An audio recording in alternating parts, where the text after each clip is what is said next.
Toyota GT1 TSR10 was Akio Katayama in the car. Of course it was. The TV was on board at the time. I was in the booth, and it was incredible because there was a camera pointing back at his face, and his expression never changed. You saw his arms move, and the puncture happened on the run down, I think from Mulsanne to Indianapolis, so one of the fastest parts of the circuit, and he lost the front tyre. And his expression never changed. You saw a bit, but you didn't know what had happened because you were watching the onboard, and then when you saw what had happened to the tyre, you thought, how did he keep that out of the wall? Cost them the victory though, Paul, didn't it? It did. Well, yes, it was going to be a close race anyway, and it wasn't necessarily going to be a win for him because he was catching, wasn't he? Yeah. Whichever car it was he was catching. But he wasn't necessarily going to win, but it was going to be a very close finish, and that kind of spoiled the grandstand finish that we were going to have. I'm just looking at that GT3 battle that you were done. LM GT3 battle that you were talking about. Joel Sturm it is who's driving the 92 Manthey Porsche at the moment against Valentino. Rossi in the car for his third stint at the moment, and they've just and Joel Sturm lapping more quickly, still on the coming towards the end of the double stint. Interestingly, they were one of the cars, the Porsche, that pitted during the rain shower that we had earlier on in the race. And I think, as far as I can work out, that's the only car that's benefited from an extra pit stop. Yeah. Katayama just set the lap record, and it was the BMW of Martini, Winkelhock and Dalmas that he was chasing down. Yeah. That's Rob Lomas, our London producer, telling us that. Hello to Paul Dunk. It's been too long, Dunky. I can see you've got Studiovision on. And you've got the telly on in the background with some coverage there as well. Are you finding the Omologato Racing Time feature that we've got this year handy for getting that together? If you don't know what I'm talking about, get onto our Studiovision via our Facebook pages. There's a number of places that are syndicating as well. It's three blokes pointing at screens and getting excited, but it gets a ridiculously high number of people watching. And as we've said, this is not TV commentary, this is radio commentary. We're trying to look beyond just what's happening now and predict what's going on in the future, and try and look back into what's been important in the past, like that nugget that Paul's just given you. Here's Brendan. So you can tell Rio, I prefer to be more close on TC. I didn't really like it when I opened it more. And if you lock rears on the slow speed corners, you have more, you have less traction. So try not to lock the rears on the low speed. Brendan Hartley giving good information to his teammate. So Studiovision with the countdown clock on there so that you can sync with whatever you are watching. And go ahead. That's Brendan Hartley going on to a fourth stint in the Toyota number 8, and giving the information to co-driver Rio Hirakawa, who has yet to be in the car. Now, nearly everybody else has cycled through all three of their drivers and are looking forward to putting their first driver back in at the end of this stop, or at the end of this stint. What we're seeing from the number 8 Toyota is ridiculously long stints, not ridiculously, but very long stints. Boemi was in the car for over 3 hours. Brendan Hartley is going to have been in the car for very nearly 3 hours when he gets out. So, poor old Rio Hirakawa. The race started 5.5 hours ago, and here we are coming up to 9:30 in the evening. It's going to be about 10 o'clock by the time Rio gets in. Into the pit lane for that leading car. Brendan Hartley then hands the lead back to Ifeye. And what we're going to do now, because I don't want to get into that situation we did before where we're in the middle of pit stops. We've got a guest to bring to you in a moment, and it's none other than Aussie Grit himself, Mark Webber. Long time since I've seen you, Mark. How you doing? Been a while, mate. You look good. You look good, mate. It's Le Mans week, mate. I've been here for 11 days already. I looked better when I arrived, put it that way. Are you not counting by any chance? I saw Valentino Rossi posted the other day, and he said day 8 of 10 So I think he's counting as well. Yeah. Don't go away. We're going to do a quick update with Paul Truswell, and we're just starting another cycle of pit stops at the front of the field. And then when we come back to live action, Mark Webber joins us here in the studio on 91.2 FM.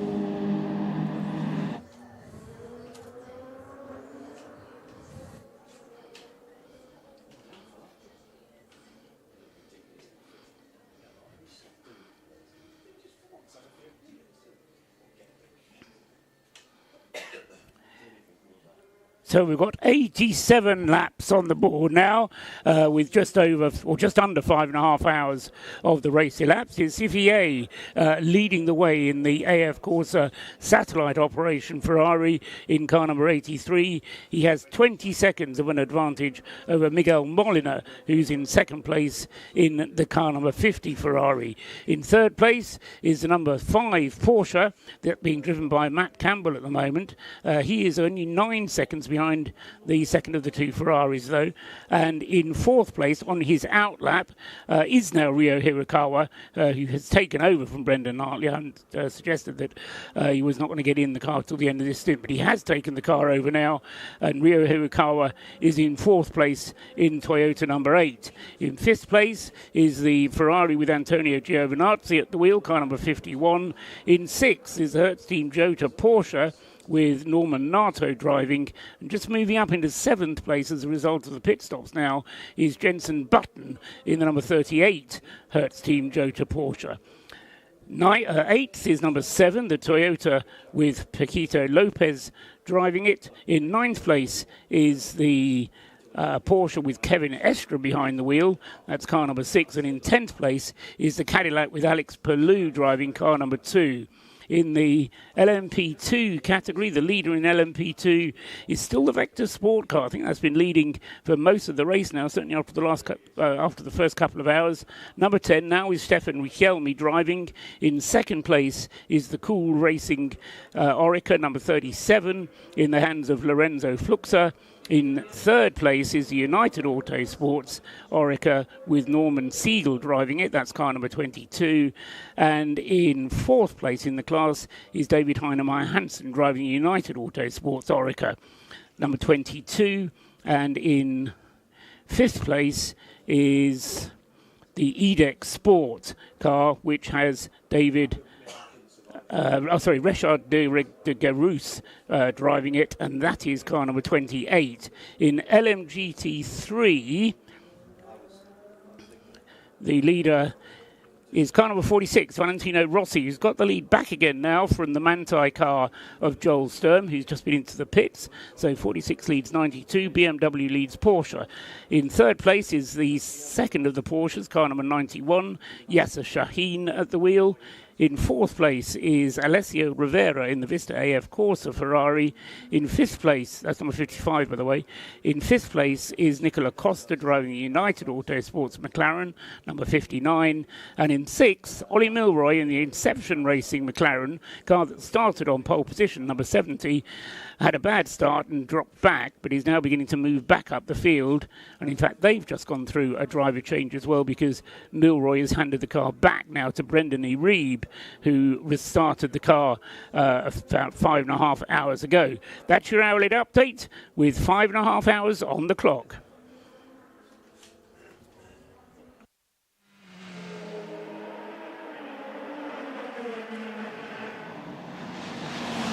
$18.5 hours on the nosy, and a bit of fairly robust defence by Renger van der Zande, who's defending 13th position from Dries Vanteren, both the 3 and the 15.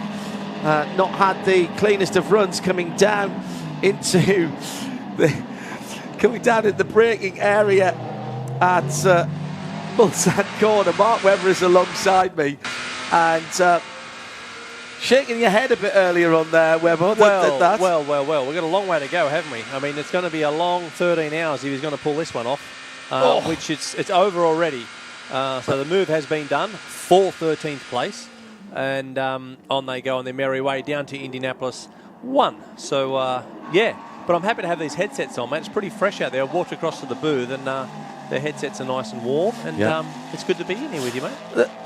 This is does this race change at the front of the field when you've got 23 hypercars that are pretty evenly balanced? Absolutely. I think, look, of course, the driving standard is very, very high. The decision process from the pit wall, everyone's got some, small nuances of strengths and weaknesses, but in general, your decisions will be penalised this year because of the depth of the field.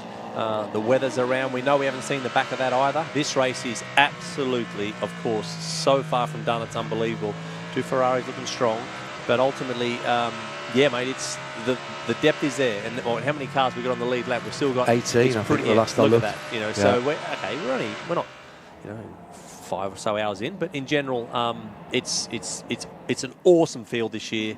And the calibre of drivers. Look at the Dixons, the Palos coming over from across the Atlantic for it. All the European hotshots here too, so it's awesome.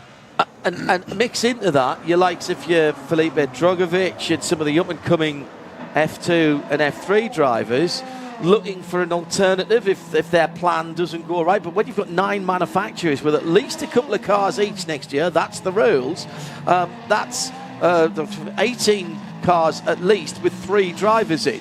So you're talking about the sharp end of 60 drives here, and that's a bigger opportunity than single seaters, even if we do get Andretti into Formula One. That's right, mate. Look, I think as we know, Formula One, 2 or 3 seats maximum. Last year there was no seats, there was no circulation. So for these youngsters coming through that are showing tremendous talent in the junior categories, that through Formula 3, Formula 2, often if they miss the target in F1, this is elite motorsport still, as I say, manufacturer support, racing on both sides of the pond, WEC, IMSA, all the rest of it, which is great for them. And, for me as a young driver, I did this when I was young in the Mercedes program, even though that didn't end too well. But in terms of, with a manufacturer, with then at the time, Bridgestone as a tyre manufacturer, the tyre testing I did. So the learnings that you have at a young age really hold you in good stead for for you to be attractive for a manufacturer. The earlier you crack this race at Le Mans here with mileage and experience, because you can't do this on the sim, mate. You can do whatever you want, but you need to come here as a youngster and earn your stripes. Yeah, and I keep saying that you can only learn multi-class racing by doing multi-class racing. That's the other thing. You can do as many single-make championships and everything else, but until you've been out there and dealt with traffic. Doesn't necessarily have to be prototypes and GT cars. You can, but if you're racing multi-class, that gives you a different idea of what's going on. You talked about the young talent coming through. You've been talent spotting yourself for the last few years, and you pulled a few decent young'uns through. Well, yeah. I mean, we're very proud of Mitch Evans. We've been with Mitch for a long time. He's in Formula E now. He has raced at Le Mans a while back. Never say never. Who knows where Mitch's next moves are, but he's enjoying his Jaguar regime there and been very successful with the Formula E program with Jaguar. And Oscar Piastri. Oscar's in Formula One now with McLaren. That's been very enjoyable for him too, watching both of them enjoy their careers and continue to get stronger year by year. What strikes me about Piastri in particular is Oscar is very, very good, but I get the feeling he's not quite the finished article yet, and I don't mean that detrimentally. I mean there's more to come from him.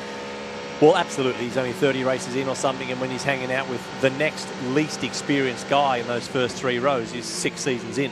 So there's not much, in terms of the calibre of individuals and drivers that he's up against in those first few rows. Obviously, both Ferrari drivers, obviously his teammate in Lando, both Red Bull drivers and both Mercedes drivers. They're extremely experienced campaigners, and that's he's had to turbocharge his learning, and some of it's been, you wouldn't say he's missed the target, but it's easy to be a little bit off when the level's that high. But when he's hit the target, holy hell, he's been very impressive. And McLaren are stoked with him, and he's enjoying his driving. What a treadmill that is now with all those races for Formula One, for the teams, for the drivers, for the people who have to cover it. And you've been on that treadmill at various parts of it. Are there too many races now in F1? Well, I've started again, mate. Yeah, I'm back on the treadmill. So, my own career of 12 years. But we had a lot more European races when I was competing, and probably 17 races, so, okay, still a few. I think 16, 17 is about right, if I'm honest. It was nice. We're old school, bud. Yeah, so 24. I'm just old. We're fossils, mate. We are fossils. But I think that, of course, Formula One now in the US, even when I was racing, we tried to go there, we tried to make it work. It did not work. Now Formula One is massive in the US, so 3 races there, which is awesome. So yeah, there is a lot of races, and less so in Europe. So in terms of your jet lag and your planning and all that, it's pretty intense. And what else are you filling your time with? Are you still getting behind the wheel once in a while, or is the helmet and the hands device being pushed to the back of the shed and gathering dust? Absolutely gathering dust, mate. Yes, I might have a surprise in a few months. I might do something quite cool. It won't be that competitive, but it'll be a nice motorsport moment. So we've got something up our sleeve there, which would be good. But ultimately, mate, I'm enjoying my long distance motorbike rides. I do those. What do you ride? Yeah, we've got a BMW 1250. So K1600, mate. Yeah, there you go, mate. Yep. So I love my long trips. Done some really good ones in Europe, some cracking trips in Australia with some good mates. Actually, after the Grand Prix this year, we went for a long ride with some of the F1 paddock, which was awesome. So that's fun. Still driving Porsches? You still a Porsche man for your street car? Absolutely, mate. Yep, I am. I'm here with Porsche this weekend. So, we've got plenty of dogs in the fight. I hope we do well. We've even got a GT car, which has been supported by some of the guys from the Bend down in Australia. The 91 car. Yazza and the guys. So, yeah. So, no, it's been... and look at Penske. Roger Penske been involved with Porsche as a brand. He's won the 500 this year, the Indy 500. Will Power's leading the championship, the IndyCar Championship. They've got a slick operation in NASCAR, and also here with our sports car program. Won the Rolex, won the Indy, in with a chance here at Le Mans. Do you miss this? Do you miss the sports cars in particular? I miss the camaraderie, mate. In terms of Brendan, Timo, and I. Honestly, like it was the bond. I had Timo in here earlier on. He's never changed. Yeah. No, he's not, mate. He's still a young pup, mate. He looks young. But ultimately, I really that part of it I enjoyed a lot more than I knew it was going to be enjoyable. But that was the hardest part of me to move away from sports car racing, because when you get that bond and the trust with the drivers, it's actually really bloody enjoyable, mate. And you lift the team and you get that vibe. So we had a good time. And the year I stopped, then in the 17, Timo and Brendan won, which was awesome. So with Earl Bamber actually. So yeah, I was here, and that was good to see them do that. So we've had some good times together. I said to you when you had said you were going to stop, and you and I had a chat at Bahrain at the end of that year. It's rare that I've been able to follow a driver's career from start to finish. I didn't cover you all the time when you were in Formula 1, but I remember you in Formula Ford and supporting British Touring Car Championship 95. In Tucker when you first came over. And to be able to watch you go through, and I'll say this, Mark's sitting next to me here, and I'll say this to all of you watching and listening, he's never changed one iota about how he's dealt with people. It never changed him at all, and thank you very much for that, Mark. No worries, motorsport's been great for me, mate. I've met so many amazing people, and look, I'm not a religious guy, but I have been blessed. Like I look at it and go, I'm healthy. I've had some incidents over time, lost a few buddies, but ultimately the sport as a family, as we see, and this race for me, that's the other thing. The emotional component that goes into this race in terms of how tired people get, what they put into it, how exhausting it is. God, look at the Jota guys built a car from a monocoque in under 24 hours. Phenomenal. I've never seen so many grown men cry at some good, bad, and the ugly here. Fast forward to 4 o'clock tomorrow afternoon, you will see. We've seen heartbreak here, and we could well see it today with some extraordinary motorsport scenes unfolding, and that's what it's all about, buddy. We'll let you go, mate. Yeah. Great to see you, Cheers, Mark. mate. All the best. Mark Webber joining us here on 91.2 FM. Paul Truswell to my left. Always nice to see the tall fella here. And best of the family as well, Mark. Say hello for us. Let's go down to our CrowdStrike pit lane team, and we'll start with Joe Bradley. Well, I said the forecast said 10 o'clock. It's a little bit earlier than that, and I'm feeling a little bit of light rain on my face. It's not, I wouldn't say it's raining, but it's coming. And I'm just looking down towards the Ford chicane, and the clouds are building up and getting a bit condensed, so it's not that far away. So maybe we're going to see some proper rain very soon. Now, earlier on, sorry, let's go to Peter. I just want to say one thing before we go to Snowy. We've had one Alpine with an engine issue. That was the Ferdy Habsburg car. The other car is in the pits. We'll get to that in just a moment. But here's Peter Snowden. I'm with Ollie Milroy from the Inception Racing McLaren. Ollie, we had a very, very quick chat earlier on when you had a very short stint, and you were berating the fact that you'd gone on the wrong tyre choice. So a slightly longer stint this time. Yeah, I've just done a triple in the car, so about 2 hours, just over 2 hours. And yeah, it feels really good. Obviously, we're on the back foot a little bit because of that mistake earlier on, but it's a long way to go, and we're catching up. We're making headway, so and the car feels great. So yeah, I'm happy. How much time in reality do you think that that tyre choice cost you? I mean, I think you did what some people would say was the right thing. It turned out to be the wrong thing, but you didn't know until he got out there, really. Yeah, I mean, it's hard to tell. I guess 50 seconds plus I was probably losing 25 seconds a lap. So we probably lost the best part of 2 minutes, to be honest, best part of half a lap. You know, I don't want to go and ask the guys. They know it's done. We all make mistakes. I've made mistakes as well on track, so... That's why I asked you, not them. It is what it is. We just get our heads down and do our job. But 2 minutes in 24 hours, it's no big deal, is it? I mean, it is at Le Mans. It's a long way at Le Mans because it's a sprint race now. You know, we're flat out every lap of the race. But a lot can happen, especially with the weather that we've got coming up. You know, we only need one safety car and we're on the train. So, yeah, let's see. You're looking forward to when you're back in the car next. Obviously, you've just done a triple stint, so you've got to have a bit of a break now, haven't you? Yeah, I think I've probably got about 3 hours out now. So I'm going to go and get a bit of rest because I've got probably a long night coming up. Ollie, Millie, thanks much for waiting for us. Thank you very much. And that's Ollie Milroy from the number 70 Inception Racing McLaren. So that Alpine we were talking about is the Iron Dames are back in. Michelle Gatti just replacing Sarah Bovey, and she's not happy at all about getting clobbered by the Mathieu Jaminet driven number 4 Porsche. They did get a penalty for that. Yes, they did. And it's served. Yeah, it's been served. Yeah, absolutely. How long has that Alpine been in now? It was in a state of undress, Paul. 10 minutes. Right, okay.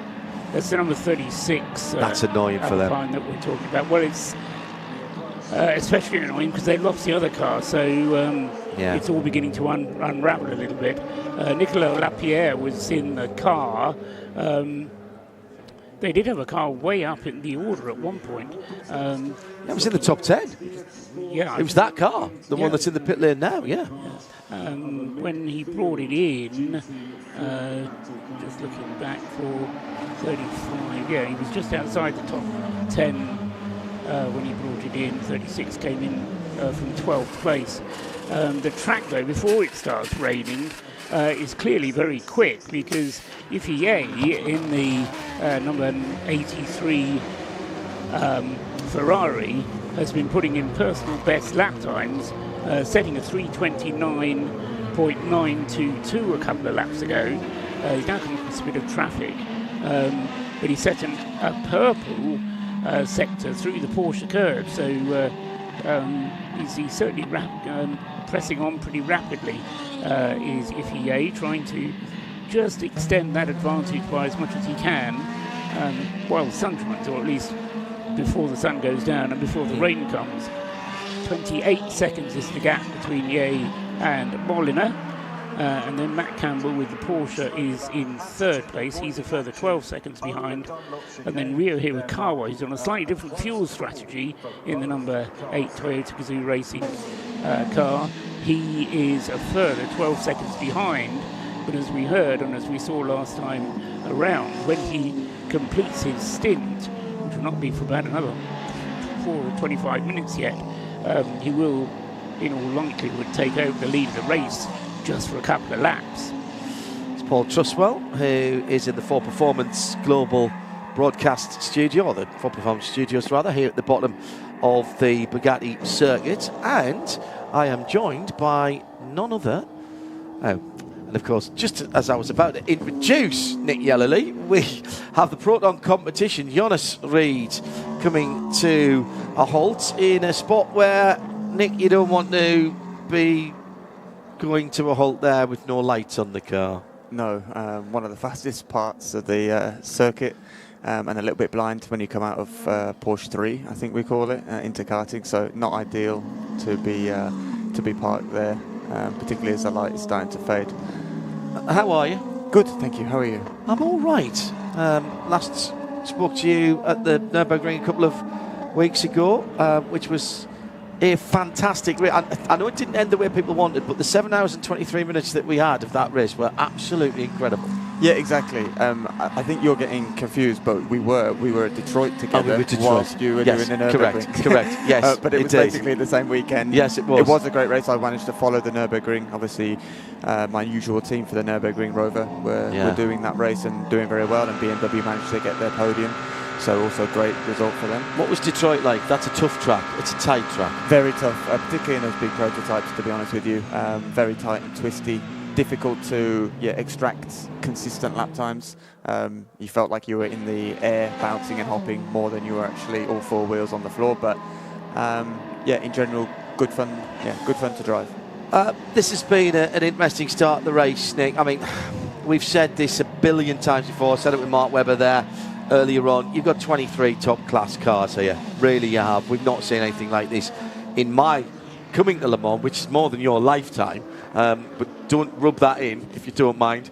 Now, who's that who's gone straight on at the... Oh, I think it's Ben Keating. It's Ben Keating. That car back out again after its problem. He ended up in the gravel, a bit of gravel, got inside the bell housing and broke the alternator mount. So they had to take the gearbox off and do the bell housing. And we've got more drama here as Mathieu Jaminet in the number 4 Porsche Penske Motorsport is in the pit lane, and this is not routine. Let's snip down to Peter Snowden and give us an update on that Alpine that's been in for a wee while now with this CrowdStrike pit lane update.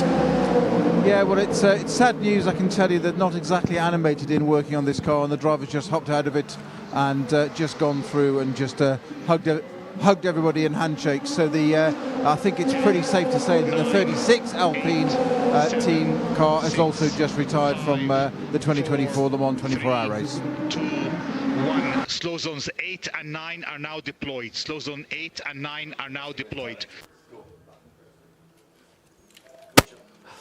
And that's a long slow zone, John. It is. Because he's put 2 into effect at once, both 8 and 9. 8 being the whole of the Porsche curves, and then 9 being the run from there through the karting S up to the Ford chicane. So we can go down to Joe Bradley. He's in the pits with Sarah Bovey. Sarah, you brought the number 85 Iron Dames Lamborghini in there. You got out the car, and I've got to say, you don't look very happy. What's the problem? No, I mean, all in all, some stuff are going okay, but I had this contact in the Porsche corner with a prototype. We lost a minute there because I had to restart the car and check if everything was okay. It's never really nice, to start your 24 hours of Le Mans. I mean, it was not the beginning of my stint, but it was still my first stint. It doesn't feel so nice. But at the end, I'm happy because the car is not too damaged. It looks like it's just body work, and we can still be driving fast. So now Michi is in the car, and I will have to look a little bit into that. I didn't see anything yet from the incident, so I will look into that and try to see if I could have done anything better or not. And then that's it. We will keep pushing.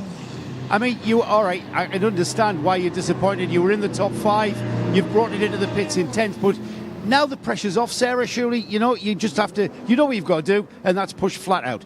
Yeah, for sure. I mean, it always takes a minute when you get out of the car to get the pressure to go a little bit lower.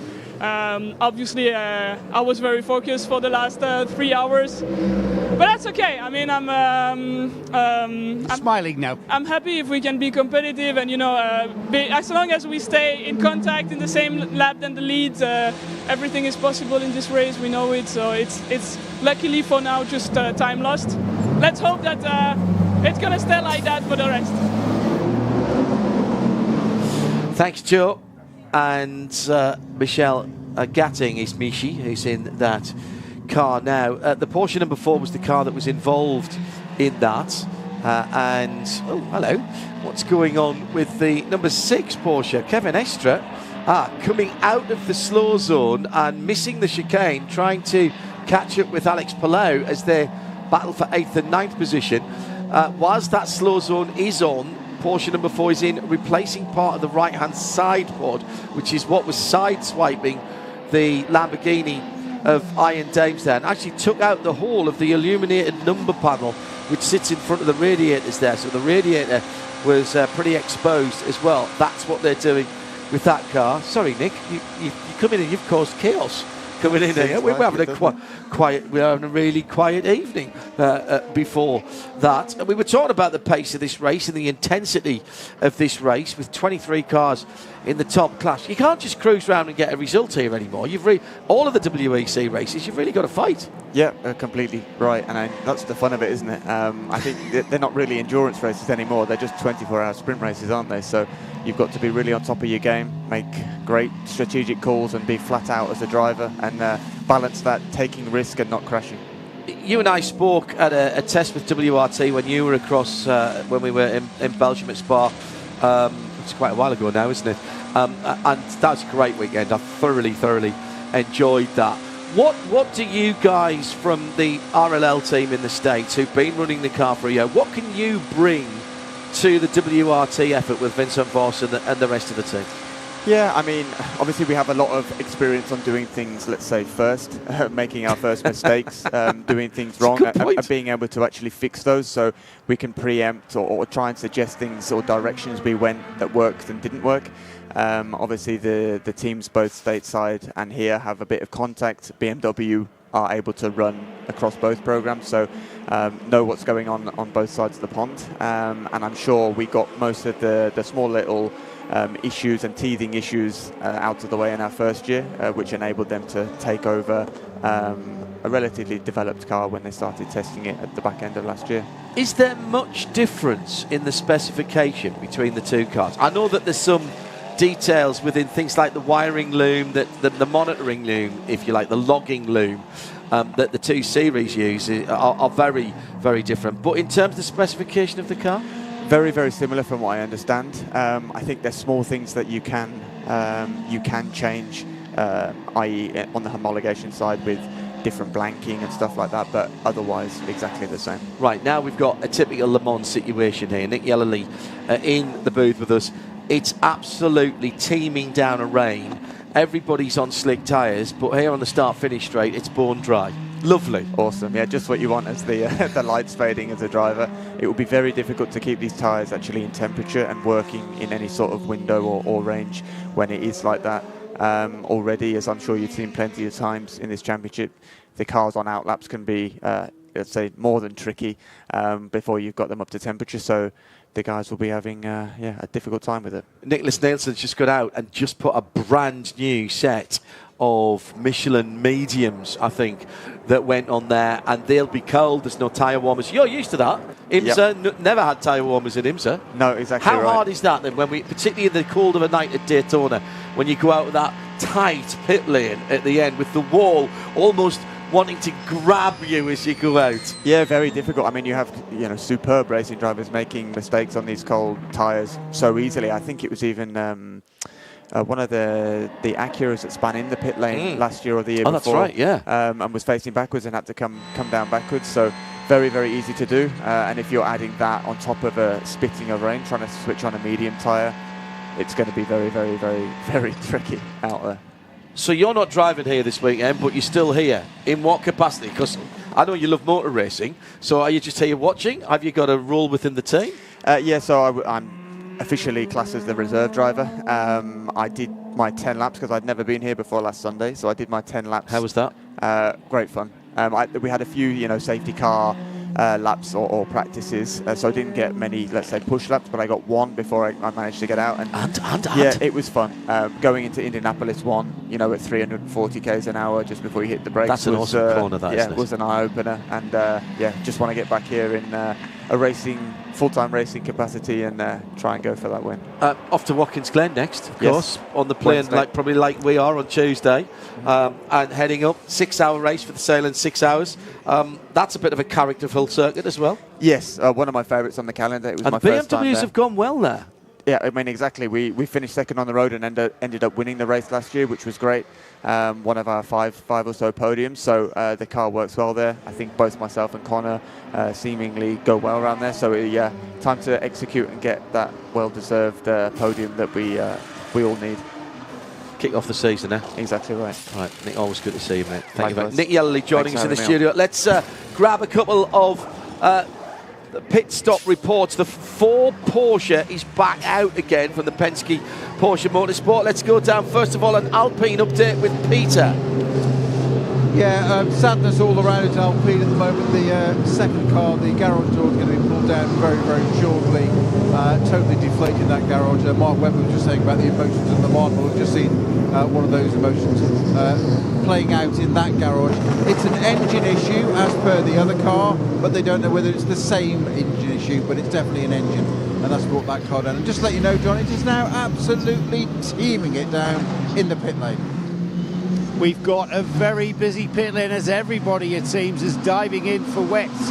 The 83 Ferrari has just landed at my feet. They were bringing wets out before it came here. I think the choice of tyre is going to be the treaded tyre. However, just a few moments ago, the number 50 Ferrari came in, swapped drivers out and put a set of slicks on. The team have now wheeled out a trolley full of wets. So is the 50 going to have to stop again very shortly? I think so, because the rain is falling heavily. The 83, yeah, the 83 goes up and the wets are going on the 83.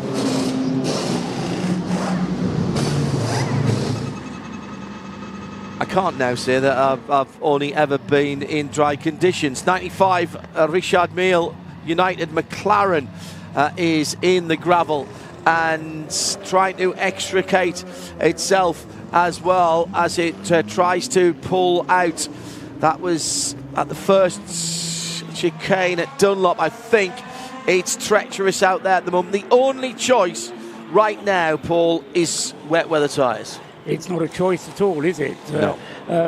You've just got to come in and take them, and you've got to feel for the Porsche that just came in and put brand new slicks on, and then having to come straight back in again and put wets on immediately after. It kind of fell a little 50 bit. Ferrari the same, yeah. Yeah, kind of fell a little bit into the hands of the race leader, sure. Because he was anyway on his 11th lap, so kind of due in anyway. But Rio Hirakawa, he was expecting to go for a triple stint.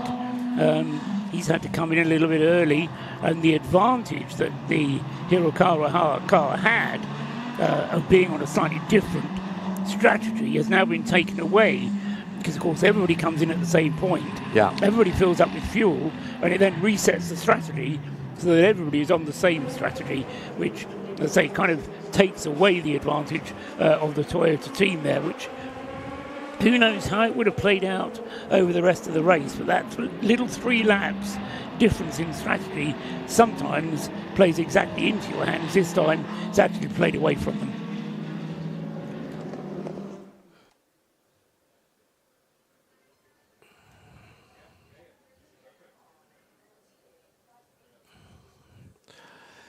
Well, to use a phrase from everybody's favourite movie, Le Mans, well, maybe not everybody's, but we all love it, don't we? The rain we had been expecting has arrived. Pretty much spot on 10 o'clock, as we've been telling you in our weather forecast. Falling, first of all, from the far end of the circuit and spreading through. Tonight, the temperature dropping down to 13 degrees, and there'll be further showers overnight. Tomorrow, a top temperature of 21 degrees, but with overcast skies, showers are going to play a part through the morning hours at the very least.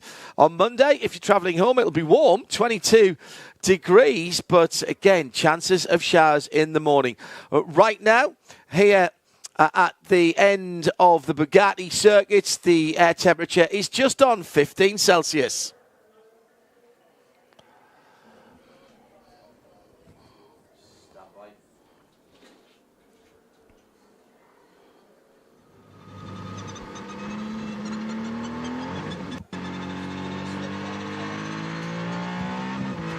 And we're a quarter of the way through the race, would you believe?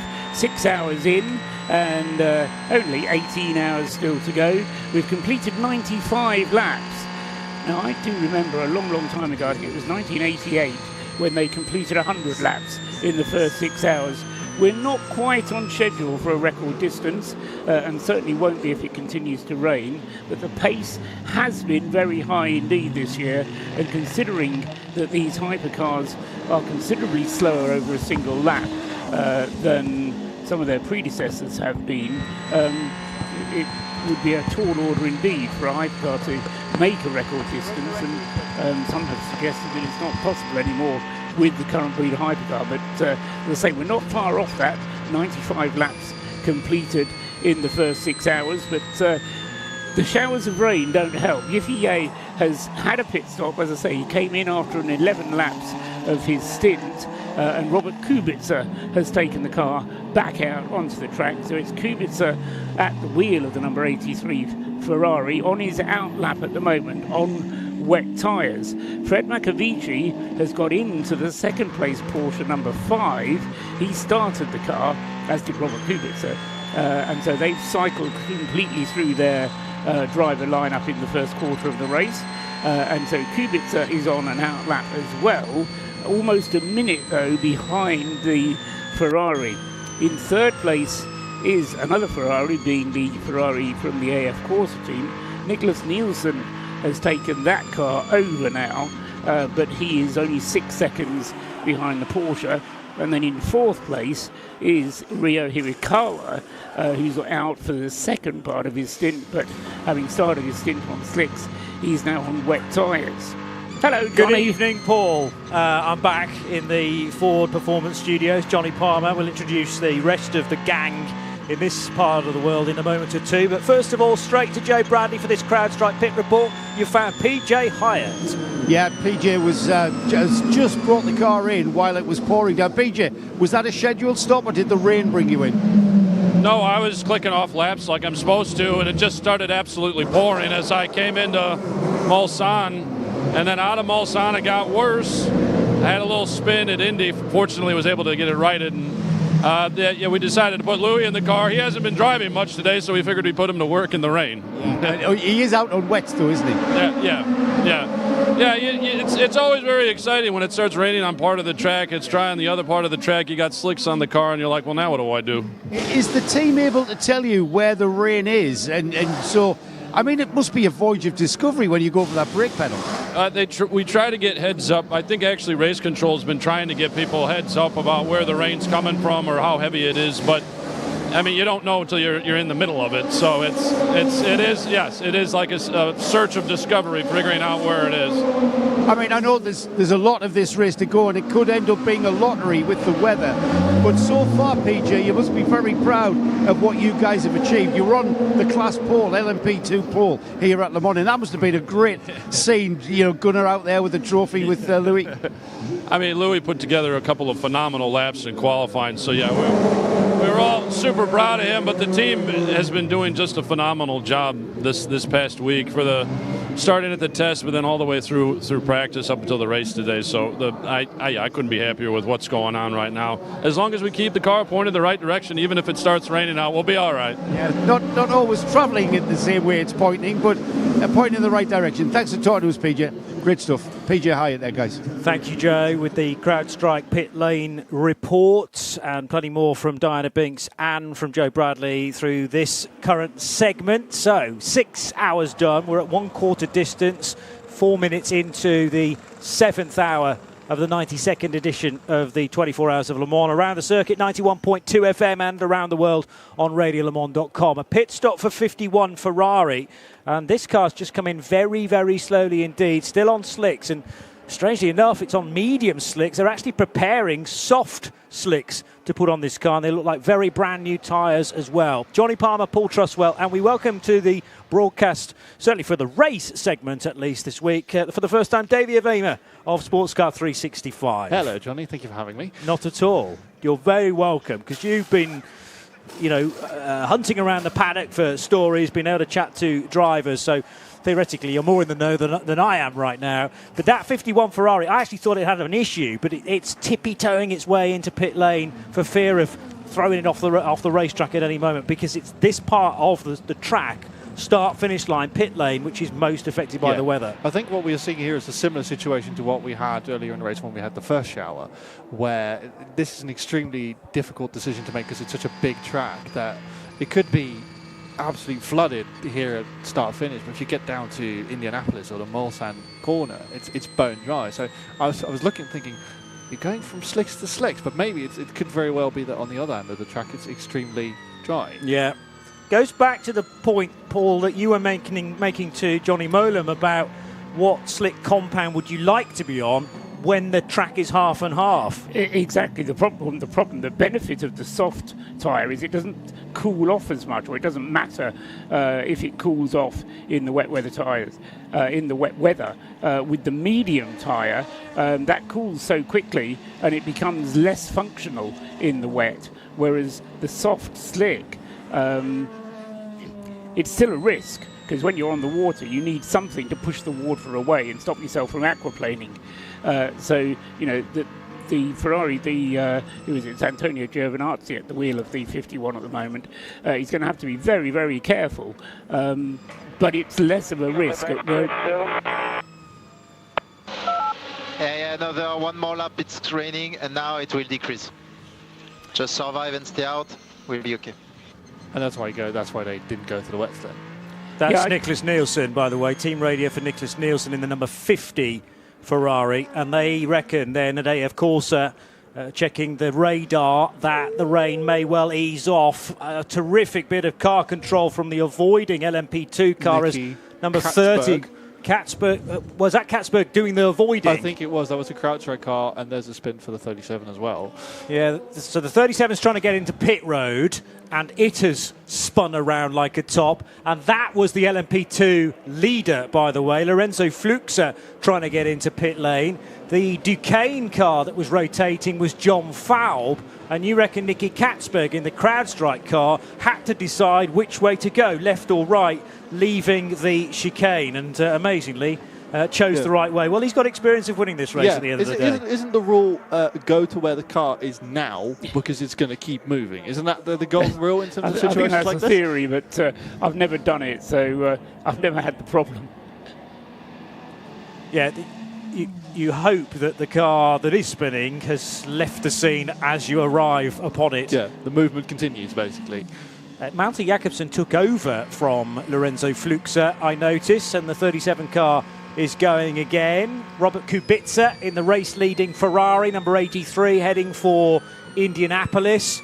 A little bit tippy-toe there as well. There's certainly a greasy road surface, and you've also got the crown of the road to worry about as well. Arnage no longer a public T-junction. Traffic prior to the roads being closed still departs to the left there and down towards a separate roundabout that has been recently built, but you get the feeling that, the history of that. Kubica's actually going to put a lap on another Ferrari, so that, which one was that? I think. Giovinazzi on the outlap, yeah. So the 51 still getting those tyres up to temperature, or back to temperature. It wasn't a tyre change, I don't reckon, for Giovinazzi in the 13th place Ferrari. At the moment your pace looks good. 51 in front of you, just exited pits on new softs. It was cutting.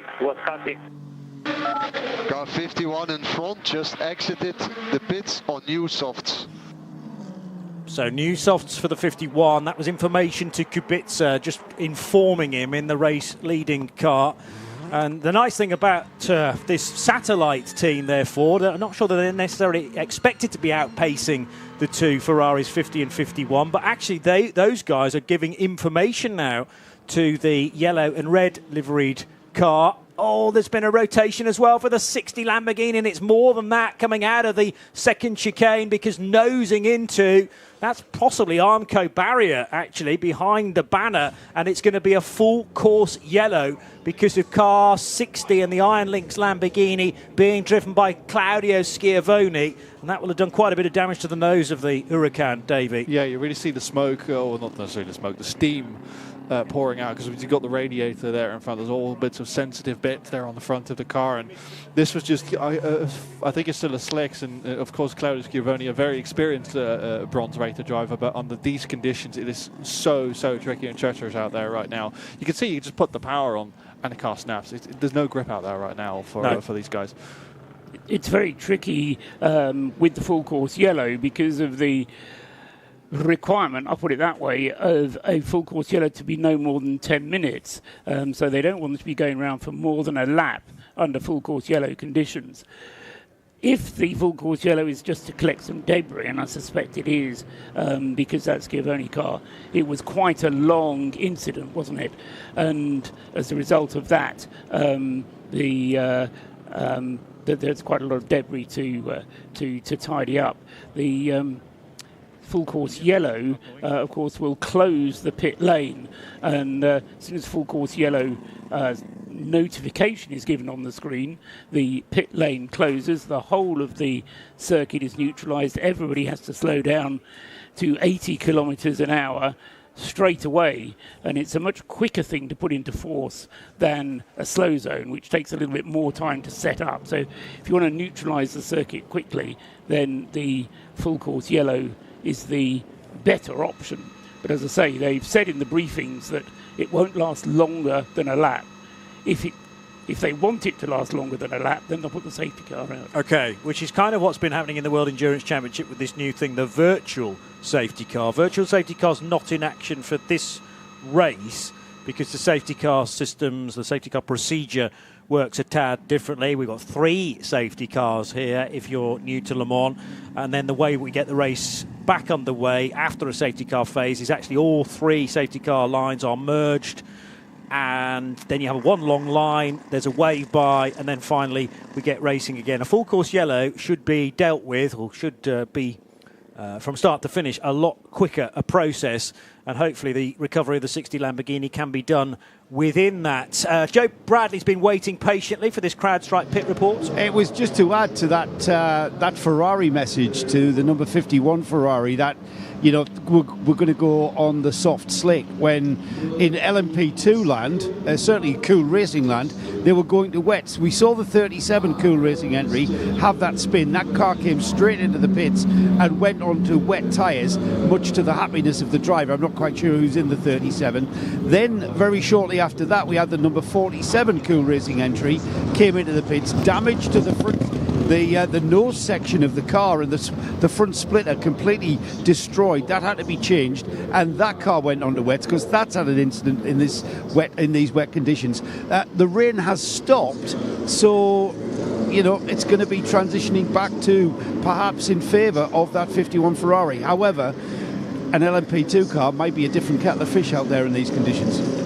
Yeah, but with everybody going around at 80 kilometres an hour, isn't it, for a full course yellow, 80 kilometres an hour, it doesn't matter what tyres you're on, you should be able to keep the car pointing in the right direction.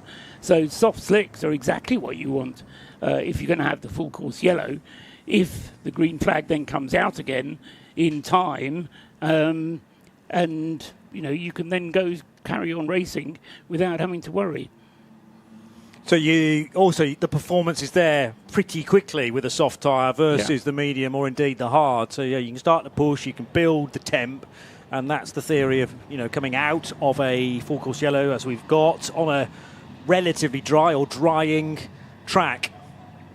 It always boggles my brain as to thinking the amount of different scenarios each engineer for every car is having to think through. There's probably different levels of engineers, in fairness, mentioning no names, but everyone's learning or has had to learn the idiosyncrasies of this particular race, and also ACO rules racing, which is different from where they may have come from, particularly in LMGT3. Yes, exactly. There are a fair few teams in LMGT3 ranks that have come from other championships, and I think the best example is, of course, Koda's ASB team, which made their names in SRO reels racing, different tyres, different balance of performance, completely different scenario, and it says something, I think, that nobody thinks that Koda's ASB needs any kind of introduction into terms of what they've achieved in racing in the past, but it's telling that it's a completely different car as well. It is a learning curve for this team, and this is an extremely capable GT3 outfit.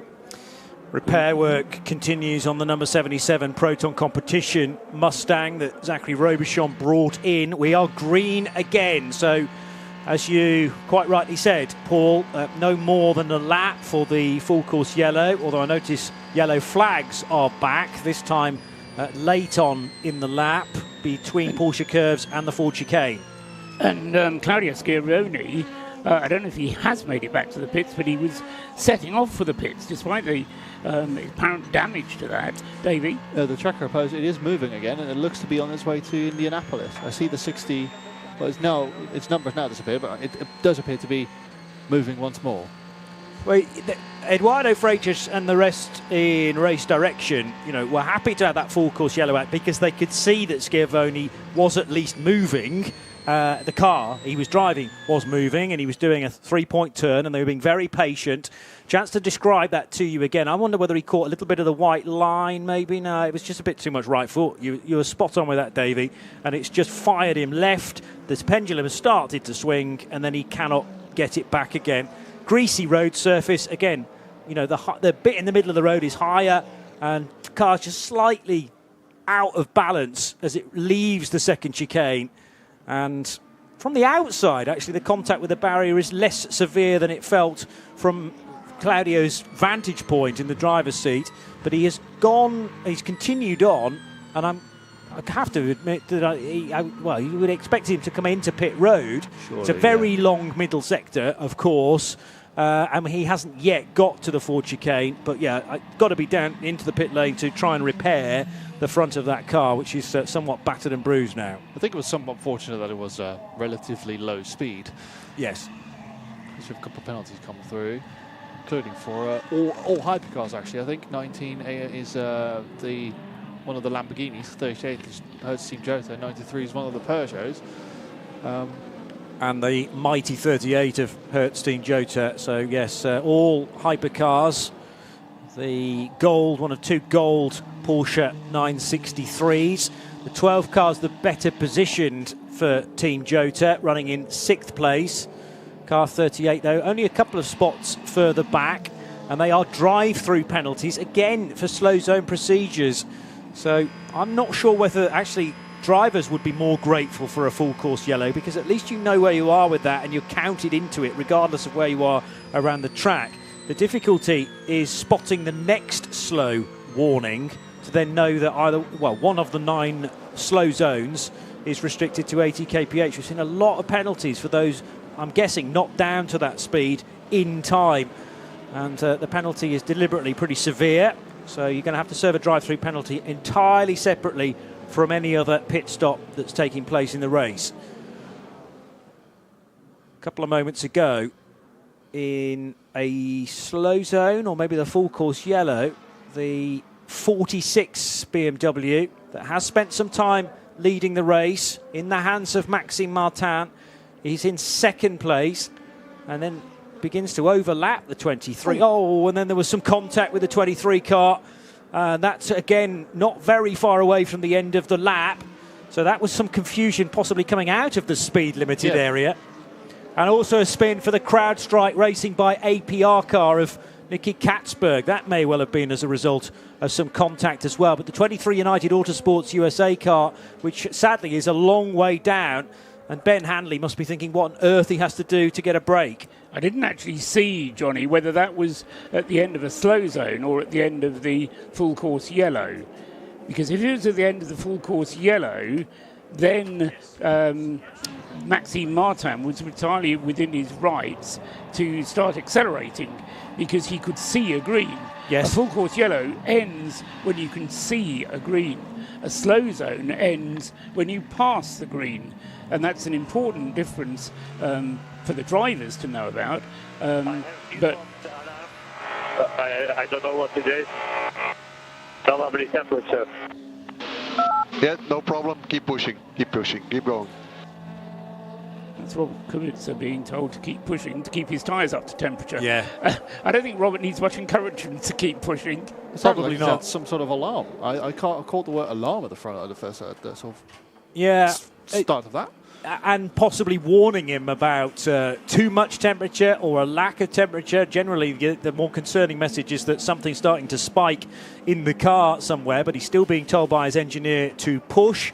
As we can head for a CrowdStrike pit report. In fact, we'll do 2. First of all to Joe and then to Binksy after that. The character building Le Mans continues for the number 99 Proton competition. 963. The car's just come into the garage with the front of the car completely devoid of a splitter. They've taken the nose section off and replaced it with a brand new one with all the splitter intact, and this has given the car, or the crew I should say, the opportunity to take the what look like very, very worn wet tyres and put it back onto slick. So I know this car has had a tale of woe since the very start of this race. Not quite sure who's in the driving seat, Johnny, but he stayed there, whoever he is, and the car about to be wheeled out now. Repair job done. The Iron Lakes number 60 at the other end of the pit lane has just come in and been wheeled back into the garage. The front has got some damage to it, so they've taken the front off the car, and their team are working hard to repair that. The driver has stayed behind the wheel at the moment, although it's up on the jacks, and they've got the torches out having a look at the front there, but there's no sign of, the front end was quite damaged, but there's no sign of anything at the side. So I suspect this will be in here for some time, taking the opportunity to make those repairs as quick as they can. Thanks, Big C, with the CrowdStrike pit lane reports. Yeah, that was Claudio Schiavone, as we described, with the 60 Lamborghini, losing it coming out of the second chicane. It did seem to be fairly straight on, that contact, so only damaging the nose of the number 60 Lamborghini Huracan. The other drivers you were asking me about, Joe, the 99, Neil Jarni, has continued in that. Nico Muller just made a pit stop in the 93 Peugeot, and Sebastian Bourdais in and out again. That was a very quick stop, in fact 64 seconds for the Frenchman, and car number 3 continues on. Early part of the race, I was impressed with the pace of this number 3 Cadillac. Set your bars, set your bars. Advice there for the number 3 car itself, in fact, but that's the one that's dropped away to 13th position, and actually the 2 of Alex Palou now gaining some positions and cemented in that top 6. Yeah, I mean, I've been impressed with Cadillac so far, really, all week. I think last year I spoke to Laura Lontra-Plowder, I think it's scrutineering even all the way last week. Wow. Yeah. That's how long I've been here. Probably feels like about 4 weeks yeah, ago. just about. Yeah. No, so basically saying last year was one big question mark for Cadillac Racing, and now they feel like there is still a question mark. There always is a lot more, but it's a smaller question mark. And I think, especially in hyperpole and in qualifying, we've seen that in terms of pace-wise, the Cadillac is a significant step ahead of what it was last year. Of course, they had some bad luck last year as well, as you may remember. True. The car, the number 3 car, was got caught up in the rain, was rear-ended in the slow zone. I mean, had all sorts of issues. Had got fire in hyperpole. This year, it's all been a bit more calm, clean, controlled. That's the opposite of calm, clean control there from Kiffin Simpson as he goes through the gravel at Indianapolis. Just all a bit more put together compared to a year ago, and it showed it challenged well in the early runnings. Like I said, it's dropped back a bit, but now we see the sister car slowly getting to where it needs to be. Yeah, and the 311, we shouldn't forget about Pipo Dirani in the 10th placed Cadillac. So we're looking at 6th, 10th and 13th for those cars. The blue fronted ahead of the red, ahead of the gold. The one thing I've always generally been told about the Cadillac is that it's a car that's relatively easy on its tyres, but I then couldn't understand when we went into the double stinting phase of the Michelins, that's when it seemed to start to lose a little bit of ground. So maybe that opening stint they're okay, but then it also depends who they're racing with, because Alex Lynn certainly in those opening couple of stints was racing very hard indeed. And now, speaking of tyre wear on one of the Cadillacs, Bourdais is off the road. This is his outlap after an 11-lap stint. So the first lap of what we would expect to be 11 or 12, and runs a touch wide coming into Indianapolis, but actually got out of the gravel very quickly indeed. Did he reverse out of the stones there? I think he did. Yeah. Is this a case of commentator's curse? Maybe. Well, no, I was talking about tyre wear and actually being quite good on Cadillacs, and in fairness, he's not got to the phase where the wear is necessarily starting to come into being. It's just a bit too hot coming into the left-hander. I think he should be glad. You're all right, man. You're all right. He wasn't beached. He wasn't beached, and he amazingly got that gearbox into reverse, which racing drivers tell me is so difficult to do at times, particularly when all the components are very hot indeed. Going to take another update from Diana Binks with this CrowdStrike pit report. BMW M Team WRT, the number 20, is back in the pit lane, just been wheeled into the garage. They've got some vibration issues that they're a bit worried about, so they're checking out. They've taken the rear of the car out and they're investigating that right now to find out what it is. Driver is still behind the wheel of the car, but they are working quite frantically at the back, so I suspect that's had a few issues, I think, already in the hours that we've been racing, so that one is back in that garage for the moment. Thank you, Big C. I mentioned the 77 car having quite a lot of work done on it. It's been there for a good period of time now, and Zachary Robichon brought it in at the end of lap 55, and when you consider that the LMGT3 leader has completed 89 laps, it's done a little over half distance, but that 77 car that was right up there in the hunt in the early stages.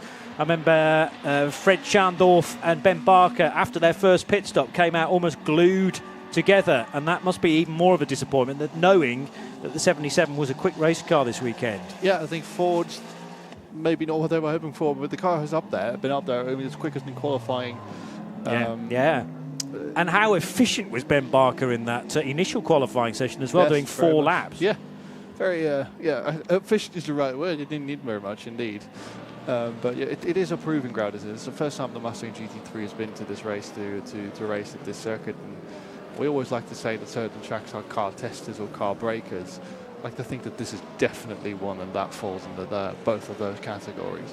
91.2 FM Radio Le Mans, around the world on radiolemans.com, and we're live from the Ford Performance Studios, bringing you coverage of the 92nd edition of this fabulous motor race. The incident now that involved Maxime Martin in his BMW and Ben Hanley in his United Autosports LMP2 car, so that's cars 46 and 23, is, unsurprisingly, now under investigation. Yes, quite. We'll get a definitive decision from them. I really just wanted to throw a question at Davey, really, whilst he's here, get the benefit of his wisdom. Repositioning yourself on your chair.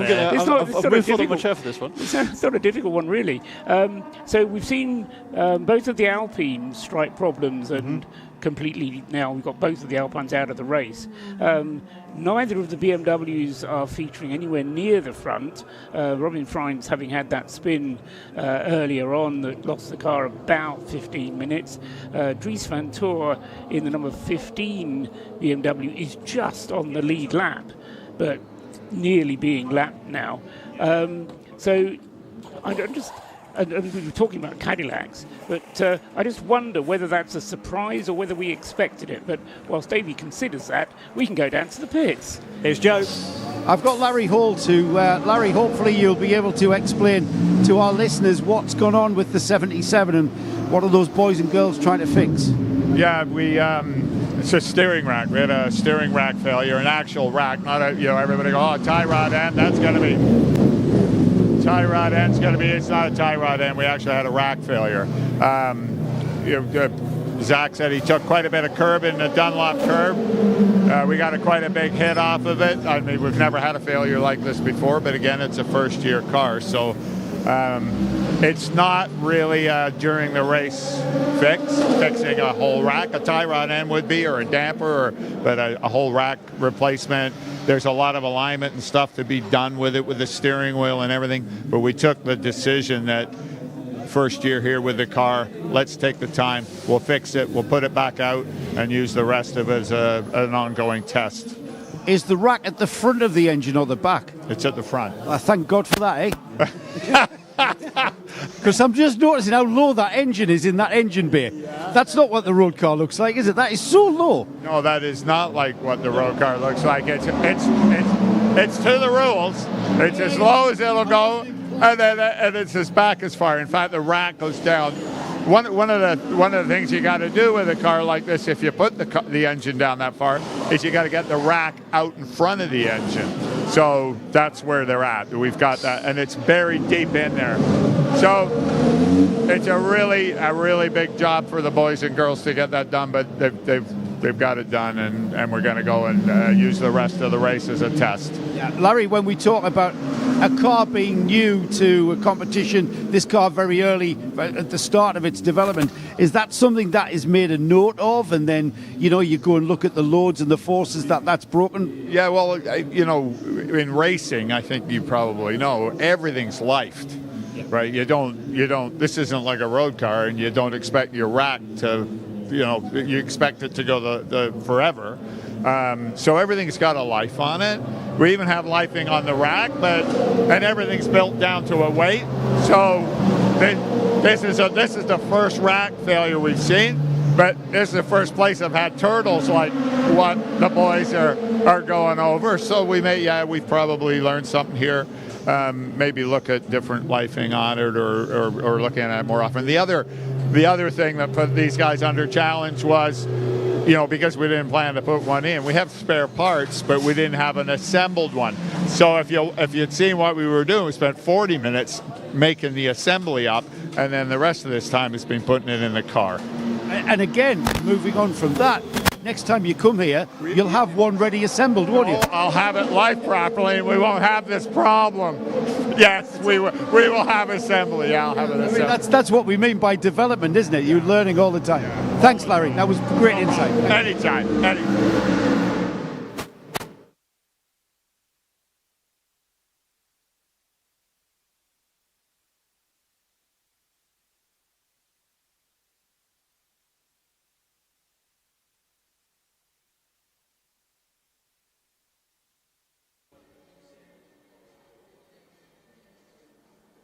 So it's 10:30 here at Le Mans. We've had 6.5 hours of the 2024 Le Mans 24 hours, and it's still Ferraris at the top of the field, first and second, with the AF Corsa satellite entry leading the way. Robert Kubica in number 83, ahead of Nicholas Nielsen in the Works entry car number 50. They're separated by just 25 seconds, with 102 laps now completed. In third place is the Porsche 963 of Fred Macavici. He's in car number 5, and he's only 5 seconds behind the number 50 Ferrari. Then in fourth place is number 8, Ryo Hirakawa, at the wheel of the Toyota GR010 hybrid. He's only 14 seconds behind the Porsche. And then in fifth place is the Cadillac number 2. That's Alex Palou at the wheel, a further 20 seconds adrift. So the whole of the top 5 separated by just over a minute. In sixth place is Lawrence Vantour in number 6 Porsche 963. He's a little bit further behind. He's a full minute, in fact, back in sixth place. In seventh place is number 12, Norman Nato, at the wheel of the Hertz team Jota Porsche. In eighth place, number 51 is Antonio Giovinazza in the number 51 Ferrari. And in ninth place, number 15, Dries Van Toor. Just changed, in fact, because moving up to ninth place is now Nick De Vries in the Toyota number 7. So Toyota number 7 now is up into ninth place, and into 10th place has come 311. That's Pippo Durrani back at the wheel of the Whelen Cadillac Racing V-Series R. The Dries Van Toor BMW has just had a pit stop and has dropped down to 11th place. In LMP2, Vector Sport still in the lead. Stefan Riccielmi at the wheel of the number 10. 97 laps completed for him. In second place is number 37, the Cool Racing Orica of Malte Jakobsen. He's 30 seconds behind the Vector Sport car. And in third place, in LMP2, the United Autosports entry for Bijoy Garg, number 22. Those three cars separated by 45 seconds, the top three in LMP2. Fourth is Kiffin Simpson in the Nielsen Racing car, number 24. Fifth is Ben Barnicoat for AF Corsa in number 183. And sixth, number 14, Louis Delatraz in the AO by TF car. That's the so-called Spike car. In GT3, LMGT3, it's Maxime Martin leading the way in the number 46 Team WRT entry car with Valentino Rossi driving it, but Maxime Martin, probably the more experienced Le Mans driver, he's leading the way in Le Mans GT3. Joel Sturm is second in the Manthey Pure Racing car, number 92, the Porsche. And in third place is Matt Bell. I mean, that problem, oh no, that's a different class. In third place in LMGT3 is Richard Leitz, also Manti mounted, and he is 40 seconds behind his team car. Fourth is number 86, Daniel Serra, going well in the GR Racing Ferrari. Fifth is number 85, Michel Gatting, now at the wheel in the Iron Danes Lamborghini, number 85. And sixth, Ian James in the Heart of Racing team, Aston Martin, number 27, in sixth place in LMGT3. Those are the positions. Another update in an hour.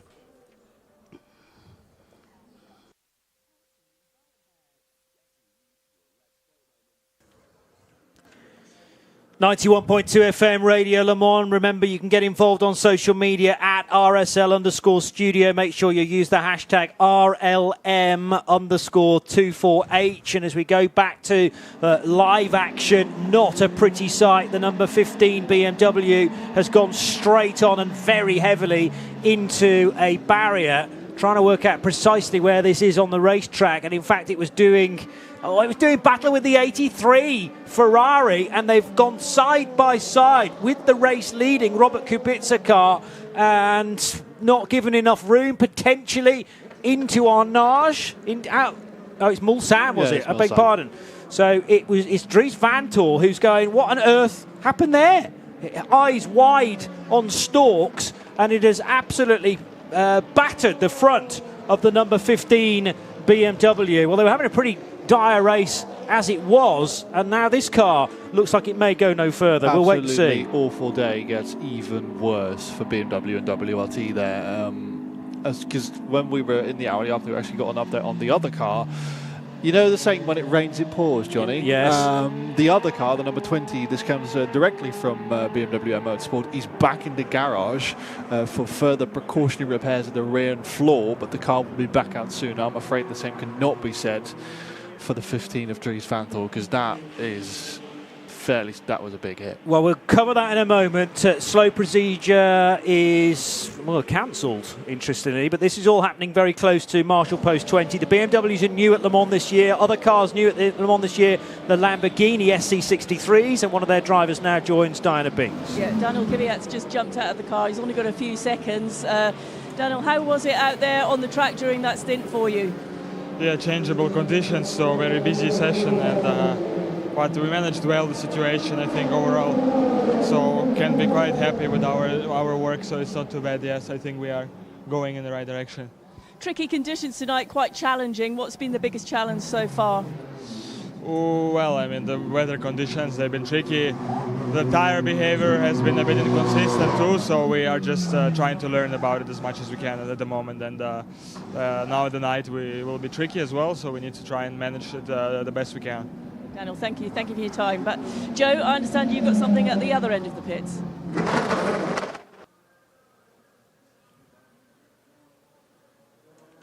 Get to Joe just as soon as we can, talking about a massive problem for the Inception McLaren, which I think has just gone past Joe and headed for the garage, but that is hugely overheating perhaps. There's steam issuing from the front of that car, and that'll be where all the radiators are, as Joe has managed to find the right garage now.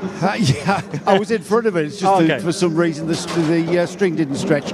I was just saying everything was beginning to settle down, and now we've got action everywhere. The 70 Inception McLaren has come in, pouring coolant and steam billowing from the front of the car. The coolant obviously coming from the radiators situated at the very nose of the car, and it looks like that's been caused by possibly a stone. I'm trying to see if there's any sort of damage on the bodywork or the grille at the front. There isn't, so maybe that's a problem of a burst pipe or a union or something. However, the bottom line is the car's in the garage and it's not going anywhere very shortly. Just able to describe that incident involving Robert Kubica and Dries Vanthoor again. It just feels like that Vanthoor, the Belgian, had very little warning that Kubica was wanting to come by, and in a hurry as well. I mean, that was a car trying to get by a lapped car, effectively, but the BMW is pretty fast, and you can't just barge it out of the way. That will be looked at, no doubt about it. And the good news for Dries is at least he's been able to drive away from the scene. The problem for him is that neither of the front wheels are pointing in the right direction. He is now out of the car, sadly, and clutching his chest, so he's clearly in some discomfort. And they're doing their handshakes at the 15 crew, so they know that their race is over for that 17th placed car. It's a little higher up than that when that incident happened. They're trying to mind their own business. Good job, bud. This is Peter Durrani's radio. Just caught the end of that, 311. Doing a good job through... Well, we're now into safety car. Not sure I actually mentioned that, but the safety cars are out on the racetrack just to neutralise the field. But never a sight we like to see, Davey Uema, though, with a team effectively now packing up with only 6 hours and 40 minutes gone. It is so heartbreaking if that happens for a team like that. I mean, WRT came here with such, and I say high hopes. They knew that this was going to be a big test and a big challenge. They knew that the car was new to Le Mans and that they had a mountain to climb, but sort of the way they went about the whole week, they came in saying, look, we have enormous work to do. But as the week went on, we saw Dries going quickest in qualifying, and then of course Hyperpole didn't entirely go their way, but there was just anticipation building, like, it's going to be tough, but maybe we can get something out of this. And then 6 hours 40 minutes, and it's, well, the other car is like I mentioned earlier, is in the garage for further precautionary repairs, but that 15 car is over, and that is just heartbreaking to go through so long. You've been there for over a week. You've had scrutineering, test day, you run through your programs, you do the whole thing, you build up, like you said, you build anticipation through the week. Your car's fast, it might look like it might be able to go places, and then the night has only just fallen, and it's I know what finished. you're saying, Davey, but he's actually the fourth retirement, so he's not the first one to suffer the disappointment. True, yes. I mean, but Alpine he was knows, he was a freak. He was a real front runner. Yeah. Certainly was in with a chance. Yeah. I suppose that comes back to a question I think you were asking me all the way. Yeah, that was a little while ago. Do you want to remind Davey of precisely what that question was? Well, it was, and it's been echoed by what's happened to Dries van Toor's BMW. We've lost a lot of the challenge. I mean, it's great this isn't such a deep field in terms of its quality, but we've lost an awful lot of it already, and we're only just over a quarter of the way through. We lost both Alpines, we've lost one of the BMWs, the Peugeots aren't featuring at all. The Lamborghinis are maybe not really being expected to feature up there, but we're being left with what a lot of people were saying we'd have anyway, which is a race between Porsche, Ferrari and Toyota. Yes, we are. I mean, these were always supposed to be, I think, the outsiders, the main place we have now. I think most people anticipate that these bands, they have the experience of having done this race last year or multiple times in case of Toyota, of course, with these cars. And these the Alpines and the BMWs of this world were maybe expected to add some flavour to it, bring in an outsider or two, but clearly that has not gone this way, and to see both of these camps fall in the way that they have, I think has been surprising. Maybe Alpine to a certain extent. We knew that engine in terms of reliability was a question mark. If you know that this is an engine that in other forms of racing was based on, has had some issues there, the Alpine were hopeful that they'd be able to beef it up and modify it in such a way that it was able to face the demands of a tough race like this, but clearly that didn't work. But then for BMW to fall apart in a way like this, I don't think they expected in any way, shape or form. Just really tough for teams like this. That engine we're talking about in the Alpine, 3.4 litre V6, another iteration of it exists in sprint racing. Correct, in Formula 2. In Formula 2, and even in that type of racing, no stranger to the odd engine going pop, shall we say. So they're now trying to do it, for 24 hours, and it's not quite reached the 6-hour marker. Question is, what can they do now to adapt that engine to make it more tough in the remaining part of this season of the WEC? We're not going to have another race as long as this, but Bahrain's 8 hours. In quite hot conditions. In hot conditions, yes. And they'll want to tackle this race again. It's their home event, after all. So there's work to do, isn't there? There is, and I think even as of telepathically, Alpine, I've heard discussing, because I just got a statement sent out from Alpine VR just now, which basically says 2 seconds. On the way, the tires came up and everything. And everything else for us, the rears black, and I locked up the rears. I was trying to be careful with the brake balance, and I locked up the rears. That's Sebastian Bourdais, I reckon, referring to what happened to him in Indianapolis. So he was trying to adjust the brake balance, and in that phase just locked the rears. That appeared to be how he speared off into the gravel trap at Indianapolis, and incredibly was able to reverse out of the gravel without making contact with the wall and rejoin the race. You were saying? This was from Alpine. This is the team's first year in hypercar at the 24 Hours Le Mans, which we knew from the start would be a steep learning curve. We will further investigate the issue, and we will come back stronger and more determined next year in Le Mans. And I suppose that's the spirit, isn't it? That's what you need at this point. This hasn't quite worked out, but reset button, go again. And there's always a 93rd edition, I suppose. There is. And there's the 94th after that as well, depending on how long they want to continue. But Alpine, are a big brand now in motor racing, not just here. And they will want to succeed as much as possible at the 24 Hours of Le Mans. But there's definitely some development work to do. And yes, you lick your wounds and you're even more hungry to come back in the future. It's worth just going through the safety car procedure. Johnny went through it a minute ago, but the important thing about safety car is that when the safety cars first come out, there are 3 of them, and the pit exit is closed. The pit entry remains open. So if you want to come into the pits during a safety car, no problem, no penalty. The only problem is you can't get out again until the safety car or one of the safety cars comes through and its train of cars behind it, which is essentially a lottery because... The target now is to save fuel and save energy. We save fuel, save energy, okay? And we wait for the merging. That's a message to Nick Nielsen, who's just done a pit stop and re-emerges, as you were saying, in the next safety car stack. Exactly. So, as he says, he then has to wait until the merging, which means that safety cars, as they're called, B and C, the 2 that joined around the circuit, one joins at Tête Rouge, the other one joins down at Arnage, and those 2 safety cars will pull off once the incident has been cleared. As long as the incident still is being worked on, and in this case we have to clear a fair bit of debris off the circuit from along the Mulsanne Straight between the second chicane and Mulsanne Corner.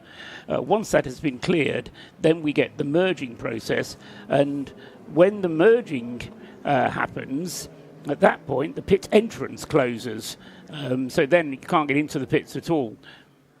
And then once the merging has happened and everybody has pulled up behind the single safety car, then not very long after that, as soon as everybody's caught up, the safety car will pull off and we'll get on with the race. What we won't have, those of you who were here last year may remember, we will have a pass around in which the cars which are trapped between the safety car and the race leader, so that if you're behind the safety car but ahead of the leader in your category, then you have a pass around. As soon as everybody has then caught up with the tail of the queue, then the safety car will pull off. But we won't have the separation of the categories, which we had last year, which took another 5 or 10 minutes to achieve. So hopefully it'll be a slightly shorter safety car procedure than we had in 2023. Followers of the World Endurance Championship will know that in a standard safety car the pit lane is closed, the entry road is closed for the first 3 laps. The only point the pit lane entry is closed in this scenario is when the merge is taking place.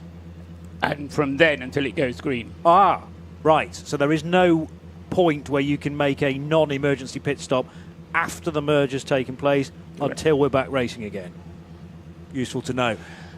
I've had a chance to revisit that incident between Robert Kubica and Dries Van Tor. It is under investigation, as we know, but I've got to say, it doesn't reflect particularly well on Kubica in that 83 Ferrari. It looks as though he moves over to the right, doesn't he? And Dries, the car is there. It's not like he can fold himself in half and disappear. Yeah, and I, if you look at it from that, you see you appear from that onboard to see that Ferrari just jinxed the right a bit. And if you look at it, like, you completely understand the eyes wide open, hands in the air response from Vanthoor, going, "What was that?" Yeah. Because it's not Mulsanne corner proper, it's the right-hand kink before you get that, takes you away from the roundabout, the public island, if you like. There's a little dog leg, and then the hard stop for Mulsanne corner itself. And it's almost as if he's trying to get to that apex before he's fully cleared the BMW. Maybe, did he think he cleared him already? Is that what he could have been? And there was a GT car causing a distraction a bit as well, but he was past that GT car fairly comfortably. But then there's got to be a whether that BMW is in the same class as Kubica, the driver we're talking about. So that, and there's no inclination, even though the BMW is not on the lead lap, there's nothing in the rules that says that Dries has to brake deliberately early and provide space for Robert Kubica. They could both have got through that corner had Kubica given a full width, a car's width, as often IMSA drivers are told to do, for instance. So we don't want to jump the gun on that, but this could be a very pivotal decision as far as our current race leader is concerned. Leading by a very small margin, even smaller now, because Fred Makovici in second place is in that same safety car train, timed at just 3.5 seconds back at these much reduced speeds. Yeah. The problem is with these kind of things, and I do feel I've been in a very similar situation in the garage when I've been working there. Whatever penalty gets assessed to Kubica, if 2 kilometers blue flag, and he pushed me for the GT twice while I was taking GT, and we have like side draft, and the car moves slightly to the right, and that's why we crashed. Okay, copy. It would be nice. Stuart, look what happened out of the garage, out of the pit lane. He was just in the middle of the road and he was racing me and he was pushing me for the wet patches. I had to let him by because he pushed me to the wet. And same after, he pushed me into the GT. Copy. Okay, that's even more information, because that was Kubica talking to say actually that was just the aftermath, the contact side to side with Dries Vanthoor, because Dries had already barged into him or maybe forced him offline a couple of times toward the wet patch and then towards the GT car, he claims too. So it depends whether race direction are willing to take that into context as well. This is what I mean about it being an interesting decision. Maybe a bit of revenge afterwards. And what I was in the middle of saying is whatever, if Kubica is found guilty, and that's a big if. Indeed. Whatever penalty is assessed isn't going to make up to BMW anything. Being pushed off the track, you can't compensate for that. And as Davey described, it's an early bath for the whole of that side of the garage. Stop. So the safety car has been out now for 15 minutes, just over 15 minutes, 15 and a half minutes now. And we haven't yet had the indication that the merge is about to take place. Maxime Martin, I notice, has been given a warning flag for an incident. The incident with car 23, the incident that we know was being looked into. So Maxime Martin has just been given a warning, so he has to be a little bit careful going forward, but no immediate penalty to be paid.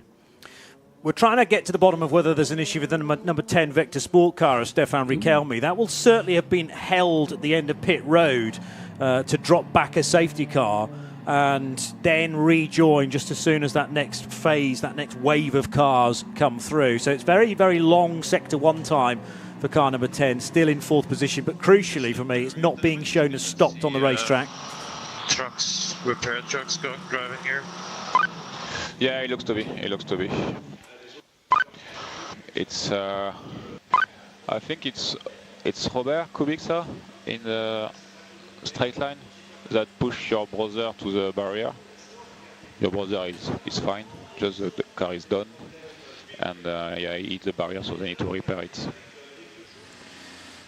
Oh dear, Laurens Vanthoor now getting the news that Dries and the rest of his crew in car number 15, BMW number 15, out of the race. You think back to that now famous moment at the Nürburgring when the Vantors got together, didn't they, into Tiergarten a few years ago now, and Dries went on to win that race, but he put Laurens Vanthoor out of that particular competition. They care for one another quite clearly, and there's that brotherly rivalry as well. But it's very difficult when you're in the race to actually know the extent of an incident involving somebody that you're looking out for. And quite clearly, his engineer saying Dries is fine, he's out of the car. As I say, looked to be in some discomfort, but at least he was with the medics, and they'll give him the once-over in the medical centre on site. I suppose in these cases it is very important for the engineer to choose the right words and to deliver the correct message, fair, because Laurens is already in an extremely high stress, high pressure environment, and then they come news, oh yeah, your brother has had an off on one of the quickest tracks in the world. You need to make sure that Laurens knows that it's okay. Yeah. Or at least appears to be okay. Yeah. You want to give him the best possible news without necessarily flexing the truth. I mean, everything was accurate there, and they want to make sure that Laurens concentrates on the job in hand, and then he can learn more once he gets out of the car. I think I've solved the mystery of the Vector Sport, because I'm looking at your tracker, or the tracker, and the number 10 car is in safety car, or safety queue car, or safety trains 10. So the car is moving, so I think it might have been stuck at the pit exit under the safety car for the red light to be able to catch the next safety car train. That seems the most logical explanation to me. Yeah.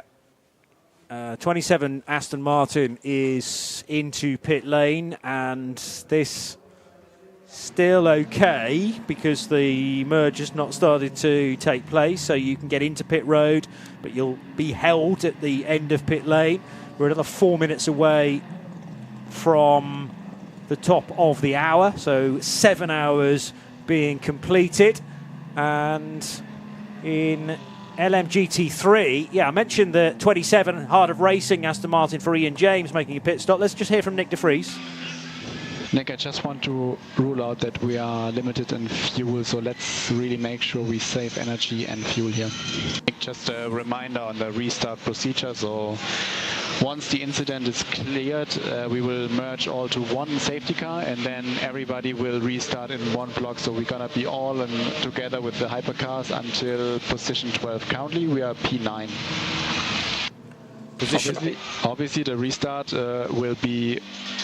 Yeah, people will take risk, and we need to stay on the safe side for the restart. Position 9 for Nick de Vries. So that 7 car has slowly been working its way up the order. Remember, that started 23rd of 23 hypercars in the hands of the Dutchman and had been working its way up the order, so solidly in that top 10. But Joe Bradley making the point to me, I have to admit I'd overlooked it, but the 27 Aston Martin very well placed in the race currently in LMGT3, pitting from 3rd. Yeah, just been in, and quite a leisurely pit stop for the car.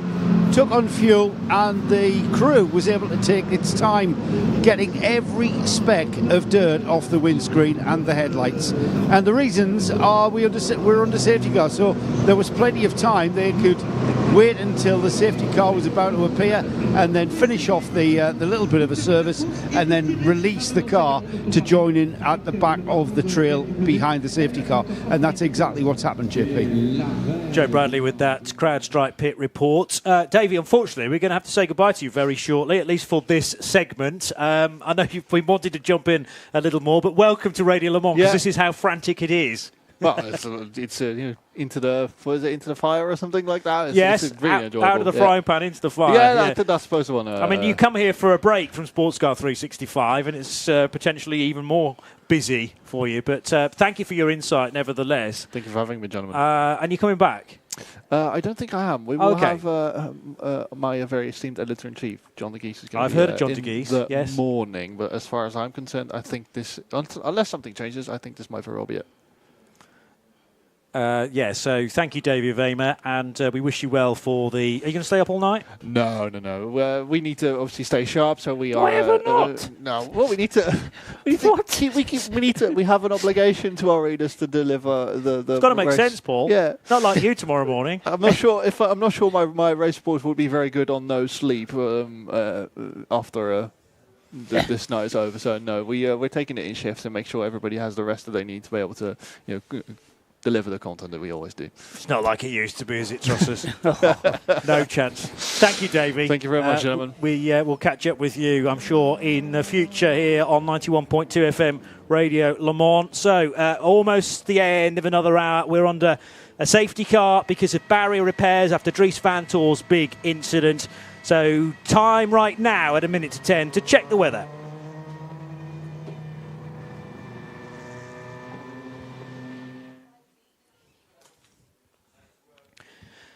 Temperature at the moment is 14 degrees Celsius and no chance of rain within the next hour or so. It's going to be, well, it already has been breezy for much of the day and this now late evening, becoming cloudier though with the chance of a shower overnight. Tomorrow, cloudy most of the time with spotty showers and a high of 21 Celsius.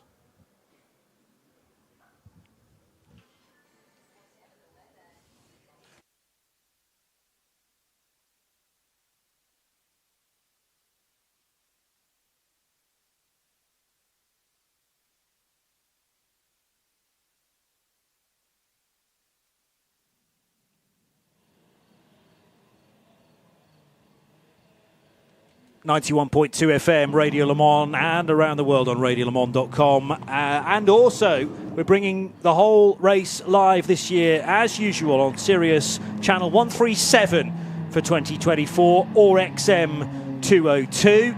Don't forget, you can get involved, as usual, via the most frequently used social media devices, shall we say, that we so often use. It's not called Twitter anymore, it's called X, but you can still use the same handle at RSL_studio and make sure you use the hashtag RLM_24H. And there's also the Instagram account for this year too, Radio Show LTD. So Radio Show Limited, effectively, but Radio Show LTD is the official handle on Instagram for the 92nd edition of the 24 Hours. A little change in the Ford Performance studios, welcoming back Bruce Jones to the airwaves. And sadly, Bruce, not getting any actual racing going on because we're under safety car after a big hit for Dries Van Toor and his BMW. Yep, I was sitting outside in the green room watching that all unfold, and I think you couched it very nicely, your phrase about Robert Kubica's involvement in that incident. Certainly to my eye, yes, I know the track at that point, just before Mulsanne corner, kinked to the right, but it did seem as though Dries Van Toor did absolutely nothing wrong and bore the brunt of that. So I don't know how long the clear-up is going to be, but have you seen any close-ups of the actual barrier damage?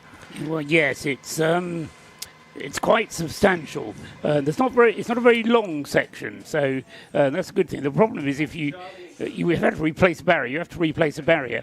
But if you have to replace 3 in a row, it takes a long time. But yeah, we're certainly talking about 20 minutes, I would say, under safety car. We've already had 25 minutes under safety car, so yeah, a little bit longer yet. Let's get to Diana Binks with this CrowdStrike pit report. You're at the 81 Corvette garage.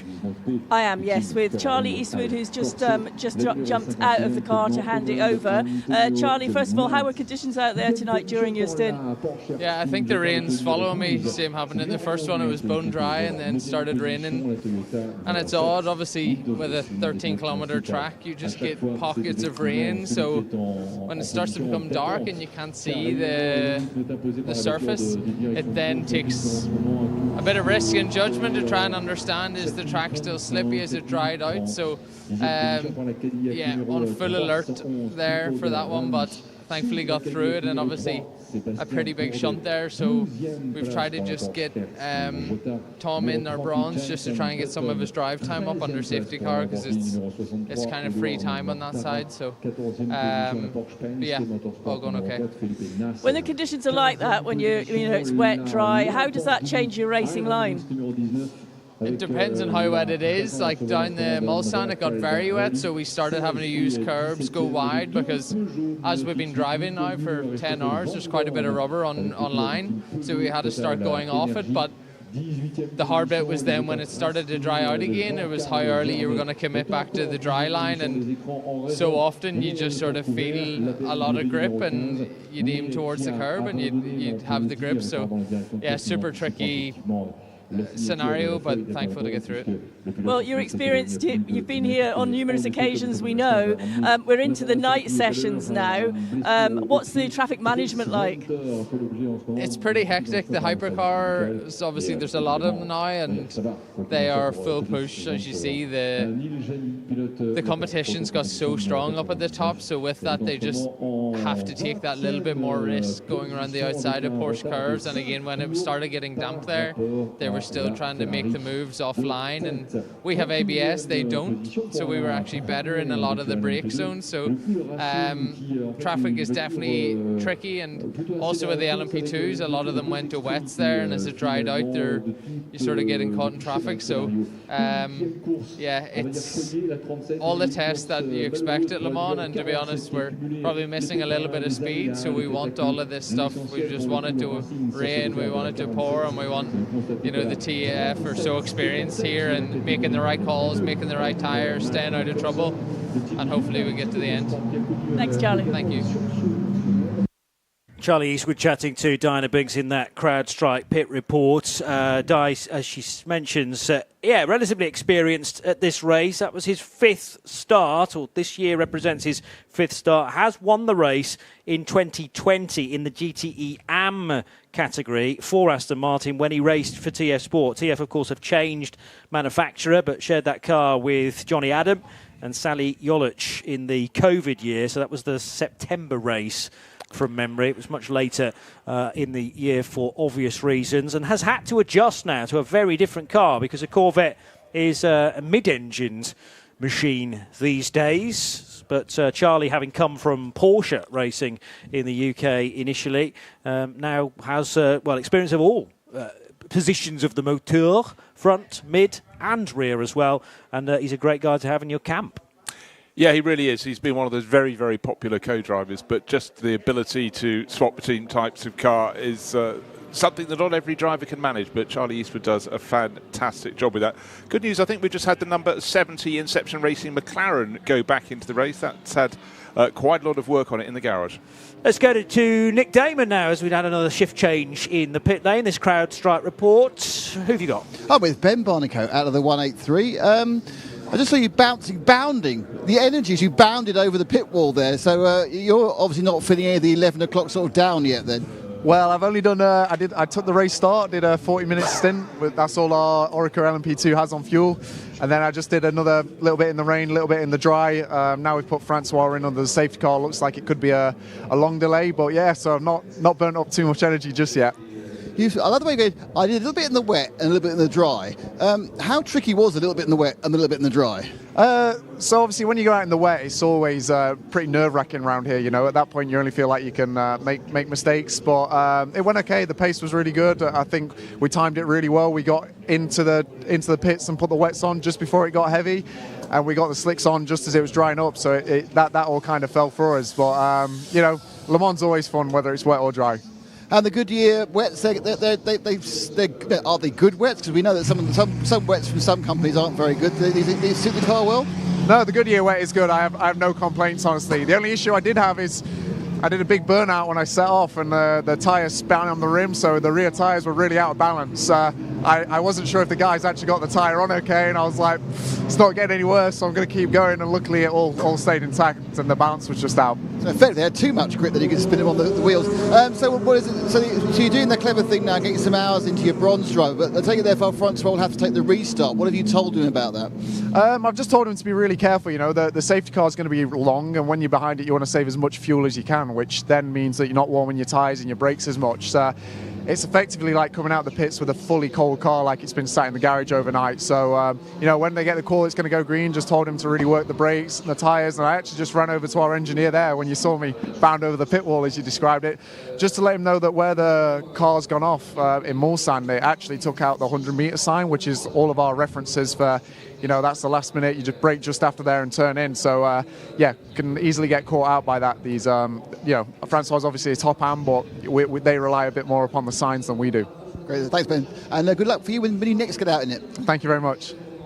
Ben Barnicoat chatting to Nick Damon in that CrowdStrike pit report. Just remind me, Paul, and everybody else, as a bronze in an LMP2 car, what is the minimum drive time that you need to be doing? I have a feeling it's 6 hours. That's the number I had in my mind. I just want to commit to it. It's actually far simpler at Le Mans these days than it used to be, and it's far simpler at Le Mans than it is at many of the other WEC races, because it's just 6 hours for everybody. If you're going to score any points, if you're going to be classified at the end, all of your drivers have to do 6 hours. Regardless of grading, rating, category. Yeah. Well, that's easy. Even I can remember exactly, that. yes. So, thank you. The only issue comes if you become a long way back and spend a long time in the pits, you might not actually have 18 hours worth of driving. And so you might actually find you can't get 6 hours from each of 3 drivers into the car if you've already been delayed by 4 or 5 hours. Thankfully, we haven't got any of those. We do have a what used to be called the Order Combat or Order Course rule, which is applied at 75% of the distance. So at, what time will that be? 6 o'clock tomorrow? No, it will be 10 o'clock tomorrow morning, 6 hours from the end. Anybody who hasn't completed 50% of the leader's distance is excluded.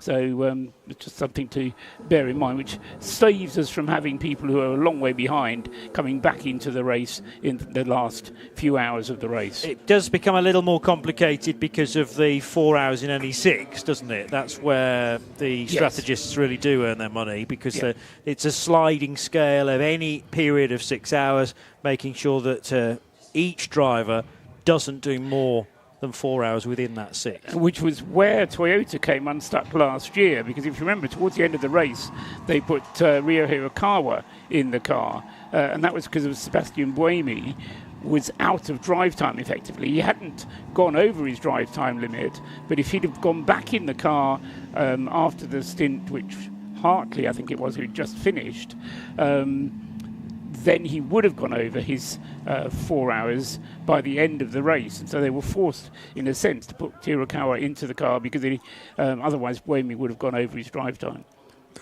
I asked the question a short while ago, what was the extent of the barrier damage? And we have been treated to shots that show that this is where Dries van Toor, when he had the contact with Robert Kubica's race-leading Ferrari, he was fired off to the left-hand side of the circuit, and he pushed the barriers back. Shots show it's back by about a metre at the deepest indentation, and it's going to be, I think, quite a few units of barrier that needs replacing down there. And then, of course, Dries's BMW, the number 15 car, moved over to the other side of the track and was parked up with a shortened nose, I think we can say, Johnny.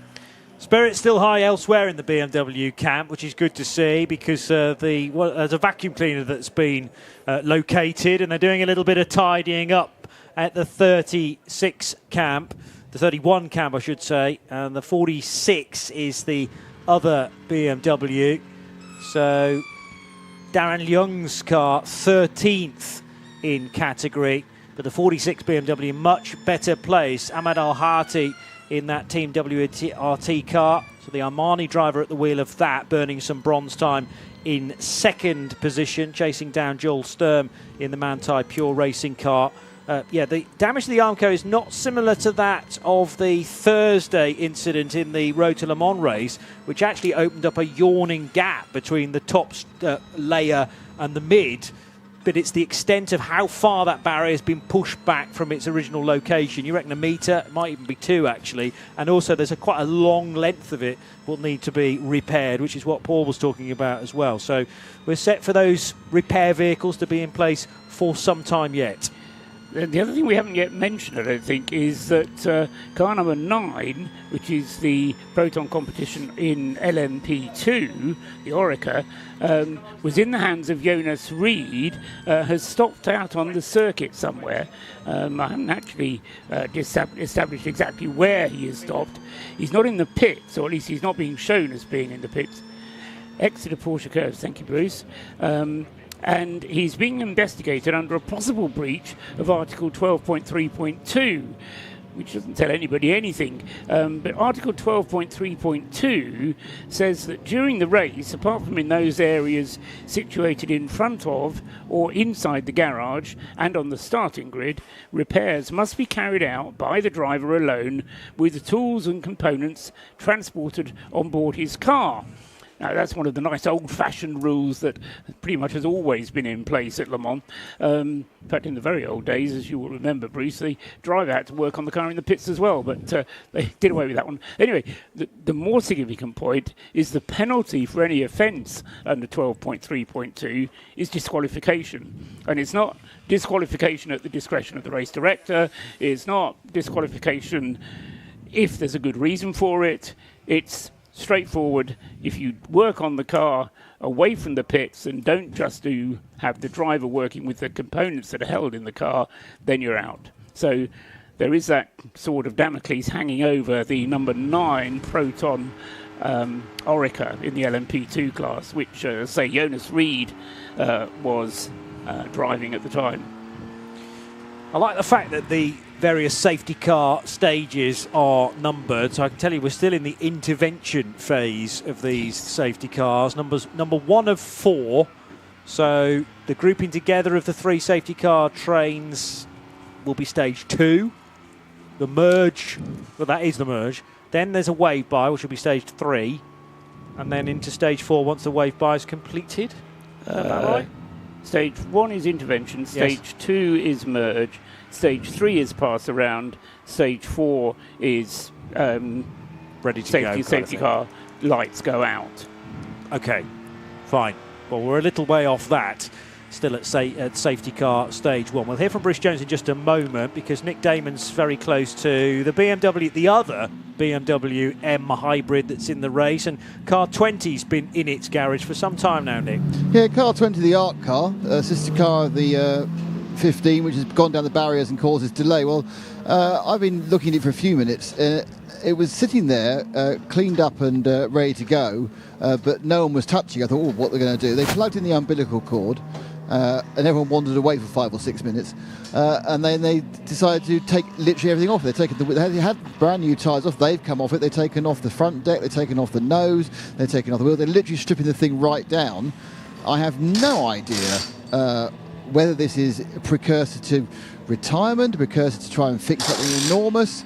But yeah, from it looking like they weren't touching it, they're now kind of going to do something. But what that is, the only indication that they might not have retired is that René Rast still has his race suit on.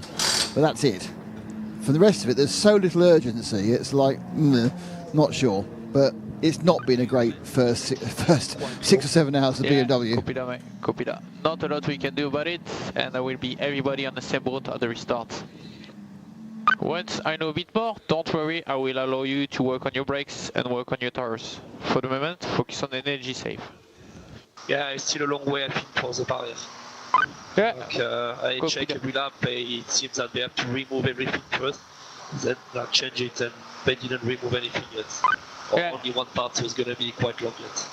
And we have this conversation with Hertstein Jota's current pilot in the number 12 car, that's Norman Natto, just keeping him informed as to how far away from the various safety car stages we are, and when we get close to certainly stage 3 and then on to stage 4, which will be the safety car lights out, he'll be given advice to warm the car back up again and more crucially get temperature into the tyres and the brakes. Prior to that, Nick Damon with a CrowdStrike pit lane report. This is 91.2 FM, Radio Le Mans, and around the world on radiolemans.com. And here's Bruce Jones.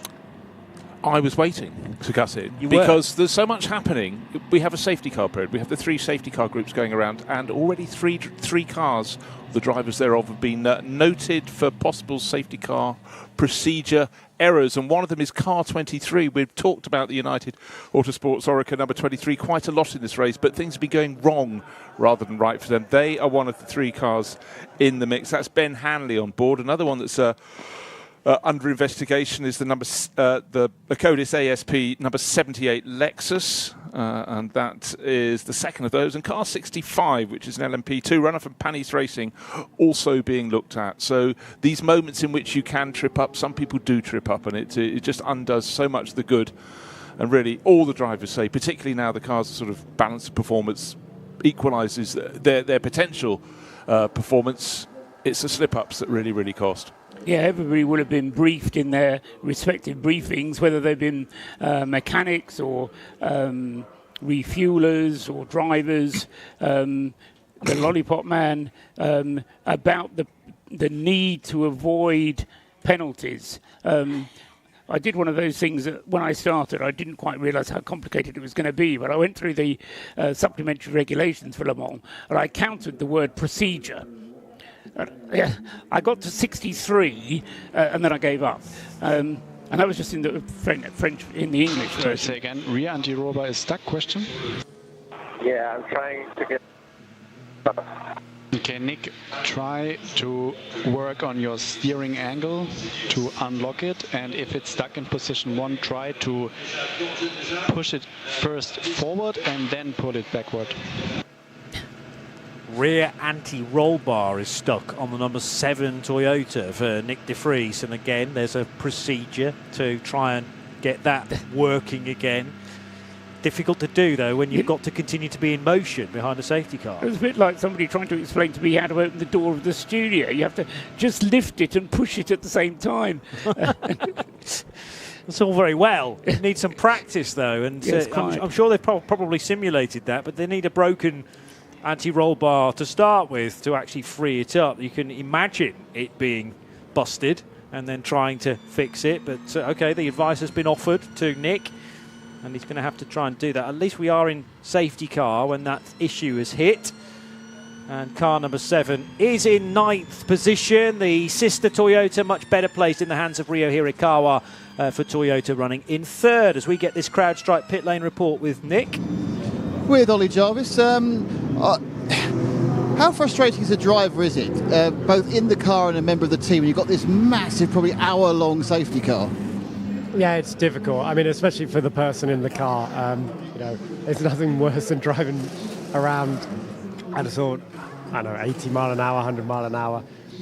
It feels like it goes on forever. You're trying to keep the tyres and brakes warm, and it almost makes you feel a bit sick, actually. So in the end, you just give up. But for me, you know, I'm just sat waiting, ready for my turn. Yeah, you've got Bijoy at the moment. I mean, will you actually get physically cold? Because it's not a particularly warm day, but is it still enough warmth in the car and everything else to keep you warm? No, it's still warm enough in the car. You know, it's cold, but it's not too cold. So he'll be fine in there. He'll be warm enough, and you know, he'll just be looking forward to getting the race restarted.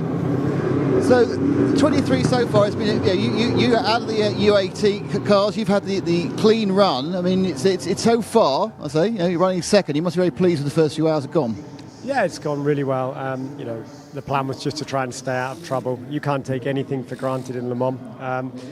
So far so good, but you know, it feels late, but then you look and we've still got 16 hours to go, so long way to go yet.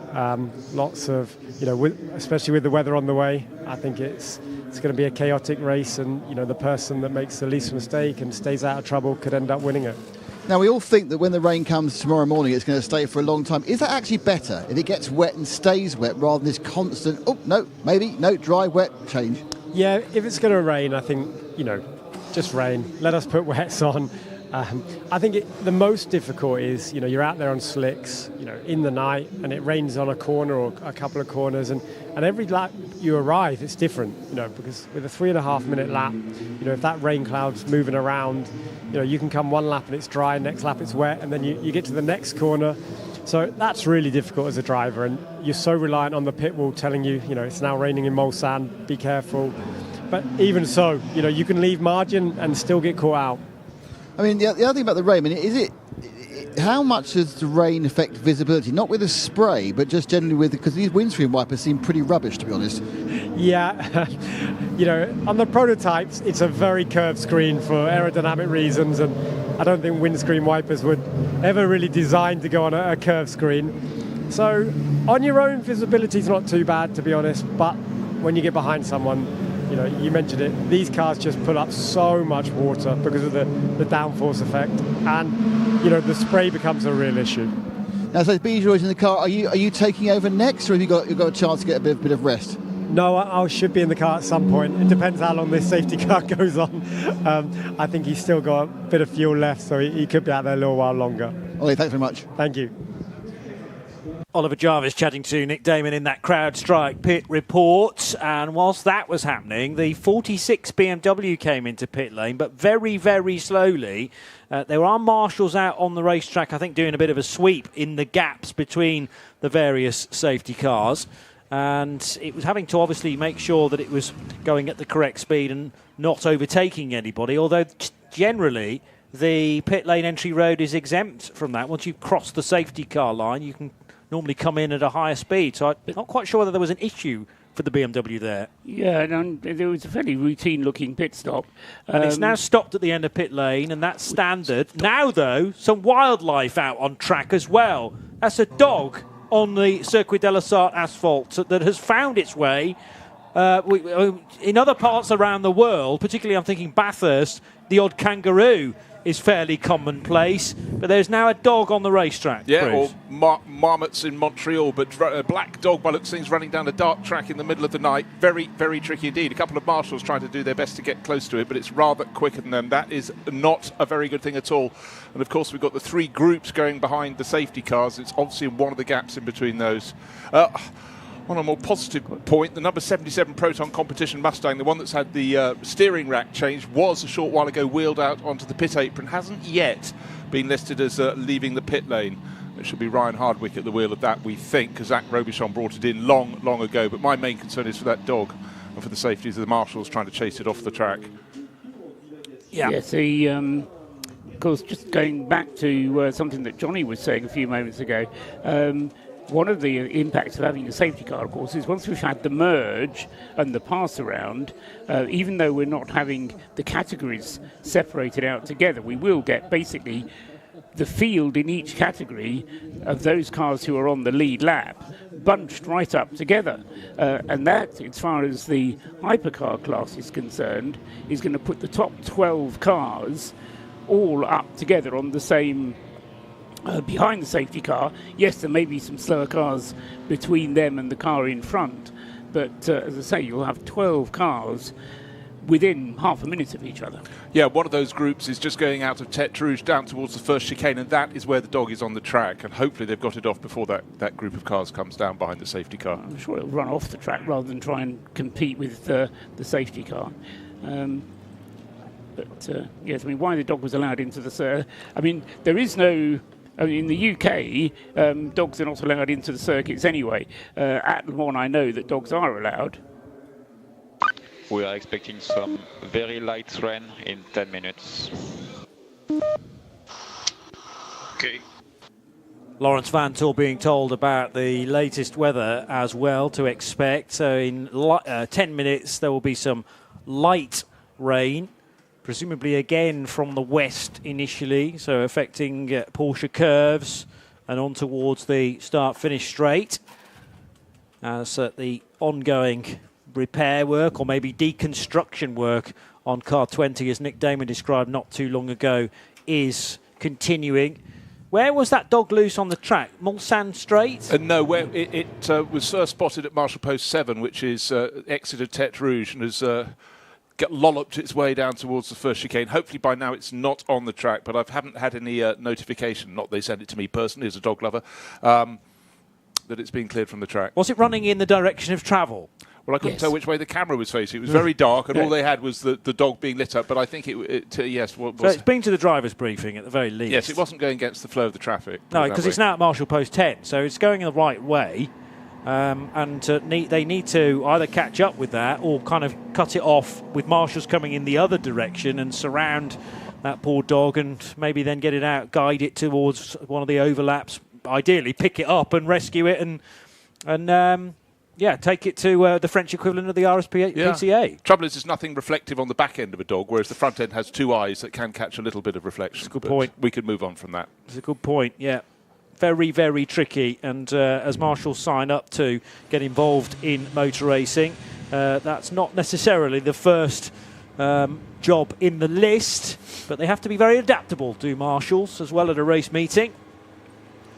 And not a little, a little bit of fitness helps if you're suddenly, instead of just standing waving a flag or stepping out from your post to tidy up. A lot of them have been out with brooms recently to try, during the safety car period to try and get any debris off the track in front of their marshal's post. But anyhow, fingers crossed that the dog can be captured.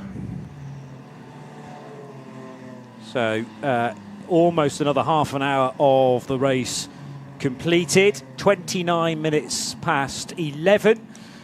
So 16 and a half hours still to go. This is 91.2 FM and around the world on radiolemans.com. We're live from the Ford Performance Studios, and we're also bringing the whole race live to you on Sirius 137 and XM 202. The hashtag remains at RLM_24H.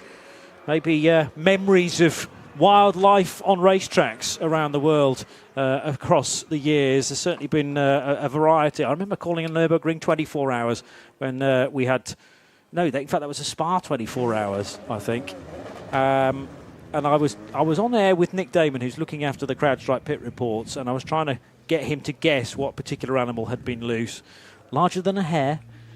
That was the we had some wonderful times there trying to get Nick to guess specifically what it was. Instagram radio show LTD. It's 11:30, so therefore time for another Hertz hourly update.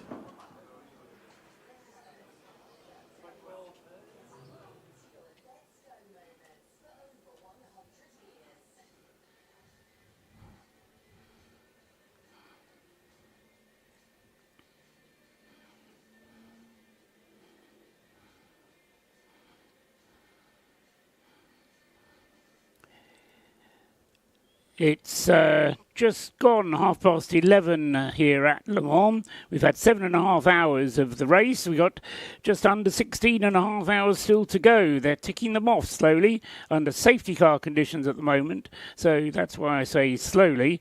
Robert Kubica still leads for AF Corsa, the satellite Ferrari operation. He's completed 111 laps, and he's lead in car number 83.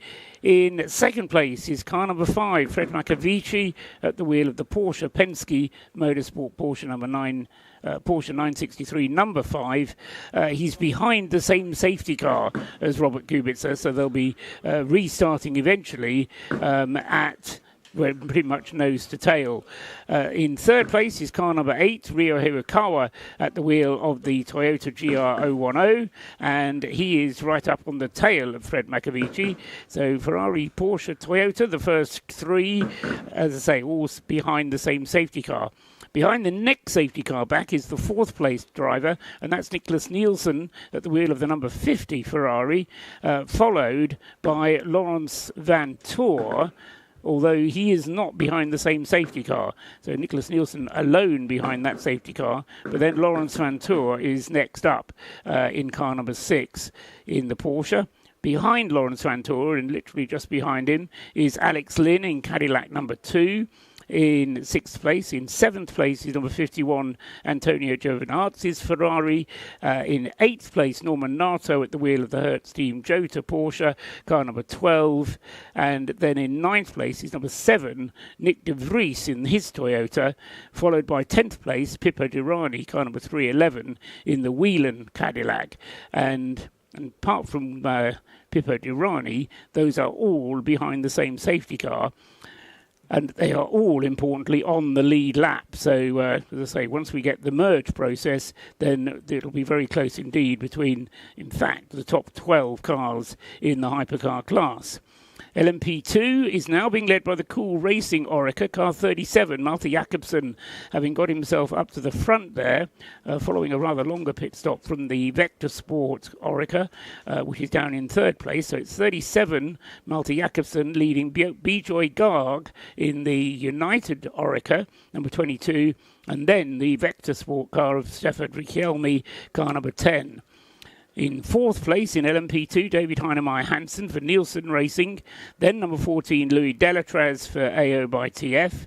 And in 6th place is 183, Francois Perrodo at the wheel of the AF Corsa Oreca. That's the order in LMP2. In LMGT3, it's the Manthey Pure Racing car Porsche that leads the way. Joel Sturm in car number 92, ahead of, again, Cool Racing, very highly placed. Naveen Rao at the wheel of the 47. Oh, I've done that again. That's an LMP2 car. So Joel Sturm leads. In second place in LMGT3 is the 46 car, Ahmed Al-Hati, now at the wheel of the Team WRT BMW. In third place is 87, Jax Hawksworth, driving the Acodis ASP Team Lexus. And in fourth, number 85 is Michel Gatting at the wheel of the Iron Dames Lamborghini. So LMGT3, Porsche first, BMW second, Lexus third, Lamborghini fourth. And then fifth, number 88, is a Ford Mustang in the hands of Dennis Olsen for Proton Competition.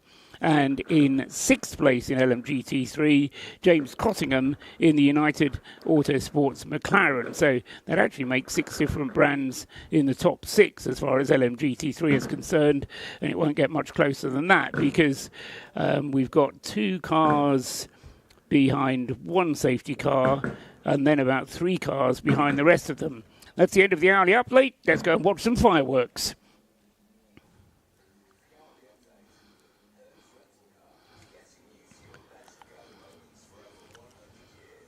The sky is alight right now with what has typically become part of a 24-hour race, regardless of where you may be around the world. It's a big event, 8 o'clock every Saturday at the Daytona 24 Hours, the Rolex.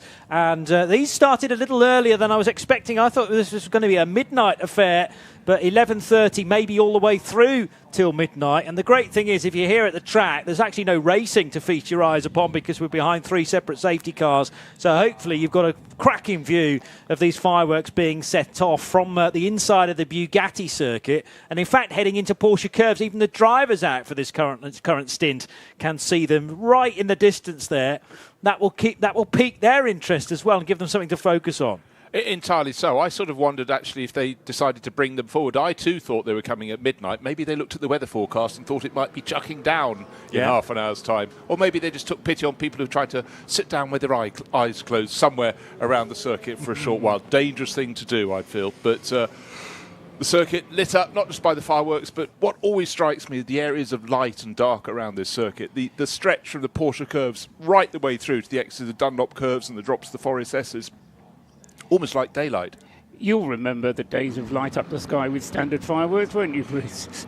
Bet Johnny doesn't. Not quite. Not quite. The number 9 Proton Competition Oregon LMP2. Remember I said that Jonas Reed had been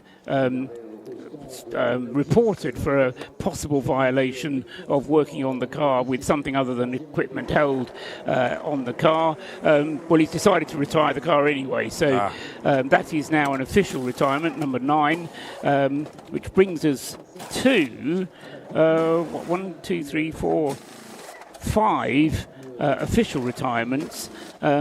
I'm still keeping my fingers crossed for the number 77 Proton Mustang that it might actually eventually come back out. It has come out. It came out about 5 minutes ago. Excellent. Just on the safety car.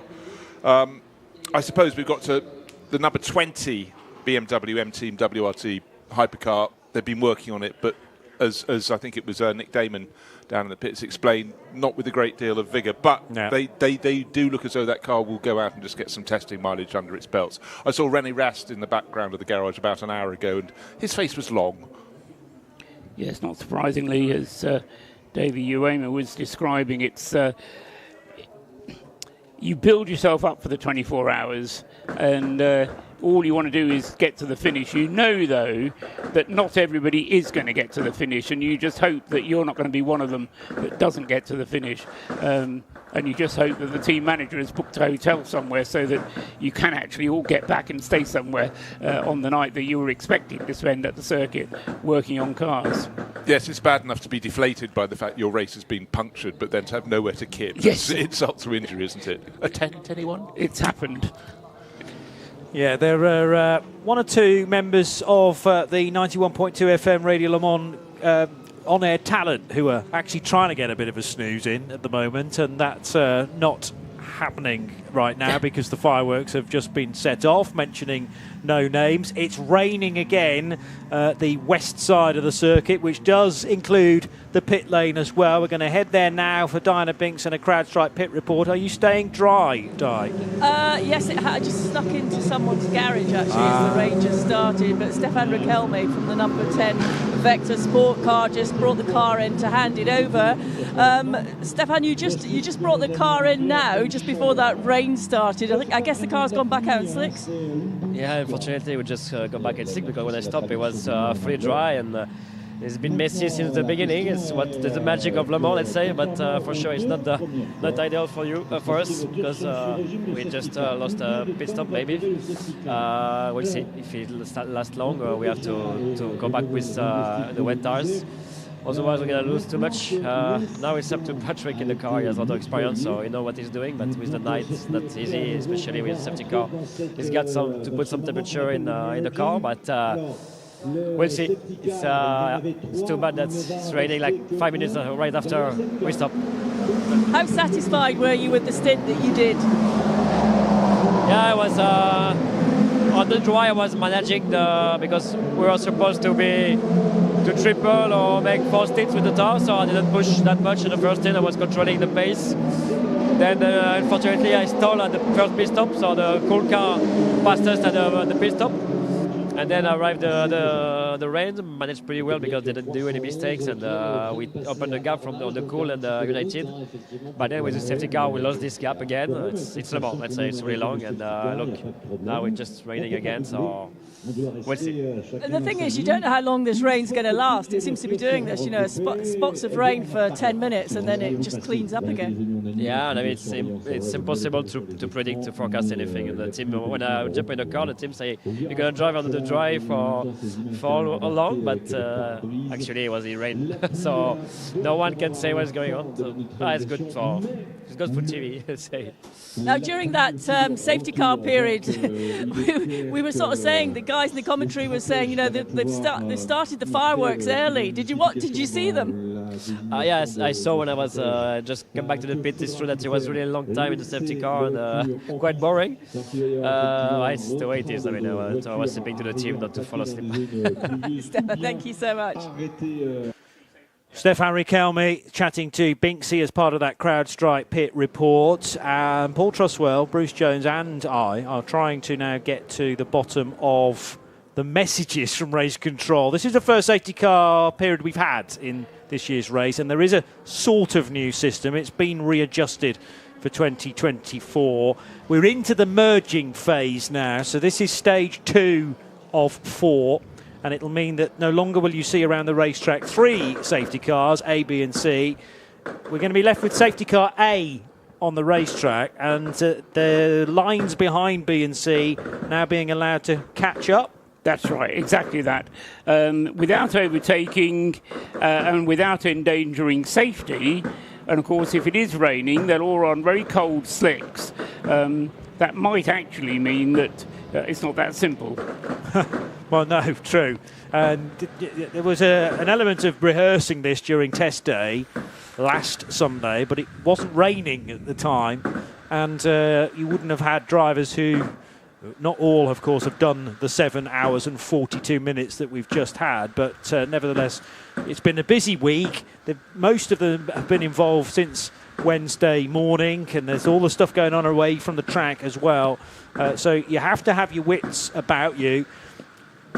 I'm assuming the Armco barrier work at Mulsanne has now been completed, otherwise they wouldn't be allowing cars to go at speed to catch up with safety cars. So those trucks have now dispersed, and this is why we're condensing the field to make sure that it's one long line of the remaining cars, 56 when you discount the BMW and the 5 retirements, but 56 cars all in one long line, Bruce. Yeah, reports on the official notifications about 4 minutes ago saying incident clear, which clearly is the repair of the barriers, prepare for merging. We've moved into that merging phase, but as you point out, it could be some while yet. The front car is in the pack. The safety car leads them down towards the kink just before Mulsanne corner. The last car is just coming on the exit of Tête Rouge down towards the first chicane. So that line of cars down the right-hand side of a circuit graphic should all be nose to tail within the next minute or two, I would suggest. Yeah, so the thing that won't be happening is that having completed the merge, although we'll do a pass around, we won't then separate the categories. Yep. So and it's up to the race engineers really to work out whether or not they're eligible for the pass around, and then to tell their driver. If they get it wrong and they stay in position, obviously they lose track position. If they get it wrong and they go for the pass around when they shouldn't have done, they get a 2-lap penalty, I think it is. But that is normally listed in a race control message to say such and such a car and a list of them are eligible for the pass around. Which makes life much simpler for everybody. It should do, yeah, and that's how things are done in the World Endurance Championship and indeed the ELMS as well, who have this pass around system. It is only to allow what I call trapped traffic to be released, so that between the safety car A, as it is, that'll be the only safety car remaining on the racetrack, and your category leader behind you. So if you're caught in that pocket, safety car in front, category leader behind, you will be permitted to pass the safety car, and then you'll be given sufficient time to catch up with the train again before we go green. One advantage about that should take a certain amount of time, and the rain that's just started falling on part of the circuit, the Porsche curves up towards the exit of the Dunlop chicane, that is due to have moved on through, because the last thing we want is a restart with everybody scrambling on, as Paul pointed out, cold tyres even, on a light, greasy surface. So hopefully we can avoid that, because there's a little saying that safety cars breed safety cars. We don't want to go down that, but in fact the rain now appears to be picking up and becoming heavier.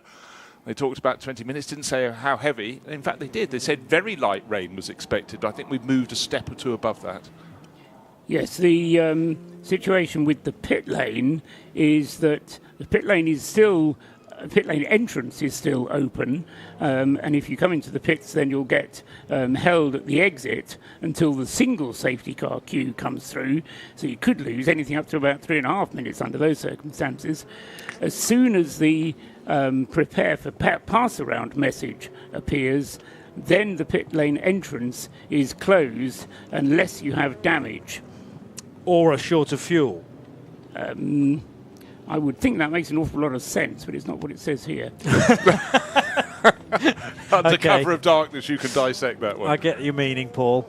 It's normally 5 seconds of fuel, and sometimes that's been extended because of how long it takes to engage the fuel nozzle. 10 seconds here. 10 seconds here. Yeah. And are you then also mandated to pit when we've gone green to make up for it? Because that's what happens in the WEC race. Yes, you're not mandated to come in, but you won't have enough fuel to get you more than a lap. Remember how long it is around here.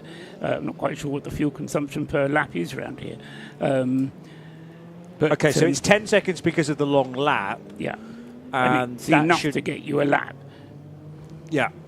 And then, well, it remains to be seen. But like you say, you're not going to be able to get much further because the car needs more energy /fuel. Nick, I don't think you were here. I think it was when Hindhoff was here. Nick Tandy had exactly that problem when we had the full course yellow, which closes the pit lane entrance. He was out of fuel, so he had to come in. He came in, put 10 seconds of fuel in, and then had to come in the next time around because he needed to. Yeah. And that's hoping that the pit lane, the safety car has then disappeared at that point, and the pit lane is open. But I suppose you can just keep coming in and getting 10 seconds of fuel until that point, and then you can get a full tank once we are finally green. But it's not the way to win a race, certainly. It might still be possible, but you're just literally limping from one lap to the next. Yeah, but also every time you come in the pit lane, you do run the gauntlet of possibly just not knocking your fuel, your pace down to the right level to get to the pit lane speed limit and so on and so forth. Every visit to the pits has potential for something to go slightly awry. It is a lot heavier now around the Ford chicane, this rainfall. Not the time to be on the... Well, maybe it is the time to be on the big wheel because there is cover at least there. You don't want to be in the queue for the big wheel as the rain is pounding down. And it appears worse under floodlights. Yes. So obviously there are a lot of those around the main grandstand area and the pit lane itself as well. But that's when you get to really see the precipitation. Yeah, in all honesty, I wouldn't want to be on that Ferris wheel, not just because I seem to be losing my head for heights, but also because the wind has been so gusty here. We've had time. Actually, this isn't a circuit that normally gets a lot of wind or an effective wind, but in the first 2 hours of the race, so many drivers were talking about it. I think gradually they became accustomed, but every time we walk out of the commentary studio, you know, you're getting bashed around. Don't slam the door. I didn't slam the door. That was the door being blown in the wind, etc. So it's really unusual circumstances here, and I think it spooked quite a few of the drivers in the early stages. 11 minutes to midnight. Remember, we started at 4 p.m, so still another 4 hours, even when we get to Sunday morning, before we reach the milestone of half distance. 91.2 FM. It's at Radio Le Mans here at the track and around the world on radiolemans.com. Live from the Ford Performance Studios. Paul Truswell, Bruce Jones and me, Johnny Palmer. And from the pit lane, providing the CrowdStrike pit reports, here is Nick Damon. Yeah, it's quite quiet up until a moment ago when the 81 Corvette, the TF Sport Corvette, turned up. They wheeled it back into the garage very quickly, but the reason is they're going to do a nose change down to the fact that it's had a couple of impacts. The left-hand side lights are lower lights. It's got some upper lights and lower lights. The lower lights are smashed and deranged, but still work. The right-hand ones no longer work, so they're now taking off the nose. This is not quite as modular as the Ferrari 296, but there is a big single unit. They have to undo 2 clips, have to undo a couple of very large Allen bolts. There's also some large sort of connecting rods as well. They've just about got them all off on one side. What they're also doing at the same time, Johnny, is they're doing a four-wheel brake change. They're doing a complete set of pads and discs, or pads and rotors if you're listening to us from America. So they're taking account to a huge service. It's going to cost them no time at all. They'll just join on the back of the safety car queue again. So just making sure there's no damage. They're now looking underneath the car as well, giving it a health check. The brakes are being done. They're just looking where locating, and they're going to put a new nose on, so they have new brakes and new lights when this car emerges, hopefully, in a couple of minutes, not having lost any time.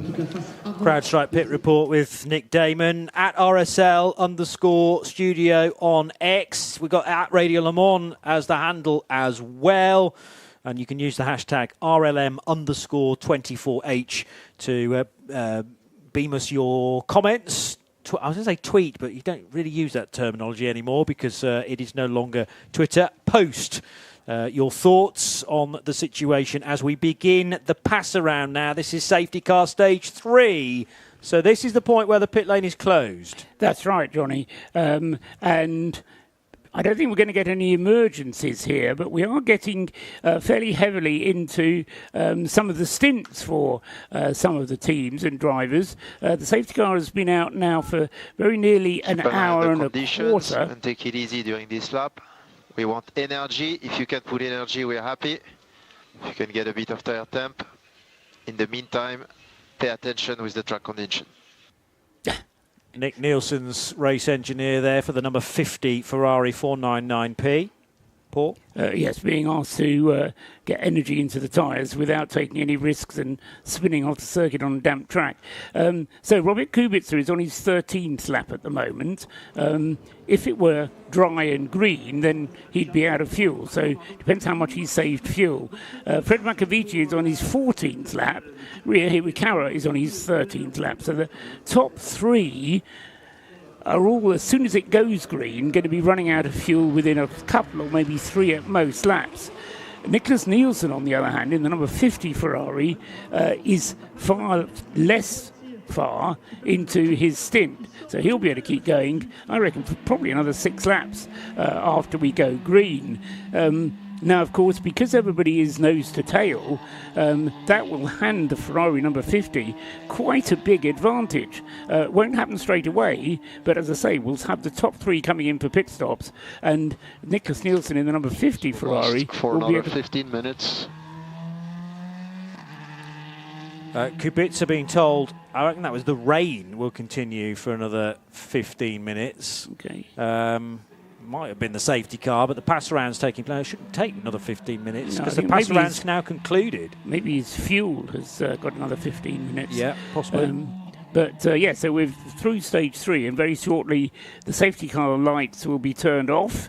We'll get the message on the screen to say the safety car in this lap, and as I say, we'll then go green, and very shortly after that we'll have a flurry of cars coming into the pits. Yeah, and that safety car is just approaching the kink before Mulsanne corner, but a good 2/3 of the field have been released in that pass around, so it's going to be very slow for the progress of the safety car and the pack tucked in behind it, and we'll see how much, if the others can catch and get onto their tail. And the majority of the field, if not everybody, still on slicks because it's not been raining enough to change to wet. So these are going to be cool slick tyres.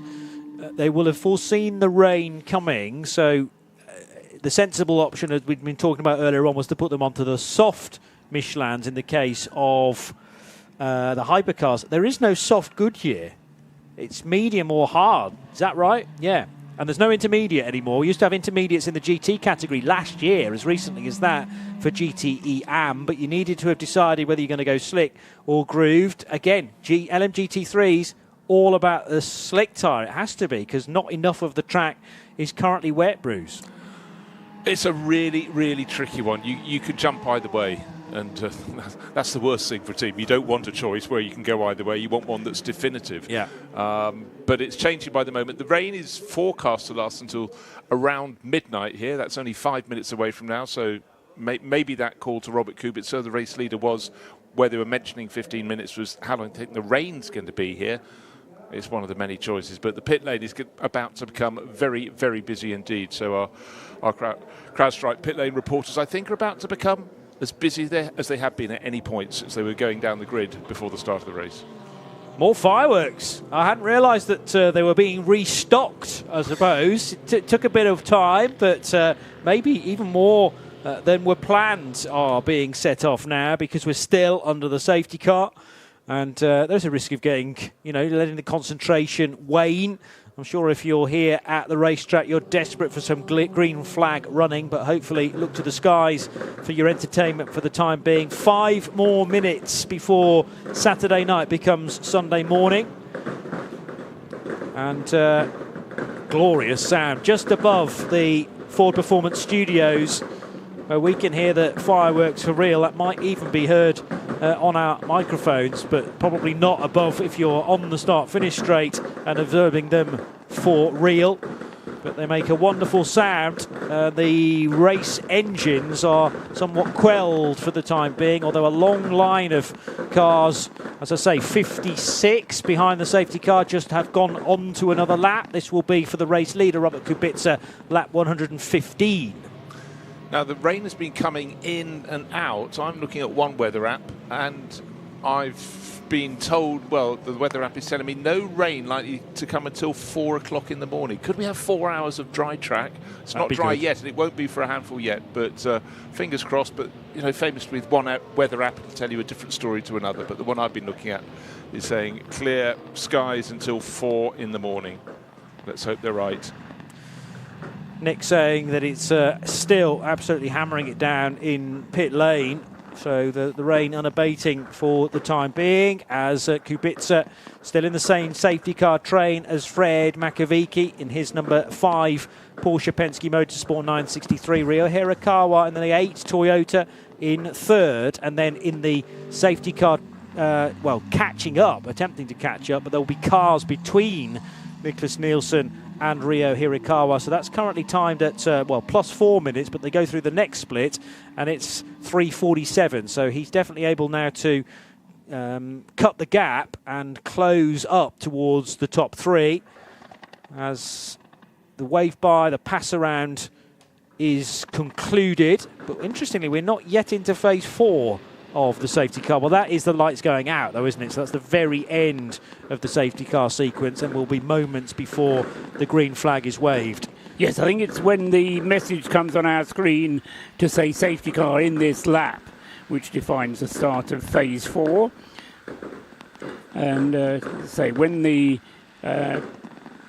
safety car is at Mulsanne corner, on the lap on which it's going to come in, that's when we should get that message coming up, and that will happen as soon as the cars are nicely lined up in correct order at the back of the single safety car queue. Johnny was talking about the 56 cars left in the race. It's worth just reiterating who the retirements have been. The first retirement was the number 54 Ferrari, which Thomas Floor had an accident with after just 2 hours in the LMGT3 class.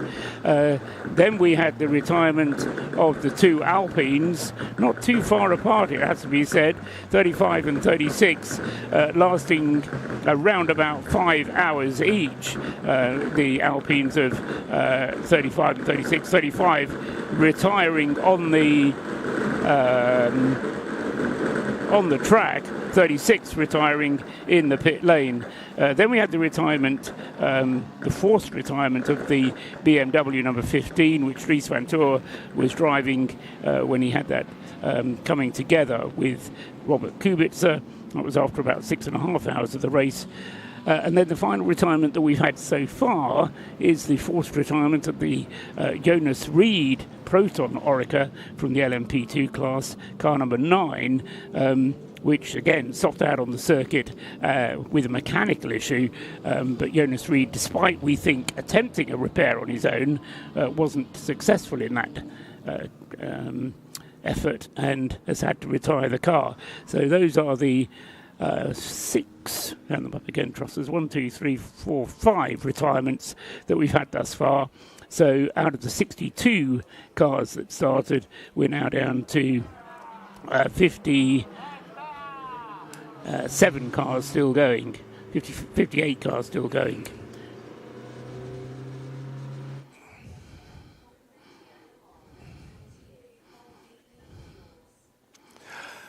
Well, we're looking at a low of 13 overnight tonight. Tomorrow morning, mostly cloudy with showers. High of 21 on Sunday, but showers forecast throughout the day. Dropping to 14 overnight Sunday night if you're staying over at 23 degrees on Monday, but with a couple of showers in the morning. Current temperature at the bottom of the Bugatti circuit, which is where we are in the Ford Performance Studios, is 13.3 Celsius.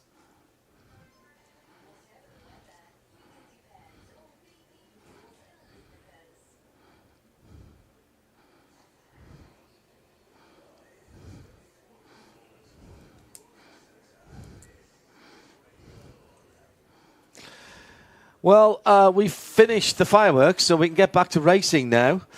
Honestly, I really don't understand why we need concerts and fireworks and all of that sort of stuff when we've got a motor race going on. Although, in fact, we didn't have the motor race going on. But if I wanted to go and see Simple Minds in a concert, I really would. I'm here to watch a motor race. I just don't understand all that nonsense that goes around it. It was chaos over there and quite dangerous as well, actually. Really, really badly policed and looked after, particularly on the bridge on the way out. Yeah, so I gather it's just really unfortunate. Year on year, yes, I know the last couple of years we've got phenomenal crowds here. You just think it should all be finessed, and where there's a stricture one year, it should be cleared by the next. Talking of Simple Minds, I saw them in concerts a few years ago. I wouldn't go around the corner to see them. That's just me. Well, they were just round the corner. Yeah, I didn't go. No, well, you didn't. Exactly. I was in here. That's right. Yes, indeed. I saw them many years ago supporting the police. U2 and Simple Minds were the support the police at Gateshead Stadium.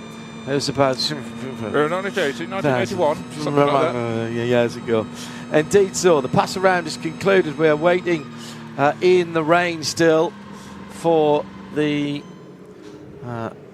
race director to decide that we can go back racing. Not sure what's holding us up at this point, because presumably the barrier repairs are now complete. Otherwise we wouldn't have done the pass around. No, I think they're just waiting for the cars Fireworks? having completed the pass around to catch up with the back of the safety car and get themselves into formation. It actually says in the regulations that they're not obliged to do that. They don't have to wait for them to come back around. They don't have to, no. Yeah. The safety car is in between the two chicanes on the Mulsanne Straight. The first of the cars that took the pass around is the Panis Racing Rodrigo Salas number 65. That is the Palace Racing, as I say, that is the Pro-Am car, and that is leading, what, about a dozen or so cars. So unusually, we have got they have got a lap back then, effectively, Paul, have they? In terms of all those cars that got the pass around. That's quite unusual here at Le Mans and wouldn't have happened a few years ago. No, they're actually 2 laps behind, right. Having completed the pass around. That particular car, yes. The 65 Palace Racing LMP2, that's right. So then there's the 28 in behind there. That was the Edic Sport. That's 1 lap behind. Right. And was that 2 laps behind beforehand then? Well, it... well, one and almost 2. Yeah, one anywhere between 1 and 2 laps, that's right. Okay. Still waiting for things to happen. Now, mechanics down in the number 83 leading pit, Robert Kubica's car, are beginning to get ready for something to happen here. Let's have a listen to Norman Nato. Some track updates, please, for Will. It's fully wet everywhere, so yeah, wet condition. There is not one single corner where it's dry, so he can use, as I say, full wet line, especially in the Porsche, to avoid like the inside line to cross back in exit. Copy that. Copy.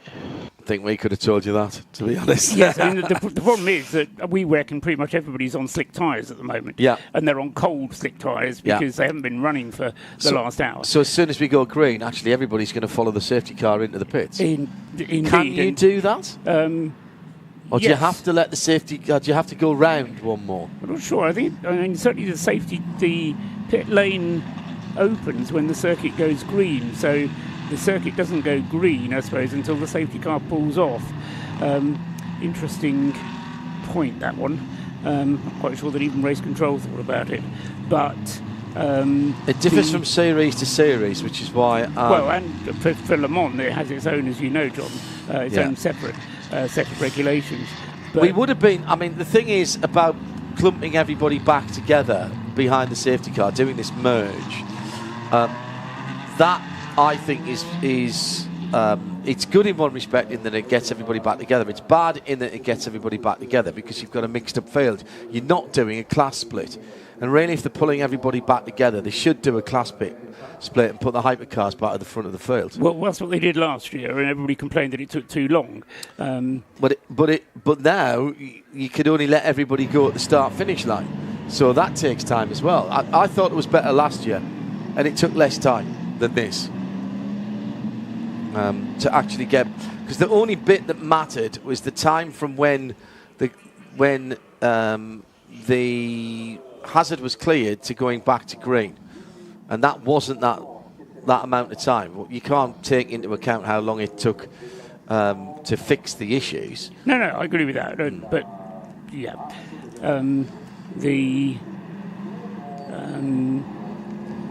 so the regulation says very clearly that the moment that the pass around is announced, the pit lane closes, and you can only come into the pits if you have damage or you need to replace a damaged tyre.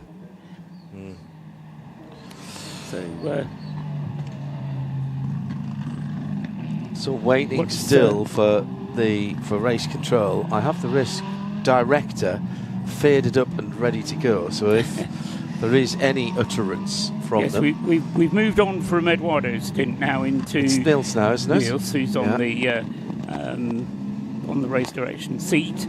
And the other thing which... here's Seb Bordier. Let's have a listen. Speak, Seb.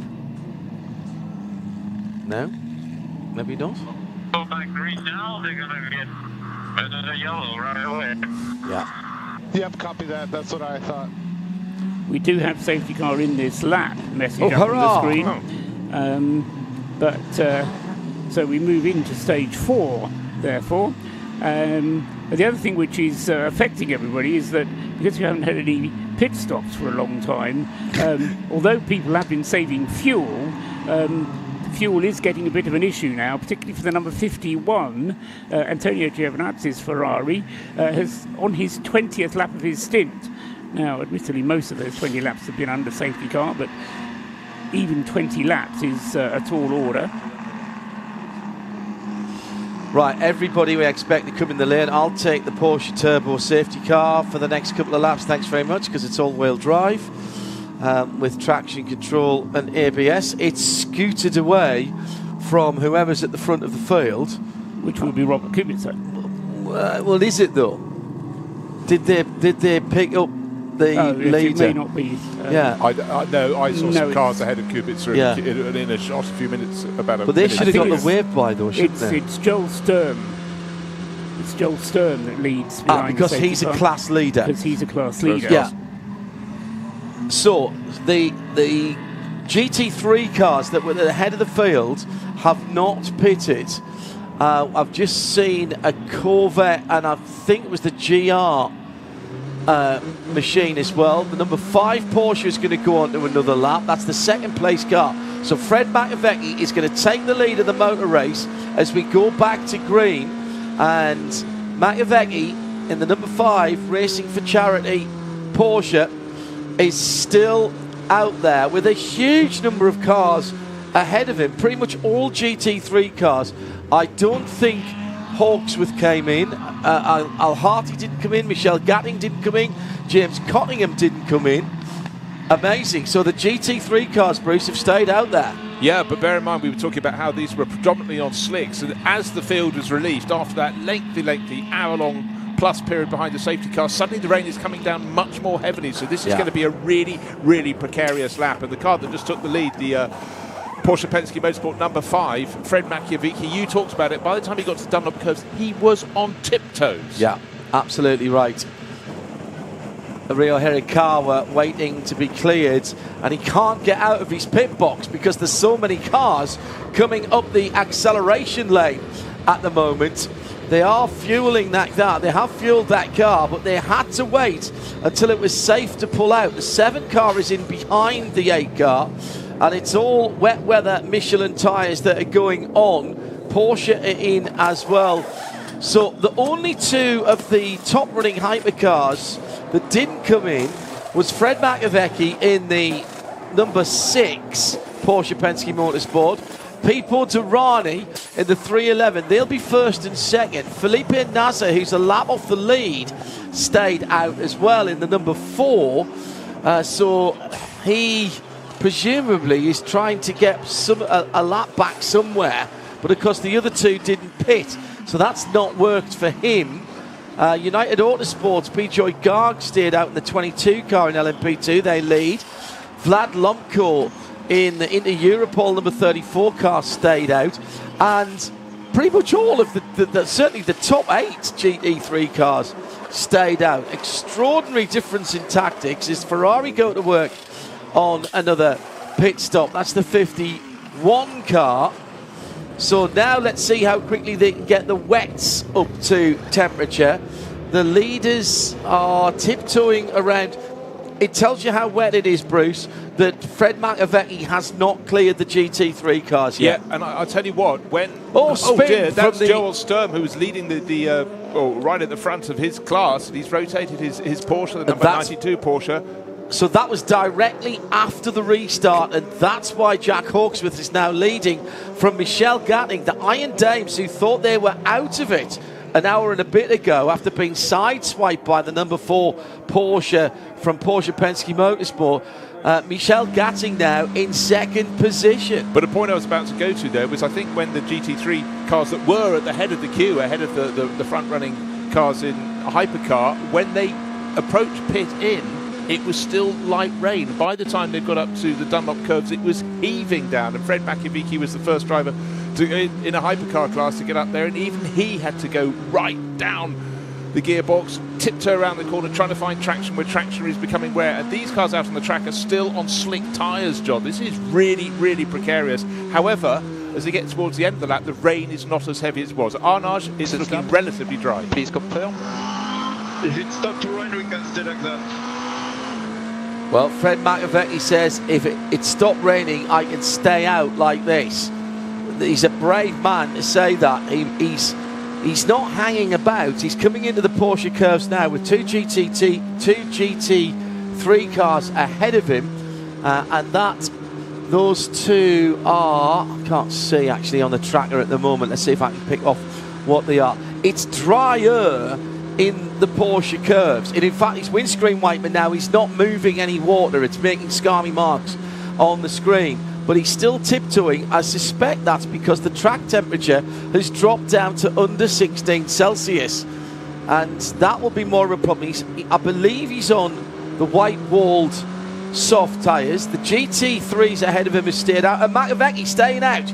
He's rolling the dice here that it is going to dry. Well, look, in a race like this, when the cars are so equal in performance, if there's an opportunity to seize an advantage, he's got to be brave to do so. But Fred Mako feels he's up to the task, so he's going through the second part of the Ford chicane. This, as John pointed out, is a big roll of the dice. This could be decisive, or it could be disaster.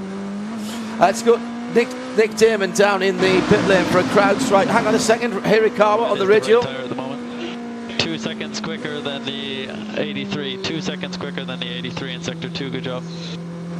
So that was Ryo Hirakawa catching Robert Kubica. Has Kubica been had his penalty assessed yet? Nothing we've seen. Okay. Porsche Penske Motorsport, Fred Mack from Pipo Durrani and Nick Damon for CrowdStrike Pit Lane Report. Yeah, absolute, well, what would be chaos, organised chaos, and planned chaos in many ways. The three Ferraris, the AF Corsa, the yellow one, the two Team Ferraris, they came in, they all had their dolly jacks. You thought, oh, is there a problem? No, they knew they'd have to come in at an angle, so they were straight under the dolly jacks, straightened the cars up, fueled them up, then re-angled them on the jacks again and released them out. Both of the red Ferraris, the Works Ferraris, changed drivers. I'm not 100% sure because I was looking the other way about whether the 83 changed or not. And then around it, of course, there's just a flurry of other people changing onto wet tyres. But the thing is, I would say, it's absolutely soaking wet in the pits. It's not like a bit damp or a bit light, and it's still raining. Now, if it's wet here, that means it's wet at the back end of the Dunlop of the Porsche curves, and it's wet all the way around the Dunlop chicane through the 4SSs. So it's not like it's an easy part of the track. But then again, I'm not Fred Makoviecki, so what do I know? What's happened to Pipo Durrani? He went through and didn't stop, and now he's down to 4th position, and he's only just gone across the line. Is that just the conditions? Is he that much slower? It's Kubica still in the AF Corsa 83. He's in 2nd position now.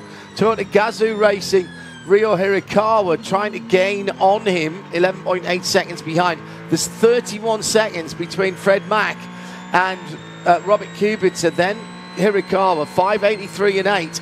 Then the Whelen Cadillac of Pipo Durrani, another 14 seconds further back, and 10 seconds off the back of that, Lawrence Vanthoor. So that is how it stands. Pipo hasn't sneaked into the pit lane there without me seeing, has he? I'm just wondering if he actually had a rotation. I think he has.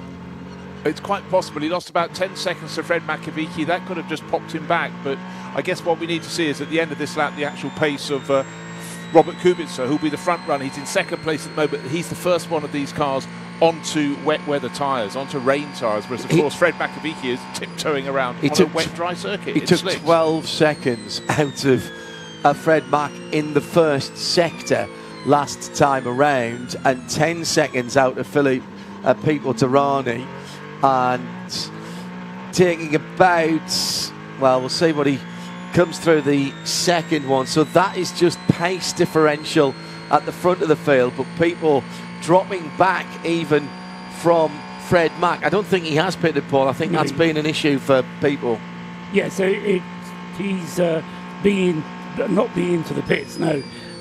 Just trying to work out what he's actually managed to do is get up to 4th place, but I don't think he was really justifiably any higher than that.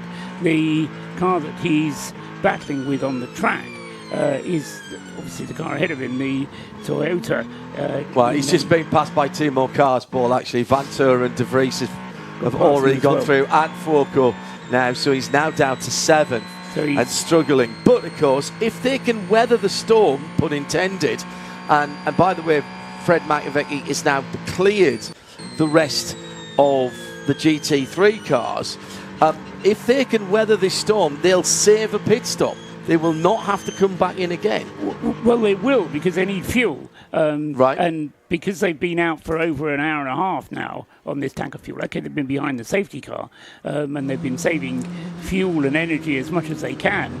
But at some point, they're going to have to come into the refuel, and then it's just going to turn around again. But that means that they get the opportunity to assess the conditions further down the line. Everybody else, they've decided that they've twisted, if you want. They've got to go. They've got to come back into the pits to switch back from wets to slicks at some point, depending how quickly it dries out. Now, the temperatures won't help it to dry out quickly, but the wind will if it's still blustery. Change the lead, Robert Kubica. In the first 2 sectors, he took 20+ seconds out of Fred Makovici. You repeat? 83 behind you for position, 83 Ferrari on wets. Okay, that was a delayed transmission, slight of delay, course. because as at that very moment we could see Robert Kubica already starting to escape in the distance. He was going through the second part of the Dunlop chicane at the top of the hill there, and Fred Makovici still on tiptoes, but more importantly still on slicks. And actually, what was their difference of lap time? 36 seconds slower over the course of a lap. So dearie me. Well, this is not about now, though. No, but it's a question of how much rain are we seeing, and but you had a whole load of 36 seconds. You had 3 of those, and that's almost your pit stop. Well, 3 laps. Actually, yeah, it's 2 minutes.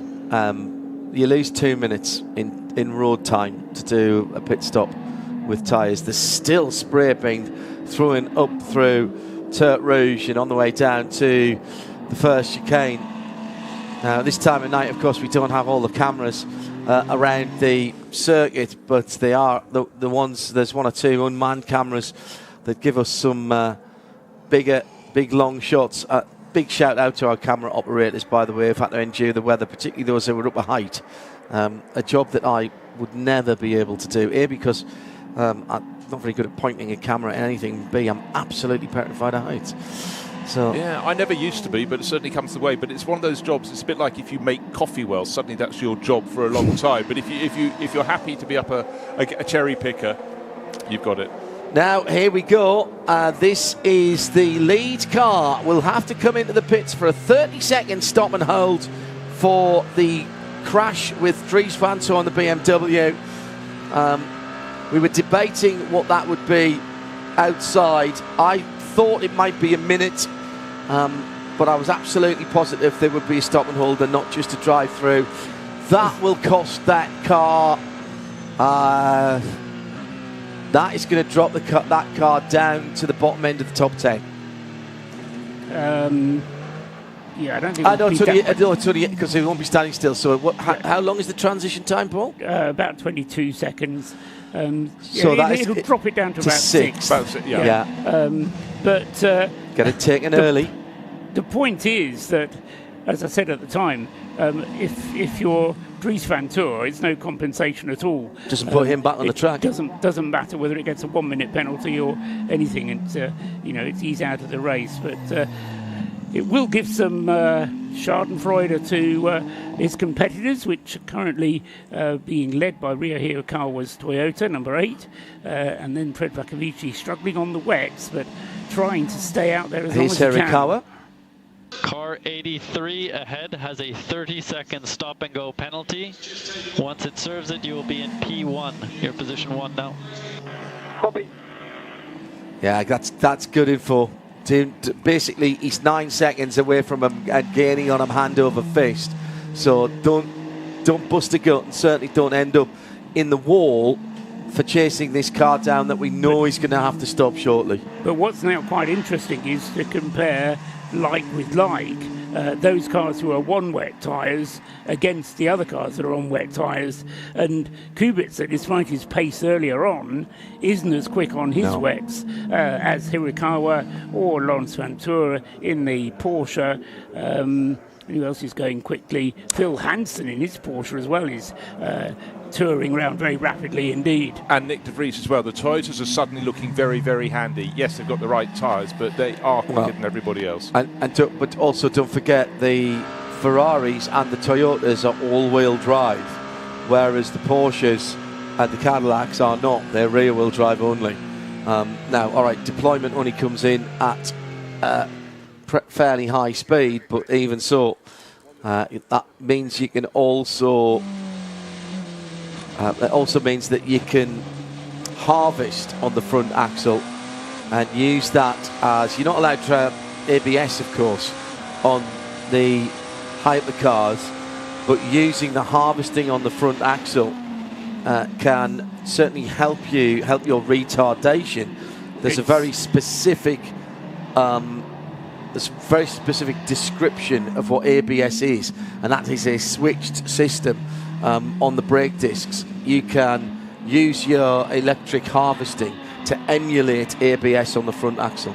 It's 190 kilometres an hour is the speed at which you can deploy the front wheel drive. Is that the same in the wet now? Because it used to be one different in wet and dry. No, there are two columns, but they both say 190 kilometres per hour. Yeah.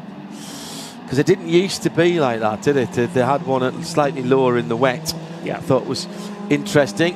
Pass for position going through Tertre Rouge. That was a Porsche losing position. And I think that was the Toyota Gazoo Racing of Nick de Vries going past Fred Makowiecki. Yes, it was. So that's Fred Mako now over 40 seconds behind Robert Kubica. Now he's going to get that back on Kubica when Kubica has to come into the pit lane for his 30-second stop and hold. But he's still nearly 40 seconds behind Ryo Hirakawa. So they are really banking on the fact that whenever they run out of fuel, that it's going to be dry enough to stay on slick tyres. Because at the moment, Fred Makowiecki's getting passed by everything bar that dog that was running down the Mulsanne earlier on. And I think what Bruce was saying, you know, the amount of time that Makowiecki is losing in these conditions is going to be compensated, or it's not going to be compensated by the advantages he's getting. Yeah, they've got to, I understand them sticking with this now because they've kind of gone with it. Yeah, now it's they've brave. made a choice. Yeah. Yeah. How many more laps can he do? That's the question, Paul. That I'm afraid I can't work out because I don't know what the fuel consumption, or rather the energy usage, is under the safety car. But he's losing places, as you say, all the time, and so the energy usage in the wet is going to be less than it is in the dry. However, his last lap was a 4 minutes 30. That's 12 seconds faster than he was going earlier on. So he's getting quicker in that car. He's still losing time, but he's losing slightly less time per lap, Bruce, and he's getting quicker. Yeah, he's getting quicker. The front-running cars on wet weather tyres have also improved by about 3 seconds a lap, and in fact the increment was 36 seconds a lap usually. It's now 32. Right. Small increment. I just have to pick up a message sent into RSL_studio from Ian McCarthy. One assumes that the dog that was on track earlier has been sent to bark Ferme. Oh, Ian, get your in coat. the corner. Get your coat. Nick Damon, CrowdStrike pit lane report. Oh, I wish I'd thought of that one. The 59 McLaren came in for a stop, which is not particularly remarkable, apart from the fact that he took off slicks and put on slicks. Used slicks, but yeah, so they are. At the same time, the 77 Ford went past with blue sidewalls, Proton 4, so that means he was on wet, so it's kind of a crossover point now, but certainly I think Fred Mako now is going to stay out long enough to get that thing back on the soft slicks when he can. Not raining in pit lane anymore, has stopped about 5 minutes ago. And just by the way, pointed out by Right Turn Lover, thanks RTL, that Francois Perraudot got a 3-minute stop and hold for the incident where he sideswiped the Corvette into the barriers, so maybe Kubica can and the 83 crew could consider themselves fairly fortunate in that. Another draft of drive-through penalties. I cannot remember, Bruce and I were seeing this out in the prep room, can't remember as many drive-throughs as we've seen at this stage of the race. 3 more cars that have got penalties. The 23, the 65 and the 78 all going to go through the drive-through. So that's Panis Racing with tyres Besh is the 65. Oh, off and fire. This is going to be another safety car. This is the 3-0 This is Duquesne. Jean-Baptiste Simonin is out of the car, and huge plumes of smoke coming out of the air intake. Yellow flags at the end of, at the entrance to the first chicane. And yeah, that's a proper fire in the air intake. Looks like somebody set a barbecue and got the Maguez on there. And that is an engine that has gone. That is very, very unusual in LMP2. Very unusual indeed. And Jean-Baptiste Simonin getting out of the car as fast as he possibly can, but the sheer amount of smoke that's pouring out of the vent at the top of the air cover, so hands on heads for the Duquesne team. Jean-Baptiste was running 10th in the LMP2 class, but more importantly for him, 4th, so just in the Pro-Am sector of that. So they were heading for a good result, and who knows how much warning he's had, but he's pulled to driver's right hard against the barriers, but in the light rain, the darkness, it's going to be really uncomfortable for all those coming past for the first time. Double yellow at the moment. It looks like we're going to go to a slow zone. Yes, we are now. We're going to a slow zone right now. Now, is this an opportunity then for Porsche to make their decision with Fred Mako and decide, is it dry enough yet to come in? Let's get to an hourly update and we'll come back and give you the news about what's going on. It's midnight here in France.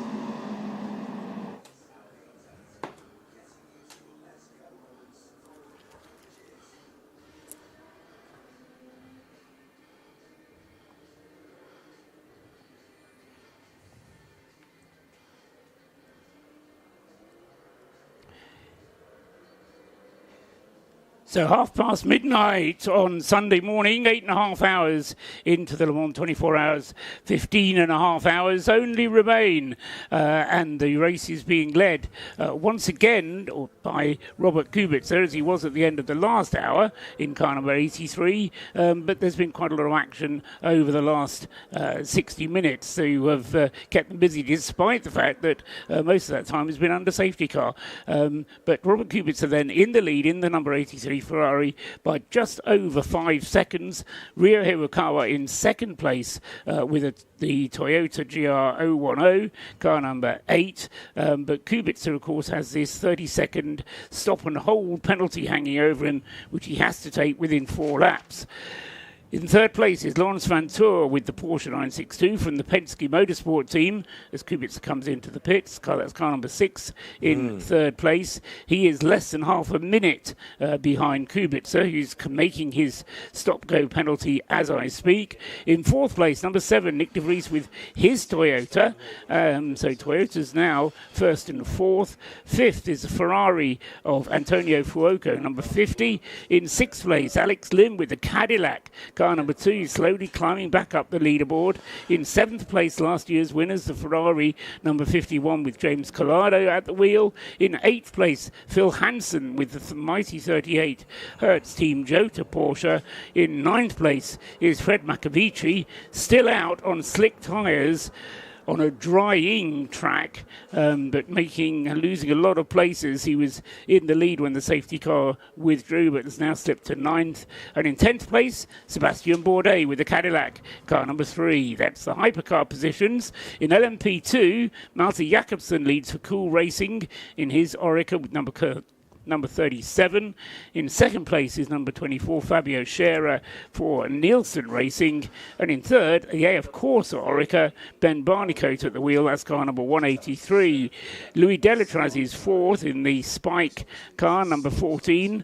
In fifth place, Ollie Jarvis now back in the car for United Autosports. He's in car number 22 in fifth, just moving ahead of Patrick Pilet's Vector Sport Oreca, which led for so long, car number 10. Has now slipped back to 6th. 7th is Vladislav Lomko in the Inter-Europol competition car 34. In 8th place, number 28, is Job van Outert's Edex Sport car. In 9th place, number 33, Lawrence Herr in the DKR Engineering, and 10th Matthias Besch for Panis Racing. LMGT3 being led by Rickard Rietz in a Porsche 1-2 with the Manthey cars separated by just 2 and a bit seconds. In third place in LMGT3 is the Mustang from Dennis Alston, car number 88. In fourth place, the Iron Dames Lamborghini, Michel Gatting at the wheel of number 85. In fifth, number 27, is Ian James, Heart of Racing, Aston Martin. And the first of the BMWs that was leading the class is number 46 car now, Ahmad Al-Hati at the wheel of the 46 Team WRT BMW that he shares, of course, with Valentino Rossi. Those are the positions at midnight here in France.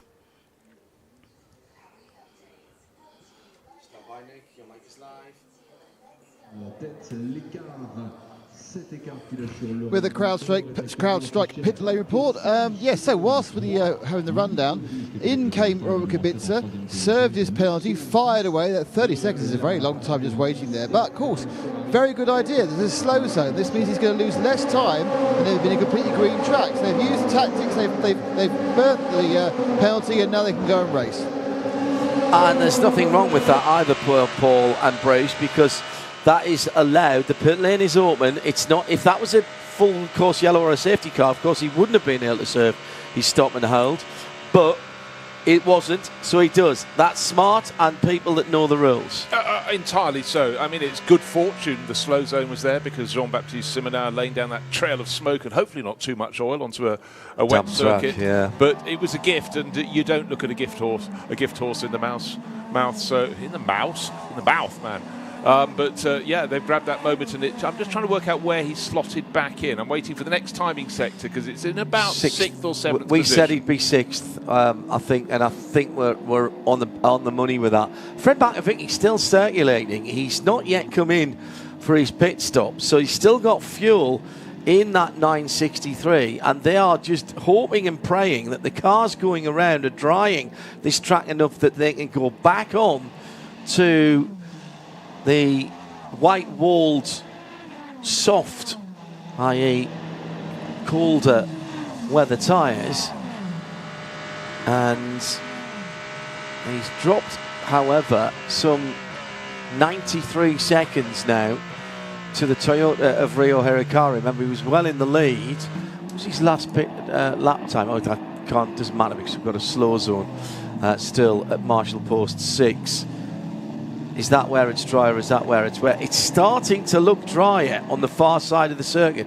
Coming round Mulsanne. Drier, I said, not dry. But I can see through the headlights, Bruce, I can see a lighter grey on parts of the circuit. Yeah, no, exactly. So their first full racing lap after the drivers came out on wet weather tyres was about the fastest was doing 4 minutes 2 seconds lap. They've just lapped in 3 minutes 55, and that was with the slow zone as part of it. So the track is effectively almost 10 seconds faster.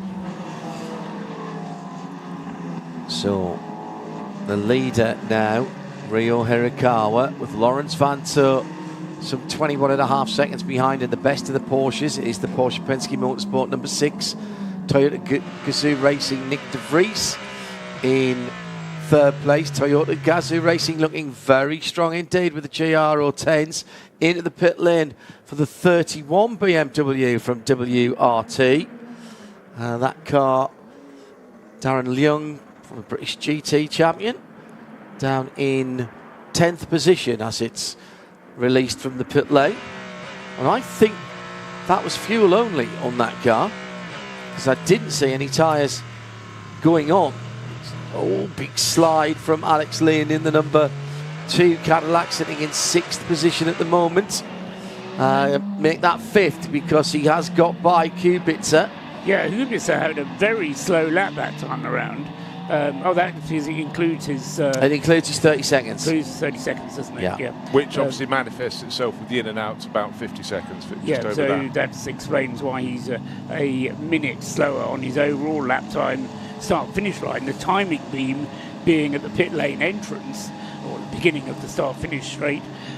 So the out lap is the lap, which includes the pit stop time. But truly impressive work from Lawrence Vantour with his Porsche number 6 in second place, because he gained 8 seconds on Ria Hiwakawa's car. Question to you, Bruce, is let's have a listen to Alex Lynn. Oh, somebody was complaining about something. I thought it said it stopped raining. Oh, okay, fine. But we'll find out. The Duquesne is being craned away, barbecued McDonald's car. Question for you, Bruce. If you were Lawrence Vantour's engineer or team manager, would you have told him that it was the 83 of Kubica that knocked his brother off the track?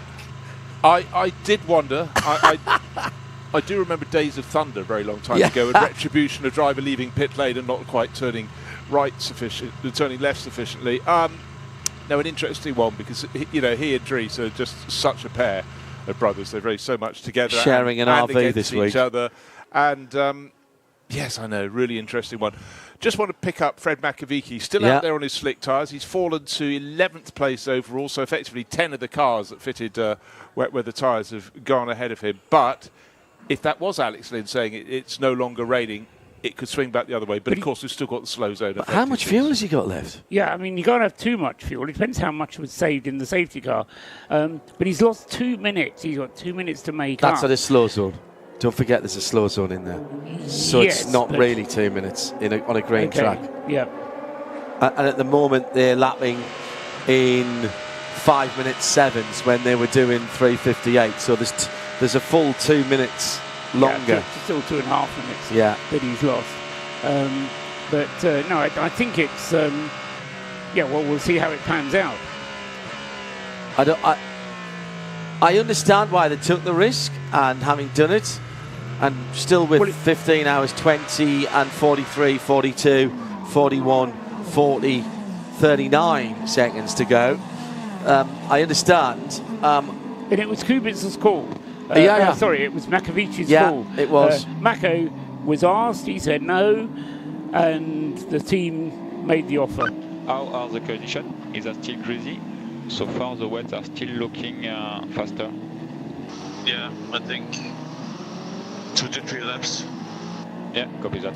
And with the slow zone, so one on slicks are losing temperature, so it's helping us also. Yeah, that's a very, very good point that the engineer for Lawrence Vantour was making. With the slow zone, you build up all that temperature, and then you go through the slow zone, through the bottom of the forest. In fact, actually, after Dunlop, and all the way through to the first chicane, and you lose all your temperature, and you're not going to get that back in a straight line down the middle of the Mulsanne and then the third part of the Mulsanne. Yeah. No, and I'm just looking to see who's going to be next in line to pick off. In fact, the next in line, the other car that didn't come in from the front runners was the Pipo Dirani, the 311 Wayland Cadillac, and he's just come in. Now, what's his choice going to be? Because the track is really drying very quickly.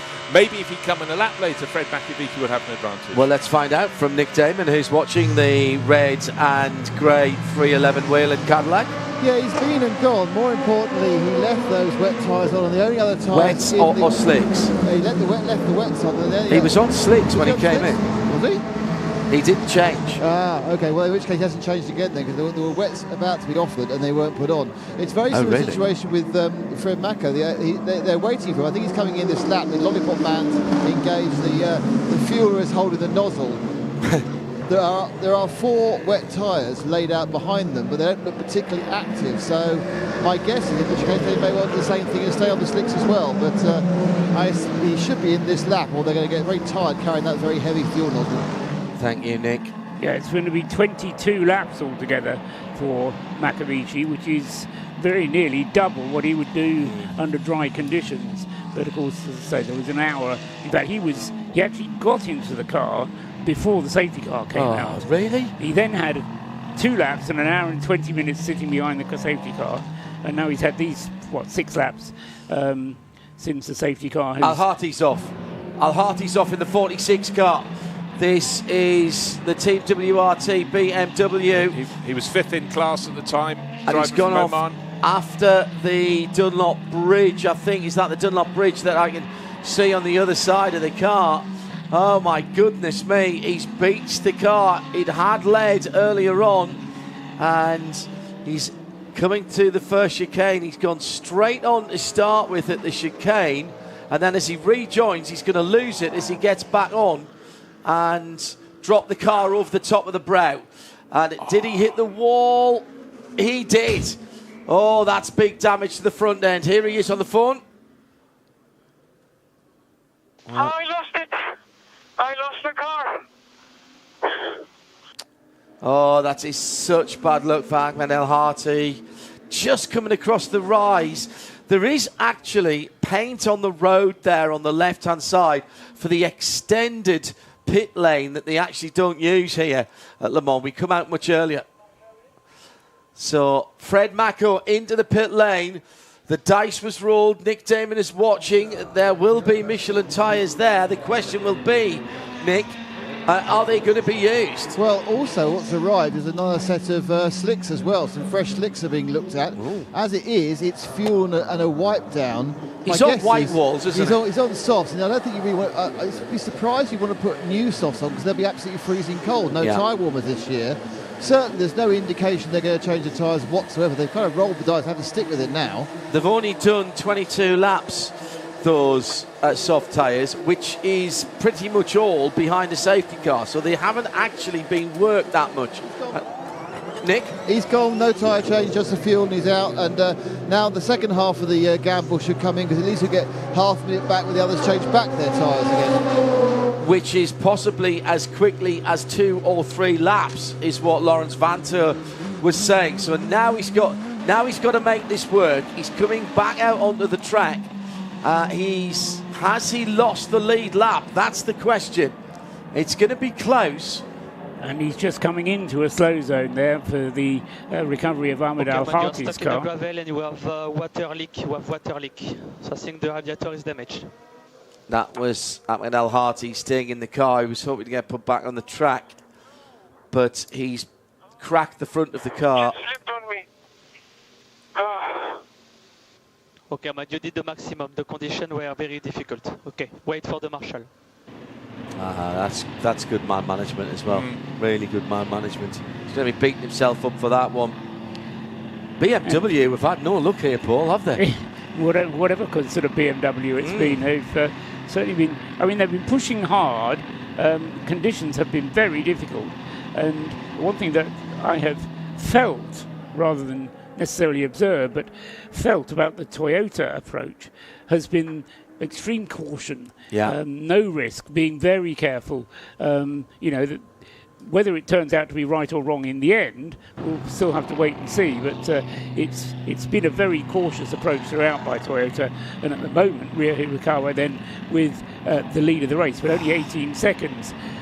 Just as Al Harti went off, I was about to say, we've gone green because the slow zone for the removal of the Duquesne LMP2 car, number 30, had just been completed. We'd just gone green, and then Al Harti had his incident just past, as you said, John, just past the Dunlop Bridge, and that's caused another slow zone in that sector. What happens every time there's a slow zone? There's a possibility someone will transgress in that, and Will Stevens, the number 12 Hertz Team Jota Porsche 963 driver, is under investigation for, slow zone procedures. It's hard. They can't make the drivers thick and fast. Some are on the wrong sort of tyres for the conditions at the moment, so it's very difficult indeed. But drivers continue to be pinged, fitting in with the comment that John and I had earlier about the sheer number of penalties. Big moment for the number 27 Aston Martin. Full opposite lock through the first part of the Ford chicane. Somehow the driver kept it out of the wall. That driver being Ian James, the bronze driver, but an exceptionally experienced bronze driver. Fuoco and Alex Lynn going at it out of the slow zone, and in fact Fuoco driving off the track there to get round another car well over the white line. All 4 Michelins across it, but here comes Alex Lynn. He's got the drag down towards the second chicane, and just lots of flashing lights ahead of him as they'll peel off to, actually it's to the first chicane, my apologies. So that's, yes, they've moved the chicane, as Paul said. So it is still just the slow zone in the first part of the lap to round about Tertre Rouge. And Alex Lynn then making up a position there, I believe, on Antonio Fuoco. No, not quite. So I think he did get through into 4th place. So have a look, because Fuoco clearly lost a bit of traction. Yeah, he with did. his right-hand wheels on the did. grass. Yeah. Wet grass, of course. Yes, he did. But now Alex Lynn is in the second chicane, and it's a little more slippery maybe there. The Ferrari using that all-wheel drive, just the rear drive, hybrid, harvest and deploy on the LMH regulation cars. Remembering Hypercar is a combination of two very different philosophies and rule sets. IMSA DPI 2.0 effectively is LMDH, what's called GTP in IMSA, and then you have the full LMH or hypercars from the FIA WEC. Far fewer spec parts. Oh my goodness me, they jinked right to miss one of the Ferraris there. Down towards Indianapolis now. And Alex Lynn moving around under braking as the Ferrari tries to have a look down the inside into the turn, the right-handed, which is often called, you hear the drive's called Indianapolis 1. Now they head off towards the Porsche curves. Gazoo Racing leading. Ryo Hirakawa 16 seconds to the good over Lawrence Vanto. Wouldn't mind hearing what Lawrence has said. 354 for the leader, 355 for second, 356 for Nick de Vries in the 7 Toyota. Another 14 seconds back in 4th, 355 for Alex Lynn, 356 for Fuoco, 354 for Robert Kubica in the now 6th place, number 83, the car that was leading, but he has taken that penalty. James Collado in 7th for Ferrari. In 8th, Phil Hansen. 9th, Cadillac and Sebastian Bourdais. The gold-fronted car. Will Stevens for Hertz Team Jordan under investigation. And we need to check some lap times. Pipo Derani, he has just finished his first out lap. So what? We're now fully green as well, John. Thank you. We are now fully green. Here's James Collado. Out of karting, track limit warning, out of karting.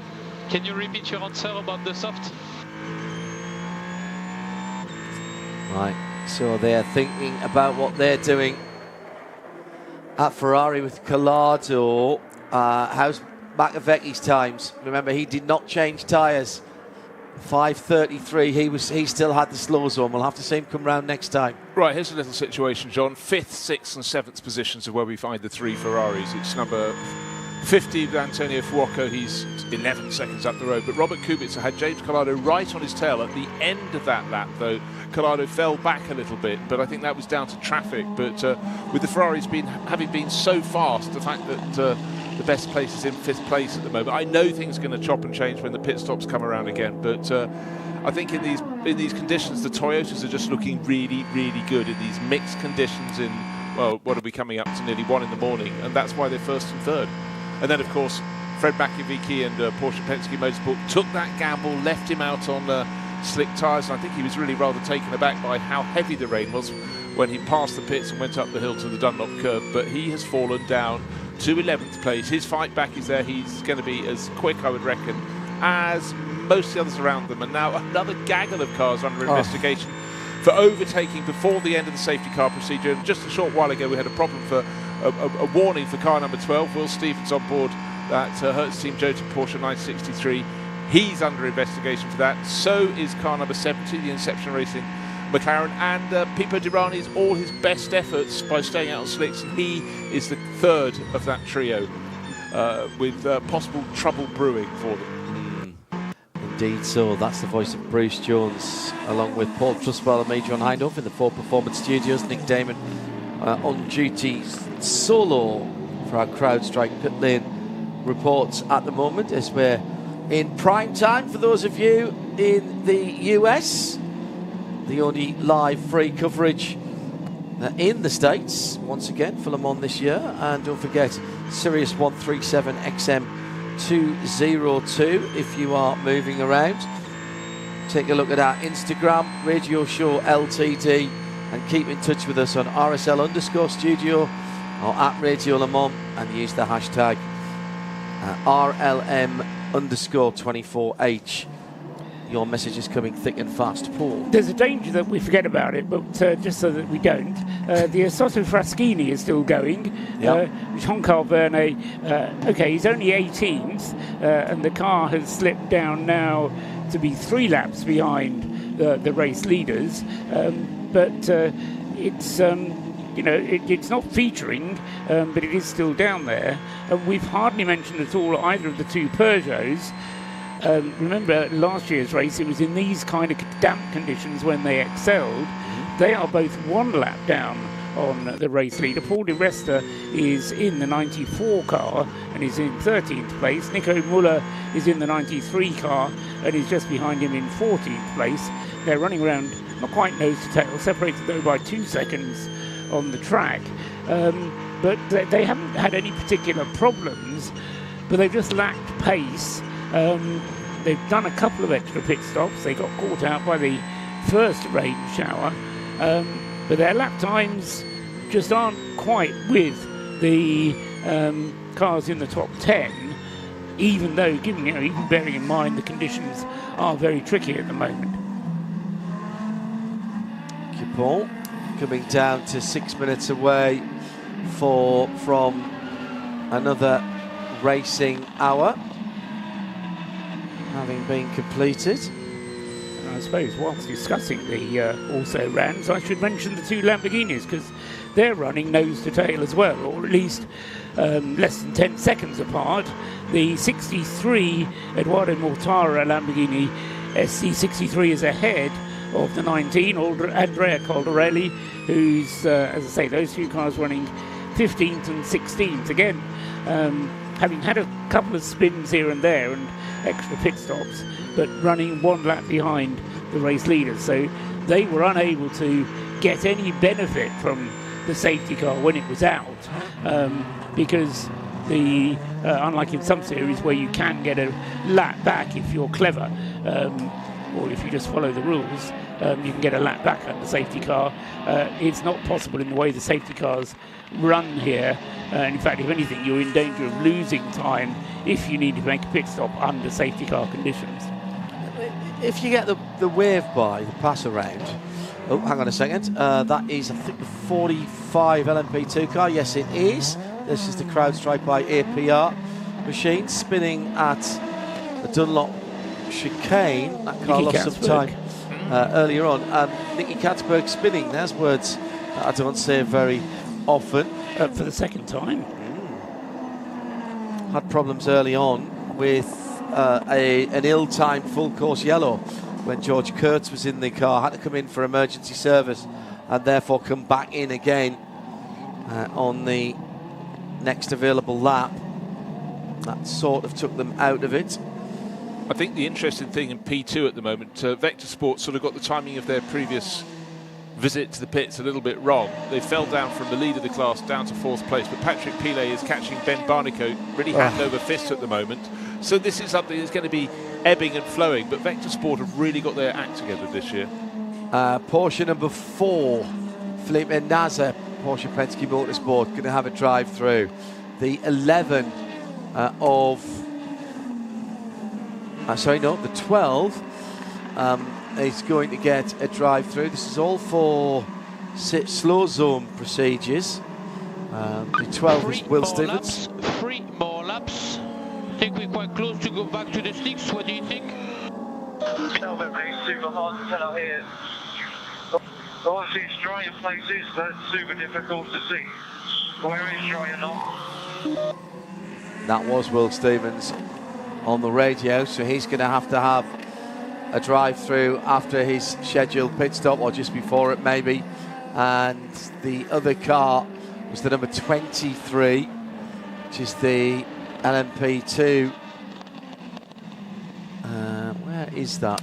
It's the United Autosports car. It's way down the order. 23's had all sorts of problems. Ben Hanley is the driver on board at the moment. Remember, Ben Keating had a trip through the gravel, so not where you'd expect to find them, but unfortunately where they are. Find it. 54th. No, that's not where you find United All Sports cars, but this one is there at the moment. Come in number 54, your time is up. Yeah, but they don't have to do another alternator change. That really costs them an awful lot of time. Ben Keating thought it was all over. I mean, in terms of result it is. Well, they're sitting in 14th position in class. Points down to 10th for the WEC, but that's not a full season entry, is it, for Ben Keating? Spin for Peugeot number 93. That is in the hands of Nico Müller. And Edouard Mortara's got between the two Peugeots. Is that because Paul di Resta's gone past him, or is he recovering in the 63 Lamborghini? Well, a lot of people are going around. In the number 14 entry, the AO by TF Orica, second in the LMP2 Pro-Am class, and with Louis Delatraz. So we talked about you don't see Nicky Katzberg spinning off, and you don't see Louis Delatraz. These are two guys right at the top of the game.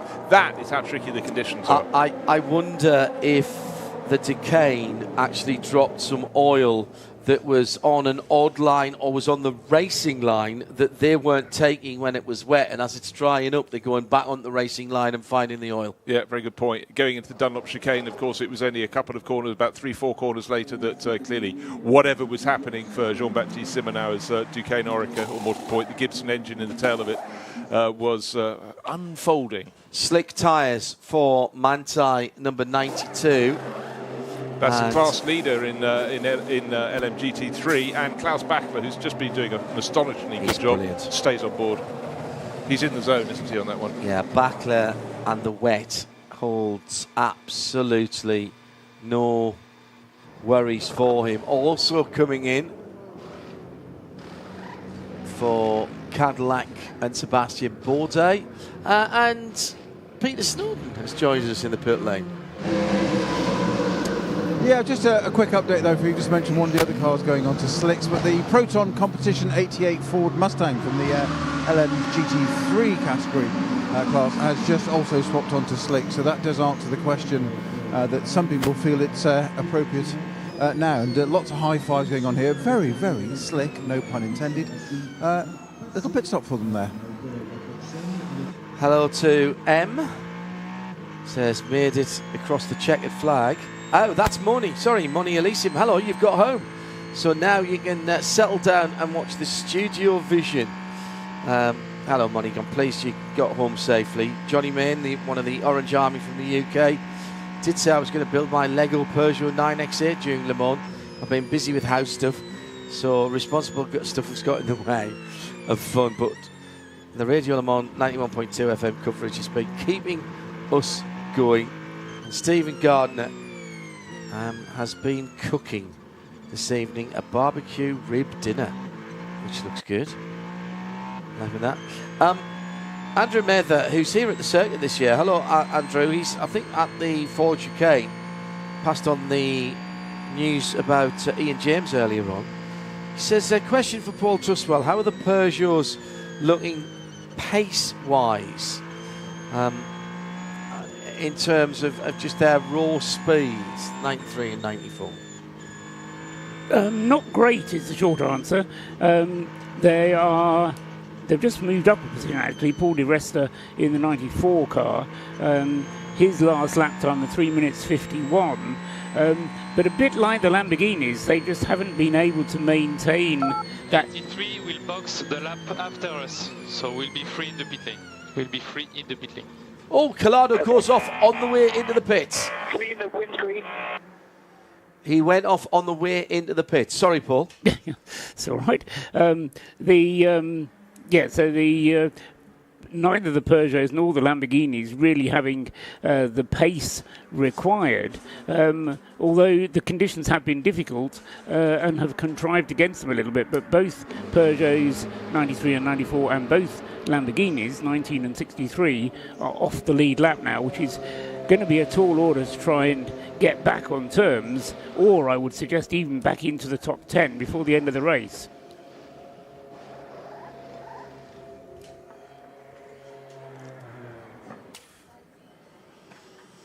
Well, getting into the full dark of night here at Le Mans. Still looking at the potential of some showers before sunrise, which is at 5:59 Central European Summertime this morning. The wind is coming from the south and southwest, which has been bringing the showers in. As it stands at the moment, the track temperature has dropped down to 15.4 Celsius.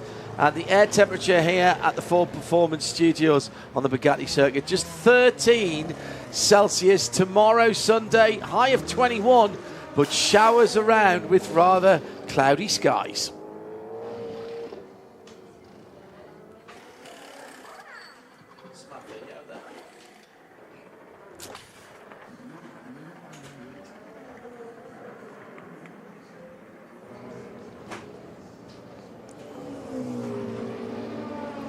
So here we are with the situation just into the 10th hour of the race, 9 hours completed, and well, it's hard to say who's looking strong. Toyota's first and third certainly looking stronger than they did on the grid. Remember, neither of their cars qualified for Hyperpole on Wednesday night. Neither of them therefore took part in the Hyperpole session on Thursday. The car number 6 of Laurens Vanthoor, which is separating the two Toyotas, is kind of sandwiched in the middle there and has shown persistent pace, whilst the other two Porsches from the Porsche Penske Motorsport team haven't been able to echo that pace or reliability. There have been one or two niggly little problems for the Porsche's number 4. Felipe Nasr is off the lead lap, and the number, which is the other Porsche, the number 5 car, Fred Macavici, having lost a lot of time in the period when he was on slick tyres when the track was at its wettest. I still think that was a mistake to stay out, and he probably echoes it now. Bruce, he's nearly 4 minutes behind, and he's just managing to stay on the lead lap, but he is the next one on Ria Hirakawa's list of cars to lap, and so it's a comparison of one car on wets and one car on slicks. The one on wets doing 355s and the one on slicks 348s. So there's not a lot to choose, but a slow car on the track, Bruce. Yeah, I think it could be the spirit of race for Ori. Just yes. Doubling down to have a look at that. The lights are flashing and it's trickling along only with... it's almost so they're trying to get it going on the starter motor, and it's limping around. One thing I just want to comment about Fred Macavici's car is the fact that his pace on those used slicks was getting to within 4 or 5 seconds a lap of the fastest cars on wet weather tyres. But they, of course, are now pouring into the pits and changing onto slicks as well. So any gamble that was taken by Porsche Penske Motorsport for their number 5 car, it didn't work. The rain was just simply too heavy. Yeah, and as we said at the time, it was down to Macavici's call that he could stay out there. But yeah, it was too wet. But as we said, the situation theoretically could move back towards him when everybody else comes back in the pits to switch back to slick tyres. But to say, having lost 3 minutes, that's not happening. The top 6 cars all in the pits at the moment, with pit stops happening for the number 8, Rio Hirakawa in the pits, Laurens Vanthoor in the pits, Nick de Vries in the pits, Antonio Fuoco in the pits, Robert Kubica in the pits, Phil Hansen in the pits. So all of the top cars coming in to, I would imagine, change on to slick tyres now, and with the forecast suggesting that it's going to be dry for a little while yet, then slick tyres are going to be the answer. And the race control have said that you can turn off your rain lights now. So that means there's not only is the rain not falling, but there's not even that much spray being thrown up from the track surface. I wish I could use the excuse of too much spray. I thought it was the spirit of race Ferrari, but apparently it's the JMW Motorsport Ferrari that's with Sally Yoluch on board that is slowed to a halt somewhere around the circuit, and very unlucky for them. They're desperate to get the car back round, but for now the Turkish driver fallen really towards the tail of LMGT3 there, but falling with every moment as his car is stationary out on the track, living in a world of frustration. I think he's somewhere near Porsche curves. Yes, the exit to the Porsche curves. So I wonder if it's a... slide from the 37 Cool Racing, LMP2 car, and that again, it was maybe a car's width, maybe a car and a half's width offline there. We said there was a dry-in line. Look, again, it's the Dunlop chicane at the top of the hill. I think we have to refer back to your previous comment about the Duquesne Orica leaving already a surface that has been wet, been dry, but with that little slick of oil. And of course, poor old Ahmed Al-Hati, the Omani driver in the Team WRT number 46 BMW, he went around, he literally got out of the corner and he just started going away from him. Then the pendulum swung. Still waved yellow flags at right the Porsche at the curves. exit of Porsche curves, just going into Corvette. And now, is it going to be a slow zone to get him sorted out? It's going to have to be if he can't get it done under his own steam. He certainly should have had enough fuel because he wasn't that far into his stint. Can't see any damage on the car, Paul. He's over to the driver's left. There's a marshal, several marshals waiting to see what happens. White flag behind the car as we wait to see what race control will do here. The rear lights are still on, which is the good news. And the other thing we've got to keep an eye on as well is to see where all of the cars that have just stopped comes out and how much time Fred Makoviecki makes back and whether he can make hay in the next 2 or 3 laps whilst they're getting their tyres up to temperature. Because he took about 6 seconds away from Seb Buemi as he dived into the pits. Oh, and the JMW Ferrari moves and stops. Moves about 50 metres forward, so to a position of slightly greater safety. He's having a little go again. And moves and stops.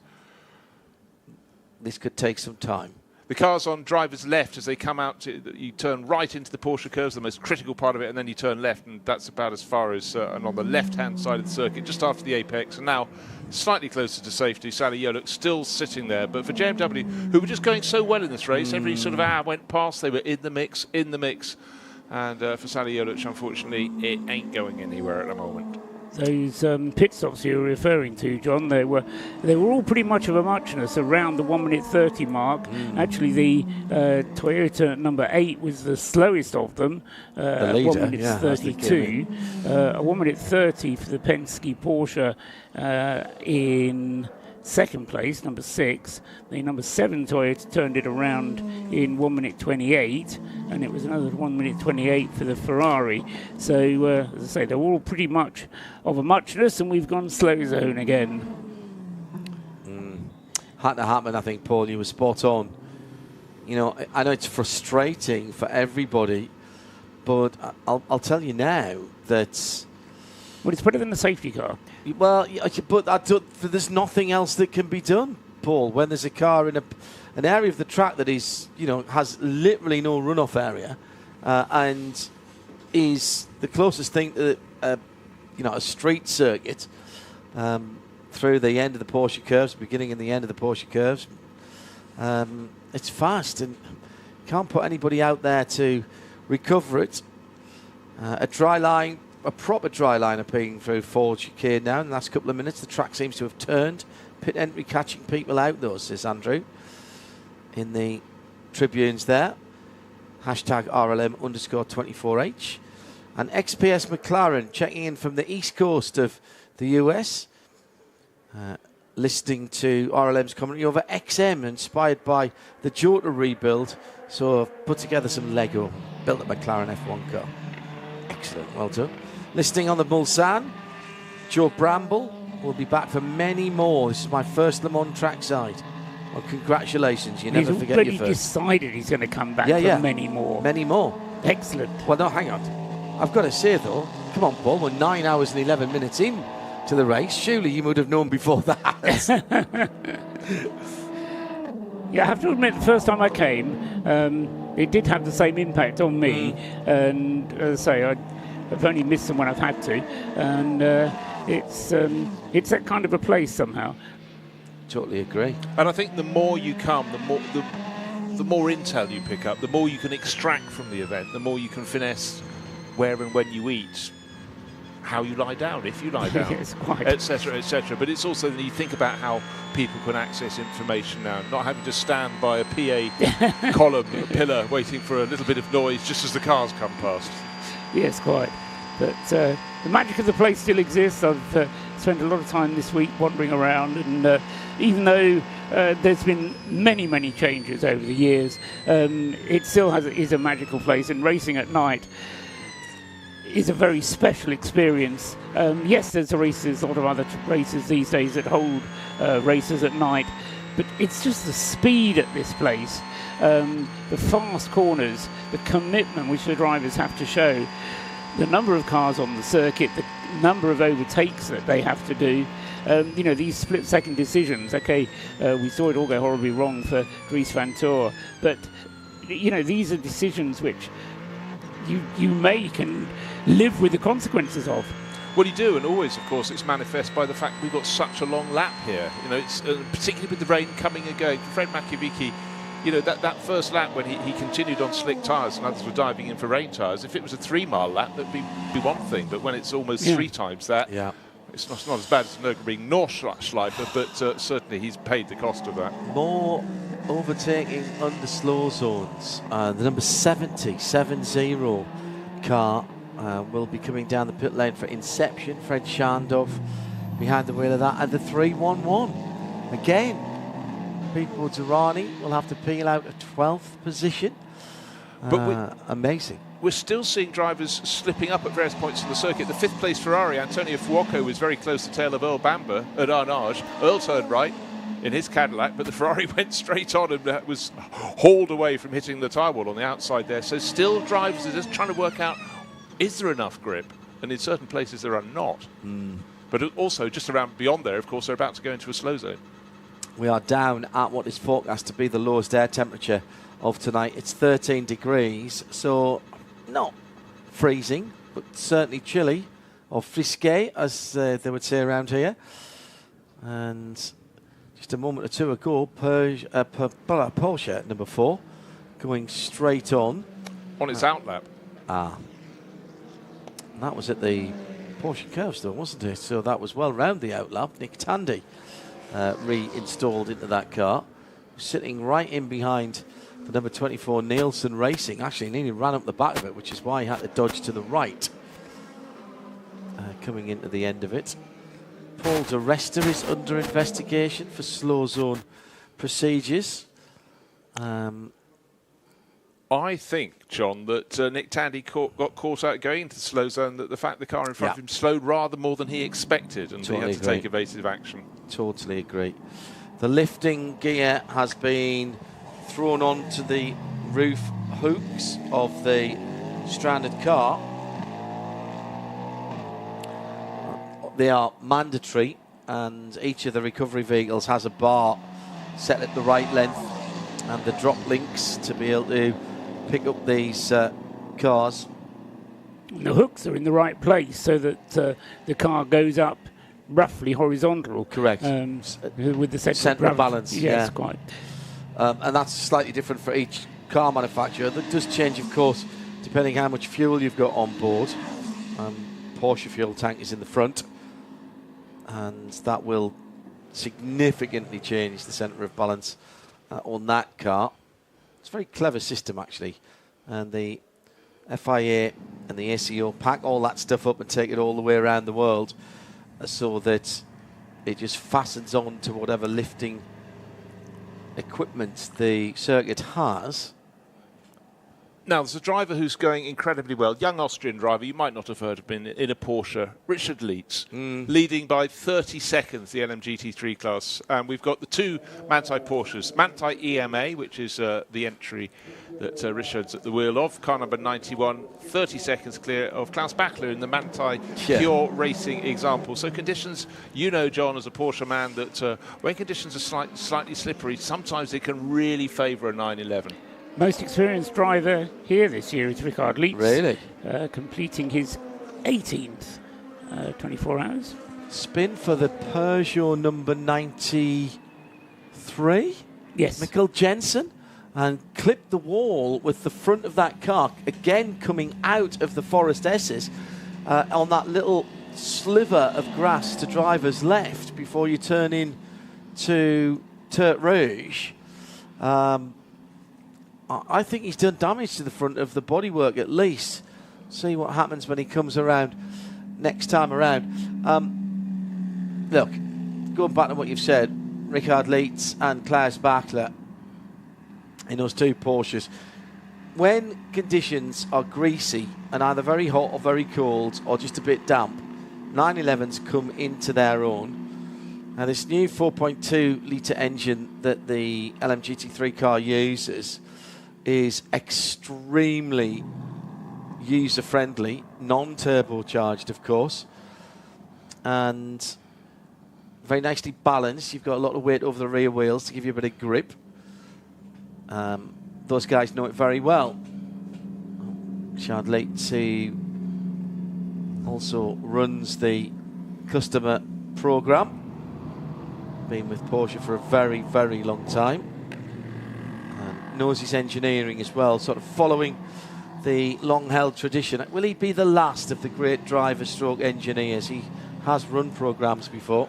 You know, Porsche is a mark that really likes those. You think we had Marc Basseng for many years doing a fantastic job for them as well. But today, if you want to be going well in the LMGT3 class in a Porsche, you do have to be Austrian with Richard Lietz and Klaus Bachler. On our Roll of Honour earlier on today, Herbert Linger was on that, and he was one of the originals. I had the great honour with Jim Roller of doing some interviews for the Peterson Museum, and we spent 3 days at Porsche in Stuttgart, and at their favoured eating place at their hostelry. We stayed there, set up the camera equipment, and got all of the guys who were still around there. And that's about it's a bit longer than that, isn't it? It's a few years ago now, and did as many as we could in English, and got them talking in German if we couldn't. And the stories that those guys could tell, and because it was all about on-the-fly engineering, some of this stuff. It was absolutely incredible.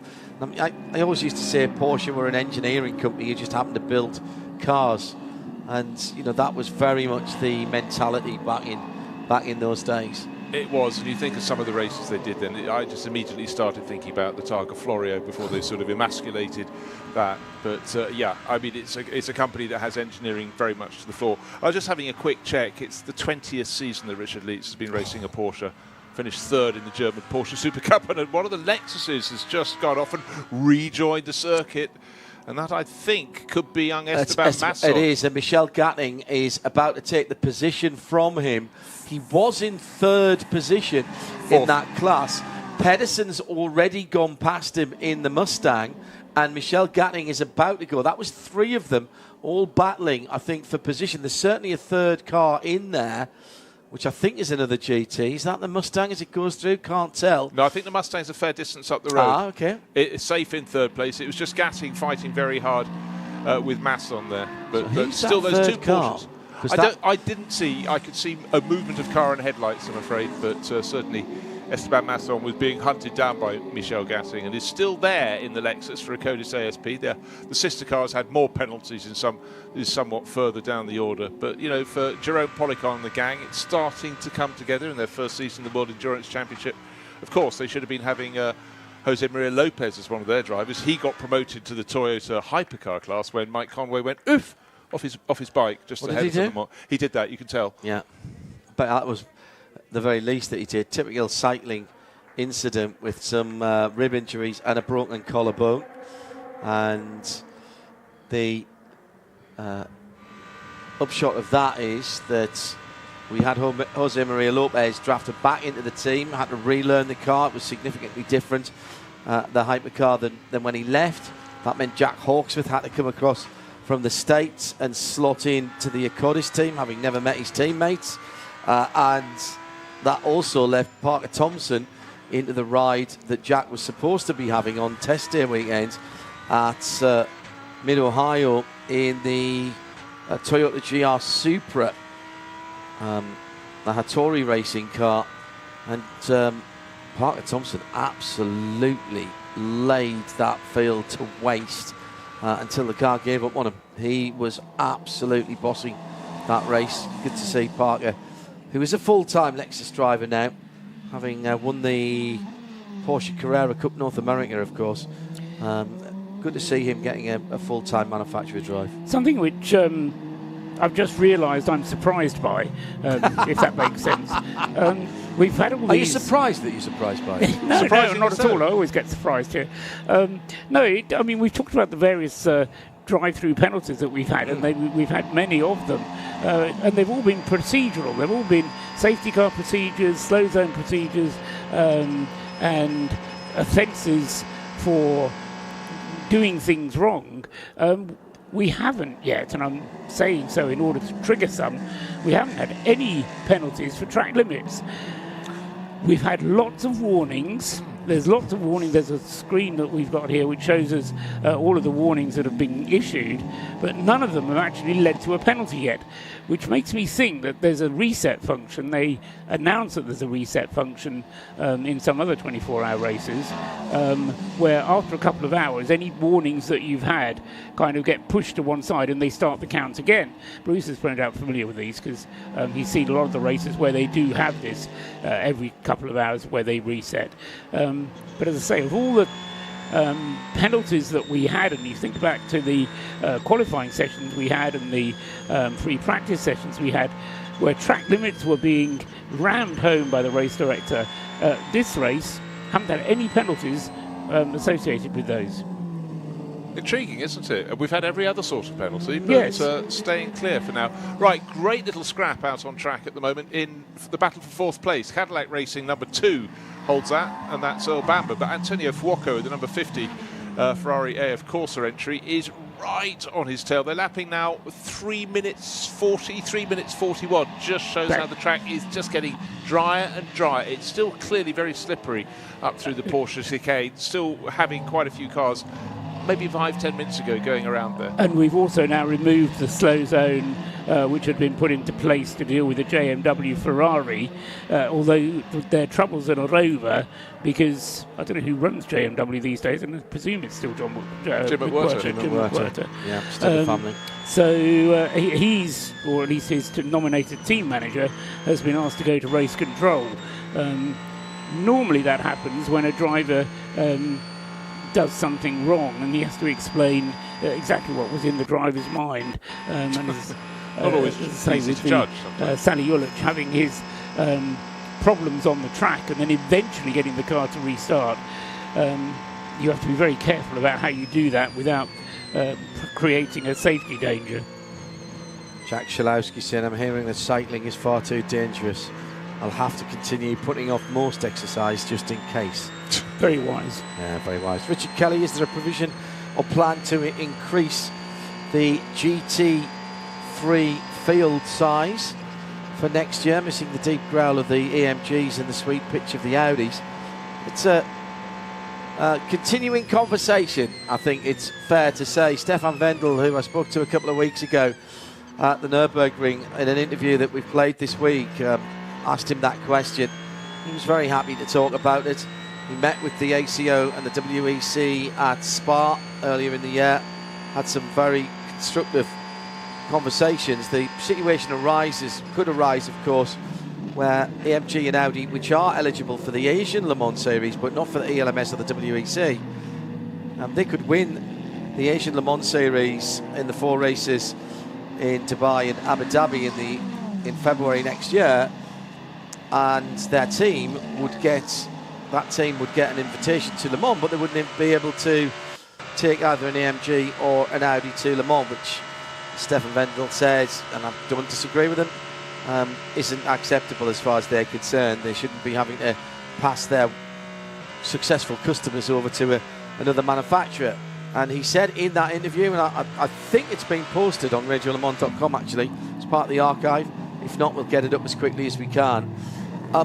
He said, look, we're prepared to re-homologate the car if that should be required, make any changes that's needed. He understands that coming to Le Mans when there's no other balance of performance data is difficult. He said, I think we'd be happy to run as an invitational class and outside of the GT3 competition. We're prepared to talk about any potential scenario that would get us back. And if they would take us back in the ELMS, then they would have data from that as well.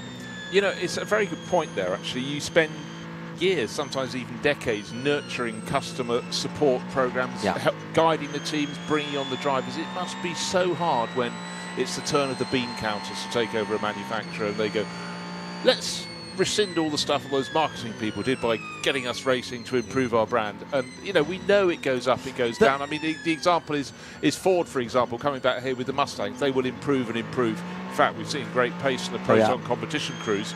But, you know, they've had years away from the top. Should mention as well that Stefan was particularly keen to say, look, we understand the issue that the ACO and the WEC in particular has in that the circuits that they go to don't have any room for any more cars. And at the moment, they are preferring to tie the LMGT3 entries with those manufacturers who have or are likely to have hypercars. Bit of a battle building up for the lead, John, between the leading Toyota and Lawrence Vantour with the Porsche in second place, 8 and 6. The gap has been steadily coming down. If I've accused them of being cautious, I apologise, but the Toyota's laps on this stint with Sebastian Buemi behind the wheel, so he's no slouch, nor is Lawrence Vantour. But Vantour is slowly closing in. They're going down towards the Mulsanne corner at the moment. In fact, they've just turned through. And meantime, Antonio Fuoco's just overtaken Earl Bamber for 4th position overall as well. Yeah, so the bunching up effect of the safety car a little while ago, or I say a little while ago, that was over an hour ago that the safety car withdrew, but the effect that had, plus the fact that everybody is now on the same fueling strategy and they're all on slick tyres, means that we've, as I say, got this stable period where cars who go quickly can start making ground on others. Sprint and Wool, Alistair says, why have so many cars still got the rain lights on?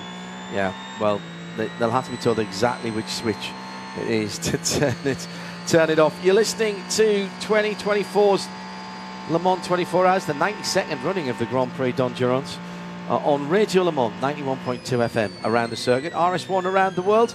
It's 1/2 the hour, and with 14 and a half hours to go, here's the Hertz hourly update.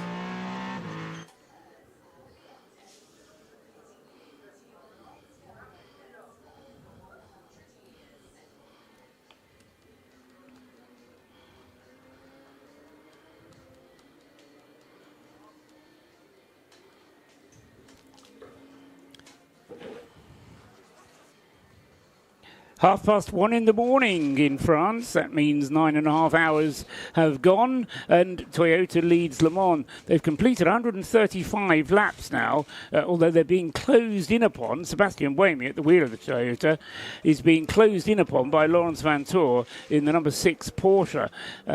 They've both completed 135 laps now, just crossed the start-finish line, 1.2 seconds apart, but with Vantour closing the gap. In third place is another Toyota, the number 7 car with Kamui Kobayashi behind the wheel. He's 15 seconds behind the Porsche. In fourth place, Antonio Fuoco has just moved into fourth place in car number 50 in the Ferrari at Overtaking Earl Bamber's Cadillac, car number 2, which is in fifth. So fourth and fifth, Ferrari and Cadillac. Sixth is another Ferrari, the one that was leading for so long, but partly as a result of a penalty awarded to him, or awarded to Robert Kubica. So we've now got Robert Schwartzman behind the wheel of the number 83 car. And they are 25 seconds behind the Cadillac up ahead, and overall about 1.5 minutes down on the race leaders. Lost a bit of ground when the track was at its wettest at the number 83 Ferrari. That's in 6th place. In 7th place is number 51 Ferrari. That's James Collado at the wheel of his 499P, and he is a further 20 seconds shy of the Robert Schwartzman car. In 8th place, Phil Hansen with the Hertz Team Jota Porsche, only 6 seconds behind Collado. And in 9th place, number 3, Scott Dixon in his Cadillac, giving us 2 Cadillacs in the top 10. In 10th, Fred Makovici with his Porsche. That's the other car from Penske Porsche Penske Motorsport, and he is right snapping on Scott Dixon's heels at the moment and closing in. In fact, will take the place before the end of this update, I think.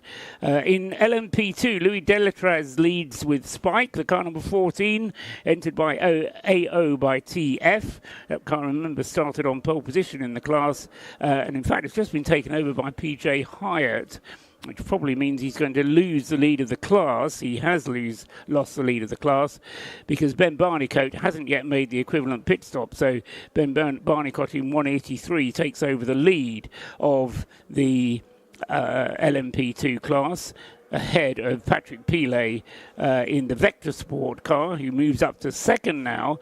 That car having dropped down to 6th at the previous update, but now moving up again, was the leader of the LMP2 class for a long time. Fabio Scherer with the Nielsen racing car is next up, then Oliver Jarvis in car number 22 for United Autosports, and Ritotima Miata rounding out the top 6 in the LMP2 class. In LMGT3, Klaus Bachler leads with his Porsche, the Manthey Pure racing car. That's car number 92. Esteban Masson moving up to second place in the class now with his Lexus, the Acodis ASP team Lexus car 87. Then Mikkel Pedersen, who's in the pits with the Ford Mustang, is shown as being next up, but I think he's going to lose more places whilst the car is being fettled in the pits. That's car 88, shown as third. In 4th place, 95, is Nicolas Pino with United Autosports McLaren. In 5th, Jordan Taylor, number 155 in the Spirit of Race Ferrari, and 627 Heart of Racing Team's Aston Martin Vantage with Alex Riberas driving it. That's your hourly update, another one in an hour's time.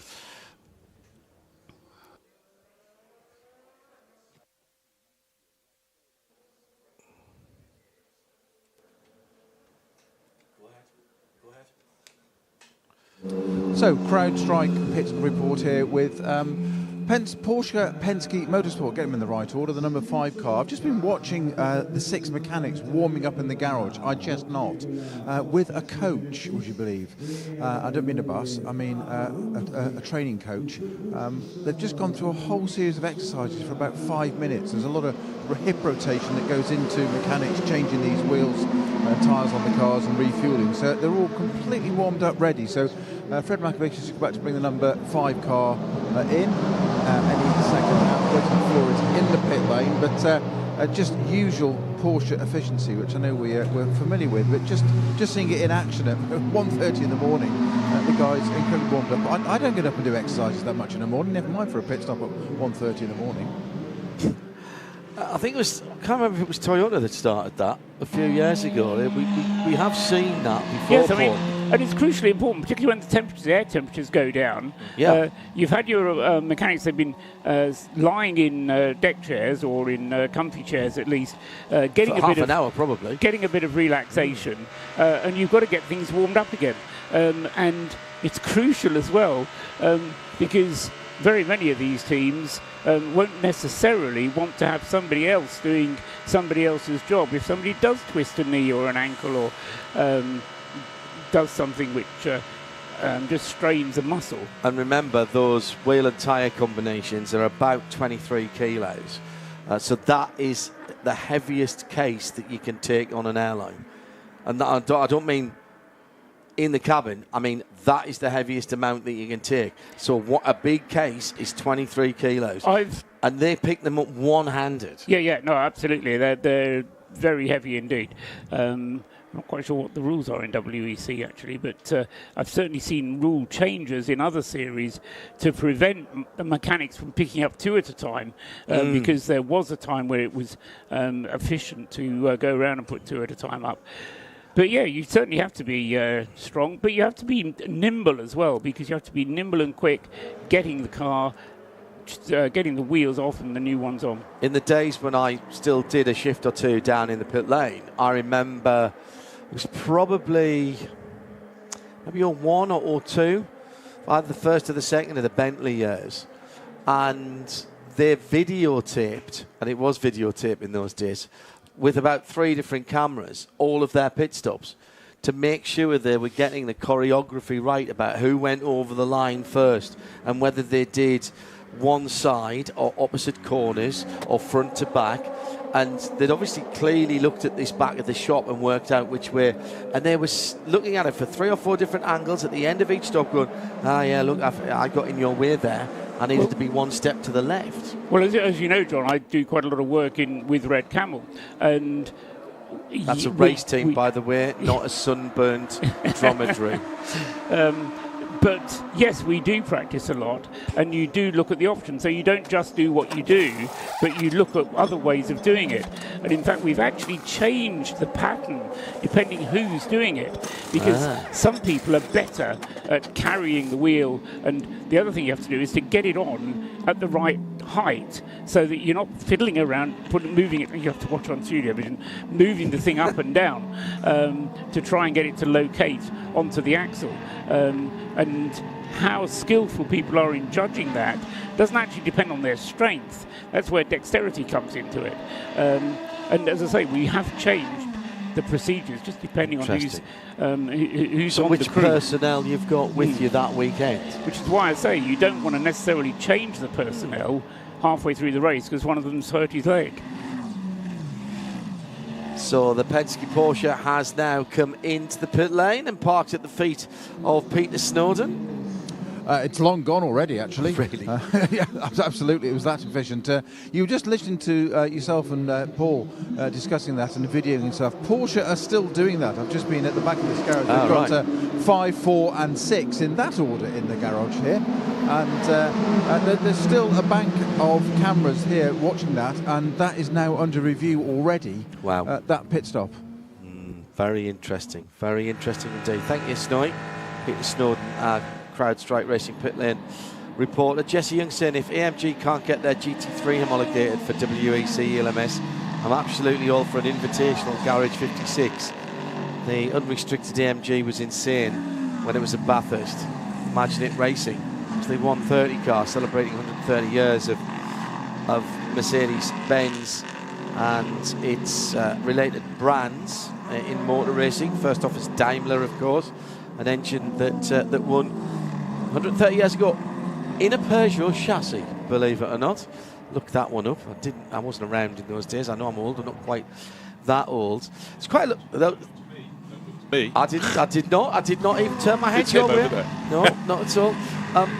Quite a bit of controversy about that car running round with it was Gilles Gounon, wasn't it, who was driving that car at Bathurst this year, because the organisers were a bit worried about how fast it was going and stopped it doing its runs on Saturday before the race on Sunday, and they thought they'd gone a bit too quickly.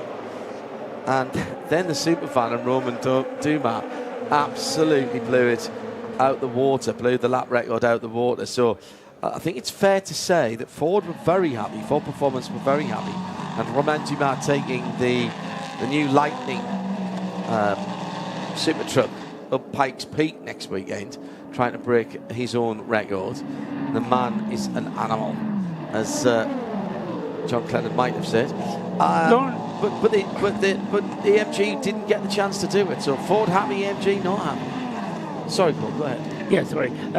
Lawrence Vantour, second place, closing in on the race leader, having caught him up, hasn't been able to get past, although he is turning in very quick sector time. Just put in his personal best sector 2 of the race, as to run down the Mulsanne Straight, being shown as 1.5 seconds behind Sebastian Buemi in the lead car. But the reason I wanted to draw attention to him is that he's been in that car since before 6 o'clock this evening. Wow. Before 6 hours into the race, so before 10 o'clock this evening. Yes. So he's coming up to 4 hours behind the wheel within the next 15 minutes. So his drive time, admittedly a lot of it is behind the safety car, but race organisers don't actually care what you're doing during your drive time. You're behind the wheel. So he's going to have to be in fairly soon so as not to exceed his 4-hour driving limit. And I'm sure the team knows that because they'll be measuring these things. When did he get in, Paul? Do we know exactly? So when do we have to look from getting out is basically what I'm saying. What's his out time? And it's when you come in to trip the pit lane line, isn't it? That, yes, and indeed, when you're in the pits, that doesn't count as drive time. So, right, is that how it works here? Right. Yeah, so he will have probably another 3 laps, I would say, maybe 4. You have to be in before 2 o'clock. Right. From my understanding, Paul, I think they've kept him in the car for so long so he can calm down about his younger brother being nerfed off the track by Robert Kubica in the number 83, the privateer Ferrari. They're waiting for Kubica to get back in his own car, so he's not in the pit lane when Lawrence actually gets out. Yeah, very good. I think we've got a green track. Yes, we have. Yeah, so let's see what the lap times come down to. Seb Buemi did a 3:32 last time, 3:31 from Lawrence in second place. The gap is still just around about 2.5 seconds. 3:38 last time around. 3:38.742 is the fastest lap of the race in LMP2, turned by Ollie Caldwell last time around. Right, change of position in the lead of LMGT3, but that's simply because Manthey Pure Racing, Klaus Bachler is reporting to the pits and coming to a stop now. That means the Acodis ASP Lexus number 87 of young French racer Esteban Masson inherits the class lead. Fuel going in through the front of the Porsche 911. Fuel tank is pretty much right underneath what would be the luggage compartment in the road-going car. Also in the 183 AF Corsa, Ben Barnigat coming out of second position there, and will drop down as he is taking his scheduled pit stop. The thing about that drive time, Paul, is what you don't want now is to have a couple of slow zones or a full course yellow and stretch out a lap time. So you've got to be very careful about how close you get to that.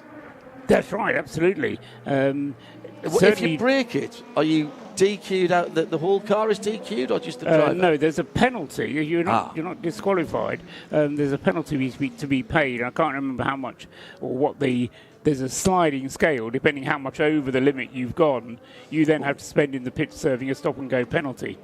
Now we've just had somebody nerfed off coming into Ford chicane. The Isotta Fraschini, Jean-Carl Vernet, he was given a little bit of a helping hand by the blue Cadillac. Earl Bamber stuck his nose up the inside in the first part of the Porsche curves, and the Ford chicane, and round went. Earl does not need to attract the attention of the stewards. Remember, he had a 5-place grid penalty applied to him and the car, and there's another coming together. This is the first chicane, and off in the distance, I think it was. I think that was that Esteban Masson. Was that the leader? Was that 87? I couldn't see it happen. The Acodis CSP team. It was a dark-coloured GT3. Now it was a 155. It was a dark-coloured car. And so that spirit of race in 5th position, Jordan Taylor, the man from Orlando, Florida, and his front wheels are in the dirt. His rear wheels are still on the hard standing. Hazard flashes have gone on.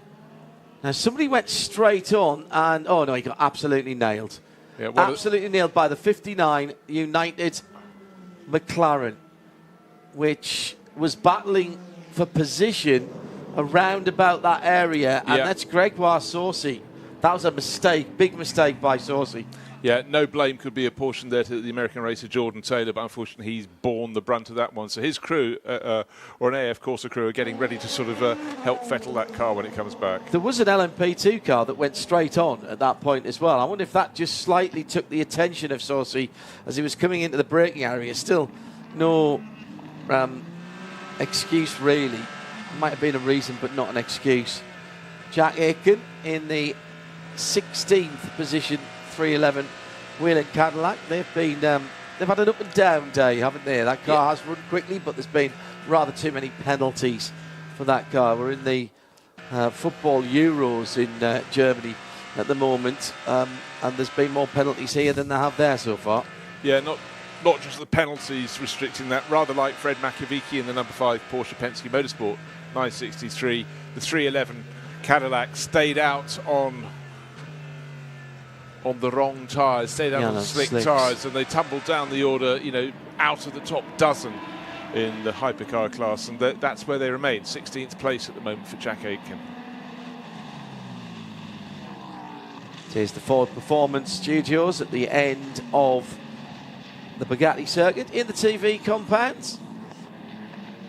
Welcome if you're just joining us on Studiovision as well through the Radio Show Limited Listeners Collective. Keep an eye open for the Omologato racing time, countdown timer, which at the moment is reading 14 hours, 12 minutes and 18, 17, 16, 15, 14, 13, 12, 11, 10. To go. If you are syncing up, maybe being away to make yourself a cup of coffee or something slightly more adult. Actually, I would say the coffee is pretty adult, I've got to tell you that. Keeping me going at the moment. Also on 91.2 around the circuit, around the world on RS1 and Sirius 137 XM 202. Time for an update from our CrowdStrike pit lane reporter in these overnight hours. Peter Snowden is working the beat. Yeah, the Vector Sport LMP2 car has just done one of its routine pit stops, and absolutely no tyre changes, just simply fuel and a drinks bottle for the driver. That's the number 10 car, the Vector Sport in the LMP2, but ever so simple, very, very slick. Toyota are in as well, so I'm going to try and get down to, looks like Toyota. No, I'm going to enter the pit lane. I'm waiting for that one. Sorry, that was the Inception 70. McLaren's coming in. Actually, I'm going to go back up this way, John, because there's a United Autosport or a Gibbs just come past me as well. So I'm right while I'm here. I'll do that, then I'll come back down. Yes, it's going to get very busy very soon, because I think we're going to get Sebastian Buemi in the leading Toyota in either this time round or next. Lawrence Vantura is on exactly the same schedule, so we'll follow him in, and it will be literally following him in because they're only 2 seconds apart. And then the other Toyota, Kamui Kobayashi, is due in about 20 seconds thereafter. So it'll be interesting to see whether the Toyotas choose to stagger their cars or whether they bring them in nose to tail. The 8 is ahead of the 7, and I can't remember which way round their boxes are. But I think it's that way around. So I think the 8 is ahead of the 7 in the boxes. So they'll be able to look it up. But they'll be able to all come in together. But as I say, having had that rain shower, they're all on the same schedule. The only one that's not is the number 2, which is 1 lap ahead, and so will be in first. In fact, it's already in. The number 2 Cadillac, Earl Bamber, should just be a fueling only stop and then back on his way. Just spotted something quite strange at this stage in the race, with the track still not at its very, very best. One of the cars had just set its fastest lap of the race, which was one of the 2 Lamborghinis. It was Andrea Caldarelli.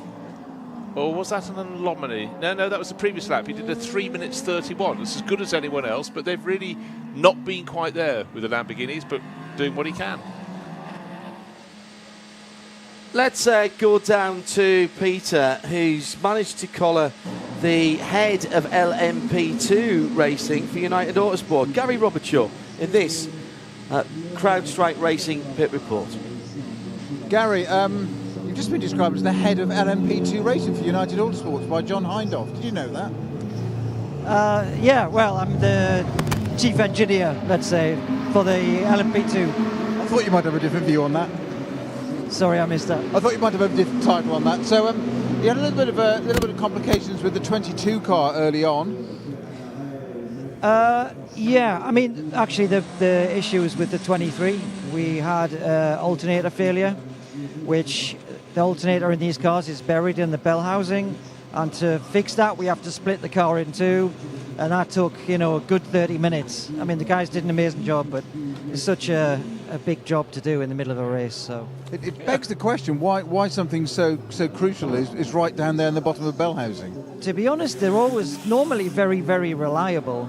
But the driver went off in the gravel, and our suspicion was a stone has got in there somehow, and it's belt driven, and it somehow got wedged in the belt and damaged the pulley. So, yeah, it's one of those things, really. It actually damaged the pulley because normally it sort of flicks the belt off, doesn't it? It flicked the belt off, but it did some damage to the pulley and actually twisted it. So when you say you split the car in half casually and that takes 30 minutes, I'm sure it's not quite that easy. Yeah, I mean, the guys make it look easy, but we literally split it in half, replace the bell housing basically. And they did that in, I think, just under 30 minutes. I mean, that's down to your training. I mean, United Autosports are very kindly supplying the catering for Radio Le Mans crew and team this year, as it did last year. And we were up there earlier this year, and your briefing this morning was quite amazing. Yes, you were in there. You heard that, did you? Okay. I did keep quiet. Yeah, I mean, we do these briefings every day. That one this morning was all about the race and, reminders on rules and regulations and that strategy and that kind of stuff. So, yeah, you have to keep the team up to speed, and, communication is super important. Well, you were describing to your guys about the pit to start procedure to the start of the race and where the cars got in positioned, and it was like listening to a military briefing. You were that precise. Yeah, I mean, that's just the normal. That's the detail you've got to go to in everything, literally every single thing. You go and fine detail, and then you do all that, but then you have an issue like that today, and your car's out for 30 minutes, and you're basically out of the race. So that's what happens. So what are you looking for from the rest of the race now? Because obviously you've had a bit of delay there. So what's the plans for the rest of the race? What are your thoughts? Well, the 22, I think, has a good chance. In the dry, the 22's got really good pace. In the wet, we're lacking a little bit, so we're kind of hoping and praying for a bit more dry running. But I think the 22, with that car, we can fight for a podium. We just need a little bit of luck and some slow zones to go in our direction. But like I say, the guys, the drivers, the team, they've done an amazing job. The pace is really good in the dry. So, the plan is to get a podium with that car. I'm hopeful. Of course, 24-hour races take a lot out of the whole crew, not just the drivers, the whole crew. You also have as well, and you have a nice rest, don't you? But no, you don't. You go to Watkins Glen next week. Yes, Monday. Literally Monday. So literally race Monday. On Sunday, fly on Monday. Absolutely. There you go. We've got more 6-hour fun next weekend, so it'll be good. Gary Robertshaw, thank you very much for your time, and good luck with the rest of the race. Yeah, Gary, no main racer himself in his younger years in karting in single-seaters. Down at United. Here's Antonio we need Fuoco. to keep an eye on the energy at the end of the lap. We keep an eye on the energy at the end of the lap. Copy. Full push, but we keep an eye at the end of the lap. Yeah, push really hard, but don't use any energy, any tyres or anything. He's a minute behind Andre Lotterer, who's 4 seconds behind Toyota Gazoo Racing. They're on their outlap at the moment, so that's why they're telling Fuoco to push really hard. His team car is in with James Collado, and the errant car that had spun the 155 Spirit of Race that got hit, should I say, in the pit lane with a rear puncture after that contact. Yeah, Fuoco having gone the extra lap, that's why he's going for 13 laps, whereas both Buemi and Laurens Vanthoor only did 12 laps on their stint. So Antonio Fuoco is pushing the limits of energy usage with the Ferrari, and the only reason that he's been able to do that is to the fact that we've had these slow zones, which makes me think that there's a slightly better energy use program on the Ferraris, or at least on the number 50 car. And as they're just looking down at the length of the stints, Fuoco having done a 13-lap stint last time. On his last stint, he's doing another 13-lap stint this time. A consequence of doing a slightly longer stint, we've seen this several years now, is that you start to run out of tyre. Because whilst you can triple stint a tyre when you're doing 12 laps per stint, try and do 13 laps per stint, all of a sudden you're stretching the tyres even more. Yeah. So you do have to be a little bit careful with that. Anyway, Fuoco due around about now. Yes, here he comes, and bang on cue comes into the pits after both Sebastian Buemi and Laurens Vanthoor, Andre Lotterer now in the number 6 Porsche, have gone through, but they're still, in fact, separated out a little bit. Andre Lotterer just taking a little bit of time to settle in, probably then on a new set of tyres, whereas the Toyota with Sebastian Buemi is on the second set of tyres. He's on the second stint on the same set of tyres, so they're nicely warmed up. It's Paul Trustwell.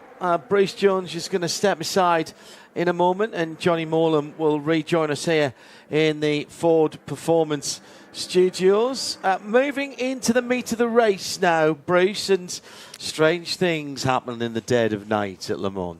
They do. We've just started swinging back towards the track being very, very close to its best. But we have had engine failures, we've had oil put down from those, cars spinning off, and still quite a lot of cars clashing with each other. Slightly surprised me. I could have understood that an hour ago when conditions were much, much worse. A few drivers started to stand out. Just notice the pace that Ollie Jarvis has been putting in the number 22 United Autosports Orica. It's the one that's still effectively going in the hunt. And again, there's the speed and the experience. Sort of these things almost disappear under cover of darkness until you start looking at the stats. It's chipping away, And John, here's the old saw. Just don't make mistakes. Yeah. And that is where that experience is so invaluable. Of course, he helps bring on the younger drivers in the crew, but right now I think we're seeing a few old heads, wise heads, really proving their mettle.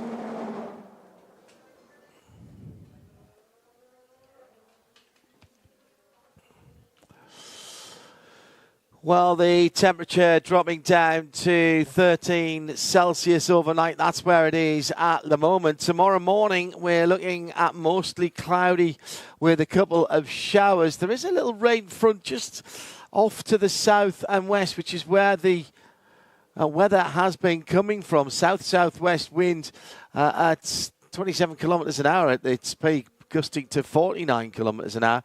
Tomorrow, 21 degrees, rather cloudy with showers around before the end of the race. That's your weather on Radio Le Mans 91.2 FM.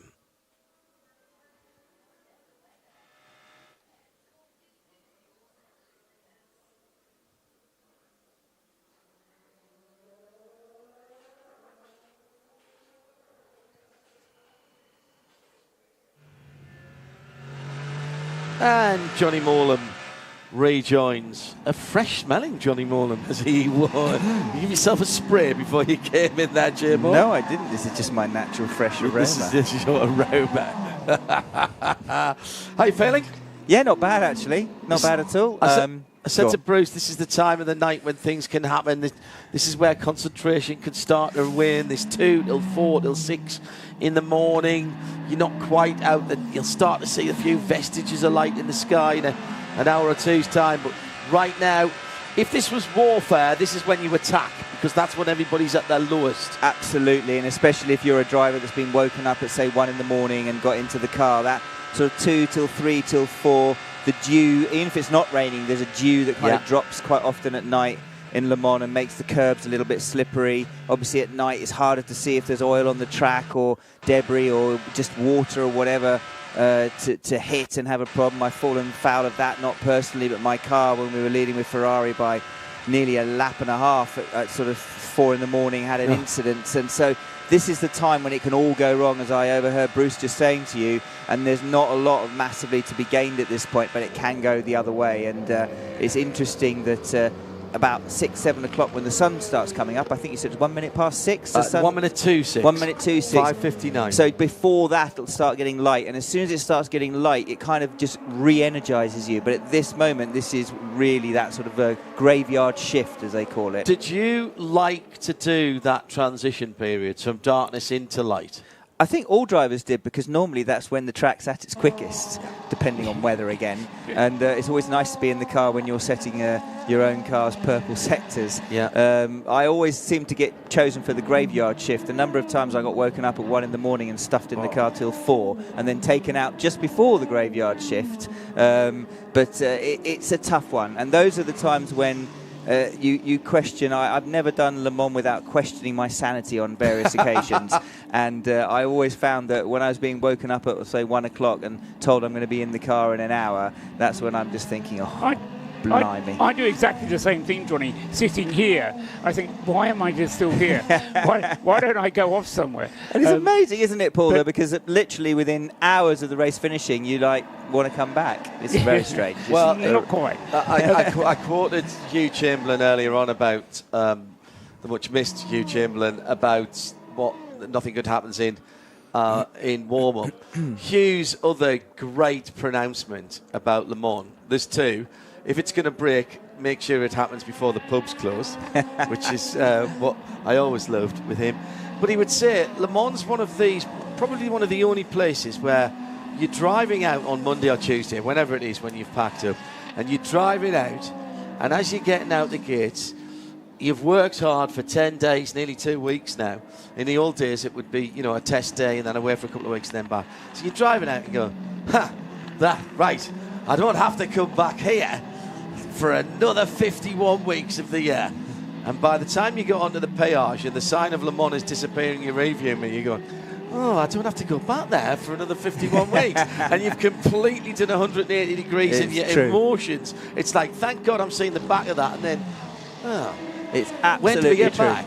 It's a love-hate relationship with more love than hate. That's my experience anyway. As we said, that all of Hugh's quotes all had the tongue very firmly in the cheek, and anybody who doesn't know Hugh, but even those who do, sometimes mistook his humour for Hugh being serious. Most of what Hugh said was humorous. As you say, much missed. The Lawrence Van Tour stint, I was saying it was approaching 4 hours. It got up to 3 hours, 55 and 51 seconds. So he was 4 minutes short of going to 4 hours, which is basically a lap. So if he'd have done another lap and there had been a slow zone, then he would have gone over his 4 hour limit. Not in any 6 hours, but as a contiguous stint. How would you fancy that, Johnny? 4 hours? 3 hours, 55 minutes behind the wheel. I've actually done those stints since the rules came in and before the rules were introduced. I actually did longer than that back in 2000. I did nearly 5.5 hours at one point in the car. Admittedly, a large chunk of that was with yellow in those days under a full safety car, which I suspect would have been the same for this. Yes, I could tell from lying just down the road trying to get some shut-eye from the level of quietness going on for long periods of time. You could just tell that there was a single safety car or triple and then single safety car going on for quite a while. Yeah, it was in the end, the total time behind the safety car was just over an hour and a half. Wow. And that included the 4 stages of the safety car procedure now. First of all, dealing with the incident and then doing the merge and then the pass around and then getting the safety car off the circuit.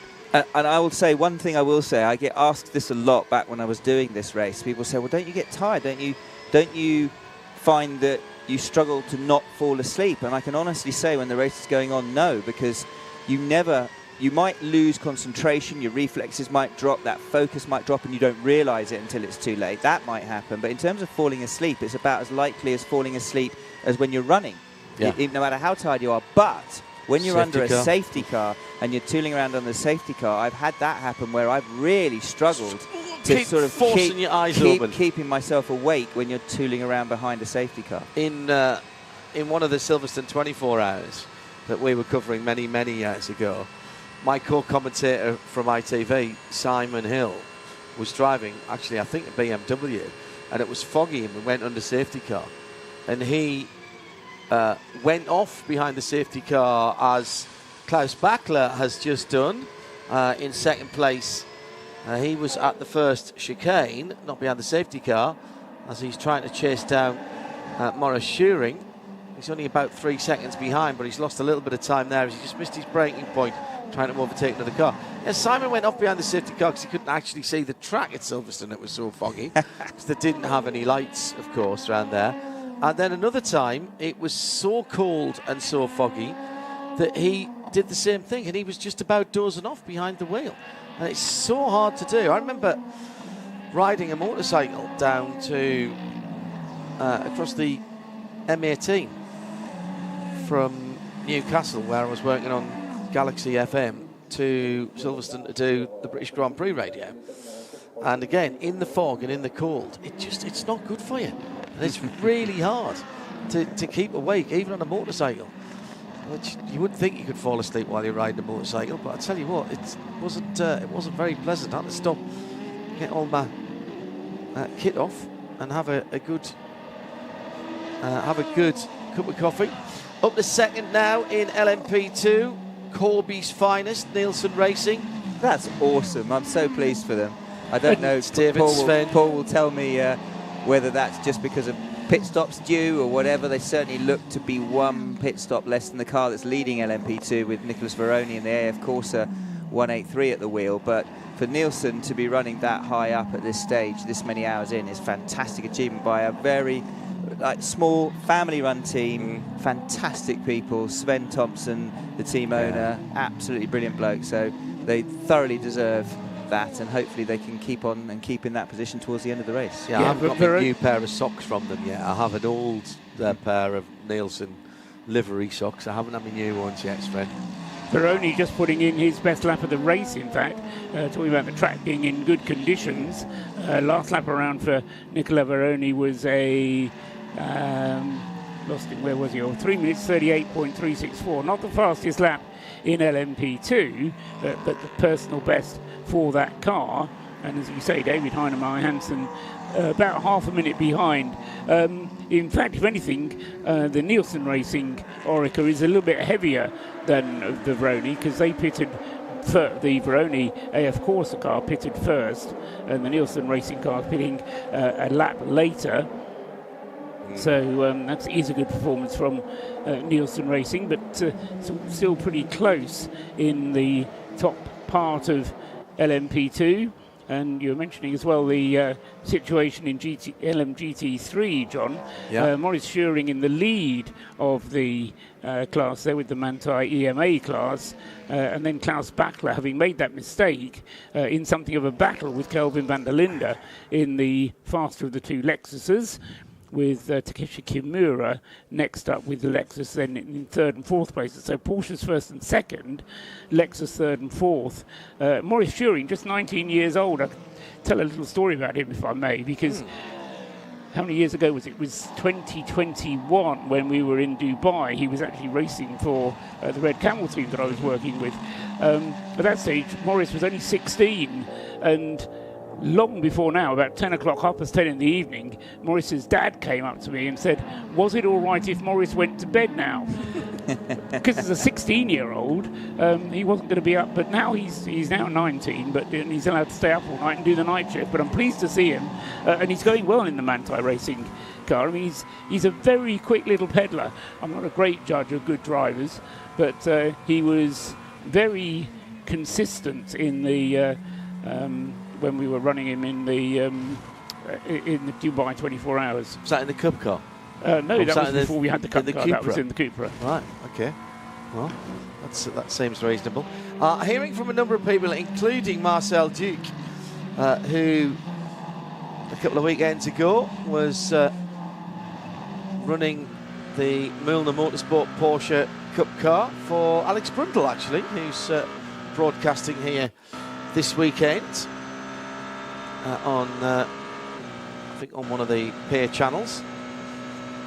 Saw him in the compound yesterday. He's Buemi. Seb, you're flying, man. Only one other car in the 32s, and you're in the 31s. Everybody else 33s. Great job. Yeah, good. Keeping him awake, keep talking to him like that. And Marcel's saying 2 out of 4 of his weather apps are saying light rain incoming from the west in 5 minutes. Well, let's keep an eye on that. That came in about 5 minutes ago, just after 2 o'clock actually, so no, a little bit more than that. So let's keep an eye open, see if there's any spits and spots of rain. We don't have all the TV cameras out in the country at this time of night. The TV production crew stands down some of their camera operators, and we get them back at various stages through the morning. But what we do have now that we wouldn't have had in years gone by is the onboard cameras. Gone are the days where we used to have to send people down to shiver at the Arnage Indianapolis complex, standing on the bankside with a walkie-talkie, or sitting in the grandstand just beyond Dunlop, as there was then, down towards Turk Rouge. The gap first to second has gone out a little bit with Buemi's quick laps, as was being ascribed to him by his engineer there. It's gone up now to 15 seconds first to second. Part of that is due to a quicker pit stop from the Toyota team. They managed to turn Sebastian round in 1 minute and 17 seconds compared to the Porsche team, who had to put Andre Lotterer into the car, didn't they? So yes, it was a change of driver from Lawrence Ventura to Andre Lotterer at their last pit stop. So that was part of the reason why the gap has gone out a little bit. But of course, next time they come in at the end of this stint, which are only just coming up to halfway through, but of course that the boot will be on the other foot, so to speak, unless one or other of them decide to triple stint on the tyres, or even go further than that. Leader in LMGT3, we've just been talking about him, Marcus Schuring, the Manthey EMA car. This is the car that Yasser Shaheen is driving with the Bend sponsorship. I'm sure Dad is in the back of the garage somewhere. Oh yeah, sorry. Have I got did I put the wrong Shaheen in there? No. I just meant that the dad who was concerned about his son. Shearing Senior. Yes. It's time to. Can you bring that car in now, please? Because it's 2:15 in the morning here. He's got to get his shut-eye. Car's on its way. I don't think he got out, actually. No, he didn't. No, he stayed in the car. So that was fuel only for that car. And however, such is the closeness of competition in LMGT3. He rejoins. I want to see where Alex Riberas is. I think he's just in this next gaggle of cars. But let's see. He's dropped down to at least 6th position. United Autosports with 2 McLarens in the top 6. Manthey with 2 Porsches in the top 6. And Acodis with 2 Lexus in the top 6. So they're the top 3 teams at the moment. And into the pit lane has come the 777. This is Erwin Bastard in the D Station racing car. Second of the Aston Martin teams here this weekend. Took Aston Martin's debut win with the new shape Vantage a couple of weeks ago in the series in the Far East. Yellow flags, spin right on the exit of the first chicane, and that is the 59, I think, from United McLaren. And if that's the case, that's Gregoire Saucy again. Now he's the one that barreled into Jordan Taylor earlier on at that same corner, if it is indeed that car. See what his split is when he comes through. Certainly one of the United McLarens. I think it might have been the second one, John, because I could see that Gregor Saucy's already split the second sector rather. Right. But that LMGT3 had really spread themselves out a bit. I mean, the first 6 you were talking about that, but there's sort of a couple of laps, isn't there? It looks like there's certainly a lap between the first and second in LMGT3. I think that'll correct itself when they all come round. Right. I think the first half dozen are separated by about a minute. For those that maybe weren't watching, and for me, that I definitely didn't see it, what happened to the 46 car with Valentino Rossi and Maxime Martin? They were leading. Last time I walked out, they were leading their class. And they continued to be there right at the sharp end of the field until there was an unfortunate incident, I think it's fair to say, Paul. Yes, Ahmed Al-Hadi came off at the Dunlop chicane. Unfortunate incident. It wasn't one that was forced upon him, but he lost it at the beginning of the corner, then caught it, and then the car kind of went off on the left-hand side underneath the bridge. Yeah, basically as he went across the rise, he had a bit of a moment coming out of the Dunlop, and he cut across the last bit of it, and as he was coming back on, you know, there's that extended pit lane that they sometimes use there. And as he came across that, he got a bit of a wiggle on, but it looked like he was sorted. But as he came across the rise, the back end of the car snapped away from him, damp. There he was coming into a slow zone actually, and he went off to the left-hand side and scraped the front down the left-hand side barrier and did the radiator. So that car spin for. That was the McLaren that was the talking McLaren. About earlier, yeah, that was on its own. Didn't get any assistance. Yeah, it hasn't been officially listed as a retirement, but nor has it got back to the pits, which is a fate which has also befallen the JMW Motorsport Ferrari. Sally Julich stopped on the circuit, got going again for 20 yards, stopped again. That was at the exit of the Porsche curves, wasn't it? Yes. So there wasn't that far for him to go. No, but it was still far enough and too far to push. So that those two cars being shown as stopped on the circuit but not yet posted as retirements, but are looking likely to be, in which case they will be the 7th and 8th retirements of the race respectively. So it's not been a flawless race. I suppose the weather hasn't helped, but these days it never is. What the surprise for me, Paul, is we've seen engine problems in P2 cars, and those Gibson engines are normally absolutely bulletproof. They've been, mileage-wise, they've been 3 times to the sun and back or something, is the stat, which is phenomenal. Hello to Donald, who is in the US. One of the best parts about watching Le Mans here in the US is getting to watch the weird graveyard shift during normal evening hours.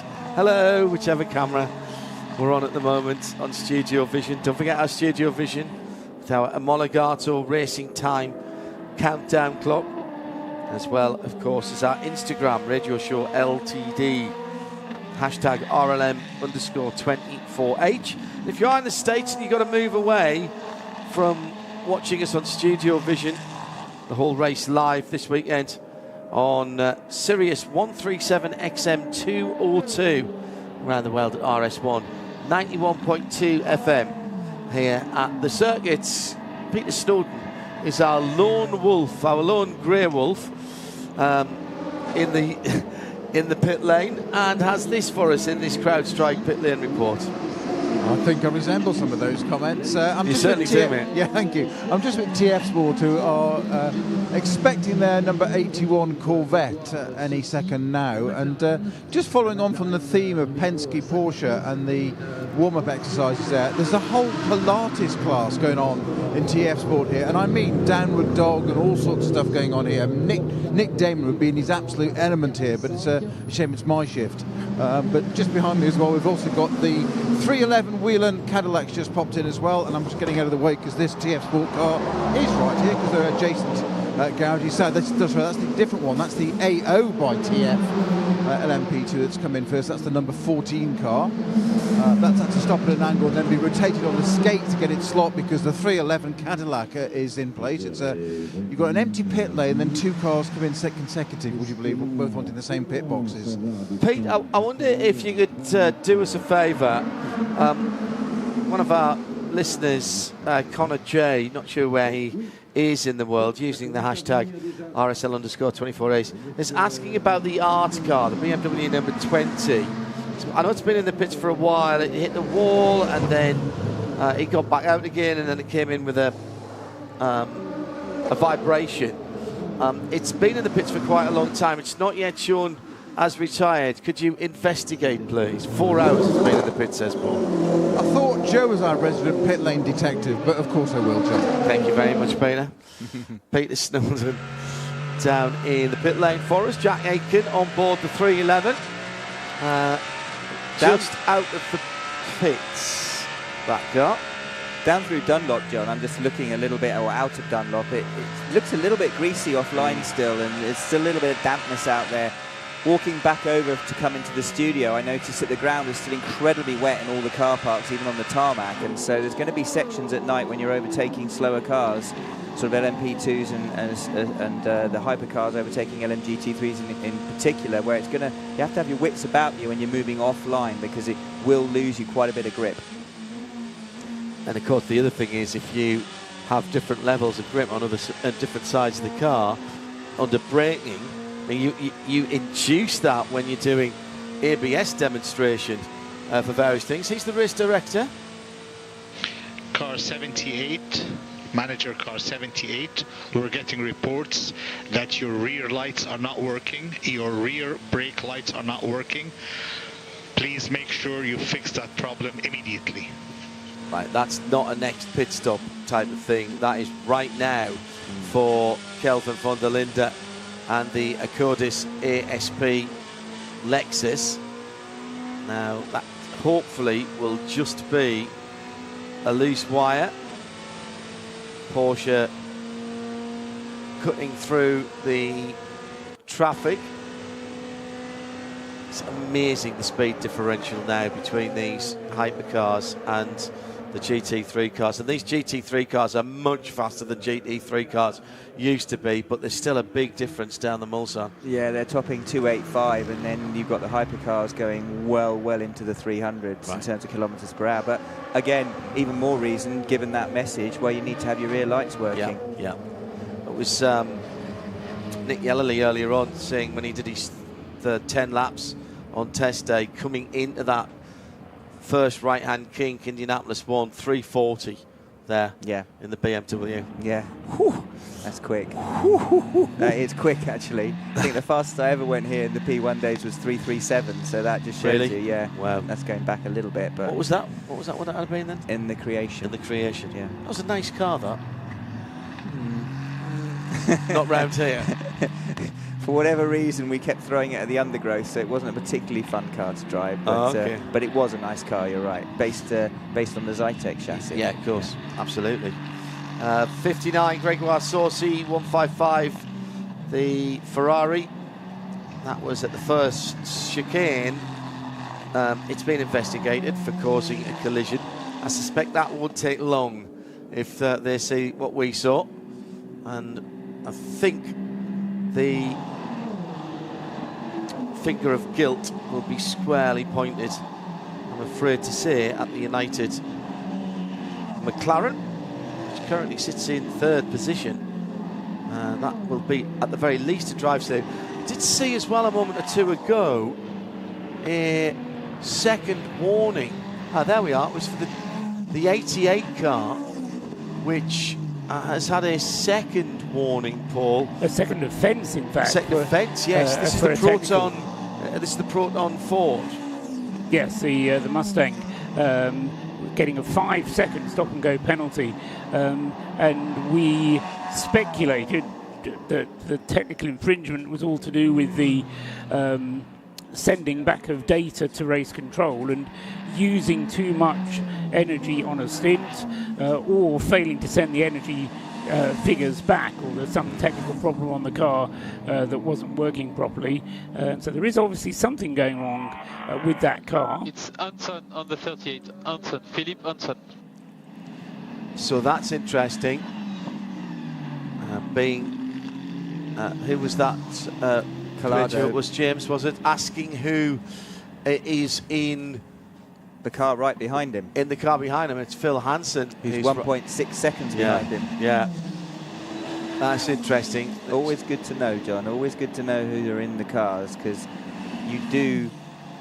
No, I don't say you change your driving style, but you certainly know which ones are maybe likely to dive bomb you, and Phil, very experienced now. He'll very experienced competitor, albeit very young, and he won't do anything stupid, but he's doing a really good job at the moment of keeping James Collado honest in that Ferrari. Never ceases to amaze me working with Johnny Morlam, who's sitting alongside us at the moment. Marino Franchitti was the same.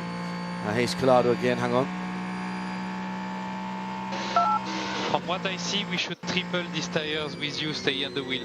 From what I see, we should triple this tire and you stay at the wheel. No answer from James on that. Well, he was in the middle of the Porsche curves at the time. Slightly delayed, in fairness. Just to finish that point, it never ceases to amaze me how you drivers, you can get a tiny glimpse of the helmet of somebody in a rear view mirror, or from the shots that we get when I've been sitting next to you or Marino, and I'll say, oh, that's a such and such, and before I've even looked at the screen to see who's in it, you'll say, oh, that's so-and-so spotted the helmet. Yeah. Yeah. Collado just getting held up there by a GT3 through the final series of chicanes, and that cost him a little bit of time. That's one of the places that, even with the closing speeds of these cars, that you cannot do anything about it. If you catch someone there, you just have to wait. Well, there's an up and a downside, isn't it? There's that closing speed, that stratification, as the ACO call it, in terms of lap times and top speeds between the classes, which means, you know, not everything has to happen between turning and apex, when that is a recipe for disaster. However, if you don't get it done on the bit of straight or before you get in, you might have to just follow someone through a couple of corners, and there's no getting around that. And in the chicanes, you really have to. In the Porsche curves, you can kind of go around the outside, maybe going into the Porsche curves. It's a bit harder for the two lefts, and then that long right, you'll see quite often LMH is going round the outside of GT3s in particular, normally without contact, although we had that situation with the Iron Dames Lamborghini where there was contact between them and the number 4 Penske Porsche LMH, but LMDH, but normally it's the slow corners where you have to really wait, and it can be very frustrating. If Collado does stay out for another stint, it will be a quadruple stint from him, and assuming that they leave the tyres on, then 4 stints on the tyres as well. Well, he said triple on the tyres. The race engineers there. He said we should triple these tyres. I thought he said we would leave you on the tyres. Okay, right, okay. I thought I heard triple as well, but it is well, 2 in the morning, 2:30. I was going to say, he's on his 3rd stint at the moment. It depends how much delay there was on that transmission, I suppose. But he's on his 3rd shift at the moment in this stint. So here's James. We have the pace with all the bad traffic, so at some point we need to triple, mate. But I did your go. Let's do it, let's do it. Yeah. Yeah, so he did say triple. So I wonder if maybe they changed tyres at the first stop, Paul. Yeah. That's possible. Giovinazzi was in the car before him, and it was a long stint through the safety car. So maybe so didn't they take would have anything left out. the tyres on Giovinazzi's car. Yeah. They'd have had to take Giovinazzi out of the car to avoid him going over 4 hours, and so Collado will have done the first stint on used slicks, and then now doing a triple on them. That makes more sense. Yes, go with that. Ollie Jarvis has just reset the fastest lap in LMP2. Not last time around, but the time before that, 3:38.284. Yeah, beautiful. He's doing a beautiful job at the moment. Don't want to jinx it, but really driving beautifully. You shouldn't have said anything if you don't. No, but I mean, he is driving beautifully, and he's a great lad, and yeah, he has not had a lot of great fortune, was in the Audi team at the time. Yeah. Ready to become part of the next generation, along with a couple of other young drivers. Did pretty much all of the development work for the Audi R8 GT3 car, and was being drafted into the prototype. Very well thought of at Audi. Absolutely, and very underestimated by a lot of people, I believe, undervalued. But whenever he gets into a team, they always really value him because he quietly gets on with the job, and he's doing exactly that right now. You're listening to 91.2 FM around the circuit, around the world on RS1, Sirius 137 XM 202. Another half an hour has gone through. There's 13 and a half hours to go here at Le Mans 2024.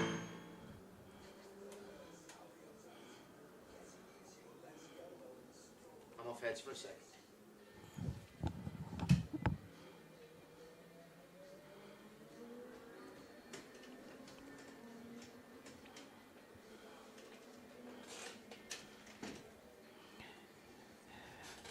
So the positions at the moment, with 152 laps completed for our race leader Sebastian Buemi, although he will be coming into the pits either at the end of the lap he's on or the lap after that at the very latest, but I think it's probably going to be the end of this lap that he's on. So Sebastian Buemi, he's extended his lead just a little over Andre Lotterer in the Porsche in second place, number 8 leading number 6. The gap currently being shown as 18 seconds. Kamui Kobayashi is in the second Toyota, and that's in third place. And although it's been lapping very rapidly indeed, he's dropped back to nearly a minute behind Sebastian Buemi, and that's been more due to mistimed or badly timed slow zones. And when the safety car came in, it didn't quite favour Kamui Kobayashi. That's why he has dropped back as far as he had. But he's still there in third place. In fourth is the fastest of the Ferraris at the moment, and that's car number 50, Antonio Fuoco, at the wheel of it. He is a further minute and 12 seconds behind the Toyota.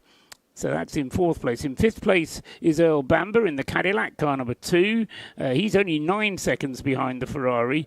And then Robert Schwartzman, the Israeli driver, car number 2, car number 83, get it right, is the Ferrari. That's in sixth place because he's just been overtaken. That was why I was confused, by Earl Bamber in the Cadillac. So Bamber in the Cadillac, then moving up into fifth place. 6th is the Schwartzman Ferrari. 7th is James Collado in his Ferrari. And all these cars due a pit stop very soon. And then behind James Collado is the number 38 Jota Porsche with Phil Hansen behind the wheel. And he is only 3 seconds behind James Collado and putting some pressure on, quite a good race going on between the two British drivers there in 7th and 8th places. In 9th place, another British driver for Jota. That's Will Stevens at the wheel of the number 12 car. This is a car that was destroyed by Callum Eilert during the free practice session on Wednesday and has been rebuilt since then around a new tub, and Will Stevens rewarding the team there by keeping the car going very nicely indeed, and he is in 9th place, although he's just dropped off the lead lap with the number 12 car. Also, 1 lap behind in 10th is the second of the Cadillacs, and that's Scott Dixon in car number 3. LMP2 being led by car number 24, David Heinemeier Hansen, now in the lead of the... No, he's not. Nicola Verone has just taken over the lead of the LMP2 class. Changes happening all the time. So Nicola Verone just coming back into the lead of the LMP2 class. David Heinemeier Hansen, he just made a pit stop, which is why he's dropped back. Yes, he is. So Heinemeier Hansen in the pits in the number 24 car, but being shown in second place, but he'll drop back.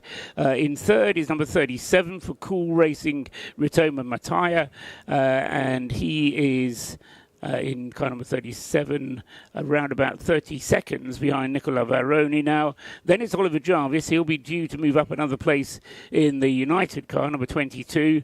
Ryan Cullen is in the Vector Sport Orica, number 10, 5th in LMP2. And then rounding out the top 6 is the Inter-Europol competition Orica, number 34. Clement Novalak currently at the wheel.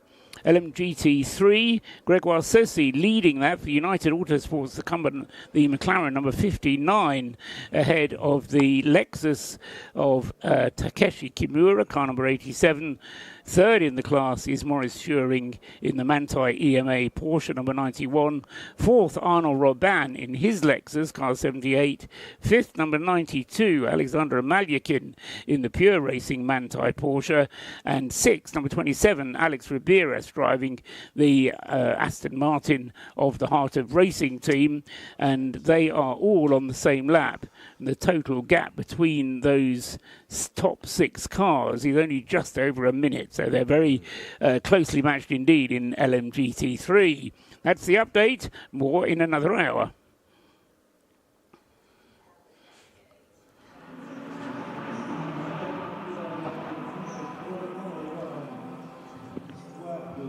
Into the pit lane for both of the Toyota Gazoo Racing GR010s, the hybrids. Sebastian Buemi is down and away, and Kamui Kobayashi is getting a new set of soft Michelins onto that car, at least the car that Kamui brought in. What I didn't see was whether Kamui stayed in that car. We put out the shout out for questions.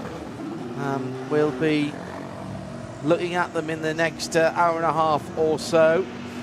Where are we going to kick off? Adam Lemmerly, favourite food to snack on during the 24 hours of Le Mans? Well, I didn't eat anything till 10 o'clock tonight today. I had water and coffee and a bit of Barocca, and then I had a bit of protein at 10 o'clock, and I probably won't eat anything now. Might have some breakfast, but maybe have some breakfast, but probably not go to anything till the end of the race. What have we got going off here? That is a Porsche. It's the number 4 Porsche, which is being driven at the moment by Nick Tandy. That's an unusual thing to see. That car looked a bit unwieldy there as he came down through the Forest S's, Johnny Morlam. I think we were talking earlier on about there being a little bit of a grip line, even if it's not a dry line. The track looks beginning to look largely dry, but I think he turned in a little bit late, came in a little bit late down the hill out of Dunlop and turned in a tiny bit late for the S's. And once you've got your right-hand wheels on the slightly less grippy part of the track, you know that if you carry on turning in, you're going to lose the rear, and so you have to straighten the car. And then at that point, there's no choice but to blow the gravel, and always try and go through gravel as straight as you can.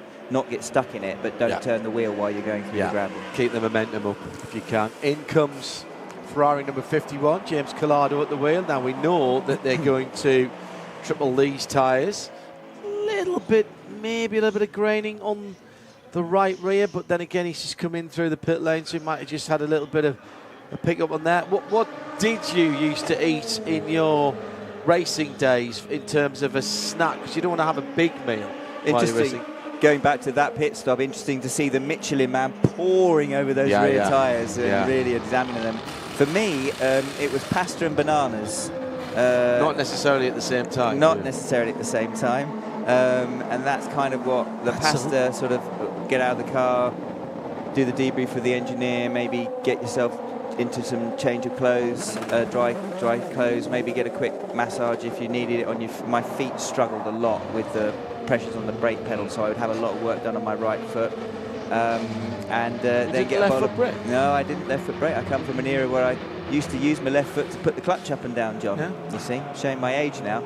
I occasionally at one point, actually in my last ever Le Mans in the Ferrari, I had to start left foot braking because my right foot was absolutely done, because even in the GTE cars with no ABS, you were still putting the best part of 100 pounds of pressure into the brake pedal every time. And although Le Mans not a particularly constant braking circuit, you do end up putting so much pressure into the pedal that it really goes. But I remember leaving this race and thinking I don't really want to see another bowl of pasta ever again for a good couple of weeks. It really, and I love pasta normally. I'm surprised that you ate a lot of pasta. That's a lot of carbs. So did that not make you sleepy? No, it was sort of slow release energy, I found. For me, it worked quite well. A little bit of pasta. I mean, I didn't eat tons of it, but a little bit of pasta, a little bit of Parmesan, a bit of olive oil.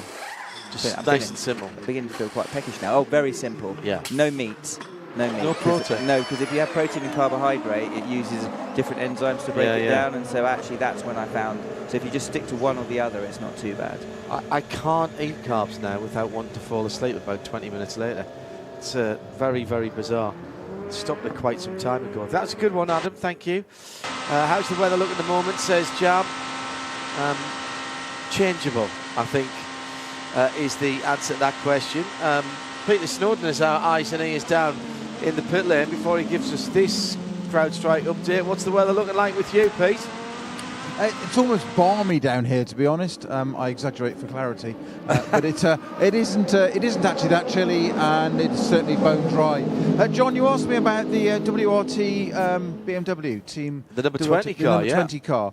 I'm absolutely not going to speculate because we know that's going down a rabbit hole. So what I'm going to do is I'm going to put something to you. The situation that's to you guys in the studio at the moment. The car is sitting here with its the garage is fully illuminated. There's no personnel about. It's up on its jacks with its rims off. It is clean and tidy and not like it's done a race. There is a dedicated security guard actually sitting at the moment on a chair right next to it. I did ask permission to go in the garage a few minutes ago when you posed the question, and managed to find a BMW engineer who appeared affronted that I asked him the question of what had happened to the car, and he just literally eyeballed me and said no comment. It's interesting. And I asked 2 or 3 times different ways, as in, don't necessarily need to go on air with it or whatever. He said, no comment, and just kept saying it. It was almost like a politician, to be honest. So I don't really know what's going on there. So I say, I'm not going to speculate, but that's the situation as is. I really feel for them, actually, because both of their cars have had issues. Obviously, one is definitely out, the 15 car, we know that, after Dries van Ter was unceremoniously sideswiped by Robert Kubica, for which Kubica did get a penalty. What was the penalty for that, John? He got 30 seconds stop and hold. So about, I said it would be 30 seconds or a minute. You did. And not just a drive through. Into the pit lane for the mighty 38. Phil Hansen brought that car in. Remember, he was in the battle with James Collado, so he's got ahead of James, but now on the pit stop, who comes back? James has just jumped in front as he's coming out of the pits. Right. Oh, 77 Proton Mustang, and that's the number 24 LMP2 car. That's the second place Nielsen car. Oh my goodness, and they're both stranded in the gravel. The Mustang is still ticking over. Not sure about the Nielsen car. Disaster for them. They were going so well. David Hennemeyer Hansen, and it was coming down through the Forest S's. David trying to go down the inside. Not sure he had to make that pass there. It was actually what I was talking about before, John. It's just wanting to clear the traffic before you arrive at a corner where you know you're going to have to wait. And David Hennemeyer Hansen definitely, certainly on the surface of it, looks like he came down late. He wasn't fully alongside the GT car, tried to give him room, but has to turn in at some point. So I would say probably there, the onus on the overtaking car to make sure he doesn't go through with contact. I think Hennemeyer Hansen was a bit unlucky there as well, because he was off the drier line as he came in. Absolutely. And he probably just understeered a little bit more than he was expecting. There was room for 2 cars to go by there. That being in the dry, I don't think that accident occurs. I think he might have got away with it, but he was still being a little bit ambitious. Yep. So, it wasn't, you're right. He was very unlucky, and it's difficult to judge. And you sometimes at closing speeds, you think you're going to catch a GT3, and then they catch you out because they actually take quite a lot more speed into the corners of GT cars than sometimes you're expecting. He really wanted to clear him there, and he just going down the inside, just understeered slightly into him. Zachary Robichon behind the wheel, the 77 Proton Mustang. The rear wing on that car is a work of art. It appears from out of the rear window. It is not mounted on the boot lid. They had some problems actually with the boot lid folding up and acting like a bit of an air brake. They've applied for and been given permission to strengthen that underneath, and also they've made some changes to the underfloor of that car. That was in another area, but the way those wing stays come out from around the side of the rear window, and then they attach to the top of the wing, so that the wing gets the best of the airflow from the coupe design. Very, very clever. And that's learned from prototypes. Yes, absolutely. That all started happening, what, about 15 years ago? You started seeing that drop down on the rear wings? Yeah, the swan neck, and then the reverse swan neck that the Audi has in GT3. Interesting that they went to the Aston first. The Mustang. The Mustang, sorry, first. That's the marshals deciding whose fault it was, I reckon. It's quite often frustrating when you've been in a gravel trap, when you're being attacked by someone, you end up in a gravel trap with them, and then they go and take them out first when it was their fault. I mean, the Ford have been very good, and Multimatic have been very good at the aero concepts. When you look back at the Ford GT here, that was a car that was built specifically for here, really. It just happened to be very, very good in other places as well. But the aero concepts on that Ford GT were actually more sophisticated than you were allowed in LMP1 at the time. Those buttresses on the side, they were wing profile. You wouldn't have been allowed that on the prototypes at the time. If you ever see a Ford GT, it's difficult now because they're not racing. If you ever get a chance to see one up close, have a look inside the rear lights. The rear lights were like a donut. So there was a hole in the middle of the rear lights. I remember that. And inside that, there was a vortex generator that actually brought the air out from underneath the engine cover and helped vent that out to provide some additional downforce by creating a low pressure area in the engine compartment. However, it just, as I say, it was a vortex generator, so it didn't just get it out, it spun it out so that it didn't affect the rear wing. Yeah, no, very clever thing. When you looked closely at that Ford GT, it was an absolute technical work of art, absolutely. Interesting that the Mustang was leaving his lights on even while he was hanging in mid-air. I would have suggested from the team to suggest to turn them off, because you're running quite a lot of batteries with these lights on, and obviously I'm assuming at that point that the engine wouldn't have been running, seeing he was hanging sort of 2 foot in the air at that point, being craned across. But yeah, they're going to put him back on the hard shoulder on the other side of those S's, and he'll be able to carry on his way. Didn't look like the car would have had any real damage. Let's head down to the pit lane. We'll wait for Zachary Robichon to rejoin. That's promoted Gregoire Saucy back up into second, but he's going to get a penalty sometime soon. And the Acodis ASP team are running 78 and 87 in 4th and 5th position. Peter Snowden has headed down to TF Sport, and the man with at least his initials above the door is Tom Ferrier. Yeah, thank you, John. One of the pleasures, I've just heard Johnny talking about the days when he's raced in Creation, about a team we both drove for. One of the pleasures of doing this job is that you get to interview some old mates of mine, and Tom Ferrier and I go back a long way when we actually raced together. We won't say how long ago that was, shall we, Tom? It's changed a bit since then. No, I think you were still over 50, weren't you, when we did that? Yeah, it's a bit different, on a different side of the fence now, so yeah, enjoying the challenge without a helmet on, that's for sure. Still not known for your sense of humour then, but good at running a race team. Sorry, you have to say that again, I couldn't hear. You said still not known for your sense of humour, but good at running a race team. Well, we'll see about both of them on Sunday. Yeah, we're having a good time. New challenge here with Corvette, which is really exciting. It's a long-term programme for us, so we're learning every time out, and yeah, we're improving every time. I was just going to ask you that, because obviously you've been synonymous with Aston for a very long time, and what made you decide that? What made you switch to Corvette? Lots of different things. I think the way the championship was going in terms of having 2 cars per manufacturer, we were looking to make sure we definitely had a home in WEC and at Le Mans, because it's a hugely important part of our business and what we love doing. So Corvette gave us that opportunity, and obviously they're a fantastic brand and have a great history here, and yeah, just all the kind of boxes were ticked and everything fell into place. Now, I'm going to put a question to you that John Hindhaugh put to Johnny Molam a little bit earlier, of Has the helmet and hands device been fully dusted off, or do you occasionally get at the wheel, behind the wheel of one of your cars, even sort of quietly on a test day somewhere? Oh no, I don't think any of the boys would like that at all. I think I'm well and truly done in that sense. I don't even know where my helmet is anymore, to be honest. So no, I'm really enjoying this challenge, and I've got a lot to work on. I don't think I'd have the time or the mental strength to do it anymore. Well, I think you're one of the most respected and liked teams in the pit lane, so you built a great team here.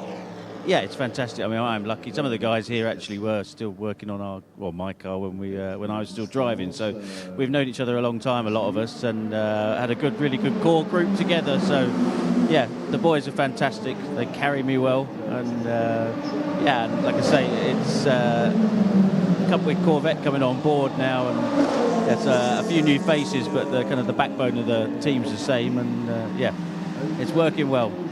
Tom, thank you very much for your time. I'll let you get back to your post, and we'll catch you later in the race. Thank you, mate. Great to hear from Tom Furrier down there in that CrowdStrike pit report. Nielsen Racing very disappointed to be their car in the gravel, to have their car in the gravel at the moment. Such a shame. Yeah, really bad. Dropped him all the way down to 9th now from 2nd in the LMP2 class. Did they stay on the lead lap? I'm not sure they did. No, they didn't. No, absolutely. This from Ryan Walker. Hello, Ryan. This is for you, Jimo. How did you prepare yourself for night stints, particularly a triple stint? You said it wasn't very nice sometimes walking up at 1 o'clock in the morning to get ready for a stint at 2. So what did you do to get yourself ready for that in that hour between the alarm going off or somebody banging on the caravan door or whatever and actually getting into the car and going driving? Well, with me it was always the banging on the caravan door, because I was never trusted with the alarm. It was always initially feeling terrible, like anyone being woken up at 2 in the morning is just a horrible feeling. Your body doesn't want to be awake. Having said that, I never really slept deeply. I was always in that alpha sleep, so I was able to sort of get myself surfaced and mentally sharp a lot quicker than you normally would if you were in a deep sleep.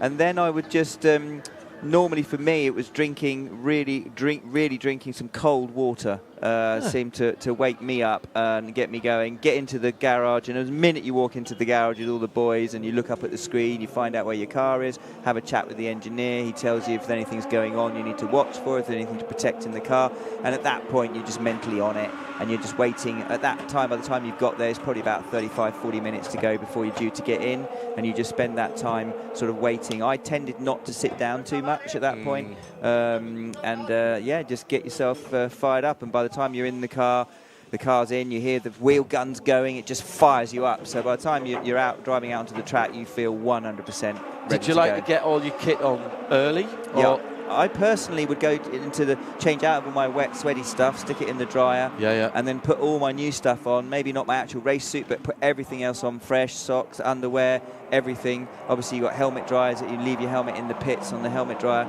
new gloves, everything, so that when I got woken up, I literally, you knew where everything was ready to go. Just all I had to do. Sometimes I even put my boots on, everything, just lay with my race suit down.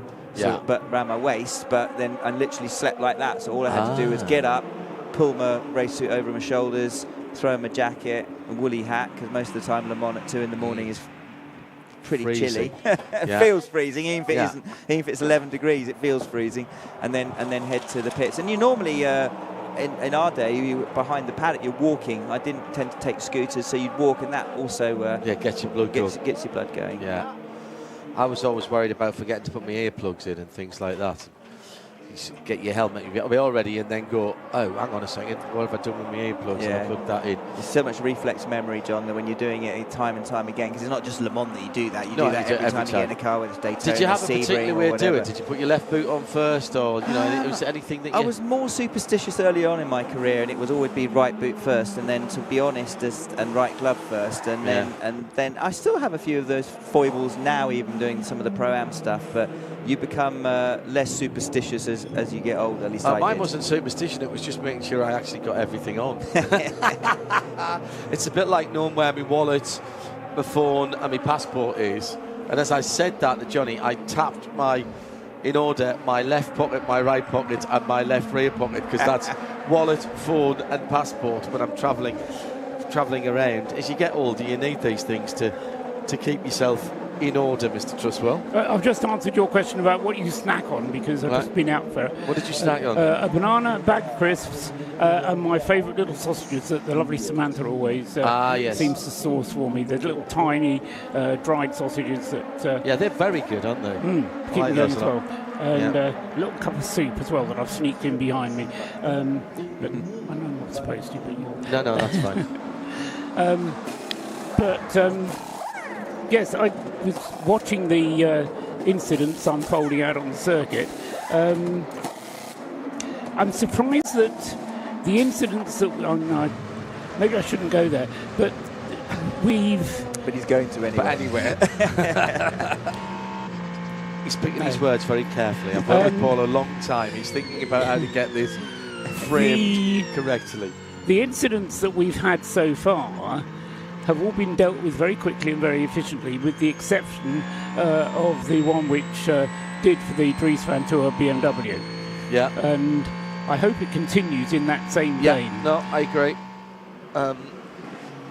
Fortunately, there haven't been that many of them, so it's not like they've been getting stacked up. Because race control take everything in chronological order. So if you get 3 or 4 together, reasonably, they're going to take 10, 15 minutes to look at everything and make sure, there's no such thing as a slam dunk, because they want to make sure they get it right. And I have no issue with that at all. But that does do. Here's Sebastian Buemi. Rain incoming, very light rain, maybe in 10 minutes from turn 15 Porsche curves this direction. But that means they do get stacked up on that. Let's take a quick update before we go to our VP Racing weather. The 77 Prototype Mustang that was involved in that incident is down in the pit lane, and in fact is now in its garage, and Peter Snowden is there with this CrowdStrike Racing pit lane update. Well, unsurprisingly, there's a lot of gravel that's come out of various apertures of this 77 Proton Racing the Mustang, and it's turning that garage into a bit like a sort of builder's merchant yard at the moment, as they're all sort of stepping over and trying to get it all out. I've had a very quick chat with one of the engineers, and they said so far so good. It appears just to be light body parts, to the whole point that they've now just they've got the whole front end of this car off, and they've just literally turned 2 guys to turn it all over, and they're quite literally shaking the gravel out of it. Otherwise, it looks like the steering rack is intact, which of course is the car that had the curb damage earlier when it broke the rack. That appears okay at the moment, and I think, to be honest, it's just investigating anything further. It doesn't look like it's suffered anything apart from a bit of gravel rash and some dent to the Pride. Just leave your mic over for a couple of seconds. Well, we're expecting a little bit of showers to come through in the next 5 to 10 minutes, coming in from the Porsche Curves area. So that's from the western side of the circuit. We're down at the sort of temperature that should be the minimum for overnight, 13 Celsius at the moment here at the bottom of the Bugatti circuit. As we go into Sunday and towards the checkered flag at 4 o'clock, top temperature of 21 degrees, but rather cloudy and showers forecast throughout the run to the checkered flag.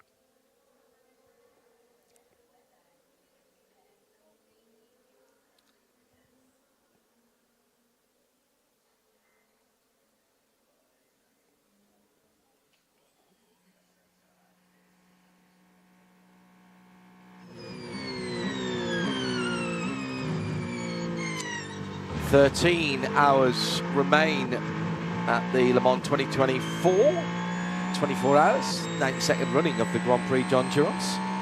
Johnny Morlam, Paul Trustwell and me, and John Hindhaugh. I'd just come through from the steward's room. They've been dealing with a few things, as we mentioned. That incident between Gregoire Saucy and Jordan Taylor has been NFA'd, no further action, which I have to say I'm a bit surprised about. But they will have had more angles than we have. Certainly from what we saw, that looked like a mistake by Gregoire Saucy. Nobody we're not saying that these things are done on purpose. He's the race director. We are getting reports of light rain at different locations. We have rain on track in different locations. Rain lights on, low mode. Rain lights on, low mode. That's because they're listening to the VP Racing weather forecast, of course, in race control. So we go under 13 hours, 11 hours gone, 13 to go. Toyota Gazoo Racing, Seb Buemi is leading, 15.7 at the moment. Hello to Martin Keck and Jackson, listening in the US, Milwaukee area. Good to know that those motorsport and particularly endurance fans are listening in. Not sure if you're watching on the Studiovision, but just give you a wave if you are. And rain tyres being readied by some of the teams. Light rain expected from Marshall's Post 23, which is halfway down the run from Mulsanne Corner to Indianapolis, all the way up to Dunlop. That's what it's saying on the screen at the moment. So here's Buemi. See bigger rain coming. We think it might be for wet tires. Keep us informed. I'll let you know when it comes. I'll let you know from rain spotters as well. So far, sector times look dry. Easy for the engineer to say. Sector times look dry. It's all right. Push on. Yes, I think the issue with this coming rain is it seems to be one that's going to stick around a little bit longer. Right. So yes, it's only light rain, but it might be doing it for some time. And that, at least, as we heard Oliver Jarvis saying earlier on, means that the whole circuit will be covered. Because up until now, we've had that halfway house situation where some of the circuit's wet, some of it's dry, and then the rain moves across. And one part of the circuit will then have to dry out whilst the other is getting its shower down. So certainly not simple to make these decisions, but it is simpler if the rain lasts for a little while. Just looking at the weather radar now on the screen. Yeah, there's some quite heavy weather coming this way out of the Bay of Biscay, but in fairness, it peters out just as it's getting to the outskirts of Le Mans, and the worst of it is going to the north between Le Mans and Alençon.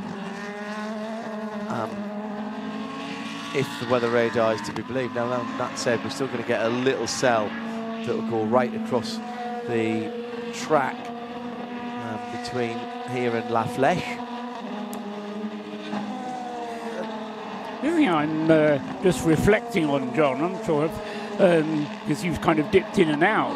I know you pay attention when you're not in here. In the early stages, and I'll caveat that by saying the first 2.5 hours of the race, the Ferraris seemed to have a very distinct pace advantage. They were able to eke out the same stints, but down the straights they were able to pull past virtually everybody else that they wanted to. Since it started raining more heavily, and then particularly since it's got dark and cooler, Ferrari's performance seems to have dropped away somewhat. Obviously hasn't been helped by the fact that Robert Kubica had to spend 30 seconds extra in the pits, but neither the 50 nor the 51 have really been threatening to get into the top three since then. In fact, we've got the situation at the moment where the 50 Ferrari is down in 5th place as the best placed car. The private one, satellite operation, is in 6th, and the other one is in 7th place. So the Ferrari's 5th, 6th and 7th places. But they're not really catching up, and it just strikes me that they're better suited to running during the daylight hours than during the nighttime hours. But what is there more in this race than well, precisely. The other? So maybe the Ferrari is approaching the night as let's just get through the night and then start to attack again as it goes to daylight. But I mean, Johnny may have an opinion on this as well, but in the early stages of the race, the Ferraris just seem to have that more extra pace, which they've lost since it's got dark or cooler or damper or something. It'll all be at different cars dealing with tyre warm-up, looking after their tyres in a different way. As we've heard, Collado, they're really looking to try and at least triple. They have to triple his tyres. And I think, I was just saying off air, Sebastian Buemi, we shouldn't underestimate the metronome-like effort that he's put in. He put in a good first stint at the start of the race and kind of kept it in there. We're beginning to see a few more drops on the camera there, John, of the rain beginning to come. But Buemi has really, he's eked out. Lotterer is also, he's kind of hanging on to him, but he's got a 20-second gap in the lead. But he's really been putting in some amazing laps over the last sort of half an hour or so. There is a yellow flag in fact, 2 at Marshall Course 30-31, which is right in the middle of the Porsche curves. I suspect someone, you can see the sheen on the road there. There are some lights in that area, and we've got someone beached in the gravel. Now, is that an LMP car? Is that a hypercar? Is that an LMP2? It's a P2 car. And is it the 34 24? Is it the Europol car? It's right in the dark. There's a lot more blue on it, I think. Yeah, it might be if it's a 24, it's the Heinemann Hansen car again. Yeah. I hope it isn't, for their sake and his sake. Looks like the car's gone in backwards. The rear lights are flashing. I'll go with that. I think it's the 24. Yeah, 24 Nielsen Racing car. David Heinemann Hansen, just at the beginning of the Porsche curves. It's in what I always call Alan McNish's gravel bed. I'm sure Alan loves you calling it that. Well, I think you know why, but it's the one that everybody then knows. Oh, I know what you mean. Yeah, no, that's a fair point, well made. But I'm sure Alan. Well, I mean, he did drive past it without going in it more often than he went in it, to be fair to him. So it's very unfair to label it as his gravel track. No. Yeah, I know it is, but... it's like me falling off a chair, you know, suddenly all people talk about it. Loose wheel. And a wheel making a bid for freedom. Has succeeded. And that's a wet... Is that a wet weather one as well? So that's somebody who's just come out. Yes. Somebody who's just come out. 45. Left rear on the number 45 car, as Johnny says. That is CrowdStrike Colin Brown. Oh. And he was 4th place in Pro-Am. And he's not going to get that car back. That could be the end for CrowdStrike by APR. Left rear. And you can see he's already feeling that. He knows, yeah. He knows. And that was what? Is that the first chicane? Yes. It's not often you it comes off and doesn't overtake you. You leave it behind. It's trying. It's following him down the road, but he feel it wobbling, John. You could see he knew there was something wrong. I'm surprised he actually stopped, though, because once you stopped with the diff, it's hard to get it going again. But if you can keep that momentum, quite often you can gain enough drive on the other wheel to get yourself back into the pits. Well, Adam Christodoulou, famously at the Nürburgring Nordschleife, got out of his car, got the tyre, put the tyre in the car and drove the AMG back. Really? Yes. Well, I remember somebody, I think one of our listeners was mentioning earlier about having toolkits in, and we had a screwdriver that they showed us where to bang this screwdriver in if something like that happened, like you had a drive shaft break or something, that would allow you to get enough momentum on the other one, lock it out to get you back into the pits just driving on one rear wheel. Joe Bradley has taken over down as our CrowdStrike pit lane reporter. Good evening, Joseph. How are you? Let's put you on the air. Oh, no, hang on a second. I may have to nip away and do something. Where are you, brothers? There you are. I'm here, getting wet. Because it's raining again. How heavily? Yeah, it's not massive drops. I would call that light rain, but it is consistently light rain, if that makes sense. No, that makes perfect sense. It's dropping steadily, and it's definitely wetting the track, which, cause and effect. That's possibly why we're seeing people going off on tangents. And we're also seeing a flurry of pit activity with wet tyres being brought out pretty much the whole length of this first half of the pit lane that I've walked. So it's going to be like this to the flag, isn't it? On and off. On and off. It'll be on and off to the flag. This is going to be about a 10 or 15 minute shower, then there'll be a 10 or 15 minute break, and then there'll be another 20-minute shower, is what it looks like at the moment. Bradders, don't disappear. Put your mic back up, because we're doing a bit of Q&A at the moment. Joe? Lovely. Yeah. And Drew Adamson, hello Drew, listening in from the US, says, which hypercar would you like to see in iRacing first of all? Hypercar. Well, I'm saying Ferrari, obviously, as a Le Mans winner. Well, the Ferrari's the only one we haven't got, isn't it? We've got the BMW, we've got the Cadillac. Neither of those are hypercars. They're LMDHs. Ah, right, I see. Well, it's got to be the Ferrari. And I'm pretty sure it's coming because iRacing have got a good relationship with Ferrari, certainly with their GT collection. So I would think the Ferrari's just round the corner. Is the Porsche LMDH in? Yes, the Porsche's there. Nice. Good. Toyota? No, we haven't got Toyota. All right, so that's interesting. All right, so they're Ferrari all very complicated to drive, John, what with hybrid deployment and all that malarkey. I prefer the Skippy. Skip barber car. Yes. Yeah. It's on treaded tyres. Yeah. Very basic. Slides around. Give me a Mazda MX-5 any day of the week. Exactly. That's what iRacing's about. It's finding something you enjoy. You don't have to drive the top class. Meantime, Andrea Lotterer has come into the pit lane, and going on there, Johnny Morlam, were a set of brand new Michelin wet tyres. Yes.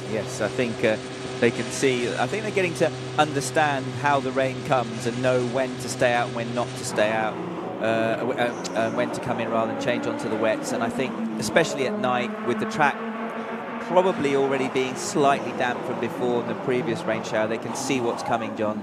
We can look at the radar ourselves, and as you rightly said, it's coming through, then it will clear slightly and come through again. The question will be, will it come through again quickly enough to not necessitate them coming in and putting slicks back on for it to then rain again? And this strategy of changing tyres and being on the right tyre for the right conditions that are constantly changing is really going to make or break this race for some of these guys, regardless of the class that they're in. No, you're absolutely right, and the problem is as to where the rain is, depending where you are, because sometimes you have to do half a lap to get back to the pits. We're slow zone 3 at the moment, but we do have 2 yellow flag zones. And having got 2 yellow flag zones, we've decided the best way to deal with it is to go full course yellow. As one of the yellows is removed. Is that a full course yellow prevents you from coming into the pits. When does that come out? How do you mean? The full course yellow. 13:31. It's the point at which the notification is given that the full course yellow is coming up, and that came at. That doesn't tell me very much, does it? I haven't seen anybody come in since that. I think everybody who was in the pit lane were in before it came in. The prepare message came up at 11:12:30. So 2.5 minutes ago. I think everybody who had made their pit stops were able to do them. But of course, those who haven't, purely by virtue of being somewhere else on the track, kind of missed out on their opportunity to make the change. 02:12:52 prepare for full course yellow. I've got on my screen. Yes, my column's not wide enough, I'm afraid. And that was at 13:30 when it came out. So let's see. Rodrigo Sales came into the pits. Rahel Fry came into the pits after that. And that's all. So they might be in for a bit of a penalty. Meantime, down at Ford, their bright blue Mustang GT3. It's a Proton car that was banged into. It's still under investigation, and they are having a good look, Johnny Morlam, at the suspension and the steering arms at the front. Well, they're actually removing, it looks like, the lower front left wishbone. So perhaps when the contact was made, he was turning in. If he was turning the wheel at all when the car hit him, chances are that it's damaged the suspension, maybe the steering arm. Obviously, that's the car, I believe, that was having the whole steering rack issue as well. Is that right or not?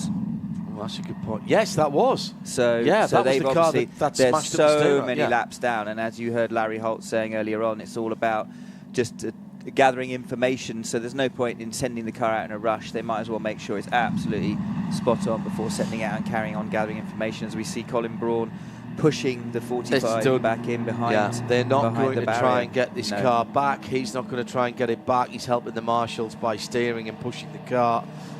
And the quest for 2 in a row for CrowdStrike APR here at Le Mans is over, with 12 hours and 44 minutes to go. I'm not entirely sure. I mean, yes, he's helping the marshals push it to a place of safety, but I think he's going to try and fix something, either to lock the differential or something.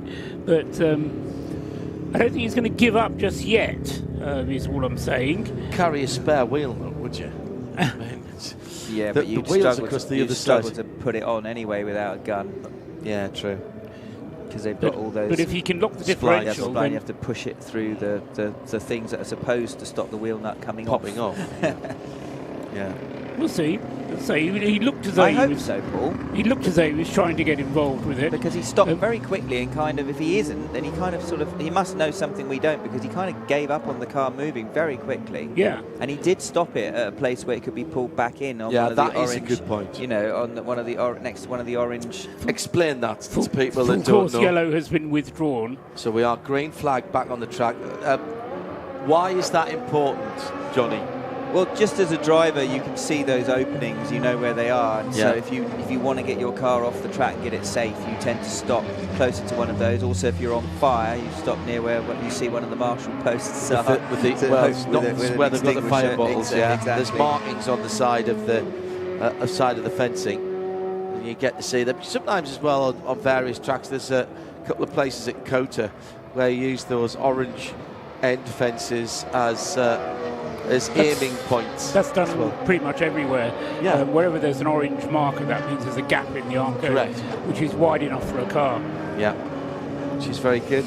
I started before things kicked off to do a little bit of a rundown. We'll do a full rundown at past, of course, but it's United Autosport's Gregoire Saucy who I think got away with one in that first chicane, the number 59.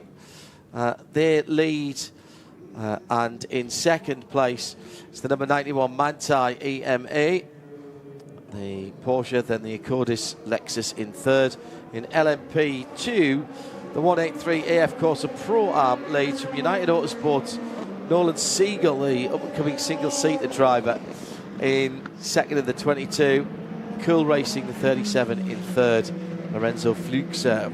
Now there's a name. Keep an eye on this young man. Lorenzo Fluxer is going to be an absolute superstar. And just having left the pits, Brendan Hartley, Kevin Estra and Jose Maria Lopez, 8, 6 and 7 lead. Now, in the pit lane for Stuart Cox and CrowdStrike APR, the wheel came off the left rear, but there was some intense conversation between Stuart Cox and his driver, who's now plugged back in. This is Colin Brown, who's behind the wheel.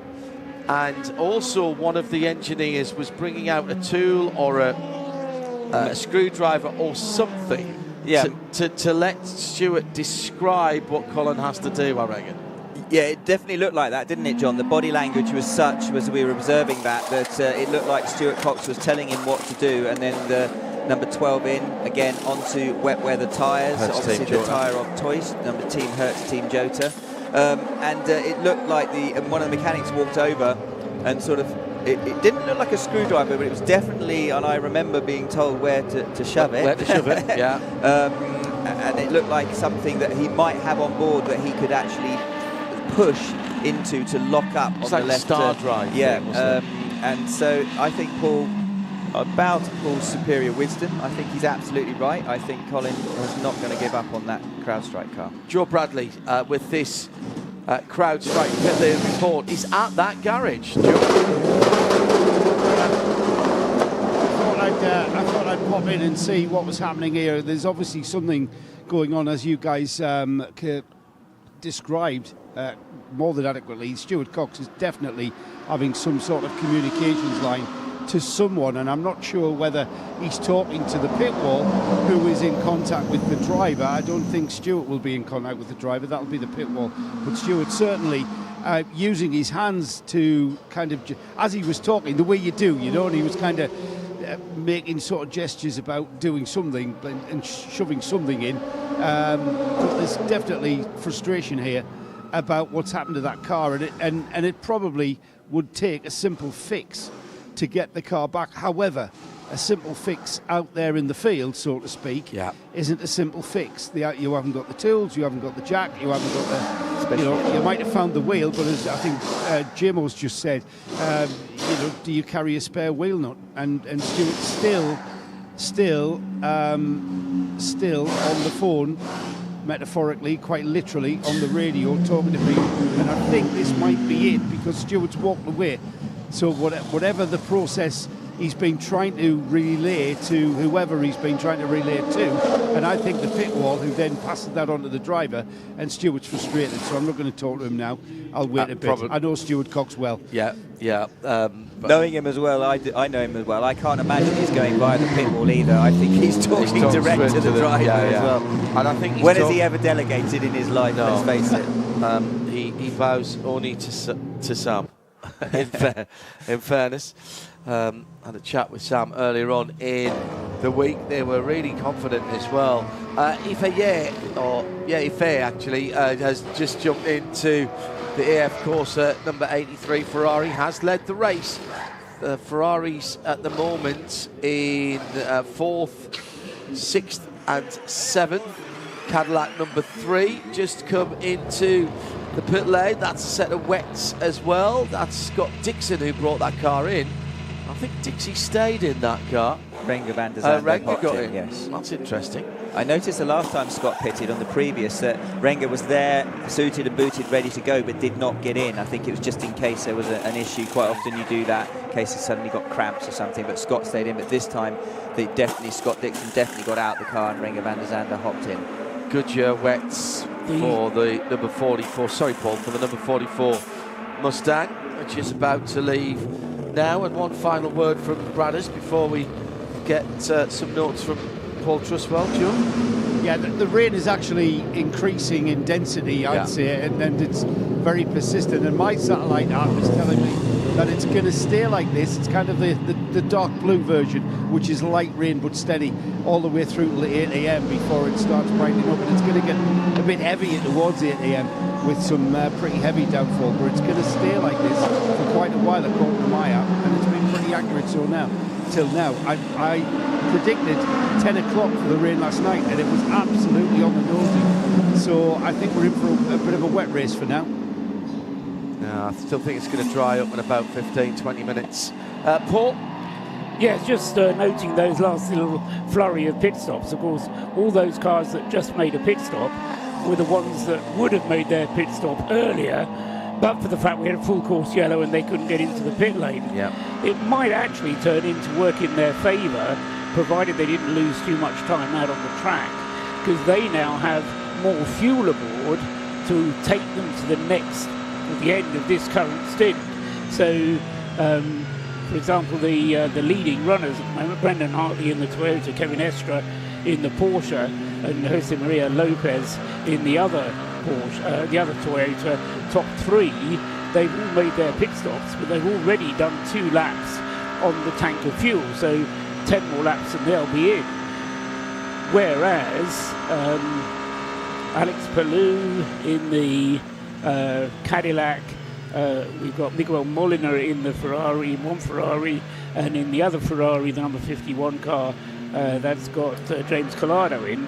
They'll be able to run an extra couple of laps after the others come in. Now, I think the gap's going to be too great to actually mean huge changes of position, but it is going to enable those later pit stoppers to certainly close the gap on the top 3.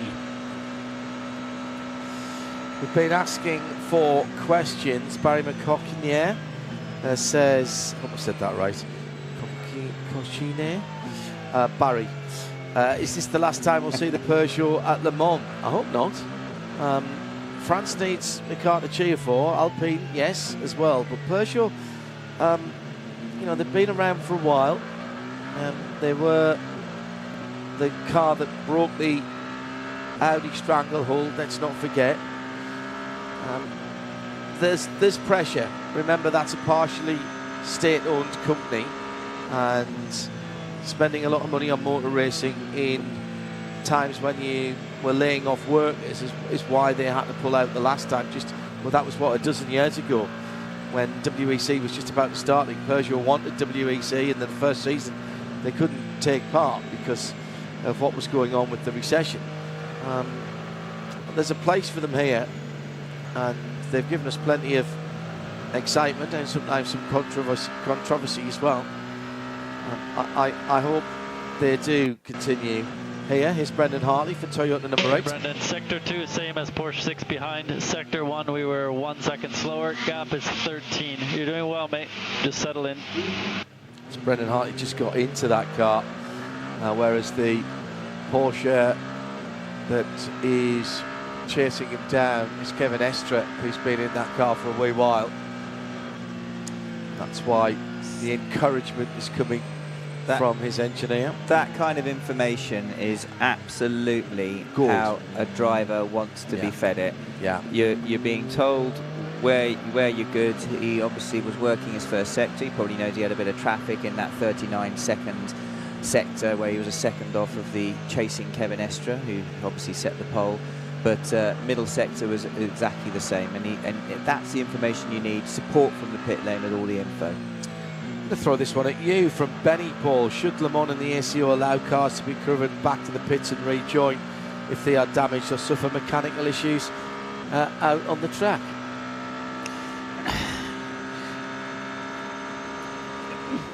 No, I don't think so. Le Mans has always been a bit strict, or it's always been more strict than others. They've enabled quite a lot of things to kind of keep up to date, but one of the things that they've always maintained is you have to finish the race, you have to cross the line and take the checkered flag, you have to race for 24 hours. Some other long distance races don't force you to do that. Yeah. And although it's hard, I think we need to get this sense of attrition at Le Mans in order to get the sense of achievement when you finish it. Yeah, I agree. So I think leaving that one alone, whether we need to make some of the other rules a bit stricter as well, I don't know. But I just like... What was Le Mans and what is Le Mans? We call it the Grand Prix of Endurance, the Grand Prize for Endurance. It's not the grand prize for being quick enough to fix your car if somebody's banged it up or something's fallen off it. The whole point is to get the car to the end of the race as it started the race, or as closer to it as possible. I think they ruined World Rally by having Super Mario Rally or whatever it's called, by letting people back in. It's supposed to be an endurance, and you want the car to stay in one piece and you want the drivers to keep the car on the track. And I'm with you. I say no. Yeah, I mean, as I say, there are some things that we're allowed to change that I'm not so sure whether we should. One of my pet bugbears is the amount of bodywork which gets changed these days. You know, you end up with the car at the end of the race, 14 bits of damaged bodywork or spotted bodywork. One of the beauties in the olden days was seeing all the mud marks and rubber marks and things on the cars. You don't get that anymore. Bradley puts the opposite view, I think. Yeah, I absolutely do. I mean, I understand what you guys are saying, and as a traditionalist by heart, yes, I kind of concur but disagree at the same time, if that's even possible, because it's still a challenge. It's still a challenge of endurance. And the challenge is to, no matter what adversity you're met with, you can overcome that and just be given that chance. You're going to be out of contention for any kind of result by having to have your car recovered. But we have that in other long distance races that we do, Nürburgring, Creventic Series, and it doesn't detract from that challenge of endurance. But that's because it's not Le Mans. Well, yeah, I know. Johnny I know. Morlam sitting next to me, a driver, and he was shaking his head. Which part were you shaking your head at there? I believe that a circuit like Le Mans, realistically, you couldn't spend, if you were bringing all these cars back into the pits, if the organisers were doing that rather than just fetching them out of the gravel traps, it wouldn't work, and it would make it unfair because some cars would get back before others. I think that if you can fix it and bring it back yourself, then yes, absolutely. I love that about Le Mans. I love the fact that we'd come to Le Mans and we'd have an afternoon or a couple of afternoons where, for the first time ever, we were taught how to take bonnets off of cars and unclip the back off the rear deck off an LMP car and what to do. And I think that is the tradition of Le Mans, and I think we're all in the same boat, and I think it works very well. And I love the fact with Le Mans that you have to be running at the end. Yeah, in American races, you could be 10 laps ahead with say 9 laps to go. And you could park it. And you can park it and still finish, win the race, win your class, finish third, or whatever it may be. And at Le Mans, I love the fact that you have to be running at the end, even if you're 100 laps ahead, because that's what it's all about, running at the end. Crossing the line. Exactly. At the end of 20, completing 24 hours. And Toyota, lost out by that. The year when the car conked out and didn't get across the line, that car should have been 4th, I think it was, but it didn't get classified at all. So yeah, I'm with you guys. It's 3-1. It's 3-1, Bradley. Sorry, you lose. Good question though. Right, we've had another half an hour, 12 and a half hours to go. We've got 30 minutes or so before half distance. Let's take a look at the standings.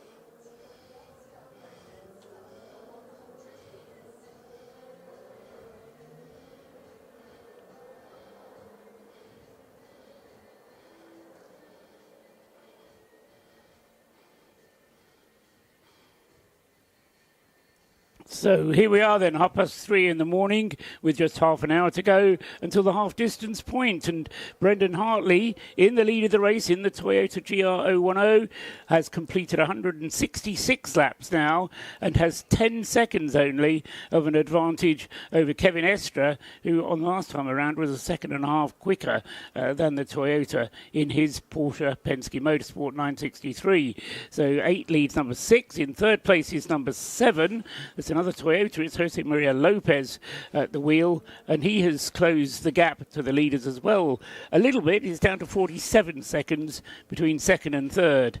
By coincidence, it's 47 seconds as well between third and fourth. Fourth place being the number 50 Ferrari, the best of the Ferraris, Miguel Molina at the wheel, with Alex Palou in the Cadillac, number 2, next up in fifth place, a further 15 seconds behind.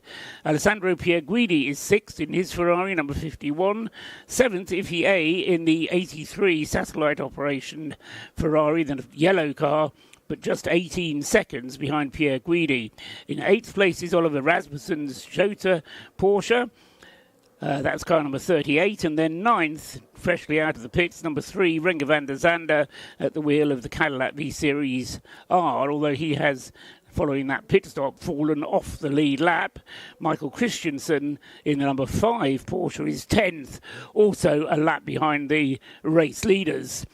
In Class LMP2, Nicola Verona is in the lead there with his AF Corsa LMP2 Orica. He's completed 157 laps, as have the next 5 cars, being led by number 22, Nolan Siegel for United Autosports, who is second. In third place in LMP2 is Lorenzo Fluxa in the Cool Racing Orica number 37. In fourth place, number 10, Ryan Cullen in the Vector Sport car. Fifth is number 34, Clement Novalak in the Inter-Europol competition Orica. And then one lap behind is Richard de Guerus in the EDEC Sport Orica. That's number 28. LMGT3 is much closer, as you would expect. Number 92, Joel Sturm with the Manthey Porsche Racing. Porsche leads the way by 7 seconds only from Maurice Schuring, who's still at the wheel of the Manthey EMA 911. So we've got Porsches 1 and 2 on 147 laps each, separated by just 7 seconds. First and second, 92 leads 91. Third in the LMGT3 class is Nicola Costa for United Autosports. The McLaren is 38 seconds behind. And then in fourth place, we have the two Lexuses, fourth and fifth, for the Ecodis ASP team. Timo Boguslavski in fourth place in 78, and Jax Hawksworth in fifth in number 87. And rounding out the top 6 in the LMGT3 class is Alex Riberas with the Harder Racing team Aston Martin, still just 21 seconds away from the two Lexuses. Should be noted that the rain continues to fall relatively heavily at the moment, but that's your update for now.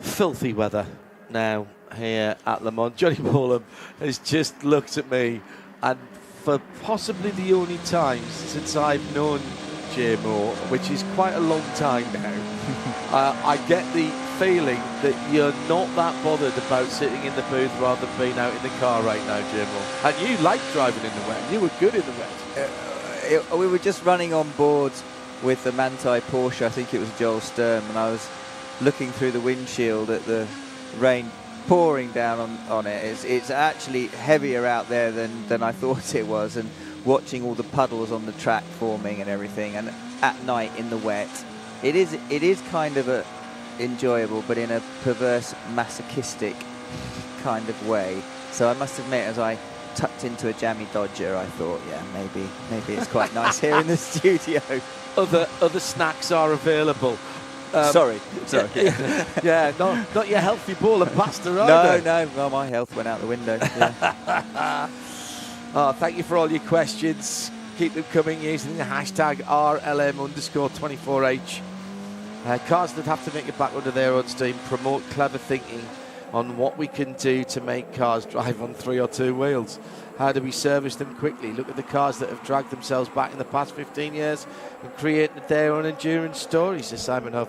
I completely agree with you on that point. And the other thing is, as we found out earlier on, having to split the car in half, as Gary Robertshaw's team did at United, to get to the alternator and the alternator belt, that's a car that goes back to 2015. That Orica. So the levels of serviceability weren't the same in those days, weren't designed in the same way. If you were designing that car now, you wouldn't design it like that. That you had to take off the bell housing or replace the bell housing to get to the alternator. Yes, I mean, I think that, as we say, you can overdo the requirements, the stringent requirements, and we've seen that happen over the years. Thinking particularly when Audi used to change the entire rear of the car. Which was then outlawed. Which was then outlawed, that's right. If you want to change the gearbox, you have to change the internals of the gearbox, but the big gearbox casing has to remain. But even with that, there's a cassette system now where you drop the back off the diff, burn your hands as you take one lot out, and then stick another one in, fill it back up with hypoid oil and send it. Well, that's right. And the trouble with that, I mean, as I say, the modular approach, made a lot of sense. Regulations allowed it, then why not? I think when Johnny was here, we were talking about times it was when they first created the 24 hours, when the driver actually had to do all of the work, whether the car was in the pits or on the track. Yeah. The car would come into the pits, the driver would hop out, he would have to refuel it, and if anything needed repairing, he had to do that as well. I don't like that. No. We had a massive throwback to the early days of Le Mans at the Nürburgring a couple of weeks ago, where because of the potential for weather and the fact the organisers didn't want people coming in at certain times and getting an advantage on the fuel, you weren't allowed to add any fuel for the first 5 laps, which of course was the old Le Mans thing. You could put any fluids in for a certain amount of time. I like the idea of people coming up with clever solutions to things. Johnny Morlam drove the Saleen S7R that was my first project that I was involved with at RML, at Rear Mallet Limited, that we designed and built for Steve Saleen. We were one of the first manufacturers or designers to put quick fit brakes on. Even though we didn't think we'd ever have to use them, but they were on there with the dry brake and the whole thing pulled off as one unit. Yeah, I remember. I mean, I thought you were going to mention about giving me credit for the bungee, coming up with a solution bungee, but that was actually Ian McKellar Jr. That all got outlawed as well, the bungees. Yeah. On the straps. Yeah. No, I'm talking about the spongy. Oh, the spongy on the inside. Yeah. The 1956 was the most stringent. 34 laps had to be completed between the replacement of any fluid, which included fuel. It was won that year by an Alvis truck towing a trailer full of petrol. Well, no, but it's the rule that I would be interested in your views and any listener who's still up views on is this rule about the 6-minute last lap. Because the reason that was brought in was to prevent what was described by the ACO as endless victory laps. Yeah. And it was triggered by, I think it was Emanuele Pirro, who'd won the race, and on his last lap, instead of going around at normal speed, he decided to do a slow-down lap, pull his Audi flag out, wave at all the marshals, and the lap took about 8 minutes to get round. Yeah. And at that point, the race hadn't finished, because when he came through to start his last lap, the time hadn't elapsed. Yeah. And so the organisers... But he had such a big gap that he could do that. Yeah, exactly. Yeah. And then we had this rule about the 6-minute lap which came in, which was what eventually scuppered the Toyota in 2016. And the reason why Nakajima was excluded was because his final lap was over the 6 minutes. Yeah. The rule was introduced for an entirely different reason. Yeah, that's the law of unintended consequences there. I accept that things evolve and things should evolve, but I think some things have to remain sacrosanct. And if you allow people to be dragged back to the pits on a tow rope or through the infield or whatever, I hadn't even thought about what Johnny said about the inequity potentially of one car getting back at one time and another getting back in another, and you just have to deal with that and fix it. Plus then you've got to get access. There's a whole thing about getting the car back to the pits, because you can't get them in through the back of the pits anymore now, so then you'd have to come down the pit lane, which creates an issue there for other people coming in. But if you do that, then Le Mans just becomes another race without being Le Mans. Jack Aikens just dropped the Cadillac number 311. It is absolutely teeming down. That was, I think, just at the top of the run down into the S's. Yes, he's just come down, actually a bit further down, just come through Tertre Rouge, believe it or not. Although I'm not sure he even knows where he is on the track at the moment. He's just following the white lines. He's not even that close to the car in front, and there's still so much spray that hangs in the air. It's the trees around the track here, Johnny. You don't have to be right up the tailpipes of a car in front of you. It's just sitting there. It doesn't go anywhere. You're absolutely right, John, and that's one thing that's quite peculiar to Le Mans. Obviously, you have it a little bit at Nürburgring as well, but because of the straights with the trees on either side, the mist, the fog, the spray from the cars just hangs in the air and never seems to dissipate. So you're kind of driving into sort of a sea of fog, lap upon lap. And obviously these prototype, all these cars are safety car, full safety car. Now full safety car. That might be for weather. Yeah, it might be. Has to be. It has to be, doesn't it? This is not Jack Aitken. It was at the right at the bottom of the hill. I said horrific conditions coming into the S's, coming down the hill after Dunlop. I mean, Jack did nothing wrong there. No. He just turned in, the rear snapped away. He went to correct it, and it just fired him off to the right into the gravel. Bizarrely, because of the changes they made to help the motorcycles going on the Bugatti circuit, there is the opportunity now for water to run across the track there.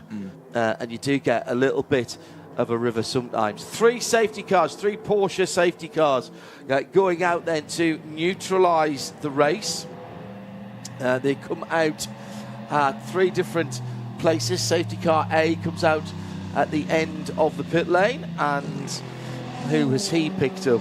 He's picked up the number 14 LMP2. That's the EO by TF car. The second safety car B, comes out from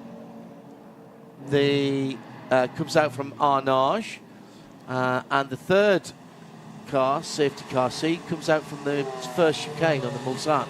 And he's the third one's picked up the leader in LMP2, the 183. Can't quite see. I think the second safety car's picked up the third place Toyota Gazoo Racing car. So where is the leader? The leader is the number 8. It's the 8 Toyota Gazoo Racing car from the number 6 Porsche. And let's see.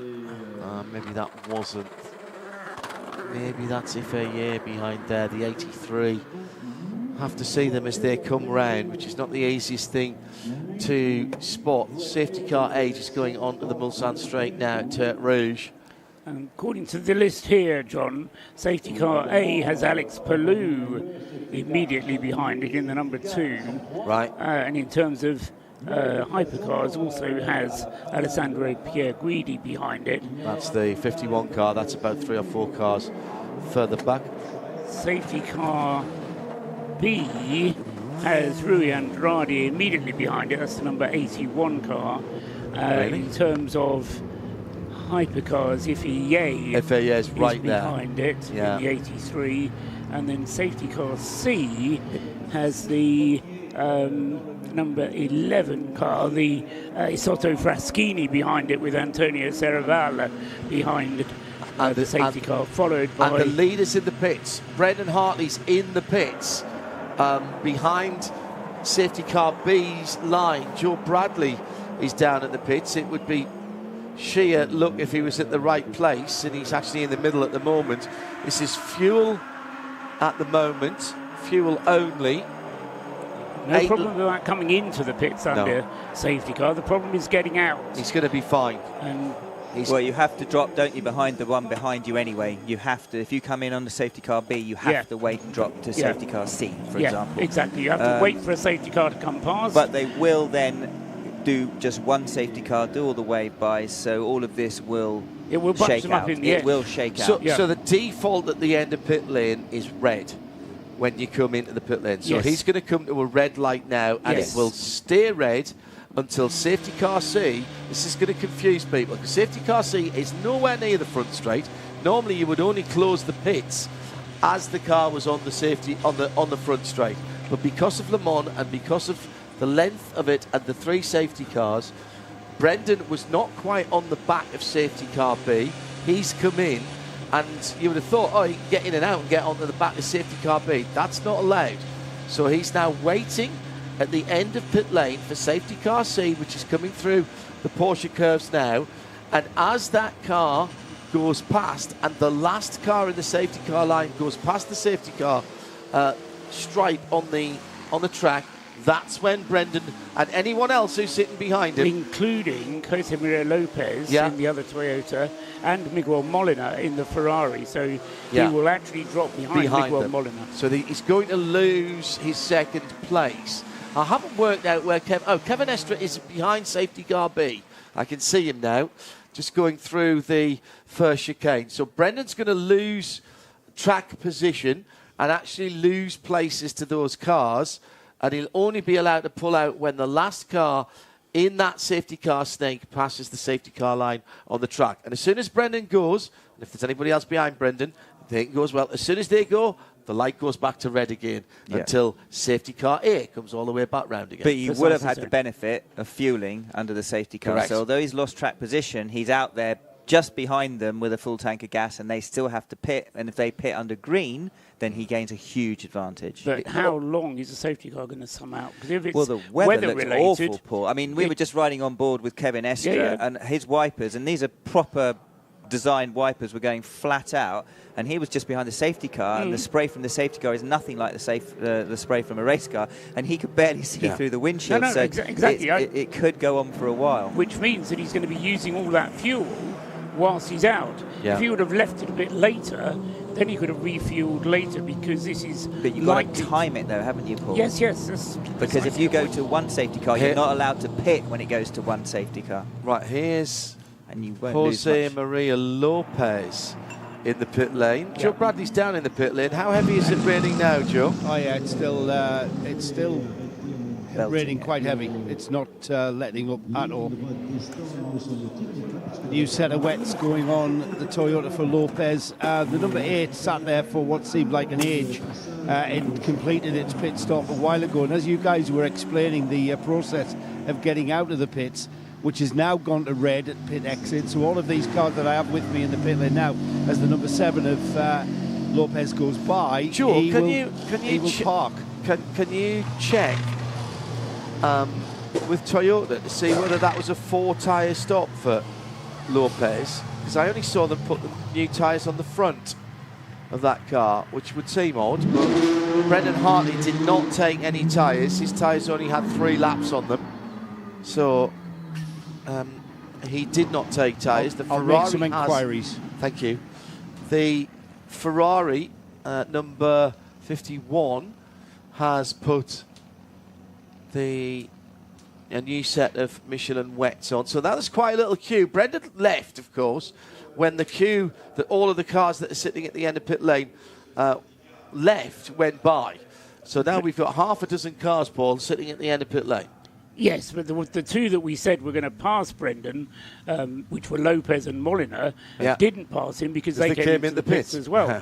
You've got to take this opportunity to fuel under a safety car. But 100%. this is what I was trying to say, Johnny. Because this is a weather-related safety car, it's going to go on for as long as the weather's bad. So.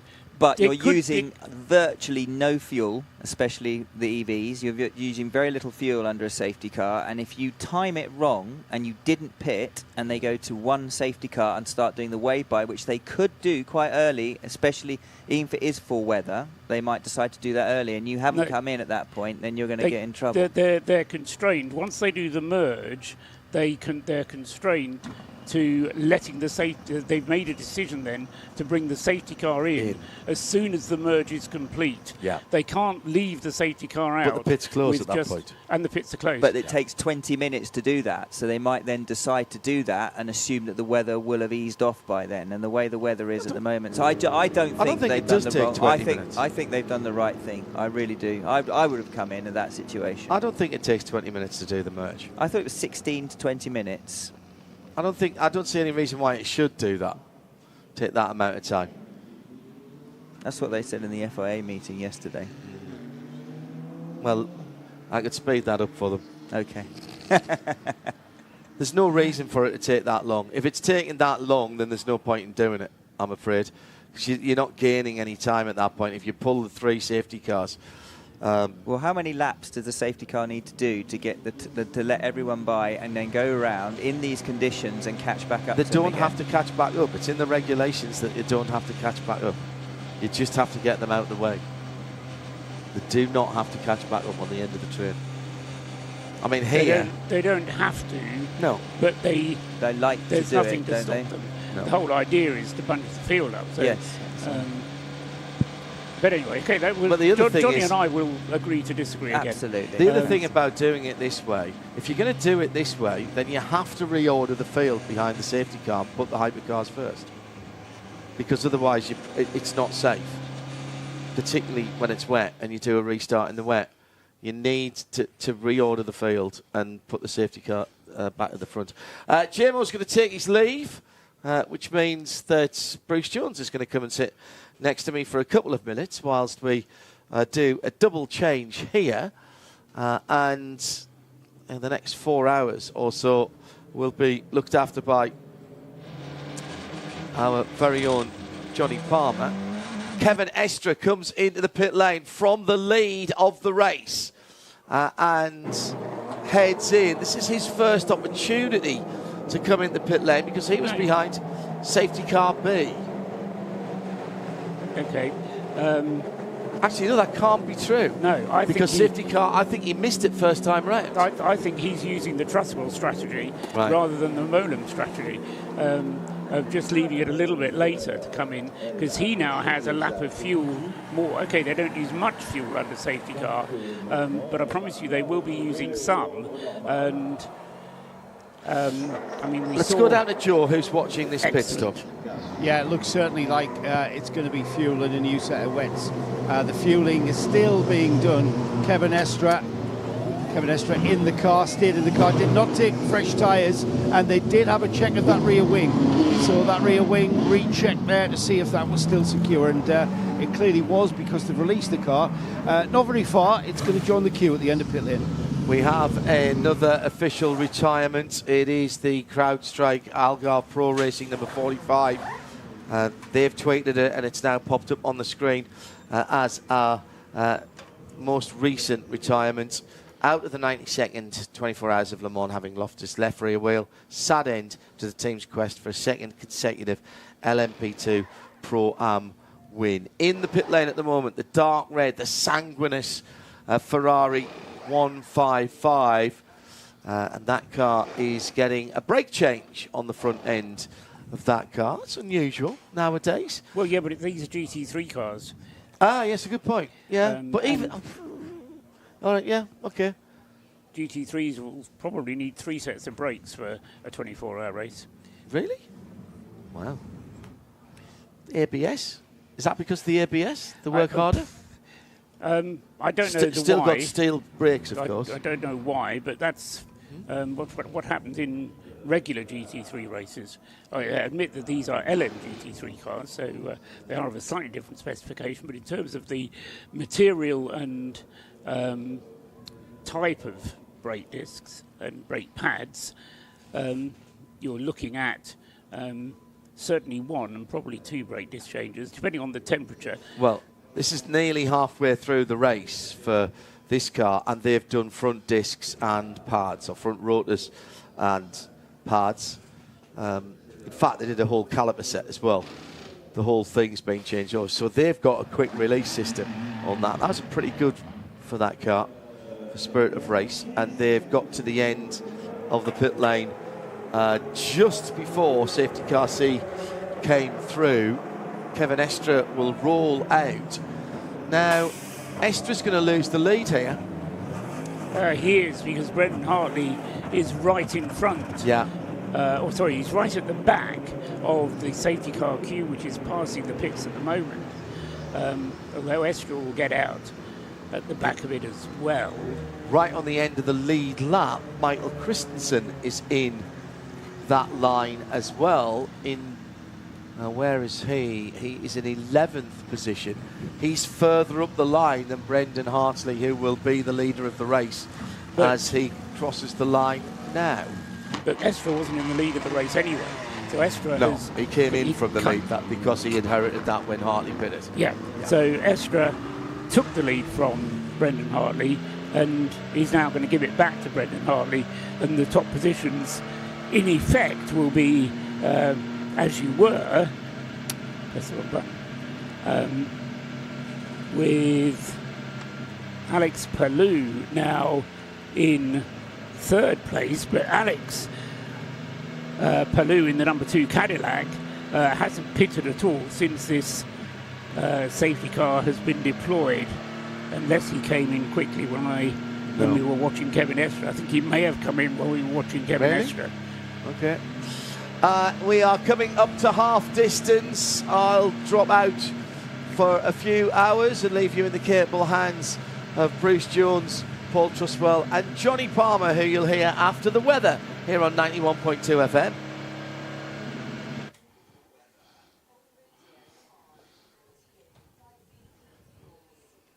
Well, the weather has played its part, hasn't it, here in the 92nd running of the Le Mans 24 hours, with light rain, at least light rain, forecast for the next hour and a half to 2 hours here at the Circuit de la Sarthe. 13 degrees, we're down to that temperature now. That was the overnight low. 22 degrees the high tomorrow, but showers and longer periods of rain through the morning and towards 4 o'clock. Nice and warm on Monday, but again, chance of showers in the morning if you're packing up and heading home. Temperature at the moment here at the bottom end of the Bugatti circuit is 13 Celsius. Well, you just do a quick rundown of the top 3 or 4 names while Johnny jumps in.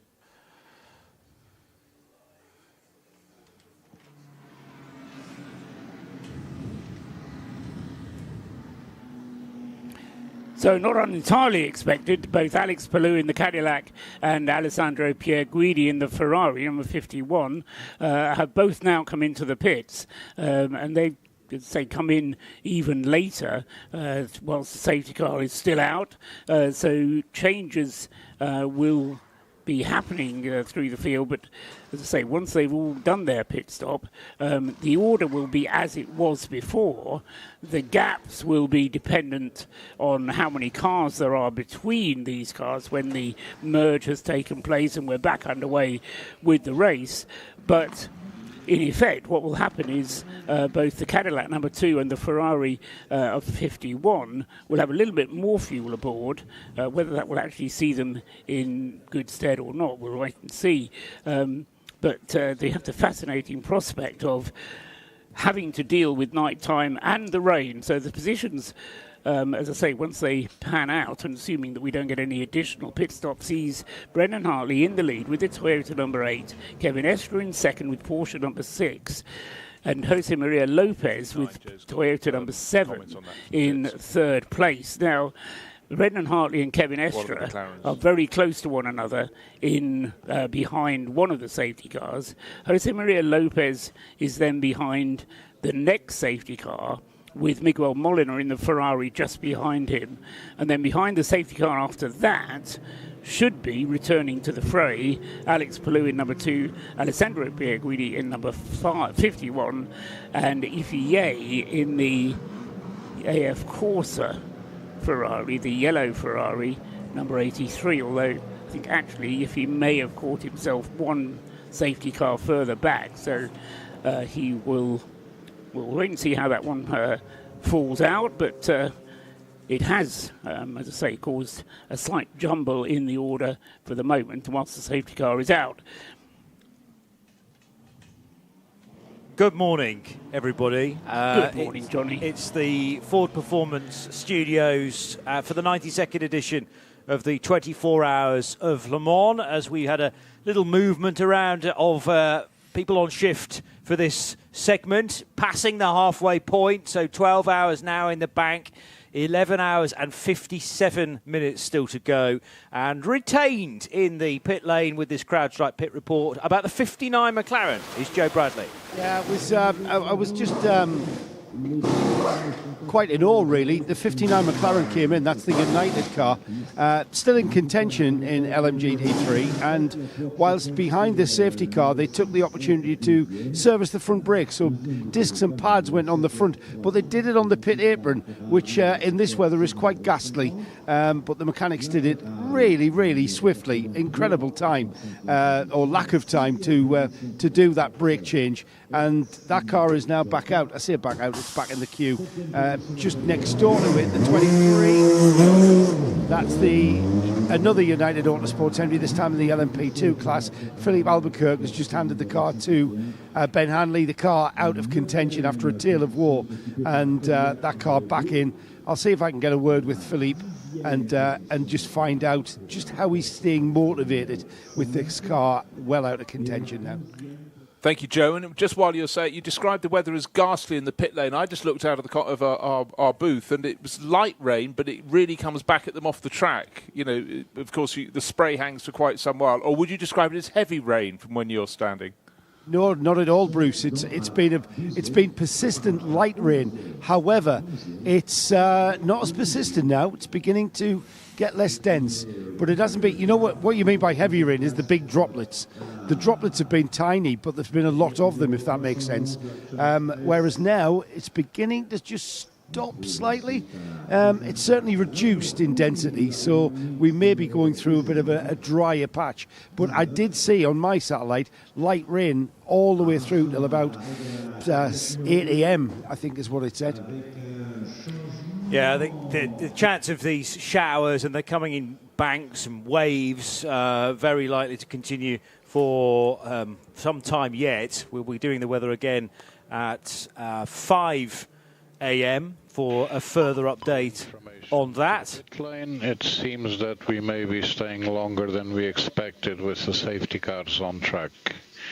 It seems that we may stay much longer than we expected. It was getting lighter, now it's getting back to heavy rain again. Well, that is that a delayed message from Eduardo Freitas? Certainly the team radio is about 30 or maybe 60 seconds at times behind time. Pretty sure that was a live message, though, from Eduardo. So disagreeing with Joe Bradley, controversially, because he thinks it's going to get heavier before it gets lighter, Bruce. I think here it depends which window you look out of and whether you're 100 metres further up the track. One thing I just wanted to pick up when Paul was doing a little rundown about 5 minutes ago, maybe not even that, I noticed a message saying affecting the car in fourth place, the 50 AF Corsa Ferrari. Miguel Molina under investigation for, hold on, lots of things have gone, overtaking under the safety car. So you're not safe in any position in this race and not safe under cover of darkness. And at the moment, he's sitting just under 4 seconds down on the number 7 Toyota Gazoo Racing entry with Jose Maria Lopez. But any penalty at this point could pitch him back down at least one position behind the 83, the privately entered 83 Ferrari with Ye Yifei. So, because he's only just about a minute ahead of that. So we've got to wait and watch. But the stewards have had so many potential crimes and misdemeanors to consider that it doesn't always get a quick answer once something is under investigation. Yes, it's not a penalty yet. It's only under investigation. So innocent until proven guilty, or at least until the race director makes his announcement. And then overtaking under the safety car is not something that you can protest. So we'll see how that one pans itself out. That McLaren that Joe was describing to us as having had the quick pit stop, Nicola Costa at the wheel of the United Autosports McLaren, very much in contention, currently running third, although having had its pit stop, it will probably drop down a little bit, but it's already dropped down a position. I think it was actually further up than that, was the 59 McLaren. So, of course, McLaren's number 59 have a good record in the rain. Those of you who were here in 1995 when JJ Leto was driving around about this time of night, Bruce, at around 20 seconds a lap quicker than anybody else on the track at the time. It still remains one of the great drives of, I've been coming here since the mid-1980s, and I just think of moments. And one thing, I've told this story before, but it still, I think, bears retelling. I was with some friends in my stints. I was working here as a journalist, but friends, they like to come and say hello. And we were just walking through the garages. They're much easier to get into in those days. And there was this little figure sitting on a tiny little fold-up, one of those sort of X-frame little French camping stools, and his head was down, and he was like that. And it was JJ before his stint in the car, his hero stint. And one of the people in my group said, "Shall I go wake him up? I'm going to slap him on the shoulders and go, 'Wake up, laddie.'" And I went, "I just don't think that's a very good idea." And then he went out and just absolutely delivered. So yeah, I mean, it still makes me laugh. Could I just, one little point to go with that is that this is a very different equation, because the 59 United Autosports McLaren has got 3 rookies, Le Mans rookies in it, and it's had its moments. Gregor Saucy's had a few little collisions and offs. Mind you, what car hasn't had a sort of off here or there? But to be in the mix, yeah, Brendan, looking at the radar, it doesn't look like it's going to get better in the near future here. So I know it's tough. Brakes are cold, tires are cold. Just do your best. Yeah, I am. I'm giving a lot of space because I've got no brakes either with this temperature. I guess everyone's struggling, but yeah, even at this speed, it's not really fun. Yeah, I understood. I can see from the onboard it's not a picnic. Certainly not.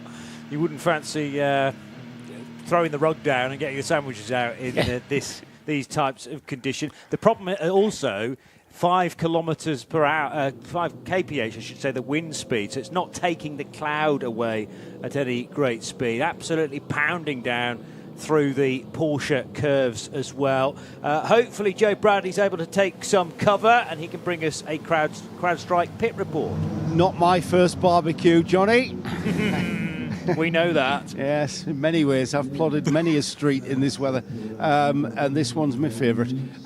There was a question asked just before the break, and the number 7 Toyota did indeed take 4 tyres, not 2. So 4 tyres for that Toyota pit stop just before the break, on the number 7, that is. That's right. Thank you very much for that, Joe.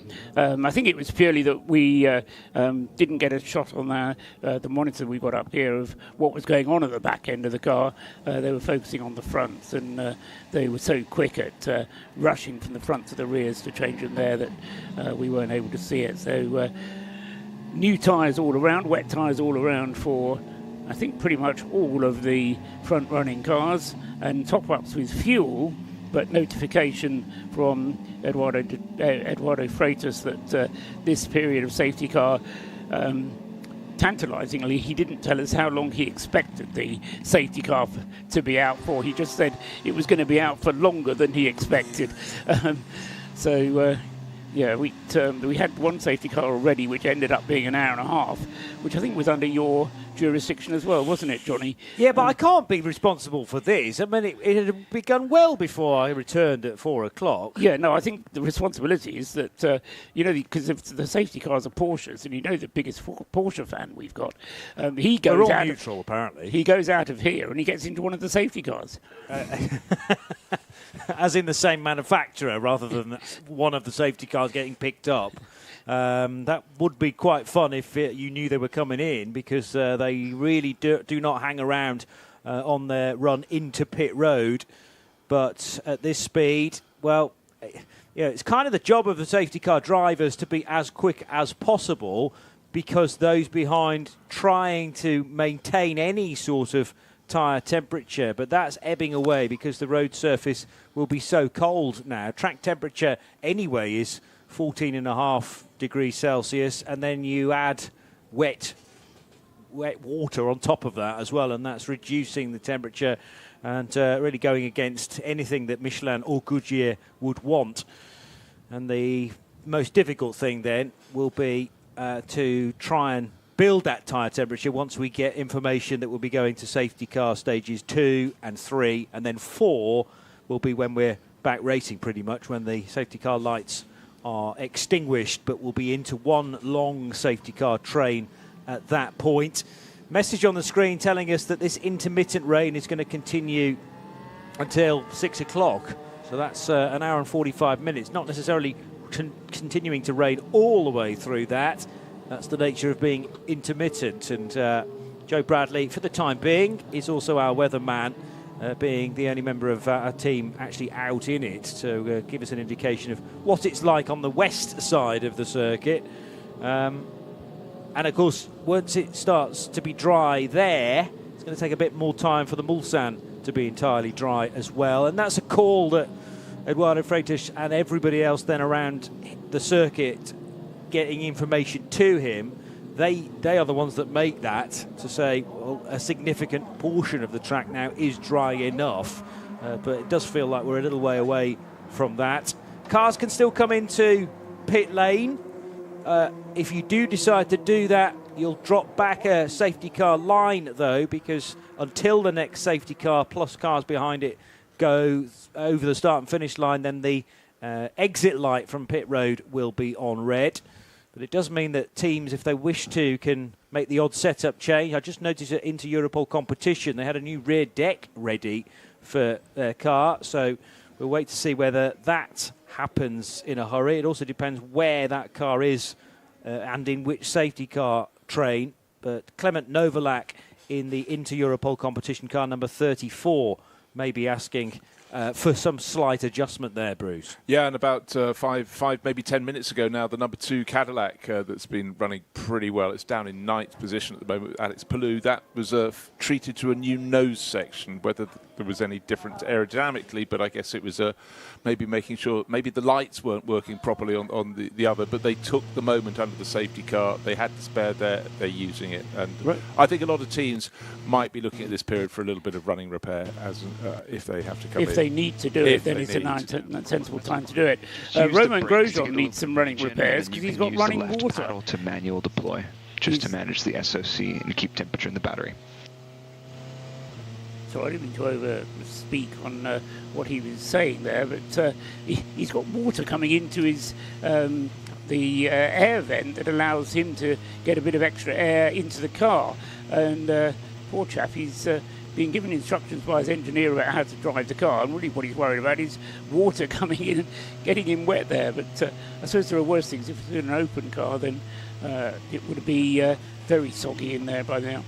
There are so many cameras on some of these cars, and that is for the television coverage that, of course, is offered throughout this race. And I'm sure his engineer just said, Romain, smile, because you are on TV. And he actually had the time then to wave at the camera right. because it's a facing camera for him rather than looking out to the road in front. So it was a bit of a grin. I could tell that through the helmet, trying to enjoy this as much as possible.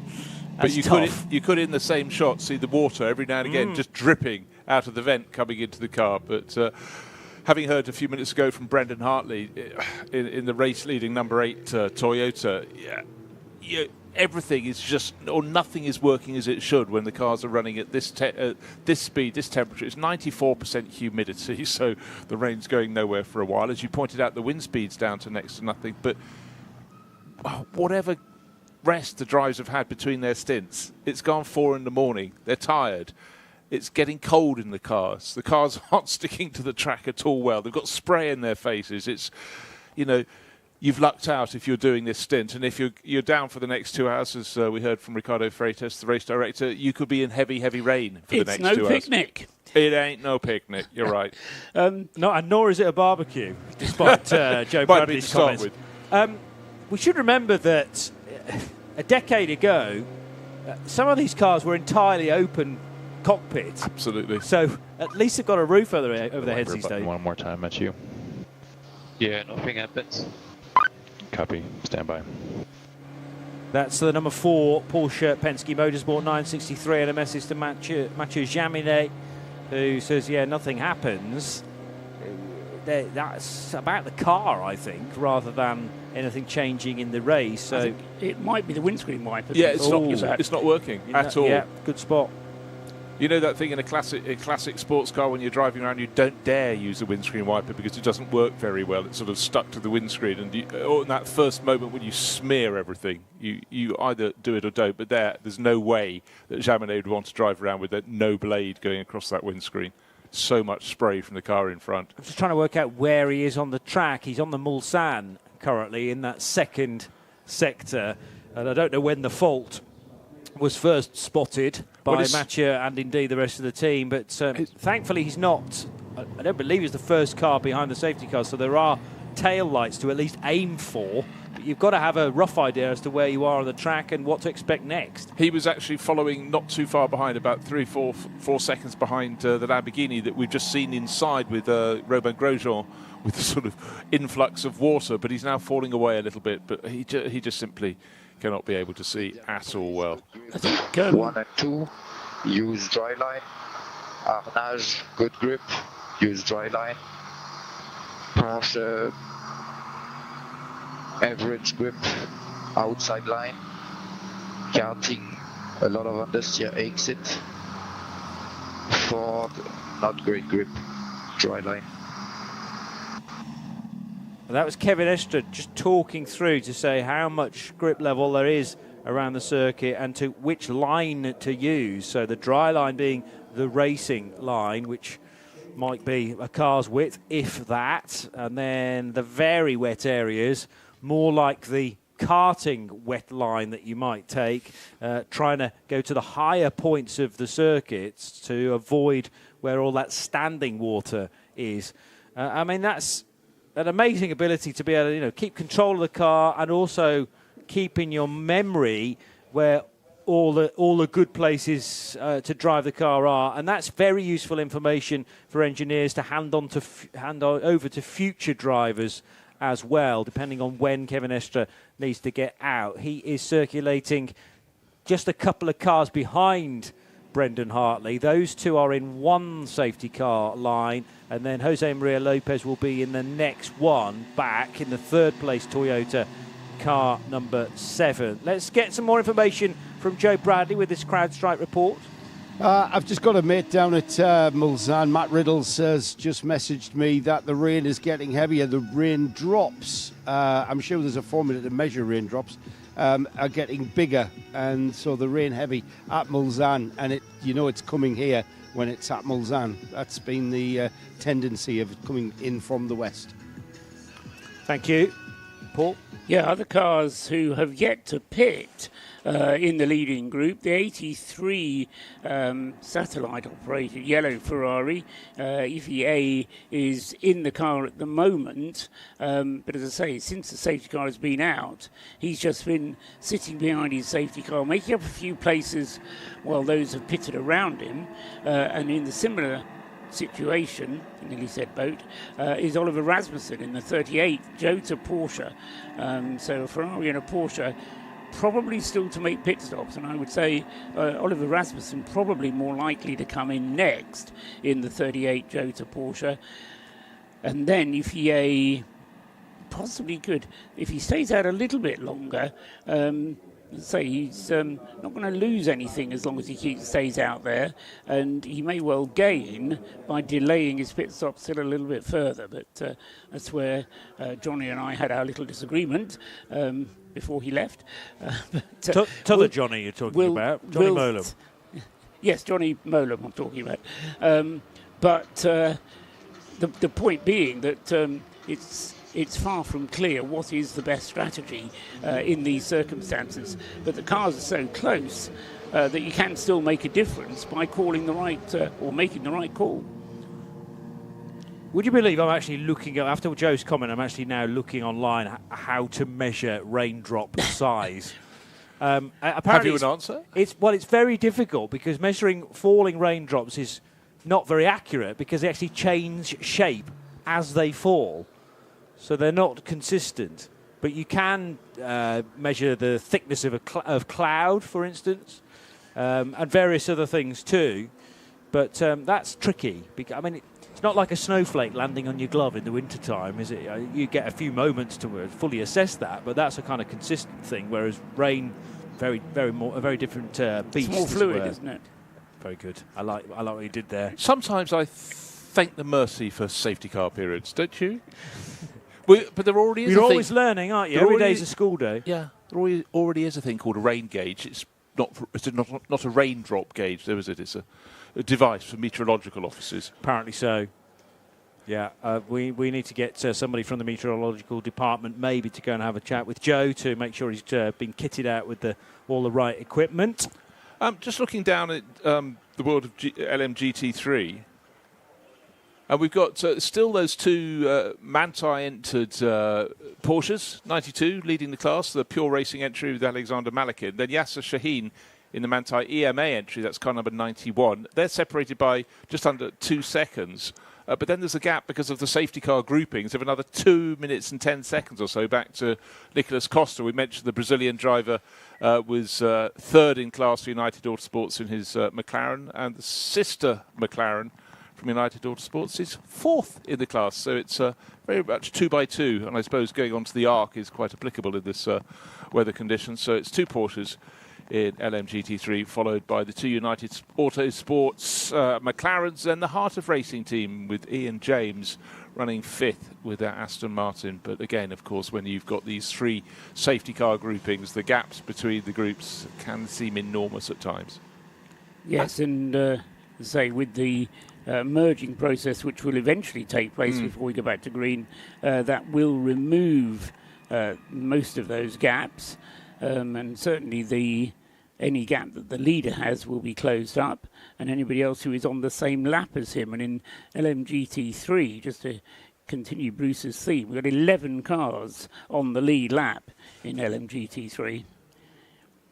In LMP2, it's slightly less competitive in that we've only got 5 cars on the lead lap, and in Hypercar we've got 11 cars on the lead lap. So whatever happens, when the safety car does turn its lights out and return to the pit lane, we're certainly going to have a close race on, not just for the lead but for all of the top positions.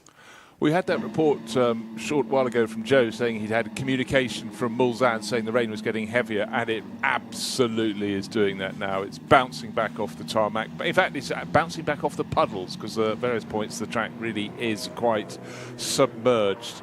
A few cars now starting to think this is the moment they're going to come in under the safety car, come what may. Proton Competition waiting to bring in one of their cars, car number 44. One of their 3 Mustangs, the number 14 AO by TF Orica. Alex Quinn brings that one into the pit lane. Yeah, so 14 car with, well, a few jobs being ticked off. This is a full service, Joe Bradley. Yeah, we're going to swap out the driver as well. So Alex Quinn, I think, is the driver that's got out. Not sure who got back in, though. I'm going to take a guess in a moment when I see the helmet. Fueling going on at the moment. We've got tyres ready. Might as well. Full service. We've seen some of the GT3 teams choose this safety car period to service their brakes. We heard Trusses say earlier on that probably 3 sets of discs and pads for the GT3 contingency. Not sure exactly what that means for LMP2. Probably a brake change before the end. Tyres now going on to the 14. On the cars look fantastic when we've got that brake dust and water kind of pattern being created from the airflow, and you can really tell. Take the wind tunnel readings from the squiggles. On the rotation, that should be Louis Delatraz getting back into the... Yes, it was, Paul. It was Louis. Yeah. If I try and go lower RPM, so the question is that bad for reliability? Should I really avoid that? Yes, so just do what you were normally doing, Brandon. So don't worry about the fuel so much, just do what you were doing before. Okay. Are you on the toilet? No, I'm not. Must be my microphone again. Okay, it sounds like you're in a swimming pool. I don't know, or in the toilet. No, I think it's you, Brendan, who's virtually in a swimming pool, being out on the racetrack. But that a comment on the echoey nature of the responses from his engineer. Typical Kiwi sense of humour, perhaps, or Antipodean. Are you in a toilet? No, definitely not. Oh, there's the flush. Now, so Brendan is heading down towards what looks like Mulsanne. Yeah, I think it is the right-hand kink just before the proper hard stop and the right-hand turn to return to head back towards pit lane. And as I try and work out where each of the various cars are positioned, including the race leader, we can get this CrowdStrike pit lane report with Joe. Alex, we've been speculating by, watching the TV and your in-car shots and putting our hands out the window as to how bad it is, but you tell me you've just come in from all of that. Yeah, I mean, it's a shame, but it is really bad. We were a bit unlucky. We boxed one lap before it started and had to box straight away again, so we lost a bit of time. But yeah, the weather, I mean, it's coming down hard again now. Even at safety car speed, there was a small amount of aquaplaning. Yeah, I just hope it dries up, because we're in a fight for a podium in the Pro-Am and the win. So race of survival, especially in this weather, and it's my first Le Mans, but I've already realised that it's all about survival. Yeah, absolutely, especially now. So do you agree with the safety car that it was really bad aquaplaning out there before that call was made? To be honest, I think the first few laps was okay, but then as soon as the safety car came out, there was aquaplaning. I don't know if that's because all the cars are going slower, they were clearing the water less, but either way, yeah, at the moment it's far too much. Visibility? I mean, even behind the safety car it's difficult, so at full speed it would be pretty tough, yeah. Go and get some sleep, mate. Well done. That's Alex Quinn with Joe as part of the CrowdStrike Pit Report, the most recent, and the other, raises the subject of visibility. It's worse in the spray, but also marshal posts need to see the next marshal post and the one behind as well in terms of flag signals, although unlike the Nürburgring, all of these marshal posts are centrally controlled, so there is a bit more radio traffic, but nevertheless, to the naked eye, it's going to have to be better than this, I would suggest. It probably clears a little bit once the safety car train has gone further down the track, because it is just the water being thrown up in the air.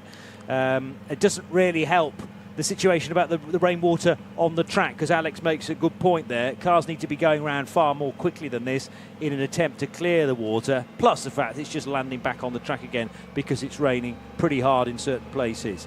And in fact, the sound in our studio was just magnified, because we suddenly had for about 2 minutes really heavy rain drumming on the roof here. So we could get back to the story about the size of raindrops, but I think we've sort of covered that. One thing we haven't covered, it was suggested that the AO by TF Orica, car number 14, that was brought in by Alex Quinn, we just heard from Alex, was taken over by Louis Delatraz, but it was the bronze driver in the car, PJ Hyatt, who took it over. So he's going to presumably use up some of his time under safety car. I would suggest it's going to be absolutely hideous for him. You just need so much experience, and he was came to racing a bit later in life, but they're running at that abated pace. But as we heard from Brendan Hartley, it's hideous out there.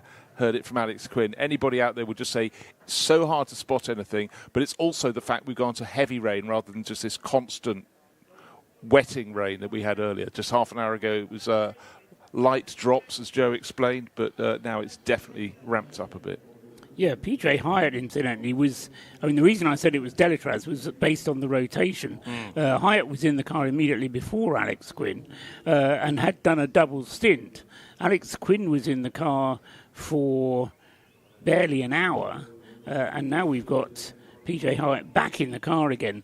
And this is in exactly the point at which, if you're not careful, although you're trying to get bronze time used up, if you're not careful, you're not paying attention, all of a sudden you end up doing more than 4 hours in a period of 6, because the middle stint, the sandwich stint of Alex Quinn, wasn't long enough to prevent a longer stint from happening. I don't think it will happen in PJ's case, because I think we'll bring the car in, assuming we get to a point where we can go green flag racing again, and we'll need to be 2 hours away, and I don't think we'll have 2 hours of safety car running, he said optimistically. So I don't think it will be a problem for them, but it's an example of how you can fall foul of that regulation without really meaning to.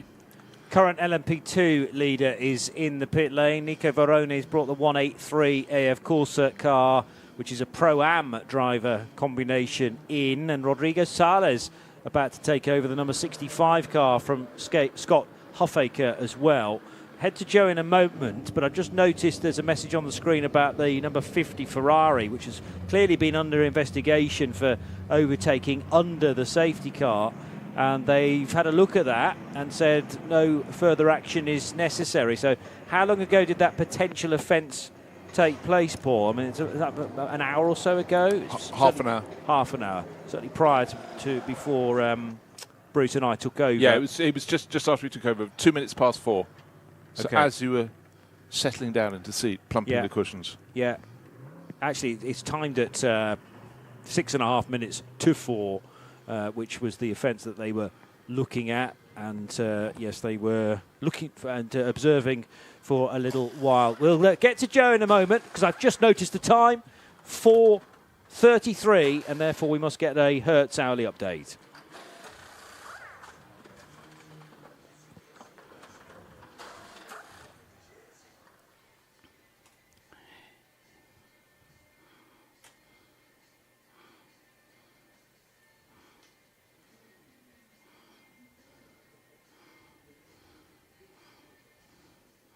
So back under safety car for this hourly update. We're at just gone 4:30 in the morning, and it's still Toyota leading the way, but not by much. It's the official gap is 1.2 seconds, but the car's basically nose to tail behind a safety car queue. Number 8 being driven by Brendan Hartley, number 6 Porsche in the hands of Kevin Estra. In third place is Jose Maria Lopez in his Toyota, car number 7. He is a safety car behind, but then immediately behind Lopez is the number 50 Ferrari with Miguel Molina behind the wheel. And then the next car up, who is also a further safety car behind, is the number 83 FIA-driven yellow Ferrari, which is, I'll say, owes as a pit stop, so it's kind of artificially high up the orders. Of course, that was a car that was leading very convincingly, I have to say, earlier on in the race. That's number 83. In sixth place is Oliver Rasmussen at the wheel of the Jota Porsche, car number 38. And then Renger van der Zande next up in the best of the Cadillacs, that's car number 3. And then behind him, that's the yellow-fronted car, behind him is Alessandro Pierguidi in the Ferrari number 51 in 8th place. 9th is Alex Palou in the blue-fronted Cadillac, number 2. And in 10th place, number 5, is the second of the Porsche Penske Motorsport 963s. That's car number 5, Mike Christensen at the wheel, rounding out the top 10. In LMP2, Nicholas Veroni, as Johnny was just telling us, in the AF Corsa entered. Orica, number 183, leads the way and does so by... He's the only one behind that particular safety car, but as I say, once the safety car merge takes place, they'll all close up. But it will mean that there are a few cars between Verone and Lorenzo Fluxa, who is next up in the Cool Racing Orica, car 37. Third is number 34, Clement Novalak in the Inter-Europol competition, Orica. Fourth, Nolan Siegel for United Autosports, car 22. Fifth, number 10, the Vector Sport Orica with Ryan Cullen driving. And sixth, Paul Lafargue in the Edex Sport Orica, car 28. In LMGT3, it's still a Porsche 1-2 with Alexandra Malyakin leading the way for Manthey Pure Racing, 92. Ahead of 91, Yasser Shaheen in the Manthey EMA car, and those two running nose to tail behind a safety car. Behind the following safety car is number 59, the United Autosports McLaren, with Nicola Costa behind the wheel, and behind him is his teammate, the number 95 United Autosports McLaren, with Nicholas Pino driving. That's the other United Autosports car. Fifth, number 27, Ian James, Heart of Racing Aston Martin. And sixth, the Iron Dames Lamborghini, car number 85. So that's the order in LMGT3, with the safety car having been out so far for nearly an hour, 52 minutes we've had of this safety car. Let's hope it goes away soon.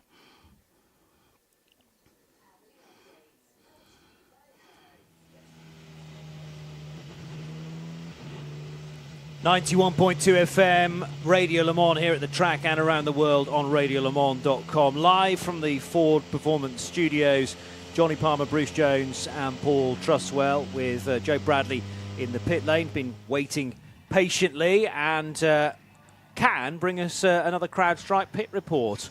Just a quickie. While we were in the update there, the AF Corsa Orica of Nico Veroni came in. That's the number 183. That had a full service, fuel, tyres and a driver. You guys will be able to confirm. I think it was Ben Barnicoat that got in that car. And just to give you a little bit of a sort of a, it was Perrodo, was it? It was indeed Francois Perrodo. I thought being the gentleman driver, he'd have taken the Dawn stint, but apparently not. He's a hard man, Francois, isn't he? Just to give you an idea where it's like down here in the pits and the geography of the pits. So the main garages have got an overhang from the grandstands, which give you about, from the garage door, it gives you about 3 meters of dryness before you get really wet. In fact, the Michelin strip is the wettest part underneath the shroud of the grandstand. However, if you so happen to be one of those teams in those smaller garages towards pit out, the rain is pretty much to the door, and in some cases blowing inside the door. So when you are being serviced, your crew is getting soaking wet.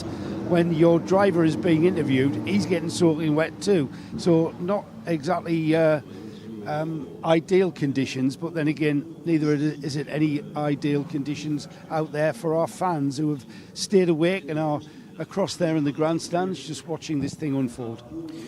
Yeah, and if you're listening to 91.2 FM, we are thinking of you out in the elements, just as the drivers are. But the downside of being a spectator, unless you're in a grandstand with a roof, is that you're having to get the brolly up and huddle together, I'm sure, in an attempt to stay warm, because it's, I mean, the ambient temperature is still only 13 degrees, and add rainfall into that, it's rather chilly. Hopefully you've brought a few layers with you. It's not just Francois Perraudot as a bronze who thinks this is a good idea to switch to their non-professional driver, because Ben Tuck came in not that long ago in the number 44 Proton competition Mustang and handed over to John Hartshorn, who's the bronze. Rodrigo Sales now drives 65 Panis LMP2 car, having taken over from Scott Huffaker. Perraudot, we've mentioned. Naveen Rao drives the 47 Cool Racing LMP2 car. He's just taken over from Matt Bell. And Alexander Matchell sits in the 33 LMP2 car after René Binder stepped out of that. So clearly, up and down the field pretty much, they're feeling this is a good time to burn some of those 6 hours required from bronze drivers. And I can add another one. Kuba Schmikowski has just taken over from Clement Novalak into Europole competition. Up down, as he goes out of the pit lane, the rain is not as heavy. It's coming in, it's going out. The track will be very wet. There's so much spray, but it's not drumming on the tarmac as it was down at the entrance to the Porsche curves and down at Mulsanne. So maybe, just maybe, it'll be shifting away. But of course, this is where drivers need experience about where the water flows across the track, because that's the real key. Come around a corner, you got some grip, and you get a stream, you have no grip.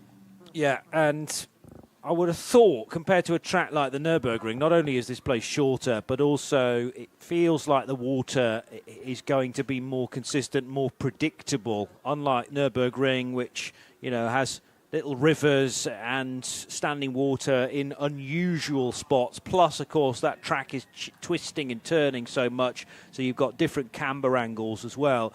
At least with the public road sections around Le Mans, with the crest in the road, the crown, I should say, that is going to create natural drainage. And as long as you don't go very close to the left-hand or the far right-hand side of the track and stay right in the middle, that should be fine. It's then when you get to the corners and maybe the racetrack areas of the corners where it becomes slightly more dicey. And Porsche curves, you've already made the point, Bruce, that there's a lot of rain still pounding down there and adding to water that's not particularly draining well. High side of the Porsche out sequence of corners and then heading towards karting. Just do not go anywhere close to the outside of those bends, because there's potential for you to lose the car even at these slow speeds. Let's go back to Joe Bradley with his CrowdStrike pit report. Nick Manassian, who's the team principal down here at the EDEC Sport Garage Car 28. Nick, you are no stranger to Le Mans and these rain conditions. What are the conditions, do you think? What's your drivers telling you? How bad it is? It just go worse and worse, and I have been in this situation, and it's true, and it's not really pleasant when you are behind the wheel at this speed with low visibility in the night. So I think it's the right call right now to be under safety car. I think there is no need for red flag, but safety car I think is a good move from the race control. The race is tough, you know. Le Mans is never the same. So again, it's another different Le Mans than any other Le Mans, and then you need to adapt and be prepared for that. As a driver, Nick, behind the safety car, how do you stop from falling asleep or losing concentration? I've got to say it's a bit long sometimes, you know, and especially now I think it's going to be quite a bit of time. I think they're keeping the car on track because they drain the water as well at the same time, which is good. But yeah, behind the safety car, sometimes you have to warm up your engine and you have to rev it up a little bit more. You have to accelerate, brake, and it's tough as well, because even behind a safety car, I know that they are aquaplaning a little bit too, because the GT is a little bit easier. They've got ABS. With the prototype, it's a bit harder. I'm old enough to remember Nick Manassian in British Formula 3 and has always been a driver. Do you miss that aspect of the sport, Nick? Do you miss being a driver? Oh, yeah. Of course you miss it. And British F3, I loved it. It was some of the best years of my life, you know. Yeah. When you are so hungry and you just never give up and push like crazy. And, you know, it's the best time in my life to race a car. And I haven't given up racing, but I've decided to do something else because youth is speed. Yes, it is. And you know what, Nick? I talked about motivating drivers there and concentration, but your crew behind you, I mean, how do you keep these boys and girls motivated and awake and ready for the next stage? The driver, I look after them like if they were my sons. And the crew, I look after them like a family. And I'm just always there for them. I have 100% trust with them. I think they do a fantastic job. Le Mans is a team sport, Le Mans. Endurance is all about the team as well. The driver are supporting the team are supporting the driver, everybody together. Thank you, Nick. Always a pleasure to talk to you. Thanks, man. Nicolas Manassian with Joe Bradley as that part of that CrowdStrike pit report. You will remember, Bruce Jones, those Formula 3 days for Quick Nick as well, I'm sure. Yeah, I'd stopped reporting on it by then, back in my sport days, but always kept an eye out because I soon got word from whoever was covering it at the time that it was a guy who was not only quick, but just great company. He always had a smile on his face, a bounce in his stride, and he's carried on in that vein ever since. But I do remember one race, a Formula 3 race meeting at Donington, where the whole thing had to be called off. The rain was just so torrential, and also when you're at Donington Park, you've got the added bonus, if I could use that term, of all the aviation fuel that drops onto the circuit when you're running down through sort of Hollywood Crater curves, and you've got the change of tarmac as it used to be there halfway down, and suddenly you've got a different level of grip. But you know, it was a really fierce learning ground. About the race. How is the situation? Who is first, second, team? Let's talk a bit because this is so... Yeah, okay, no problem. So at the moment, first is Toyota number 8, okay. They are in... wait, just a second. They are in safety car C, so 2 safety car behind us. Followed by Porsche number 6, who is right behind them on safety car C as well. Then we have Toyota number 7. Which is right in front of you in the same safety car, the third in the race than us. And then we have 83, which is P5, and is the first car in the next safety car behind us, safety car B. After that we have Jota Rasmussen, the Cadillac, then sister car, then the other Cadillac, then the Porsche, and that's the top 10. I was almost tempted to bring in the bed from the Cure there because that was almost a brilliant hourly update, slightly off schedule from Miguel Molina's race engineer. But Molina wanting to know the picture of the race. He knows he's fourth, but wanted to know who was ahead and indeed behind. They didn't run through the classes, but we will do that again on the half hour for you as part of the Hertz hourly update. I think my favourite Nick Manassian story, just going back to what we were talking about before, I happened to be in the queue for the ferry coming back one year from, or for the tunnel coming back one year from Le Mans several years ago, and we got waved off into the security area to have the cars checked. And as ever, they ask us where you've been and what you've been doing there. And Manassian had a trophy in the boot of the car, so he used that as evidence of the fact that he'd been to Le Mans, and that his proof was, how do we know you've been to Le Mans? So, well, I've got this trophy in the boot. Does that count? But done in good humour, as Nick was. I mean, it says it all. He was travelling back to the UK, having raced at Le Mans, because in those days, the UK was his home. Lived in the UK for a long time. listening to him talking to Joe there, he's obviously been living in France for quite a long time now, because his accent has come back, whereas he was had a very English accent when he was speaking English all the time.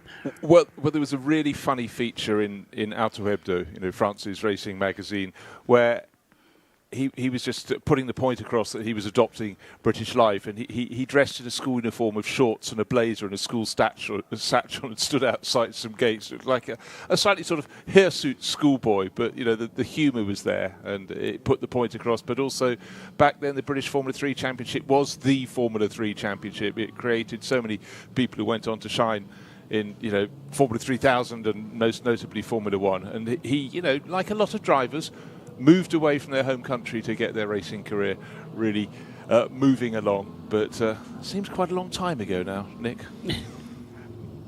Certainly was, yes. No let up in the rain as the cars make the long run down towards Mulsanne corner. It is still pounding off the asphalt at that turn-in point.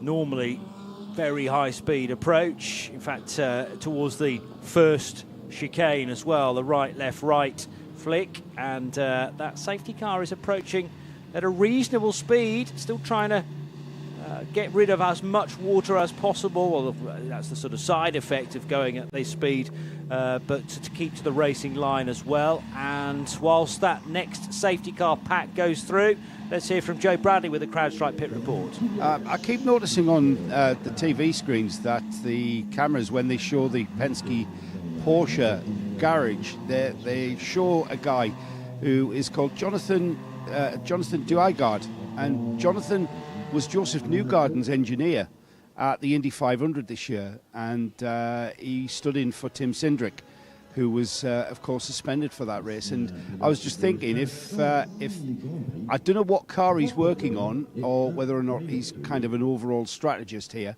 at Penske Porsche, or Porsche Penske, but it would be the double, wouldn't it, if his car won the Le Mans 24 Hours just a month after winning the Indy 500 with Joseph Newgarden. It would be a great achievement to do that, and yeah, I mean, the engineers are as sought after talents as drivers are. They just get less of the credit and less of the credit, the glory at the end of the race. But Paul, can I just add? Go ahead, yeah. Endurance races are won on the pit wall, my friend, as you well know. Yeah, exactly. Or these days in the garage. Yes. The endurance races are won at the back of the garage these days. No update from race control. Radar looks like it's going to clear up in the next few minutes for only a short period of time, and then there is another part of the storm coming. Yeah, well, that's the nature of this race. I suppose we knew this forecast from quite some way out heading into this weekend, that it was going to be affected by wet weather. Weren't necessarily sure that it was the overnight spell that was going to be the most tricky, but just as we get rid of one rain band, it sounds like there's another one sweeping in behind it, and this intermittent rain is expected to continue until 6 o'clock tonight, is still the message at the bottom of the screen. It is 10 to 5 in the morning, and therefore brain not functioning entirely correctly, plus the fact I always get these two bands mixed up, but I'm sure there'll be so many of you on Twitter making sure that I'm alerted to the fact that I got my four-letter bands beginning with C and U the wrong way round. It's not the Cure. It's not the Cure. It's the Cult, of course. She Sells Sanctuary, and you will hear that music being played on the half hour at 5:30 next. Probably not from a race engineer, and instead from the gentleman sitting next to me on my left, Paul Truswell. They are still going, actually. They've had spells of being in and out. 1983 to 1985, then they sort of split up, then came back in the late 90s, but in some form or another, the Colts still go, and presumably they still play She Sells Sanctuary live as well. Need to organise perhaps a live rendition of that, maybe at Le Mans, because Simple Minds played the big stage last night, and John could do over the top of the live, or you could do over the top of the live band, an hourly update. I think I'd probably suggest that John did it. All right, fair enough. just been having a quick look at messages coming in on X. Cooper McNeil, remember him? He hasn't raced here for about 3 years now, but I miss being at the 24 Hours of Le Mans, but I don't miss 190 miles an hour in the rain at 4 a.m. A true test of man and machine. Yeah, can't disagree with that, Cooper. Good to see you here again. It'd be lovely if you came back, but I know you sort of moved your focus away from life behind the steering wheel. Number 93 Peugeot coming in from 15th position, and the 63 Lamborghini of Mirko Bortolotti from right in behind. Yeah, it's Mikkel Jensen at the wheel of the Peugeot, and he is rapidly heading towards his 4-hour drive time limit. He's been in the car since 1 o'clock in the morning, and it's coming up to 5 now, so if he doesn't come in, then as I say, he's going to get pinged for exceeding his 4 hours. The lap times behind the safety car are not particularly quick. I mean, we were seeing lap times earlier on behind the safety car of about 8 minutes. They're now up to 10, which means that the average speed of the safety car is around 80 kilometres an hour. Certainly it's less than 100 kilometres an hour. Something about 85 kilometres an hour is the safety car average speed, which again is an indication of how bad the conditions are. Because as I say, earlier on when we had the safety car out, the lap times were a lot quicker than that. But, another reason for making your pit stop. Let's get to Joe for a CrowdStrike pit report, watching the Peugeot making it stop. Mikkel Jensen's just brought it in, Joe. Yeah, Mikkel Jensen just brought it in, brought the number 93 in. It's Jean-Eric Verne who's got in that car, former FIA Formula E champion, of course, former Formula 1 driver. He's back out in that car. And remember that this Peugeot, it's not quite the car that was here last year. It's fundamentally the same car, but with quite apparent changes. Of course, the rear wing, but more under the cover changes. They went for the wider rear tyre, didn't they? Whereas last year they had the same size tyre on all 4 corners. They've gone for the wider tyre at the rear this year, which gives them a completely different hybrid power deployment. But it's, you know what, there's something not working here on these Peugeots, is there? They've just been not had any pace, whether it be a race distance or over the 1 lap. It's quite sad. I'm a bit disappointed, actually. I was sort of thinking if we did get weather like this, because they performed so well in the wet last year, that this would do huge favours for them. But with the rear wing now added to that car, that happened a couple of races ago in the FIA World Endurance Championship, they may be less reliant on their ground effect, being sucked down onto the road surface, which is beneficial in wet weather. And they're still learning about. Clearly, they needed to make a decision. You couldn't put a rear wing on the car for one race and then take it off again for Le Mans. So once that had been decided, you've got to stick with it then for the rest of the year. But it's not made the car discernibly better, quicker right now, Bruce. No, and I mean, I can't think who was discussing it earlier. Would it have been wise to save it up until after the big one, so you arrive with the car, at least you have fully understood and it's been developed for a year and a half? But then again, if they were convinced it was going to give them a step forward, of course you'd want to take that step. But at some point they had to make a decision. It's unusual to have a massive change, a fundamental change to a car design in the middle of a season. Traditionally people would change a little here, a little there, but a car that previously had no wing has now got, this is simplifying it to an enormous extent, now does. It's a very, very fundamental jump, Paul. Yeah, and I think there's more underneath the skin as well than perhaps Joe gives credit to in terms of changes to the car. They are ahead of both Lamborghinis and ahead of the Isotta Fraschini. So currently 94 Loic Duval in 14th place overall. Number 93, not Mikkel Jensen anymore, but now Danny Kvyat at the wheel of the number 93 Peugeot. And as we heard, the Lamborghini has also had a driver change with that's in 16th place, with Matteo Caroli in the number 19 car in 17th place. So the Peugeot and Lamborghinis occupying the bottom part of the hypercar running, all of them 1 lap behind the leader. Actually, no, Matteo Caroli is actually 2 laps behind the leader in the number 19 car. And as Joe was telling us, Jean-Eric Verne taking over at the wheel of the 93 car to resume his pursuit and see what can be gained before the end of this race. I mean, there's still ample opportunity for all kinds of mishaps to happen, although generally when the weather is so bad as it is now, reliability tends to be somewhat better because the part's not being put under as much strain.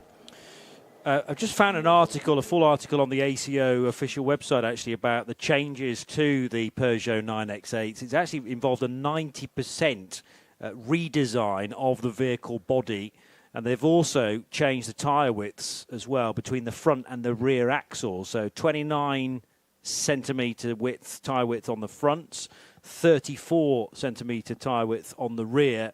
And an awful lot of other changes as well, which we may have chance to look at a later point. But it is now exactly 5 o'clock in the morning, Circuit de la Sarre. You're listening to 91.2 FM around the circuit and around the world on radiolemans.com. It is time to check the weather.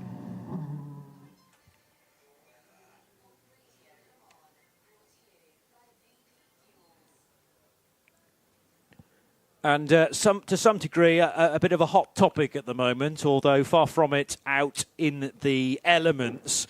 This rain is set to continue for at least another 60 minutes. My weather app agrees with that and therefore agrees with race control as well, because they've had on our screens the intermittent Class 2 rain will continue until 6 at the earliest. Cloudy most of the time with spotty showers and a high of 21 today. And then after the race, heading into Sunday evening, considerable cloudiness with a bit of rain and a low tonight of 14.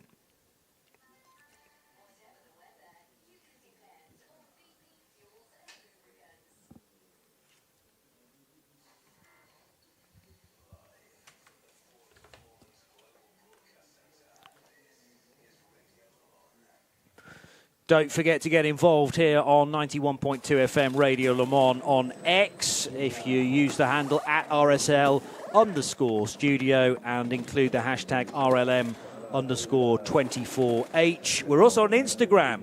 So the ident for that, the handle for the Instagram account is Radio Show LTD. Radio Show Limited, Radio Show LTD to get involved in Instagram. For the first meaningful year, 2024, on that social media account. One of the McLarens is making a stop. That was a 59 car from third position. A class that is led, the LMGT3 division, by Manthey Pure Racing. Not just one car there, first and second. Alexander Malikin, who's the bronze. Yasser Shaheen, who's the bronze in the 91 Porsche. And then it's a United Autosports 3-4, with Nick Costa having just come in the 59, ahead of Nico Pino in the 95 McLaren Bruce Jones. Just can't wait for the race to be released to go racing again. You know, we're seeing, of course, the cycling through, but as you just reported, not expected for the rain to clear until 6 o'clock. It's just turned 5 o'clock here at the Sarthe. It's the waiting game. It's about keeping the focus. And in fact, a short while ago, we had various drivers calling and saying, could you run me through the top 10? I think it was just to keep their focus on something and keep it going. I'm very aware when the cars get up to pit exit and they're held until the next safety car group goes by. They're sitting there with their windscreen and side windows starting to fog up a little. All these little things just make it very uncomfortable. We've seen Romain Grosjean in a car that's not leaking like a sieve, but leaking like a little bit. Down through the ventilation pipe into the car. It's not a comfortable environment to be in, Paul. No, exactly. And as we were hearing from Johnny Molam earlier on, it's very easy to lose your concentration. When you're driving, then yes, you're focused on the driving. But when you don't have to, for these racing drivers for whom driving is just second nature, to drive behind the safety car doesn't take very much of their attention, and so they drift away. They think of other things, and it's not the kind of state of mind that you want to be in. And it's interesting to hear these radio messages because each driver has his own preferences, personalities. Obviously, there's some humour going on in some of them. Here's Brendan Hartley chatting again.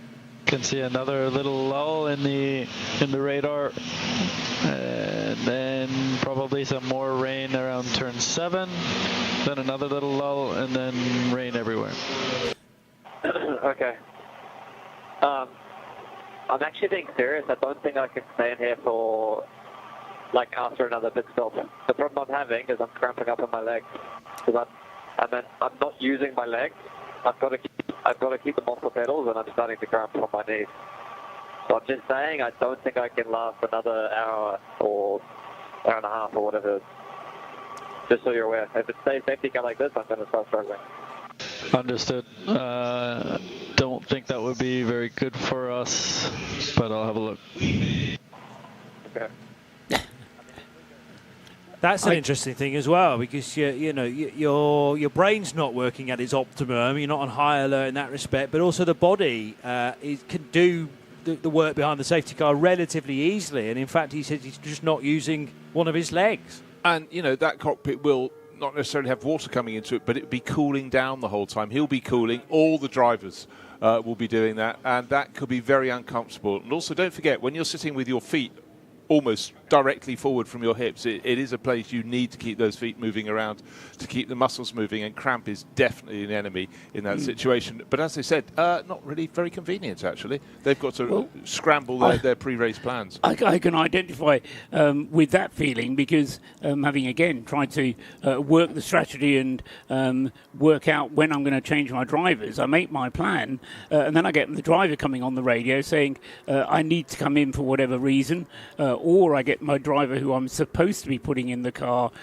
saying he's not available for another half an hour, and all of a sudden you've made a careful plan in the box and to optimise the strategy, and the driver then, I won't say puts the mockers on it, but he has his own requirements, and clearly Brendan wasn't messing about. I mean, he prefaced what he said, but I'm being serious now, you then have to take that into account. Obviously it depends how long they're going to be running behind the safety car, but as Johnny Molan was telling us, they don't use very much fuel behind the safety car, so there's not going to be much need to bring Brendan in apart from his own comfort. Joe Bradley, who'd been doing a sterling effort in a very soggy pit lane, has headed off, no doubt, for, first of all, a change of socks and just general footwear, and also make sure that he's not cramping up. And our next selection for CrowdStrike Pit Reports is Diana Binks. How are you doing? Good morning, everyone. Good morning. I hope you're all well up there in that nice, warm commentary box. Yeah, we're nice and sheltered here. Just crank the heating up a little bit. Well, I'm in the pit lane, just taking over from Joe. As you said, did an amazing job, and the rain is still throwing it down here in the pit lane. It's very, very rainy. There's a lot of... But, people are in good spirits down here. Now, I've managed to... The 86 GR Racing team clearly felt a little bit sorry for me, and they brought me out a cup of tea. So I'm being looked after down here in the pit lane, so thank you to the team for that, which is nice. But I'm just keeping an eye on what's going on, but it's obviously relatively quiet at the moment. So I had a puffer coat on, so anyone that knows me knows what I'm like, puffer coat and hat. The puffer coats had to go, because actually, despite the fact that it's raining, it's hot. Well, not hot, but I'm warm, so I had to take the coat back off. But I have got a race suit on, so that's probably why. But I will be pounding up the pit lane very soon to see what I can find for you up there in the warm commentary booth. Here's Kevin Estre on the team radio. At 60. If not, we are going to the clutch. Just caught the back end of that. There may be more to follow as far as that's concerned. I heard the word clutch being mentioned there to the Frenchman. Didn't actually hear Kevin speaking within that message, but his engineer. Estre running second behind Brendan Hartley, who it seems likely will be getting out of the car the next time that car needs to pit. He's on lap 179 and is still in the same safety car group as Estre. Then there's the gap back to Jose Maria Lopez running in third position in the number 7 car in the next safety car train. And within that is the 50 Ferrari of Miguel Molina. Right, what we have to understand is you might be thinking, surely they've got everybody in position. Now we can start getting them into one group and then eventually going to a wave round. But while the weather is as it is, it's not improving. We're behind the safety car because of the wet conditions. Have noticed that recently the wind speed had dropped to 4 kilometres an hour. It's now gusting to 16 up and down. Maybe this is something that might blow something through, or alternatively, it could be blowing some more rain in. Yeah, it's just putting myself into the shoes of one of the hypercar engineers, Brendan Hartley, for example. He's been out there for a little bit over an hour and he's completed 8 laps. Now, at the current pace, he will certainly be able to complete something like 18 or 20 laps without running out of fuel. And obviously you're thinking, I don't want to bring him in if I don't have to bring him in. The only reason to bring him in is to give him more fuel. So you're kind of thinking, actually, I don't want to make a pit stop. But you've got Brendan coming in saying, I've got cramp, I can't stay out here for another hour. But he has fuel and energy, or at least his car has, to keep going for at least another hour, if not an hour and a half. Now, Brendan's anticipating that and saying, I'll do as much as I can, but I'm just warning you here, I can't do a whole hour or that much more of a stint.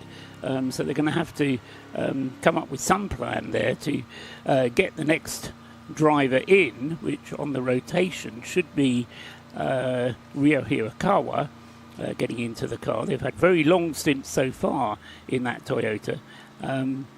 But as I say, the Kevin Estre Porsche is only just behind. So if they do come in, they're immediately handing the advantage over to the Porsche. And who knows? Who knows how it's going to play out? We're over half distance, yes. But we need some proper conditions to enable us to race. No, we definitely do need that. But I think it's very good of Brendan to have given them as much warning as he can. You know, I'm raising this. This is a potential issue.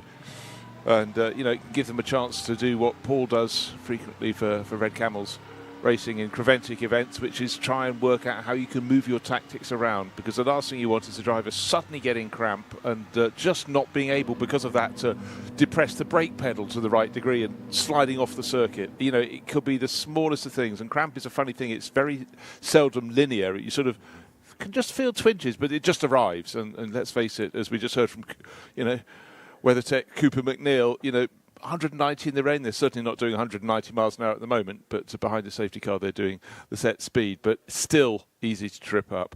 Can I also just touch on that radio? We had that message where we just got from Kevin Estre's engineer, something about the clutch. Yeah. Now, when people are selecting which clips of team radio comes up, it's a hideous job to do. They'll have You've done it. I've done it, and it frightened me. I did it for a Formula E round. I had 24 cars. I had 24 little lights in front of me. If the light was on, there was communication, either to the car or from the car. But you have 12 on at one time. You think, right, I'll go for that one. You either get a driver who's forgot to turn the mic on, and they're just breathing, or you get someone who's just swearing, or someone who's just going out. Do fuel and then oil. Fuel and oil.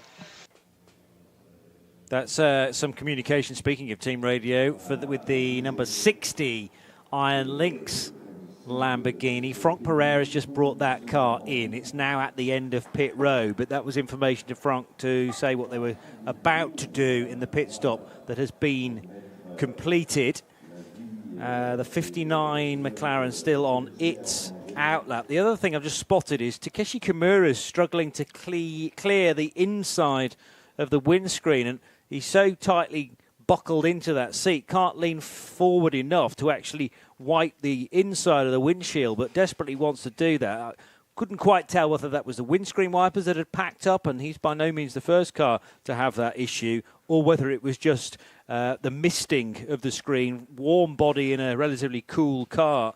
And the 53-year-old Japanese driver just struggling to work out where he is on the track at times. He's actually here for the 6th time in his career, so we will know this place intimately by now, but wants a bit more visibility, as so many of the drivers do, in their cars at the moment. Yeah, I mean, let's face it, we've all been to race meetings. I think the three of us, Paul Truswell, you, Johnny Palmer and me, were definitely doing a Silverstone 24 where there were lots of cars having misting problems, and one of the drivers, he ended up with a stick with a sponge on the end of it because he couldn't reach the windscreen when he was fully strapped in, so it was more of a saloon, so the screen was further away. Rudimentary, but it worked. Talking about stint lengths in these conditions, in the hypercar class, they are all hybrids now, but the hybrid regen, the harvesting, surely relies on the car going quite a bit faster than it is at the moment because the regeneration comes from the brakes. So are you actually compromised in terms of the overall power that you can use because you're not getting much recycled power going through the hybrid? Answer that in a moment. Thank you. I'm trying to think a lot on different stuff to keep me awake. Okay.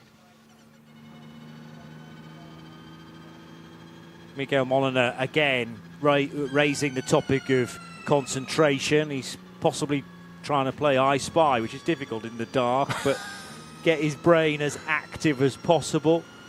Constantly glancing to left and right and adjusting the helmet as well. Get some feeling in the face because this is just monotonous, isn't it? Just going round and round, and all you've got to look at is the same tail lights of the car in front. Back to that point. Yeah, I don't know enough about the way that exactly the problem you described, the way the hybrids behave under safety car conditions. Yes, they use the brakes to generate electricity, which they then put into the hybrid system. If you're only going at, as I said, an average speed of about 85, 90 kilometres an hour behind the safety car, then you're not going to be doing as much braking, therefore you're not going to be generating as much power. Therefore you're going to be using more fuel, more of the liquid fuel, and therefore you are going to compromise the length of the stint in the end. And again, this is where the Johnny Molam theory versus mine kind of... Couple of laps, maybe 2 or 3 laps. Then we'll try to take you out of the car. If that's the case, I thought he was there, sorry. If that's the case, don't worry, I'll stay. Callum Eilert from Hertz Team Jota suggesting perhaps that he would like to get out of the car at the next stint. And they've had a little look at the rotation, the shift rotation. And it may well be that the driver due to next get into car 12 isn't actually ready. That'll either be Norman Nato or Will Stevens. Paul may be able to work it out on the general rotation, the order that they've been putting them in. But Callum actually happy to carry on should that be necessary. But take the situation. You've clocked off. The track was relatively dry. You clocked off. You think I'm having 2 hours kip. Yeah. You get up. But you haven't been listening, whatever. You come in and suddenly the drivers on board now are having much, much longer stints. As Paul was pointing out a while ago, that some of the stints could now be 20 laps because you're running at a bated pace. Yeah. And so the whole thing is moving all the time. But that moment when you've gone off, you may be given 3 hours out of the car, you might get 2 hours of lying down. It's tricky. 95 McLaren's just pitted from 9th position in LM GT3, and Nicholas Pino's brought the car in and can now chat to Diana Binks. Nicholas, that was a solid drive from you during difficult conditions. Are you satisfied with that performance so far? Could have been better, of course. Made some mistakes myself, but of course then tried to make it back, making the right calls to the team, when to come to the box, when to not. So, yeah, what goes around comes around at some point. We've been losing laps, gaining laps, being in front, being in the back, all throughout the race, being very chaotic so far. But, yeah, so I think the team has been doing a very good job. Just expecting what comes out later on in the race. It's tricky. How tricky and difficult and challenging are those conditions out there on the track? What can you see, and how has it affected your racing line? Of course, when it's wet, you try to avoid the rubber that there is on track. But now that the cars have been running for quite long, the line is going to start changing. Of course, you need to avoid puddles that, of course, as being half straight circuit, they might build up anywhere. You don't never know. Year after year, they always change. So, been reporting I've been reporting to the team a few things.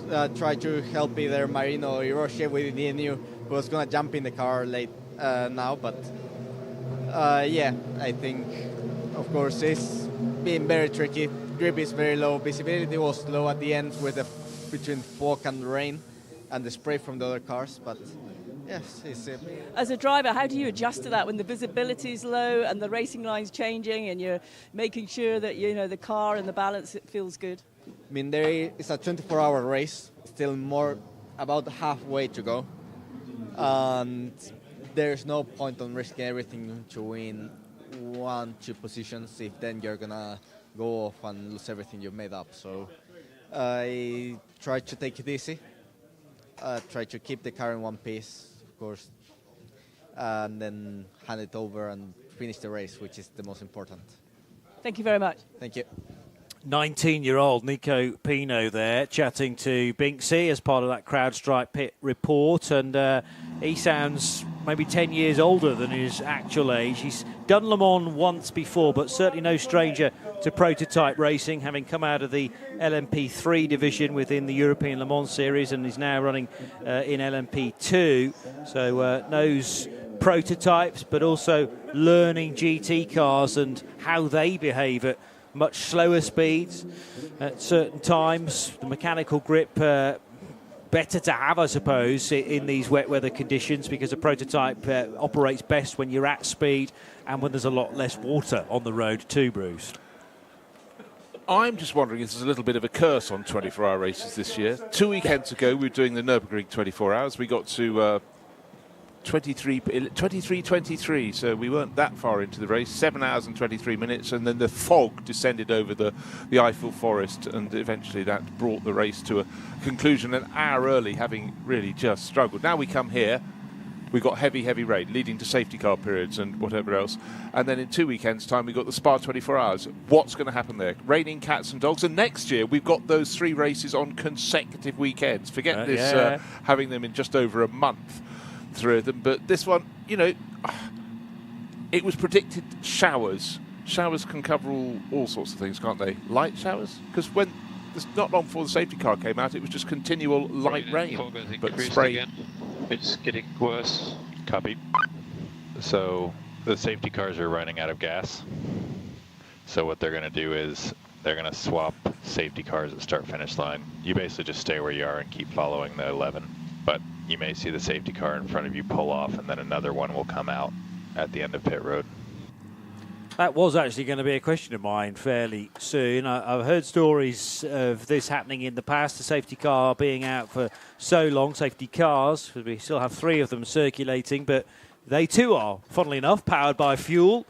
No hybrid on these Porsches, and eventually that fuel will be used up. So there is a plan in place that the ACO have already thought ahead, and that switch around needs to be rather carefully choreographed to make sure that the safety car doesn't lose any of its cars behind. Now, Jack Aitken's just come in the 311 Wayland Cadillac Racing entry, and I thought, they're doing a nose change. One of the sister Cadillacs had a nose change, but when they removed the red nose from the 311, they pulled out a plastic bollard that was jammed under the front. Now they popped a nice new nose on, so I don't know whether it was damaged or it was the only way they could get the bollard from underneath, but under cover of darkness, someone else may have left that in the track for him to pick up. And maybe, I don't know, Paul, what was the pit sequence? I know it's all a little bit out of kilter with these longer stints behind the safety car, but was this premature for the 311 Cadillac to come in? Because I guess driving around in the rain with a bollard stuck under you doesn't help your handling. No, true. Jack Aitken had actually been at the wheel for 3.5 hours, just over 3.5 hours, in fact. Probably more like 3 hours and 40. So he'd done a total of 44 laps. So he was coming to the end of his 4 hours allotted time anyway. So I suspect he was pretty much on schedule. Not on schedule, but on demand of not exceeding the 4 hours in any 6 rule. And that's going to be the other thing, which is going to cause other cars to be coming in at some point. So yes, if the safety cars, the safety cars have been out. Depends what they did after the first time they were out. They were out for a period of an hour and a half when we had the incident with Dries van Tor out on the Mulsanne Straight, or between the last chicane on the Mulsanne Straight and Mulsanne Corner at the Kink. So he was out for an hour and a half then. This safety car period has been going on for an hour and 40 minutes, and as we know, it's going to take a good 20 minutes to do the remainder of the procedure. So it does make sense to swap the safety cars over by allowing one to take over at the front, and therefore the others can pull off, and we're just observing that procedure taking place now as the safety car, which is taking over, positioned itself on the start-finish straight, and the safety car behind, which was leading the train, turned its lights out and pulled into the pit lane. I wonder whose garage he's going to go to and say, "Can you fill me up, please?" Oh, yes. That's not a bad shout. Some free fuel, depending on who's feeling generous. James Brown on Twitter addressing this tweet to X, I should call it these days, at RSL_studio. How long do we estimate the safety cars to be out? Wondering if I can grab a couple of hours, Kip. I wouldn't say a couple of hours. I mean, the time remains on the clock from race direction 6 o'clock. I think that'll extend to maybe 6:30. But I'm also noticing a post from Automotive Tales giving us an indication of the weather system about to move in. And it's sort of light blue, dark blue that we've just had, but purple in behind. That's the weather to the west of us currently and heading our way. So certainly the next 60 minutes, I can't see these safety cars being withdrawn. No, but talking about rotating these safety cars, I'd never really thought about, we've pulled one off to pop another one. How fast can they refuel the one that just has come off? Because that means we must have at least 4 safety cars. 11 now. As I said, this has not been good for us, but yeah, it looks good from now on. We managed to change brakes, which was an important thing to do, and we've done it without losing any time. And as I said, 10 hours 30 to go. We have the pace. 95 United Autosports McLaren, some team radio heading towards Hiroshi Hamaguchi, and the current situation not necessarily been good for them, but they're confident now that they've done their brake change roughly half distance, and that's a big thing now to have ticked off. They don't necessarily have to worry about that in the future, all things being equal, and can focus on moving forward. I mean, not too long ago I looked at the order in LMGT3, and United Autosports McLarens were 3rd and 4th, but ever since their recent pit stops, they've dropped back to 8th and 11th, respectively, Paul. Yes, and as I say, that was Hamaguchi, which was who was we were hearing from there, or who was getting the extra encouragement. He's dropped. He's the 11th. He's the less well-placed McLaren, and the one with James Cottingham at the wheel is number 59, and that's in 8th place in its class. We were talking a little while ago about the Hertz Team Jota car number 12, the car which has made this remarkable comeback, having been at one point on the bubble of not taking part in the race at all. Well, they've kept it going very nicely indeed, and on the rotation at least, we would expect the car to be taken over next by Norman Nato, and Callum Eilert on the last rotation handed it over to Norman. Will Stevens started the car, Eilert took it over, then Nato was the 3rd driver, and they've now cycled through all 3 drivers now for the 2nd time with these, as I say, long stints now. How many we've had? We've had 18 laps now from Oliver Rasmussen in the 38 Jota Porsche. Michael Christensen has done 19 laps at the wheel of the number 5 Porsche. In fact, Michael Christensen must be coming up to his 4 hours now as well, because he was in the car a good hour before the safety car came out, and we had a good 2 hours before the safety car came out, and that's been out for an hour now. So Michael Christensen getting through his drive time.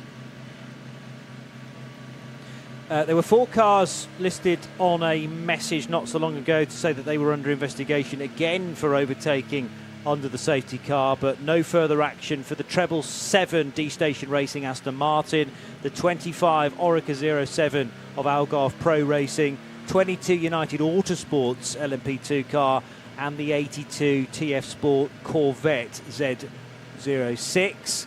So they were all being looked at. We have had over 3 hours of safety car combined now, because the safety car, well, there's been 2 phases of it. There was the lengthy one earlier on for barrier repairs, and that was when Dries Vanthoor collided with the Armco barrier, and then the problem obviously with the wet weather. We're going to squeeze in a very quick interview with Jack Aitken because he's waiting with Binksy, and then we'll do the Hertz hourly update afterwards. Binksy. Jack, when you came in after being out there on the track, there seemed to be a cone inside your car at some point. I saw the team taking it out. Did you feel that? I knew it was there because I had a bit of an off through the S's at the start of the lap, and just before the safety car came out, it was pretty treacherous out there, and I wasn't sure if I'd managed to get rid of it along the way, but yeah, we thought we'd take the opportunity to do a long service, check a few things on the car. We've got a few small gremlins, which may have been caused by water ingress because there's just so much rain at the moment, but mostly okay.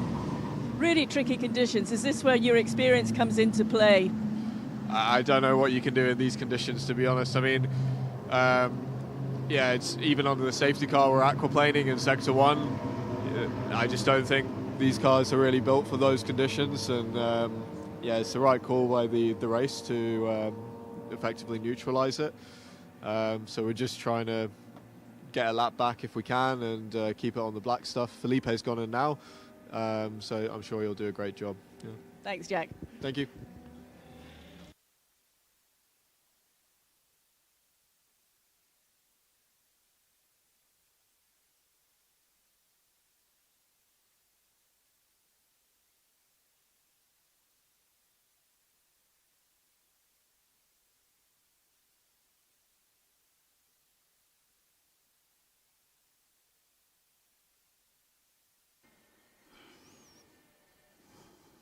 It's 5:30 in the morning, and that means within the next half hour, the sun will begin to make an appearance, or at least sunrise is due.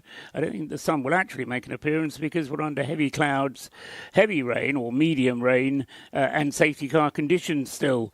10.5 hours remain of the race. Brendan Hartley leads for Toyota Gazoo Racing, 180 laps on the board, so any chance of record distances long since vanished. In fact, we're going to be struggling to get up into the 300s at this rate. But anyway, Brendan Hartley in car number 8 with the Toyota with a small lead over Kevin Estra in the Porsche number 6, who's in second place. I say small lead because to tell you is 1.7 seconds isn't really meaningful because the car's lined up behind the safety car. However, they are behind the same safety car.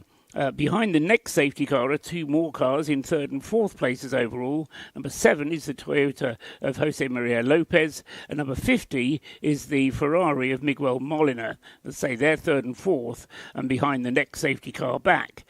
Behind the safety car behind that, so the 3rd safety car, comes the 5th place car, number 83, Yiffy Ye, in the yellow Ferrari.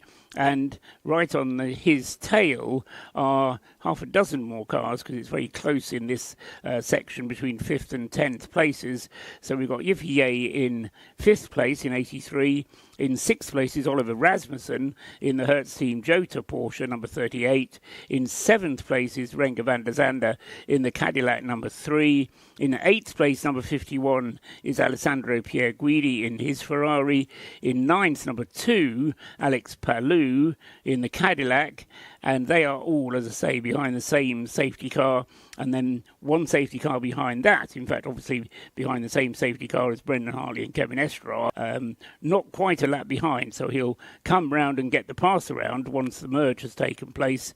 And that is 10th place man Michael Christensen in car number 5 for the Porsche Penske Motorsport team. That's top 10 in hypercar. Also on the lead lap in hypercar is still Callum Ilott in the number 12 Hertz Team Jota. So he will as well get the pass around once the safety cars decide that it's safe enough to continue with the race. In LMP2, Francois Perrodo leads for AF Corsa in car number 183. In second place is Nolan Siegel for United Autosports. Third is Ryan Cullen, number 10 for Vector Sport. In fourth place is Lorenzo Fluxa for Cool Racing, number 37. Fourth is Kuba Smikowski in the Inter-Europol competition car, number 34. And that's fifth. In sixth place is Paul Lafargue for Edex Sport, car number 28. Those cars are all on the lead lap as well. So we'll end up lining up all behind the safety car when we resume. In LMGT3, Porsches 1 and 2, Alexander Malyakin for the Pure Racing Manthey team, and 91, Yasser Shaheen for the EMA Manthey team. They are, as I say, lined up behind the same safety car.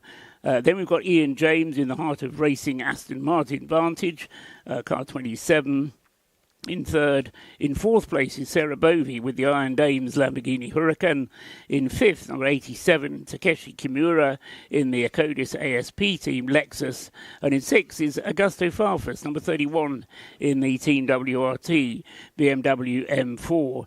There are 4 further cars on the lead lap in LMGT3.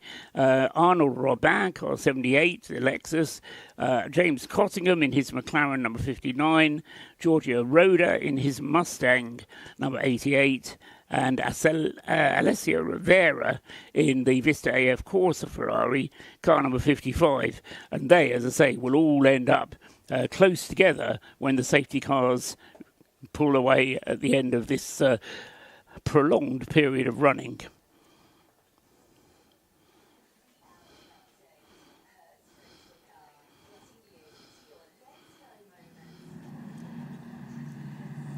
.2 FM Radio Le Mans from around the circuit, and if you're listening around the world, that's via radiolemans.com. We're live from the Ford Performance Studios for 2024. Also bringing the whole race to you live on Sirius Channel 137 and XM 202. You can post your interactions, your comments to @RSL_studio. Make sure you use the hashtag RLM_24H. And Tom Marshallek has done exactly that. You're 6 hours behind in the past from us in Ohio, enjoying a glass of Riesling and listening to RSL, the Radio Show Limited network of channels, watching it rain in Le Mans. That's what we're doing as well from the Ford Performance Studios. Alan Prosser, who's king of the screenshot, shouts, "What a load of bollards!" Yes, they really did draw that cylindrical green bollard from underneath the Cadillac. I didn't actually see that happen. I was picturing one of the floppies, but it's a big old thing that was wedged underneath the Cadillac, and no wonder they needed to take the nose off that car. And Kuiper Hoffman makes the point that, he says, speaking of safety cars running out of fuel, the 2023 IndyCar finale at Laguna Seca had so much safety car running during that event that the Honda Civic Type R also ran through its tank and had to be refueled mid-race.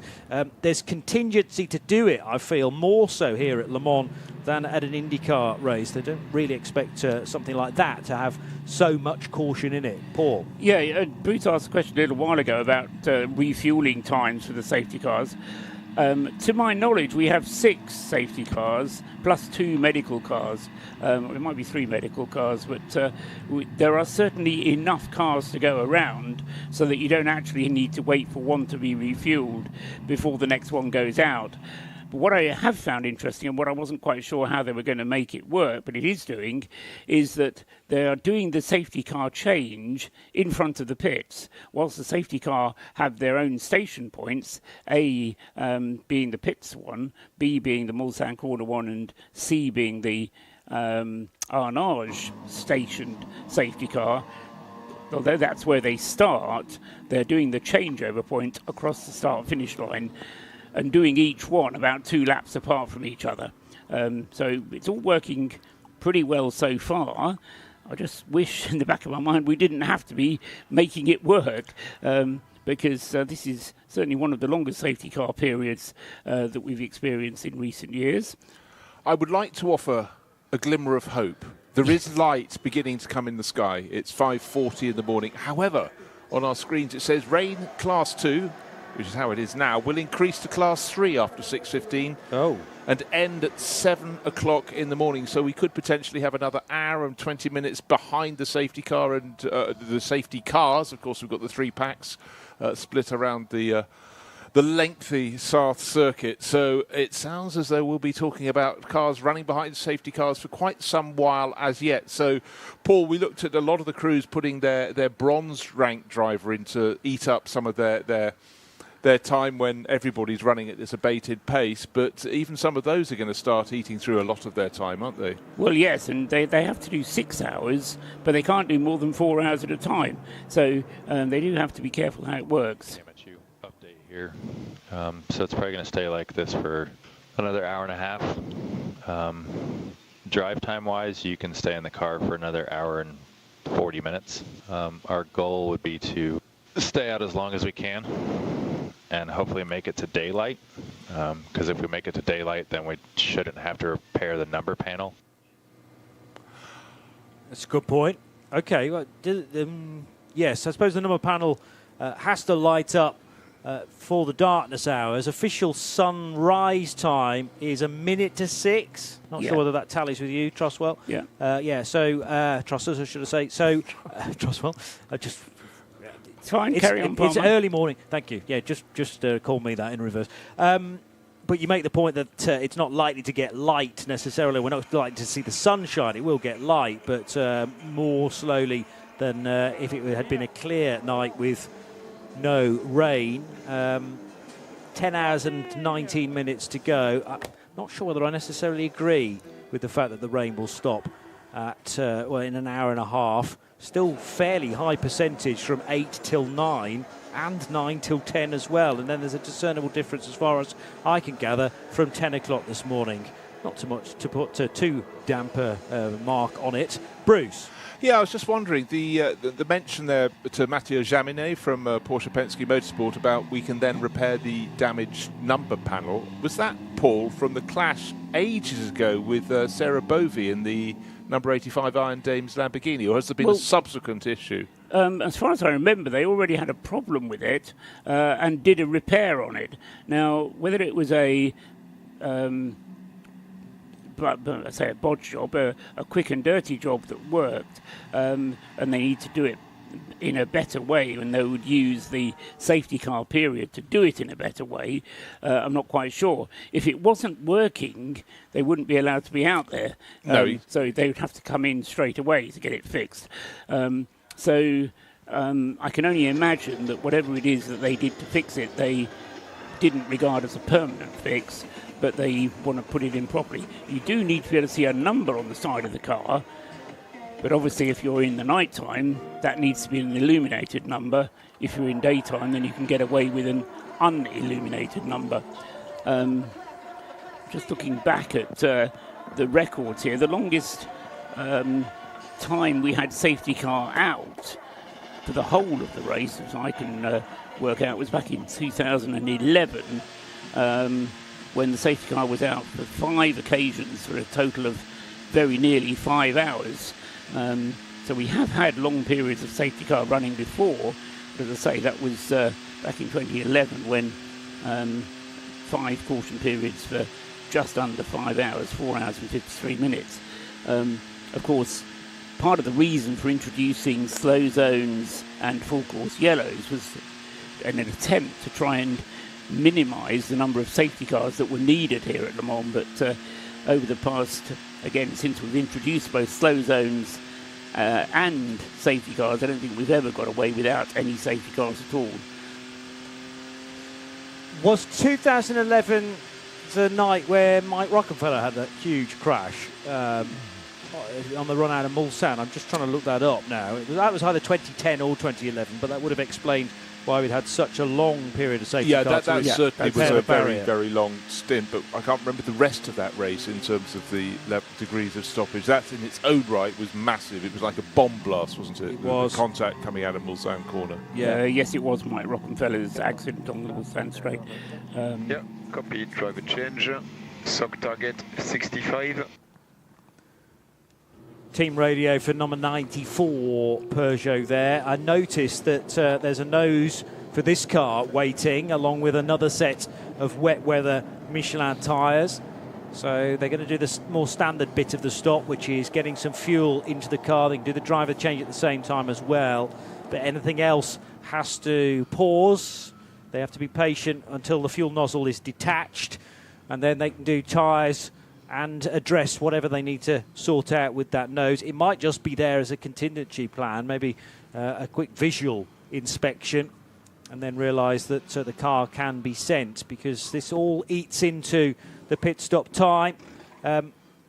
During a safety car period, it's not as costly as it would be in green flag running, because you're always going to fall back one safety car group anyway. You just have to make sure you don't fall back two. Yes, and is that probably about a 2-minute limit, or? Yeah, it's about, in the current pace, it's about 3 minutes. 3 minutes. Because the safety cars are going relatively slowly. But even if you do miss the safety car, as it were, you won't be dropping a lap back, because all you'll be doing is going back to the back of a queue that then gets squashed up again. So you'll be losing maybe a dozen cars of track position, but not so very much in terms of time. But, for instance, in the Road to Le Mans races that Bruce and I were calling earlier on in the week, that is a 120-second minimum pit stop time. And as far as the Peugeot mechanics are concerned here, they will have a time on the watch of, you know, we don't want to breach this, because we want to be able to send the car in time to get into the queue, so that when the light goes green at the end of pit road, it is there and ready. So somewhere between 2.5 to maybe 3 minutes on the apron, and then get it sent. But they're still dealing with the nose at this time. What you're not allowed to do is to arrive at the end of the pit lane after the light has turned green and expect to be allowed to go through. So you have to be there, go stationary, and wait for the red light to turn to green. It's been a long stint for Mathieu Jaminet. No, we're talking about Peugeot, aren't we? Here we are. Loic Duval, getting the Frenchman confused. He's done 20 laps in this particular stint, and before that he did 8 before the safety car came out.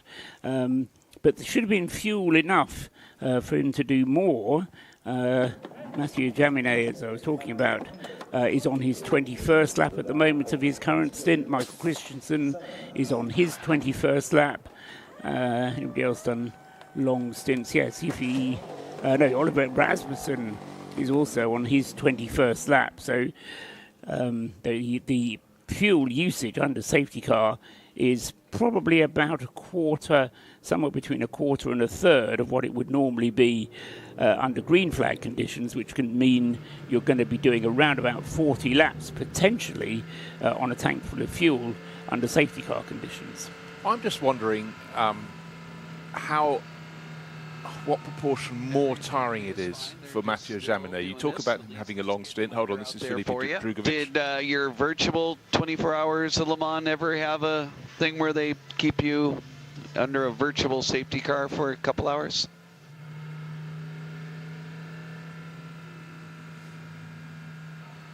It's a Is yes he or, deliberately not replying to It's that? a yes or no answer. That was a simple one. Yes, But no, or maybe. Drugovic, He's just on board. He's He's the just only driver in the field who's won the virtual Le Mans and is now attempting the real Le Mans. No, there have been other drivers to do that as well, but he's looking to try and obviously win this to do the double, effectively, the full metal version, as you call it. Well, indeed. But no, the point I was trying to make is all the drivers are struggling for concentration. The light is just about beginning to improve. But I was just feeling what proportion more tiring is it for Mathieu Jaminet with no working windscreen wiper, just staring, everything sort of spangled on the windscreen in front of him, plus. And as you're saying, as we heard from Brendan Hartley, starting to get cramp, getting cool in the car, not moving around enough, not doing the sort of the exercise and the mental exercise that they have to have when they're driving at full racing speed. At the moment, you're at a based speed.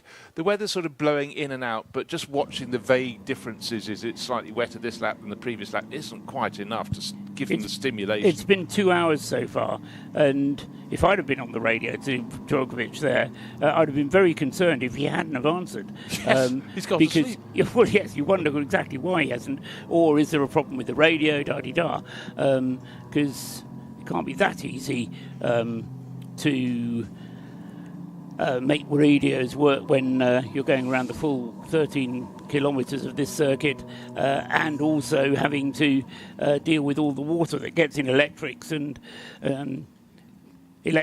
rainwater don't mix terribly well. No, You've been doing some history, Johnny, I can tell. Well, only that it was worth mentioning that Filip Drugovic has actually won the virtual 24 Hours of Le Mans on 2 separate occasions. That was last year and the year before, when he raced virtually with Felix Rosenqvist and then sim racing aces Chris Lulham. Although Chris is actually doing some proper racing these days as well in Radicals. I was interviewing Chris a few weekends ago at Snetterton, actually, because a couple of his races fell on the same bill as the British Touring Car Championship. And Luke Bennett as well, who is a sim racer. Oliver Rowland has joined forces with Filip Drugovic. They do say that, I mean, these simulators are so accurate now that competing in an Oreca 07, as Philippe did, has been very, very useful for him, because he feels like certain drivers think, I've been here before, even though they've never actually physically done a lap of the Le Mans circuit for real, but it's replicated that well. And also some teams, they want to get their drivers to familiarise themselves with this track as early as possible. They've got their own sim rigs back at base and will allow these drivers to pound around for hours on end. Well, look, it was eye-opening to me in 2020 when all motor racing closed down, but within short order, suddenly we had Series 1 that John and I commentated on, the DNLS, the Digital Nürburgring Langstrecken Series. And I tell you what, the graphics were so stunning. After literally 5 minutes, I'd forgotten I wasn't talking about real life. Forget my input in that, which was just to talk about it. But it was for the drivers. It kept them sharp. But then they were competing with and against sim racers who've been doing it for years. They had real, full metal engineers coming in. Yeah. Kept them in trim, and they were learning too. It was an extraordinary time. And then you see how, World Championship leader Max Verstappen can't keep off them, and literally will be doing a race on a sim race the same weekend as a Grand Prix. So he's got a lot of interest in it. Bruce Jones, Paul Truswell, Johnny Palmer in the Ford Performance Studios, and now Diana Binks with this CrowdStrike pit lane report. Loic Duval. Loic, you've just jumped out the car, had a chat with your engineers, but from your perspective, how challenging is it during this 24-hour of Le Mans? It's a tough one, really. I mean, you've seen a lot of cars going off. Strategy-wise, I mean, it's not easy. Having no hot tires also makes it probably a bit more complicated. So I mean, it's the same for everybody, but it's tough. But at the end, I think now, to be honest, I know we all want to go back racing. But I think what the race control did so far was right. I mean, in terms of visibility, was getting really, really bad, and with some aquaplaning places. So, of course, we'd like to race, but it's tough. We are just waiting for the weather to get a little bit better and back to racing. Everyone's, as you say, everyone's in the same boat. But how difficult is that visibility? The visibility is a proper challenge here in Le Mans. You know, with those high-speed racetracks. I mean, the straight lines. When you are not too far from other cars, and there's a lot of spray, and visibility is poor. It kind of foggy also, you know, in the same times when the water is coming back. So I mean, it's tough to see. On top of that, you have the lights, you know, from the red lights that are blinking, and honestly, they are really strong. So it's difficult, you know, with the lights and the spray. It's definitely not easy. And the real problem is that you don't really see where you go, so you just follow the other cars. And if there is, you know, standing water or stuff like that, you don't see it at all. So then you get caught for sure. It sounds horrendous. It's yeah. I mean, I would be better in the sofa for sure right now. Thanks, Loic. Loic Duval from the Peugeot Total Energies crew, and his co-driver Stoffel van Dorn has just taken over, bringing that car back into 13th position. No, further down than that now, 17th spot for the Belgian, who is in charge of that 9X8. The 93 car is where in the order? 15th position for Jean-Eric Verne. So still in that big bank of hypercars, which has gone from 23 down to 19 at the sharp end. Interestingly, the BMW number 20, still not officially a retirement, even though it's been in the pits for hours now. Some 7.5 hours, yes. But not greyed out on the Alcamel screen, so not an official retirement to join the 2, 4, 6, 8 cars that we already have out of the race. Yes, I've got 9 on my list, but that's included the number 20. Actually, I haven't included the number 20 BMW. Maybe the 66 JMW Motorsport Ferrari? Yes, I've included that. Right, that's your 9th then. Oh, okay. 1, 2, 3, 4, Is that not an 5, 6, official 7, retirement? 8. No. Right, okay. So the retirements, just to run through them while we've got that page of the notes open. The first retirement was the number 54 Ferrari, which Thomas Floor was in an accident with after just 2 hours. The second retirement was in the hypercar class, the Alpine Ferdinand Habsburg, who ground to a halt out on the circuit with an engine problem. Then the other Alpine, number 36, was the next retirement into the pits, though, with what we think was a related or a similar engine problem. So that was number 36 and the third retirement. The fourth retirement was another hypercar. This was the 15 BMW of Dries van Tour, which had that very big accident on the Mulsanne Straight when he was being overtaken by Robert Kubica. That was after about 6.5 hours of the race. The fifth retirement was then car number 9, the Proton LMP2 car, which Jonas Reed stopped out on the circuit and couldn't repair it himself. So that car then came into retirement. Then we lost the Duquesne LMP2 car, number 30, Jean-Baptiste Simonauer, caught fire out on the Mulsanne Straight. And then we lost the 46 BMW, the Valentino Rossi car. Ahmed Al-Hati had an accident at the Dunlop chicane, which he couldn't recover from. The 66 Sally Julich Ferrari from the LMG T3 class had mechanical problems out at the Porsche curves and couldn't make it back home. And then finally we lost the number 45 LMP3 APR Algarve Pro Racing Orica.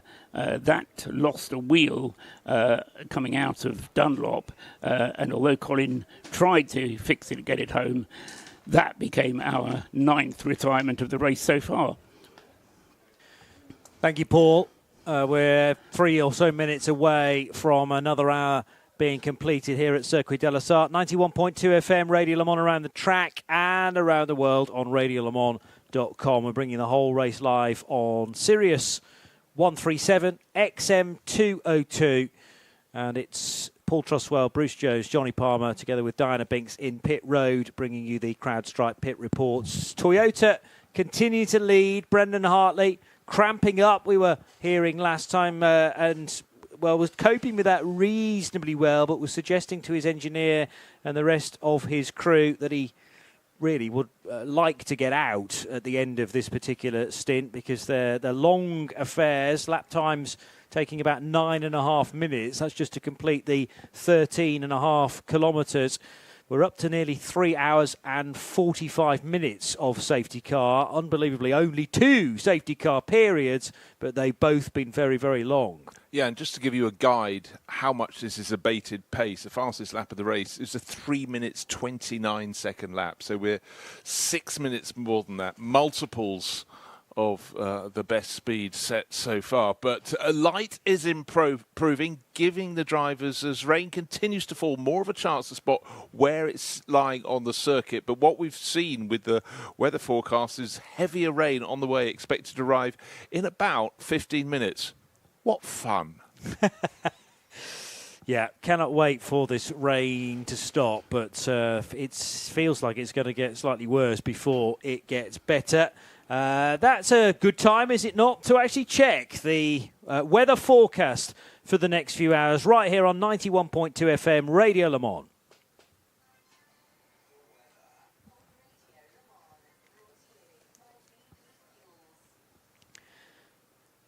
Precipitation expected to continue for at least the next 60 minutes. The real field temperature is actually 8 Celsius, but the true air temp 13, with the track temperature only a degree higher than that. Cloudy most of the time, with the odd shower certainly here and there, and in the case at the moment, it is being quite heavy too. Hopefully bands behind that where the rain can ease. A high today, once the sun properly comes out, of 21 Celsius. And then tonight, considerable cloudiness with a bit of rain and a low of 14.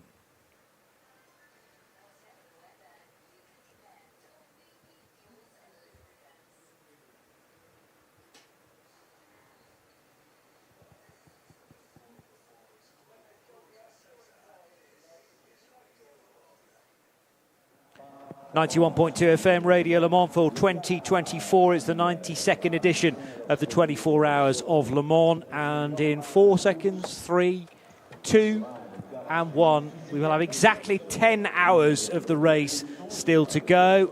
It's 6 a.m.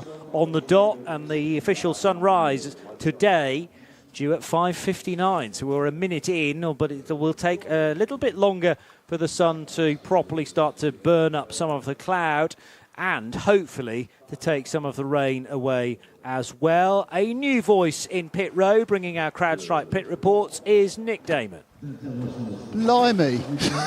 Welcome back. Yes, welcome. Yeah, this is... I've been sitting in the car, having a little bit of a break, as you do, listening to people go, oh, the weather's not so good. And when I walked from the car back to the studio, it was lightly spitty. I thought, what are they on about? Well, I've now come out into this. It's sheeting down. It's really wet. It's really cold. And I'm just really enjoying the glamour of international motorsport. But also, it is getting light, which is nice. And I'm in the pit lane at Le Mans, so it's not actually all that bad, because I can hide in the garage and not get too wet. But it is, as far as the likelihood of any sort of performance-based action, it's zero. It's really coming down hard here, and I think the forecast is going to get harder. It's just people are going to have to hide more and more, and poor drivers are going to get more and more cramp as well. But yeah, I'm very happy to be here, though I wish they'd turned the shower off. Now, what Binksy found out on her shift prior to yours, GR Racing have got tea. Ooh!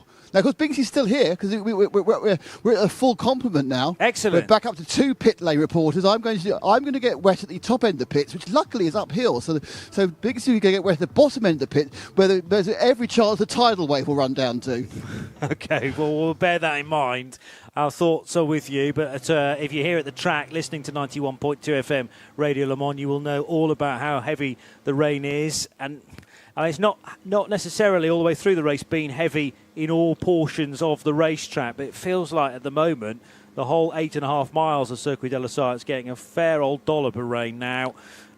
So, yeah, let's hope you found some shelter, and if not, a big brolly that you can huddle underneath. Certainly the fact that the sky is lightening all the time will give us a bit of a boost of energy, but this is just something to grin and bear at the moment, and hope that there's some better news at 7 o'clock in just under an hour's time, Bruce Jones. Yeah, the light gives hope. Yes, it improves the visibility for the drivers in terms of maybe where they can spot water that's moving across the circuit or where puddles are forming. But the fact the rain is intensifying is not just because Nick's entered the pit lane, it's just how it is.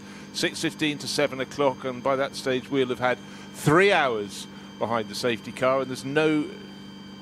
we have no clue when thereafter the field will be released. Still going behind the 3 safety cars, still lapping at around 9.5 minutes per lap. Yes, and sadly he's still in stage 1 of a 4-stage safety car procedure, the so-called intervention phase.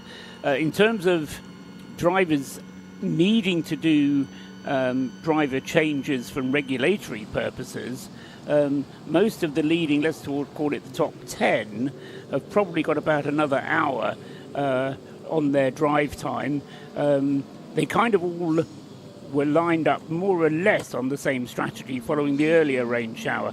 And when the cars were released, everybody had pretty much a full tank of fuel and were ready to go. So as a result of that, most cars were on a roughly similar strategy. If EA in the number 83 Ferrari was one exception to that, Oliver Rasmussen in the Jota number 38 Porsche was another exception to that. But in terms of, so they have less fuel available, but in terms of their drive time, again, we're going to be looking at about another hour of potential drive time for these guys before they have to make a pit stop for regulatory reasons. But there may be other reasons for them to stop, such as cramps or being cold or wet or whatever. Now, that all seems like a bit of a dampener on a very, very wet day. Let's be positive. One thing I haven't really talked about so much, maybe you have when I haven't been in the booth, has been the Isotta Fraschini. I didn't expect it would still be going at this point in the race. I had every opportunity to not. It's a very, very new car. But here it is, stone last, 19th overall, stone last in the hypercar class, but it's still going, Paul. So I think that's quite a triumph. And with 2 really young drivers, Antonio Serraval from Canada had just brought the car in. I think it'll probably be Jean-Carl Vernet going out next. Could be Carl Watana Bennett. But waiting for that to leave the pit lane. It's at pit exit, but the driver ID will only change over when it leaves. But, it's done 12 hours of racing. Indeed it has. And I did give it a mention after about 6 hours of racing for pretty much the same reason. And we've had 4 hypercars now that have had to retire, or at least I've decided that they're retirements. Both BMWs and both Alpines have retired. And so, yes, the Isotta Fraschini may be dead last as far as hypercars is concerned, but it is still running. It's 5 laps behind the race leader, which by coincidence is the same number of laps behind the race leader as the Proton Porsche is number 99. So who knows? They're behind the same safety car. They could have a little battle not to be last, not to be the embarrassment wooden spoon prize. And as I say, if the Isotta can continue to keep going reliably, let's fingers crossed and hope so, then they will have learnt a huge amount, and there's masses of data that can be gathered. Probably less so with the safety cars out, but by competing at Le Mans, you learn so much. And for a new team, although they're being run by Duquesne, there's a lot of new staff in there. They'll be learning a lot from this experience. Radio Le Mans are on Instagram this year. You can go to the account Radio Show LTD. For the various posts that we've been putting up all week on Insta, and to get involved yourself, and X, that thing that used to be known as Twitter, at RSL_studio, and include the hashtag RLM_24H. Matt G's just done that. He's known as Secret Penguin X, saying this is exactly the opposite of glamping, and pins a photograph of a poor gentleman who... Now, I'm a big fan of the 1960s cult TV series, The Prisoner. It looks like he's just climbed inside a Rover weather balloon and then popped it because he's absolutely, it's sort of shrink-wrapped in this cover and then has just scored a gap in this thing so you can see out of it.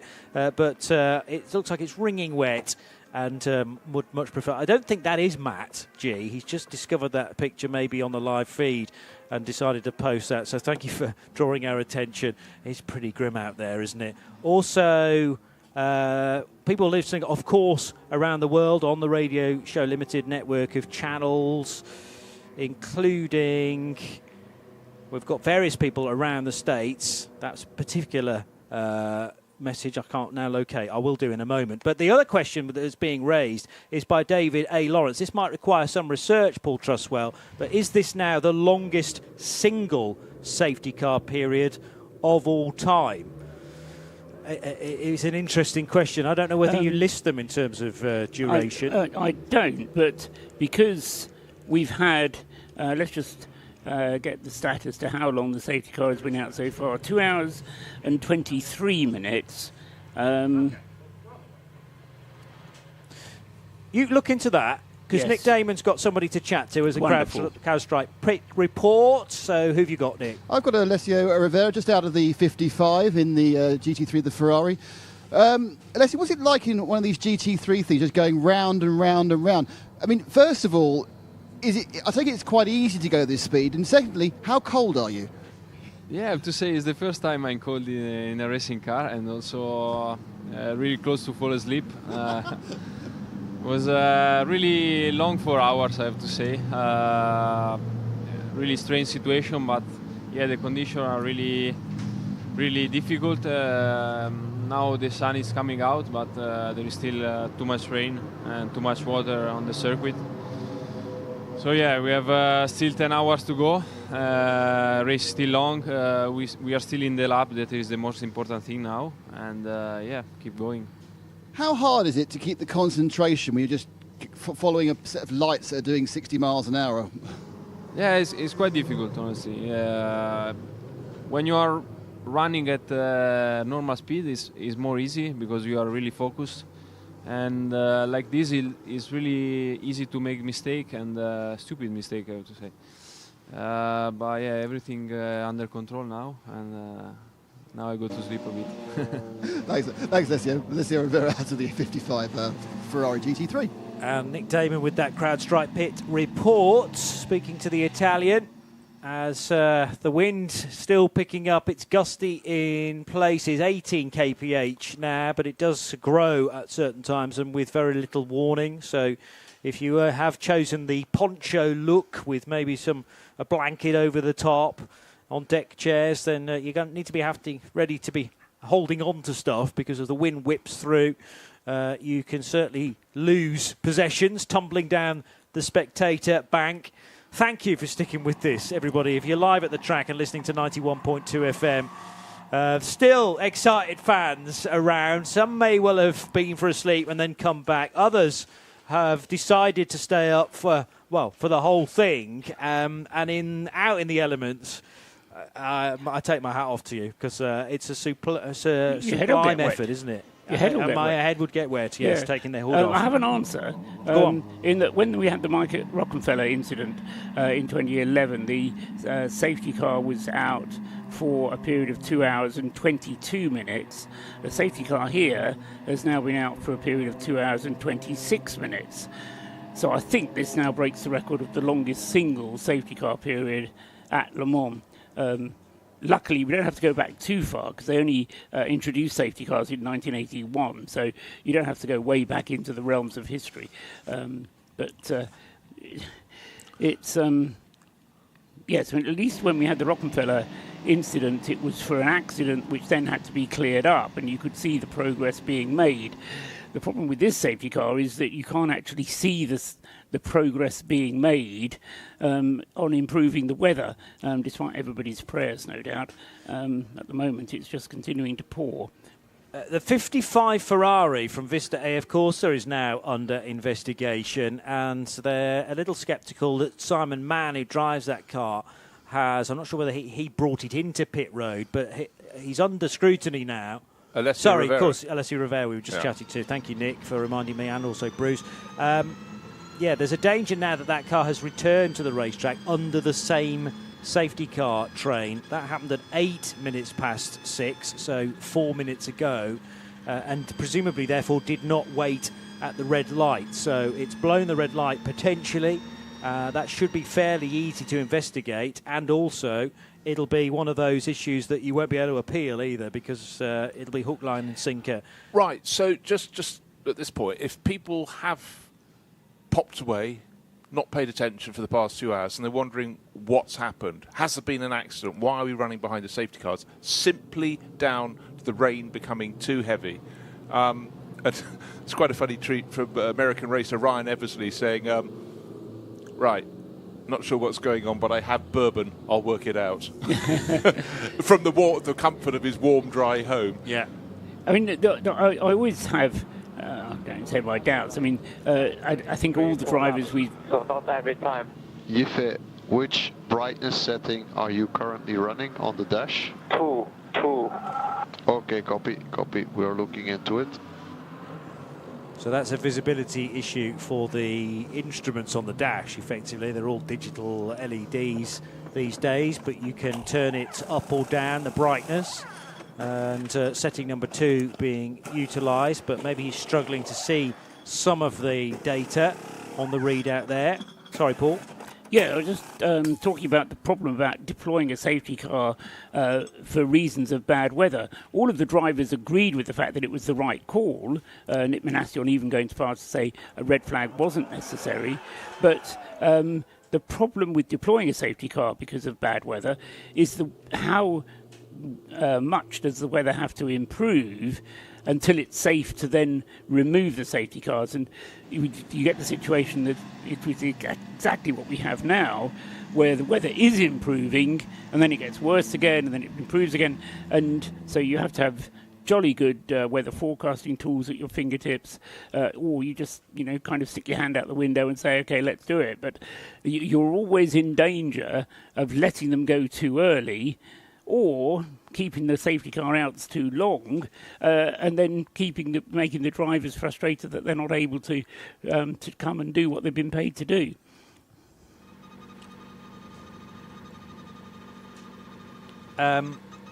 Arthur Kinney on X says, do the drive times for any of the drivers, drive time minimums this is, include any green flag time minimums? And also, how bad does it have to get for the rain to cause a red flag? That was actually going to be a question of mine related to the Nürburgring 24 hours. But let's just deal with the drive time first of all. Minimum of 6 hours for anybody, regardless of grade, regardless of category. But does that time have to include green flag running? No, regardless of track condition. So whether it's green flag, safety car, full course yellow, slow zone, as long as your driver's in the car and he's not in the pit lane, then that counts towards drive time. If he's in the pit lane, that time, as I said earlier on, doesn't actually count. Even if you're doing a double stint, you bring the car in, the moment you cross the pit entry line, the drive time stops, and then when you hit the pit exit time, your drive time starts again. At RSL_studio, include the hashtag RLM_24H. So Radio Le Mans RLM_24H. Miguel Molina's going to pit the number 50 Ferrari now from 4th position. Remember, it's a Toyota 1-3. Brendan Hartley in the 8. Jose Maria Lopez in the 7th, 3rd, and sandwiched between them is Kevin Estra, but there's a much bigger gap between Estra and the Argentinian Lopez because they are in different safety car trains. We'll touch on the red flag topic in a moment or two, but straight back to Nick Damon for a crowd strike report. Well, we're getting a chance to do a pit stop, the first one of this. So my feet stops to 15. It's going to be a full service, actually. Nicholas Nielsen is going to get back in the car. I'm sure he's chuffed about that for an hour driving around at 60 miles an hour. Out gets Miguel Molina. He's still quite light, so he's not stiffened up. Then he's a young racing driver. Car actually is looking quite grubby. They're going to put another set of wets on it, unsurprisingly. No what it's going to be. Full service. Not really interesting. They're not really looking like they're going to do it a bit slower. They have gone for the same speed again. Now, interestingly, the 55, that's the Simon Mann car, has just re-arrived at the pits. I assume that is serving a stop and go for blowing the red light. Oh, hang on. What happened there? It was released and then not released again. That was very strange. Lollipop Man lifted the lollipop, put it back down again. Car moved, this is the Ferrari, moved about 5 metres, then stopped, then they went off again. So I'm not quite sure that was out. But yeah, so whatever, the 55 has already been assessed, that's the GT3 Ferrari, already assessed a penalty, it's serving its penalty as a stop and go. Come in and stop, and then perhaps go, I suppose. Yeah, but can you do that under a safety car, though? Is the next question. No, you can't serve a penalty under a safety car. Right. And it may well have been that they were just doing that in order to get in behind the correct safety car. And they said it was a problem with the system or something, and well, he was not at fault. Maybe, I'm speculating again. Anyway, we're waiting to hear from Miguel Molina, who was in the car for 3.5 hours, not quite 4, but he'd done a lot of laps, and he was handing it over to Fuoco. I was just wondering from what Nick was describing there, how close that Ferrari startup problem was to the dramas that hit them last year. Miguel Molina, fresh from the 50, is now with Nick, so let's hear from him. So, Miguel, was that your most exciting ever time in a racing car? Well, not really. Not really. It was a very long period of safety car. For sure, the conditions are not good. Yeah. What I can say, I mean, it's been a long time in the car, but yeah, I think it's quite tricky out there, and safety first. How hard is it, you know, as a racing driver who's used to being completely on the edge the whole time, to keep your focus at just going so slowly behind the car in the rain, getting cold? Yeah, and especially at that time of the day. I mean, when it's the night, it's if you're not keeping talking, or if you need to keep active somehow, because otherwise it can be even more dangerous. But yeah, I mean, I don't know how long I was in the car, but it felt quite long. I think it's 3.5 hours. I think you should go and get yourself a coffee. And I will go to breakfast now. Thanks, Miguel Molina, out to the 50 Ferrari. Yeah, that's the reason he's bailed out. You can smell the bacon, you see. So we're heading straight towards Ferrari's breakfast services and an espresso or two. But then again, you know, you want to just start to chill out a little bit and maybe don't take caffeine on, because he'll need a sleep as well at some stage. He'll be wanted back in the car later on this morning. It's 6:20 and there's still 9 hours and 40 minutes to go. Well, it might have been just a selection of team radio, but we had 2, if not 3, clips of him basically asking the team to speak to him. Run me down the top 10, let me know. But when he got out, Miguel Molina was really rubbing his eyes. And, you know, that level of focus, then the adrenaline is still there. You haven't been, you know, exercising your body. You're not tiring it that way, but just right. And that the moment when you step away is when suddenly that tiredness hits. All that concentration, and he's got it into the hands of teammate who's taken over the 50. Of course, it's just Nicholas Nielsen. Of course, we saw him not wanting to get in, or that was Nick's interpretation. But you know, with every lap at the moment, every lap at 9 minutes 35 seconds or so, the light is getting greater. We were told at 6:15 that was the time the rain was going to get heavier again for the next 45 minutes, but at the moment that doesn't seem to have arrived. It's still raining lightly, but we were told it was going to go up to sort of warp factor 7. Brake discs, or rotors if you prefer, are waiting in the back of the garage at Pure Racing, Manthey Pure Racing, so clearly they haven't done their brake change yet. LMGT3 cars run with ABS, but the brakes are still punished throughout the course of our racing period, the green flag running that we've had a number of hours off, but that does seem like a bit of a distant memory at this stage. Good time to be doing it under a safety car. 2 weeks ago, the Radio Show Limited crew were at the Nürburgring 24 hours, Paul Truswell, and that was red flagged at 11:20 on the Saturday night, and actually Race Control said we would be not assessing it again until 7 o'clock the following morning. Red flags much more of a rarity at this event, as long as it's still safe to be going round. I think even in the fog, actually, we have had safety cars circulating. Why is red flag, you know, the very last option and wanting to be avoided by race direction, particularly at Le Mans? I think it's a lot to do with tradition. The aspect of running for 24 hours kind of doesn't apply if you stop the race and restart it. And I think you've got the same problem if you stop the race for weather reasons. You then have to find a time when it's good enough to restart it, and then you have to go through a procedure which is fair for everybody to do the restart. And of course, that's where we had the problem at the Nürburgring, because you then had the situation where some teams felt they'd been hard done by on the restart, because even though the race was red flagged, it was then restarted.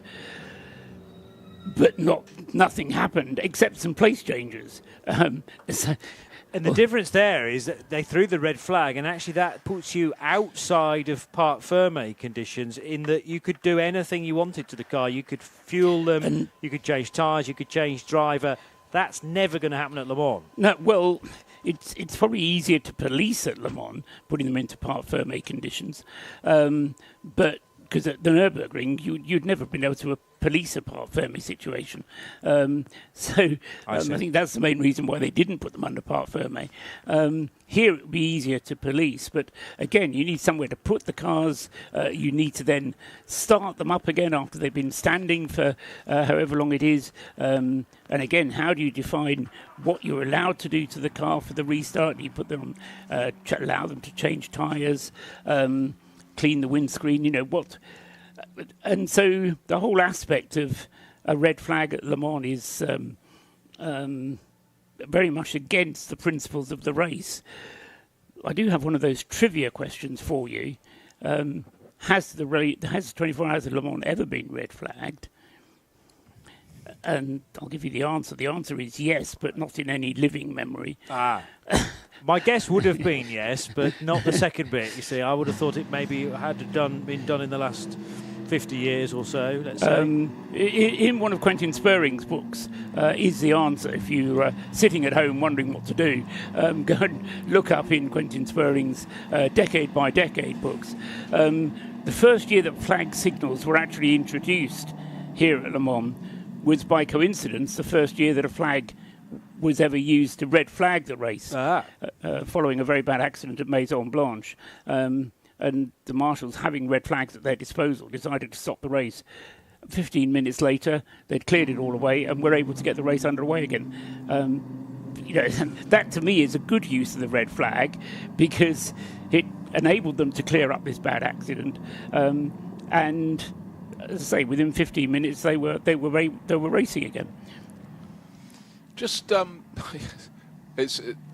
books that Quentin wrote are just fantastic. There's a story on literally every car in every race, and or at least every manufacturer in every race. There used to be plenty of those, and in fact, we've swung back to the great days of sports car racing, because now we've got just so many manufacturers, top and bottom. Just think Ricardo Pera had a little off-track moment in the GR Racing number 86 Ferrari. That rejoined, just seemed to run around the back of a gravel trap. So that was possibly just moments lack of attention. It's going to happen. We've heard from Brendan Hartley. He's still leading the field around the number 8 Toyota. If you happen to be looking at live timing, you're going, well, it's really close at the front of the race. Just 1.1 seconds between the number 8 Toyota, Brendan Hartley, and Kevin Estre giving chase in the number 6 Porsche Penske Motorsport 963. And then the rest are more than 3 minutes back. Let me just explain. There are 3 safety cars pretty much evenly spread out around the circuit, and each has a pack of cars behind them. We're only going to start adjusting that and removing the other 2 of the safety cars to get them in one long train when conditions have improved to the point at which they can start that procedure. But as Paul Trustwell explained, we're just at stage 1 of a stage 4 procedure, and the field will be before it goes racing, we will have them nose to tail again. That is why there's a gap of 3 minutes between the second place number 6 Porsche and the third place at number 7 Toyota. Ricardo Pera's overshoot happened at Arnage, and you're right that he went all the way to that road at the back of the gravel trap. But what I noticed was, because there's been so much rain in the gravel trap itself, that's meant that he could just drive right across the top of the gravel, and it didn't really hamper his progress at all. You wouldn't have been able to do that at 4:05 yesterday afternoon. You know, if there'd been an off-track moment right after the start, you get stuck in that gravel, and very often there's a slow zone required. Yeah, but it also means if the gravel track remains as wet as it is now, we go racing again, cars will go straight over the top of it, rather than just simply getting the extra friction of the dry gravel that would slow their cars. Yeah, so it's not going to slow the cars down at all before then heading towards the barrier, so that will be a concern as well for race direction, I suppose. But the nature of gravel, it should actually filter the water through reasonably quickly. We've had a lot of rain in all of 2024, though, in Western Europe, so grass areas and to a certain extent gravel traps will be very saturated indeed. Water tables rising all the time, and I've lost count of the number of race meetings I've been to this year with a lot of rain and actually racing not able to even happen at club level because of the amount of rainfall that's been up and down the UK, and that's been extending into Western Europe as well. Some of the key players from Hypercar, the 83 Ferrari and the 38 Hertz Team Jota Porsche into pit road. Nick Damon. I'm standing behind the 38 Jota car. That's getting the full slug of fuel, and they'll get some tyres. They've changed driver. Jenson Button's got in. Now, don't forget, Jenson Button, one of his most famous wins was after a race that was much interrupted, huge amounts of rain, and he came through on the last lap to win. So is that an omen? I don't know. Or is it just my memory? Further up, the 83 car, just try. They're also the full service. They didn't quite get to the point where I can see where they changed drivers. I'm not sure they did. I think FEA stayed on board, but I'm prepared to be wrong with that one. Top of oil for the Porsche here in front of me, and also getting the service is the much delayed 22. All sports. My eyesight has deceived me, and I've missed the very lanky figure of Robert Kubica getting on board, replacing FEE. So, they've come through. They'll be let out, and they'll rejoin back the same queue they left from. But two services. There's no real pressure, but interestingly, they're still. I think it must be good practice for the teams. They are still doing them at full intensity.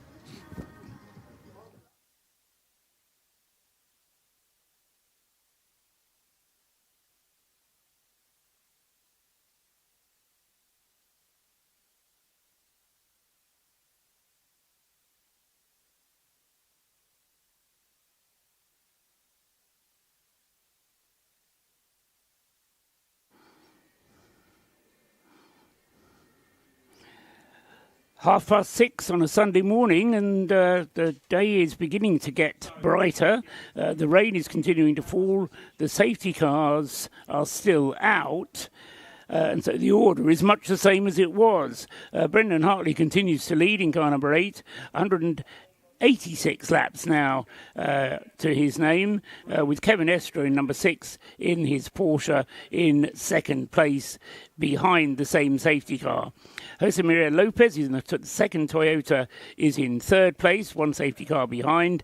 Then it's Renger van der Linde in car number 3, the Cadillac, which is next up in fourth place. In fifth place, number 51, Alessandro Pierguidi in his Ferrari. Sixth, number 2, Alex Palou in his Cadillac. In seventh place, car number 50, Nicholas Nielsen in the Ferrari. In eighth was Yiffy with the number 83 Ferrari, but that has just had a pit stop and has been handed over from Yiffy back to who will it be? It will be Robert Schwartzman. No, it'll be Robert Kubica taking over from Yiffy. So Robert Kubica back into the number 83 Ferrari. He's in 8th place. In 9th place, but also in the pits, is number 38 Oliver Rasmussen, but that's not him anymore. That's now Jenson Button. And in 10th place is number 12 Callum Eilert in the second of the two Hertz Team Jota Porsches. That's the top 10 and also the only cars in Hypercar that are on the lead lap.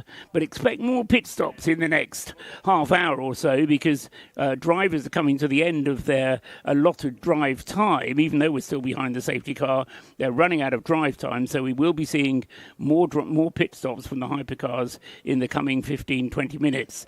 LMP2 is being led by number 183, the AF Corsa Orica with Francis Perodo at the wheel. In In second place is the Cool Racing Orica of Lorenzo Fluxa, which has just taken over second place because of a pit stop for the number 22, Nolan Siegel, driven United Autosports car number 22. Fourth in the LMP2 class, Kuba Smikowski, the Inter-Europol competition, Orica number 34. Fifth, number 10, Stefan Riquelme in the Vector Sport car. In sixth place, number 28, Paul Lafargue for Edex Sport. And those six are all on the lead lap and will close up once the merging process starts. In LMGT3, number 92 is Alexander Malyakin for Manthey Pure Racing. And in second place is the other Manthey car, EMA, number 91, Yasser Shaheen at the wheel. In third place now is Ian James in the Heart of Racing Aston Martin. But again, he's somebody who will have to make a pit stop within the next half an hour or so. Sarah Bovey is in number 85 in the Iron Dames Lamborghini. She's fourth. In fifth place is Takeshi Kimura in the Lexus, number 87. And in sixth place, the WRT BMW with Augusto Farfus behind the wheel. That's car number 31.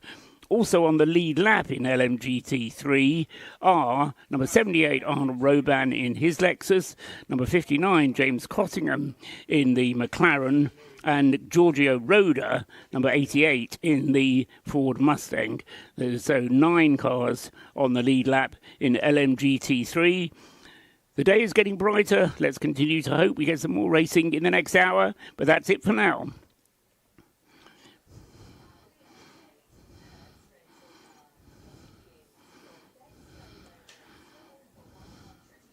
.2 FM Radio Le Mans for 2024. Let's get straight to Diana Binks with a CrowdStrike report. And with Inception Racing, the number 70, Bas Leinders, is looking after this team. And I just wanted to chat to him about how things are behind the scenes, really, Bas. We're talking to lots of drivers and getting their take on what it's like out there on the circuit, which we all know is very, very challenging. But from a team perspective, how much has this changed everything that you're doing strategy-wise? Well, everything is a bit on a hold. Not sure what we're going. Well, we sort of know what we want to do, but yeah, it's just circling around, coming in for fuel when you need to, but then also looking onto driver times. Ollie is closing to the maximum 4 hours in a 6-hour period, so we need to get him out. Although we still have fuel to do maybe an extra hour more, or energy. So yeah, it's not so difficult, but yeah, we need to stay awake, just making sure we don't overlook something. Yeah, that's the whole thing, isn't it? There's so many factors, and also everyone's got to stay very alert. And I guess you're having to keep communicating with the drivers to make sure that they're up to date with everything they need to know from your side. Yes, and also, well, keep the drivers concentrated, because even though they are driving behind the safety car, you know, you're just circling around. You're not really, yeah, you lose a bit of focus. So yeah, we keep the conversation going. We played a little bit of music, but obviously this is taking a very long time. So it's not easy for the drivers at all. Obviously the crew, for the mechanics, is a little bit easier because they can take a longer nap, and maybe then they are more rested later in the race. How much are you sort of look at the performance of the car during this situation, because it's a different situation to the racing pace? Well, at the moment, I mean, there's no performance. So the only thing you want to do is just use as less energy from the car as possible, so you can drive as long as possible. That's the only thing you need to do. So it's actually quite simple and straightforward. Yeah, and then stay out of trouble. And yeah, and for us here in the pit lane, just trying to stay awake. The engineers then anyway, because if race control calls it, then yeah, we need to be ready to get going again. But at the moment, it looks like it's gonna last maybe another hour like this. Yeah, it's not really letting up as much as we'd hoped it would do. No, not at all. It's a shame, but I mean, lately, the last few months, there's been a lot of rain everywhere in Europe. The summer hasn't really started yet, so it's a bit of a shame. There's other races have been affected as well, but it's safety first. Yeah, you know, everybody, I'm sure they would like to race, but when it's it's a little bit too dangerous here with the high speeds. Bas, thank you so much for your time and that insight. Pleasure. Up at the other end of the pit lane, first of all, I was speaking to Johnny a few minutes ago. Oh, it's almost stopped. And then, no, it's now coming down as hard as it has done in the pit lane. I know that's only a sample size of this 8-mile circuit, but the rain is back again and blowing over. So my thought we might get going almost immediately is gone. Had a few more pit stops, the main one of interest in the hypercar class being number 12. Just quite an interesting observation. The 155 came in. That's the Floor Castellacci Regon Spirit of Race LMGT3. And they changed the discs and the pads. That's nothing unusual. However, they did it in the pit lane. So all their mechanics had to kneel on wet ground and got absolutely soaked. I'm thinking, you've got enough time. Why not take it into the garage and do it and everyone stays dry? So, there needs to be a conversation with the health and safety team, I think, there. But, let's keep our team nice and dry. We're going to be getting the 51 Ferrari in a moment. That's going to be a full service and driver change, I believe. Yep, there's a good driver. I think that's Giovinazzi's is suited to boot. We've got the AO car, the Spike, the Purple Dragon's just come in. That's a full service and driver change as well. One of the Porsches is in as well, and not which one of the Porsches it was, because it's a long way away. Oh, hang on, I failed completely my recognition there. It's actually number 2 Cadillac. So it's not even the right colour. So I obviously gone colourblind in the pit lane. But yeah, it's all ticking along. I think everyone now is kind of just praying for the rain to go away. Yeah, 7:15 is the next estimate that, certainly class 1 and 2 rain is due to come to an end. I still think there's a high percentage of rain, though, for the rest of that hour, 7 to 8 o'clock. And even at that point, we may well be in store for a few more showers, although there'll be lightning at that stage. 91.2 FM Radio Le Mans for 2024, and the Kevin Estre-driven Porsche now leads the race then after that pit stop for the number 8 car, the Toyota. Interesting point you make about the 55 and making the brake change on the pit lane apron, because there is a restriction as to how many personnel you actually put across the white line. So let's hope they didn't breach that, as now PJ Hyatt out of Spike the Dragon and speaking to Nick. PJ, I mean, probably not the way you wanted to use your 6 hours of drive time, but is that you now finished for the race? Yeah, that's it's an odd way to end my Le Mans experience this year, but I think it's going to be kind of off and on the rest of the race, so might as well get my drive time done and let the other boys do their thing. So, how was it when you were running at full pace? I mean, how is Spike actually in anger?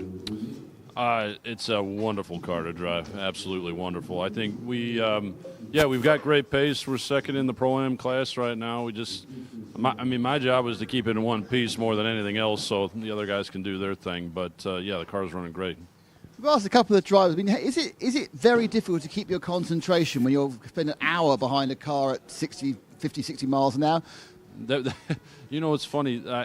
Because actually both of the times previously I was in the car, we were getting rain off and on, and I was getting a little sketched out, particularly on slicks. However, this may have been the most nerve-wracking part of the whole deal, because you just sometimes it would absolutely start pouring, even with wet tires on. You kind of really don't know what you're getting yourself into with standing water, particularly in these prototypes. Sometimes they can hydroplane through the puddles.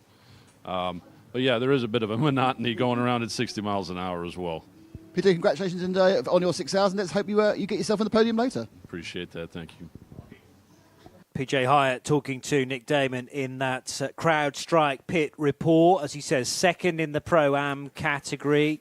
The number 14 car stuck in the queue right now, waiting for the next safety car group to head by. And the number 33 car, DKR Engineering, Alexander Matchell, is third in the Pro-Am, but it's actually a Pro-Am car that leads the LMP2 category when you combine all the cars, and that's Francois Perrodo, still burning his bronze time bruise. Yeah, but I mean, the best thing about Francois Perrodo, I mean, he's very, very good for his class of driver, and he puts good people around him. He keeps them alongside him for years, and he simply just can't get enough racing alongside the family's oil business. So he's a very busy guy travelling the globe.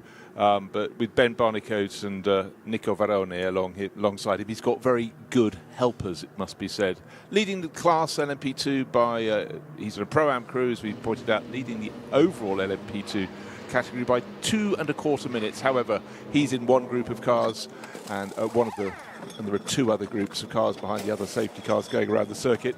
Still no mention about when these safety cars will move to the next stage in the safety car procedure and start getting them into one group. But since they're still talking about the rain being as it is until at least 7:15, and it's when the rain stops, that doesn't mean the track's suddenly going to dry out. It's just not going to get any wetter. Nick will get more trench foot in the pit lane, but for everybody else, it's just keep doing what you're doing.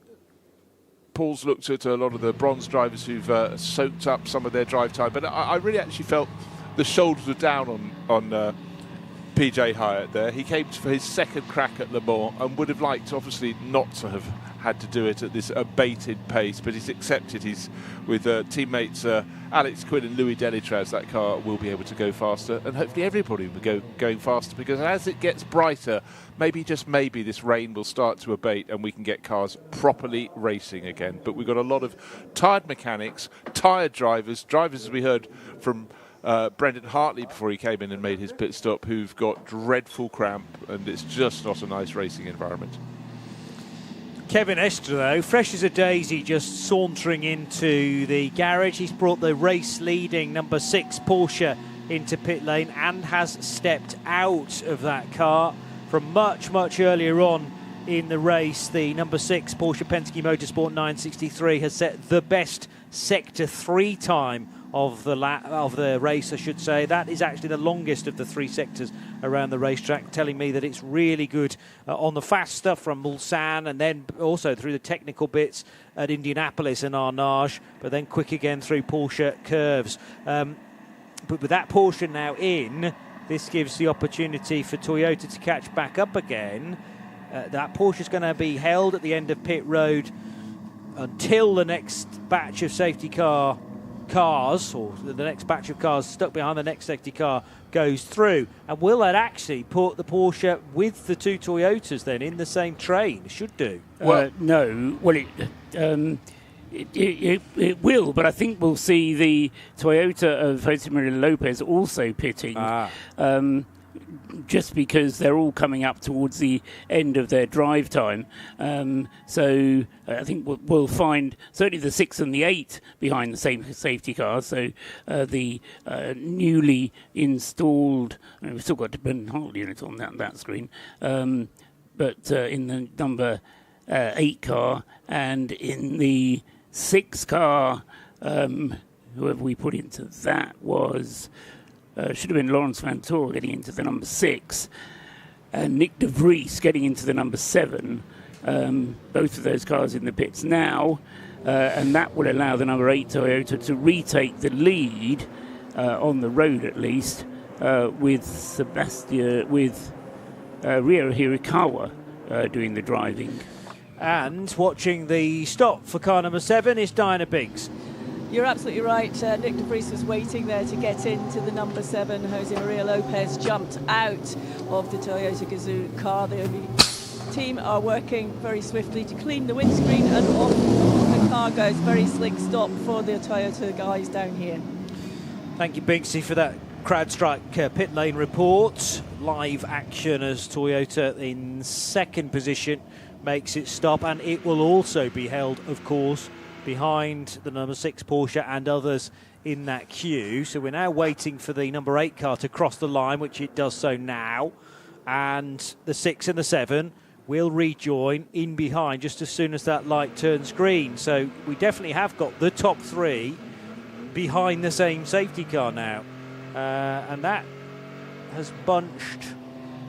Well, has it given Nick de Vries a big foot up, as it yes, were? it has. Yeah, I mean, effectively, we had the first 2. It was 8, which was Brendan Hartley ahead of the 6 Porsche of Kevin Estre. They were behind one of the safety cars, and then the next safety car group, 2 and a bit minutes behind, was where you'd have found the number 7 Porsche, Toyota. So when it changed over to Nick de Vries, it was thank you.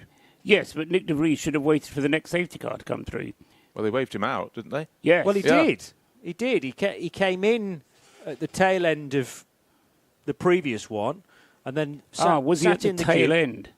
Okay, he was at the tail end of the previous safety car. I think he was, because so they were all behind. It was a longish stop because they did the driver change. Yeah. And did Binksy say they did tyres as well? Yeah. New wet weather tyres, full tank of fuel, and the safety car train he's just left is working its way then into the distance. He just has to wait for the next green light, doesn't he? No, he has to wait for the next safety car. But then, if that the, was if exactly the the light problem turns, that Simon Mann had. If the light turns green, what are you supposed to do? Sit in the fast lane? You're supposed to wait. But I don't know where you're supposed. Well, no, being held at the. It should be the marshals that hold him. And as I say, that was. It's not the team's responsibility to say you can't go yet, Nick. And I think that's why Simon Mann had his problem, where he joined behind the same safety car because the marshals didn't quite wave it out properly. So I suspect the same will happen from Nick de Vries. Let's see what the pit lane crew. We've got another report. Yeah, here's Nick. Yeah, we got a synchronised car pit stops. The number 3 right in front of me. That's the noise of the air jacks. Renger van der Zande got out. In has got Sebastian Bourdais. To my right, the 51 Ferrari, the reigning champions. They have put Antonio Giovinazzi in the car. Be honest with you, don't know who's got out because it's too far away. For some reason, that car was just sitting there. It had about 4 or 5 seconds of sitting there, the 51. The Cadillac stop was like clockwork. So 2 more cars who now have drivers who haven't got cramp and aren't bored on board. Thank you, Nick. Another CrowdStrike pit report. The light at the end of the pit road is red again, so that means that the 51 Ferrari is being held, as is the number 3 for the Cadillac that Renger van der Zande's just brought in. So I'm now thinking that through again. The 7 Toyota pitted for a total of 1 minute and 22 seconds. Nick de Vries is indeed under investigation for exiting the pit lane under the same safety car. That happened a few minutes ago. And yes, the fact that he was in pit lane for 1 minute and 22 and then practically rejoined after maybe a pause of 30 seconds at the end of the pit lane. Remind us again, Paul, how long it takes. You know, if you're standing trackside, you watch one bank of cars go by, headed by a safety car. How long are you then generally waiting for the next one to come through? 2.5 minutes. Okay. 2.5 minutes, 1 minute and 22. Yeah, he didn't wait for the next safety car, but I still don't understand where that, unless it's the team's responsibility to hold the car in the pit box before the lollipop is lifted, and that might be, you know, in the rules. Because otherwise, you go in the fast lane, there's a green light at the end of the pit road. You can't just park in the fast lane. That's not for cars that are going to be stationary unless there's a red light. No, the marshals should effectively stand in front of any car that has come in from behind the safety car that's going past the pits, in order to make sure that they don't join in. So I suspect that relies on marshals at pit in being in communication with marshals at pit out to say 7's just come in, don't let him out again in a minute and a half's time. Yeah. And they are in radio contact. And they should be, but clearly it didn't work with Simon Mann in the GT3 Ferrari.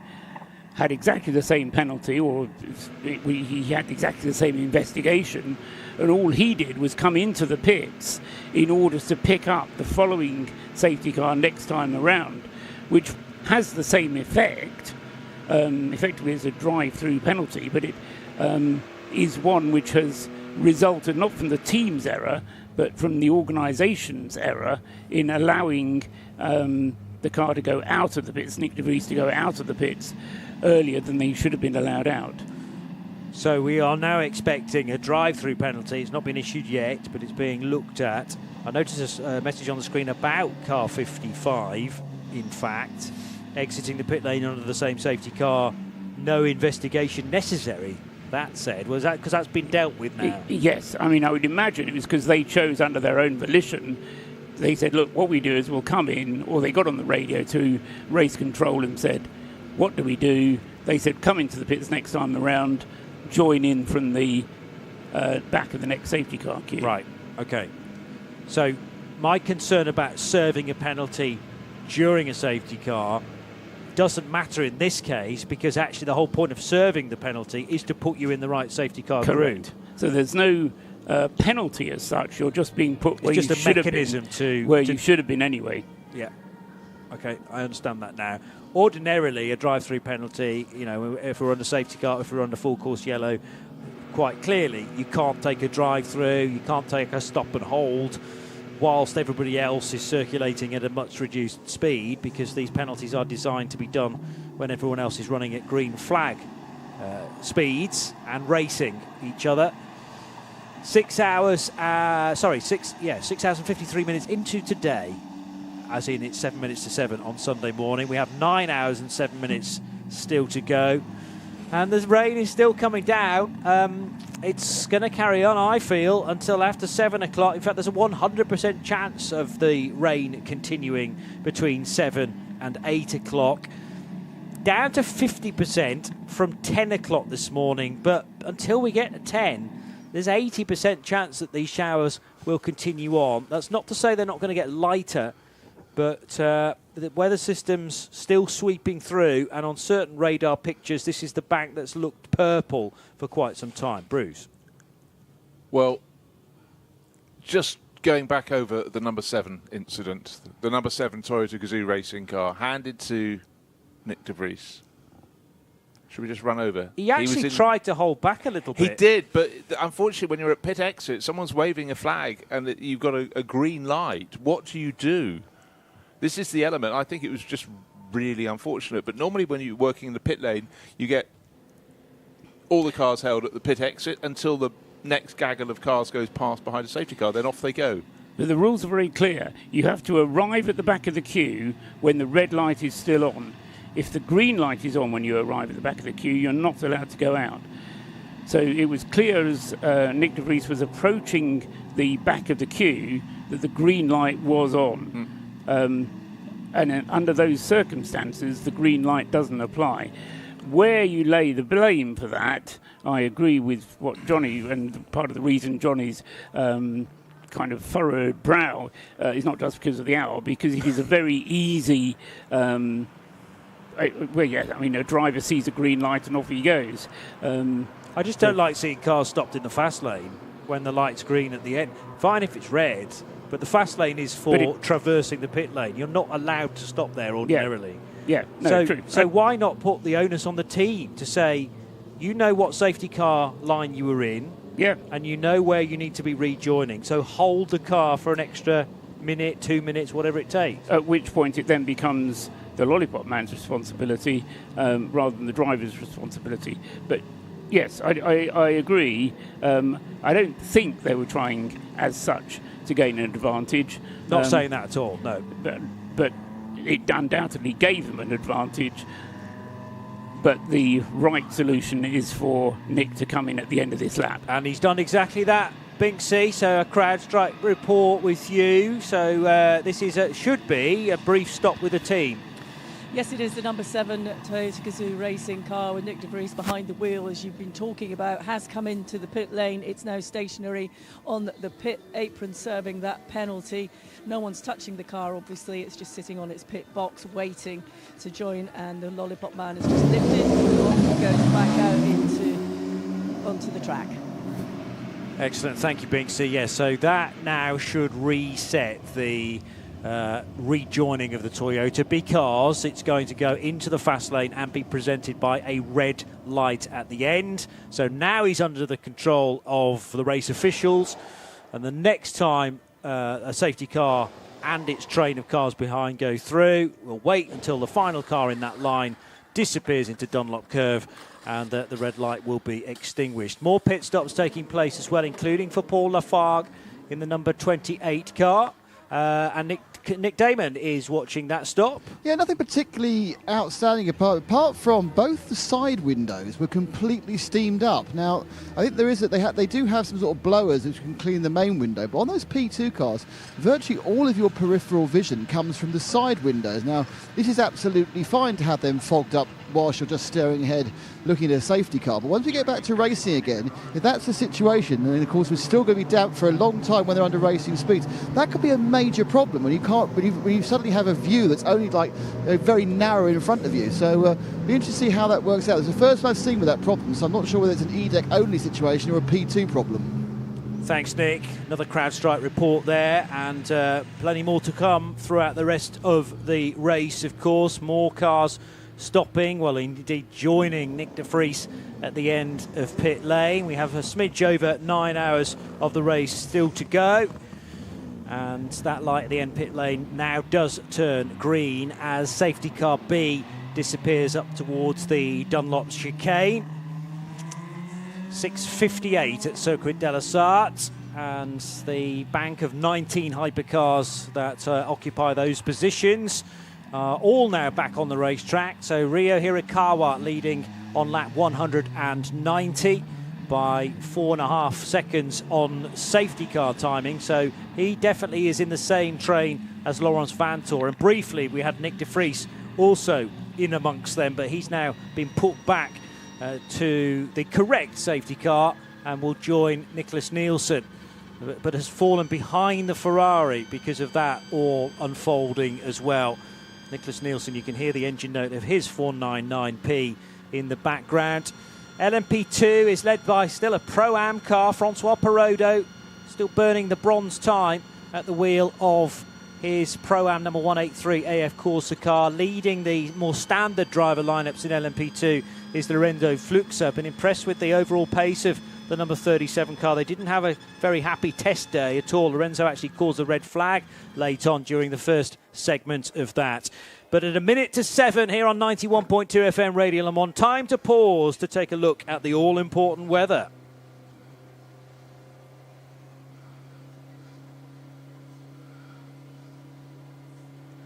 Now, this is the first time I've looked at the weather update, and it says that the rain will continue not for at least the next 60 minutes, but the rain will continue for 52 minutes, which is very exact. But that might mean that within the next hour, between 7 and 8, we might have a let-up in the rain. Real feel is 9 Celsius, actually 13 on the air temp, and a degree more than that for the track temperature. Very, very chilly in terms of track temp. So when we do get back to racing, it's going to be tricky to get the Michelins and the Goodyears back into the operating window. Rather cloudy with spotty showers later today, a high of 21 and then a low of 14 this evening. The cloudiness continues, and with that, it will bring rain.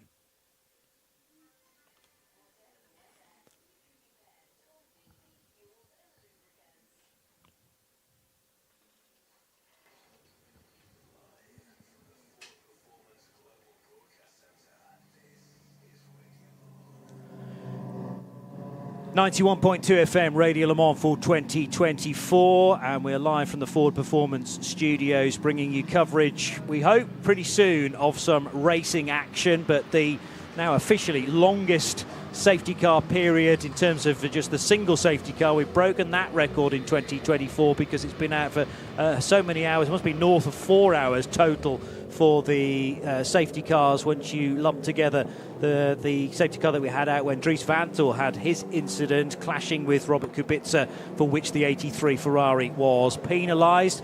And the number 4 Porsche has come in. Sorry, Truss, go ahead, and then we'll get to Nick Damon. Yeah, I just wanted to quickly say the safety car has been out for 3 hours and 16 minutes this time. In this segment. The previous one was an hour and a half, so in total it's been out for 4 hours, 45 minutes. Thank you for that. And here's Nick Damon with the CrowdStrike report. Yeah, the number 4, we're getting all the hypercars in, I think you said, because it's running out of drive time. That's 3 hours behind the safety car. The 4 is Mathieu Chamonix's got out, Felipe Nasser's got in. Jaminet looks like he's got a slightly sore set of ankles, so he's just kind of exercising to get the moves. He watches the rest of the stop going on. Large slug of oil going into the Mobile 1, because that's what's on the tail of the car, being injected into the top of the machine. So it's a top-up of oil, it's some tyres, it's some wheels. One thing I would say, you look at the tyres that come off these cars that have done 2.5 hours, well, they're good enough to use again. You'll find them at your local Quick Fit, I'm sure, on discount. Part worns, that's what you want, Pilot Sport part worn. Yeah, none of these tyres are particularly long in their life, but it's good to get a new grippy set of wet weather tyres, no doubt about it. They've been scrubbed, take their releasing agent off, and sometimes I suppose you want a little bit of wear on these wet weather tyres, particularly with the track in the condition that is in. Waiting patiently to my right-hand side in the Ford Performance Studios is John de Geese of Sports Car 365. Good morning, John.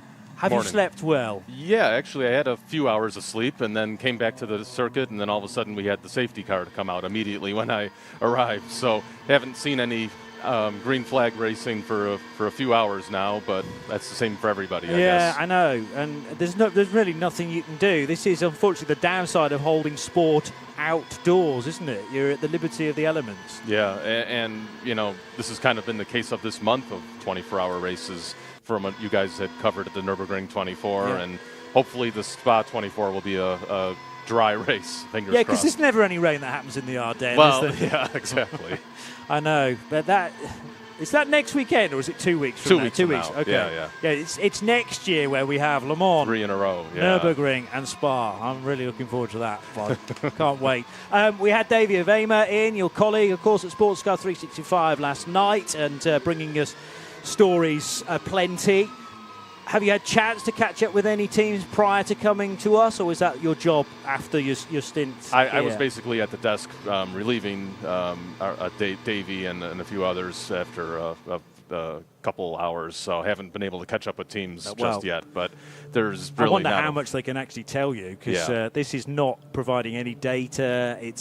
It's just pounding round, and we realise the reason for this. At the Nürburgring, they would have red flagged this probably by now, but that's not in the spirit of Le Mans, is it? No, it isn't, and I think the conditions aren't extremely bad. We're not having, there's some heavy showers at times, but it's not as bad as it could be. So it's kind of in the middle stage where you're not able to go green, but you have to play it on the safe side. And it's been useful, actually, for those teams that needed to use up the rest of the bronze time. Exactly. But a big responsibility on those lesser experienced. Some of these guys are turning up to Le Mans for their first time and then being chucked out behind a safety car in the dark and virtually no grip as well. So, you know, the scope of it all going wrong has been pretty high, but very few people have fallen off the track. Yeah, I think just the GR Ferrari, that's the only one we saw so far. Yes, and thankfully the gravel track was already soaked. So, in fact, and that was Ricardo Perez. Yeah, silver. Yeah, so he recovered very swiftly indeed. That was a slight overshoot at Arnage corner. Let's get back to Nick Damon with a CrowdStrike report from the pits. Yeah, just seen the 92 Manthey Porsche come in, GT3 car. It's a full service with Klaus Bachler getting in. And obviously must be hoping they're going to get some green flag running. They're going to put Klaus in the car. Alex, how do I pronounce his name? Malikin, who got out. Yes. And they're now getting ready for their other car. Now, the last time I looked, the 91 was ahead of the 91 was ahead of the 92, or is that now flipped round again? What's the order of the two very efficient Porsches?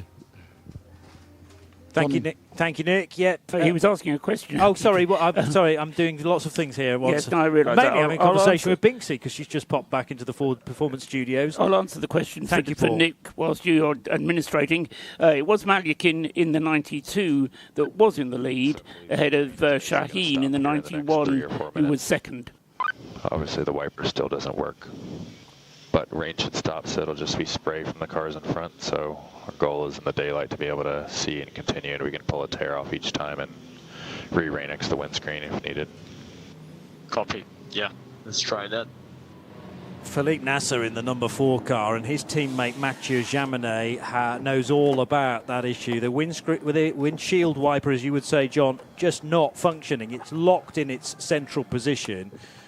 And your brain is screaming just to clear that for a few corners, just to be able to work out where the track goes next. Now, of course, they know where the lefts and the rights happen, but That's asking a lot on a curved windshield as well on their Porsche to be able to see through the mess that is a smeared screen. Yeah, and I think even more concerningly is that once we go back green, there will be mist no matter what. And so I think they're going to have to fix that before we go back green. Well, they're going to deal with it with just tear-offs and rain-X for the time being. But, I mean, how long might it take to fix a windscreen wiper? Well, it depends what's broken. I mean, it's presumably the windscreen motor, which is gone.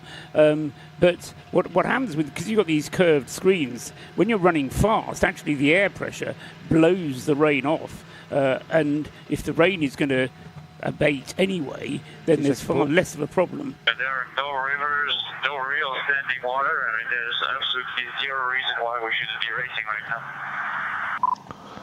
Copy that. I think it's looking better. There's still, I mean, quite a bit of spray, but I think if we did get going, it would be a bit better.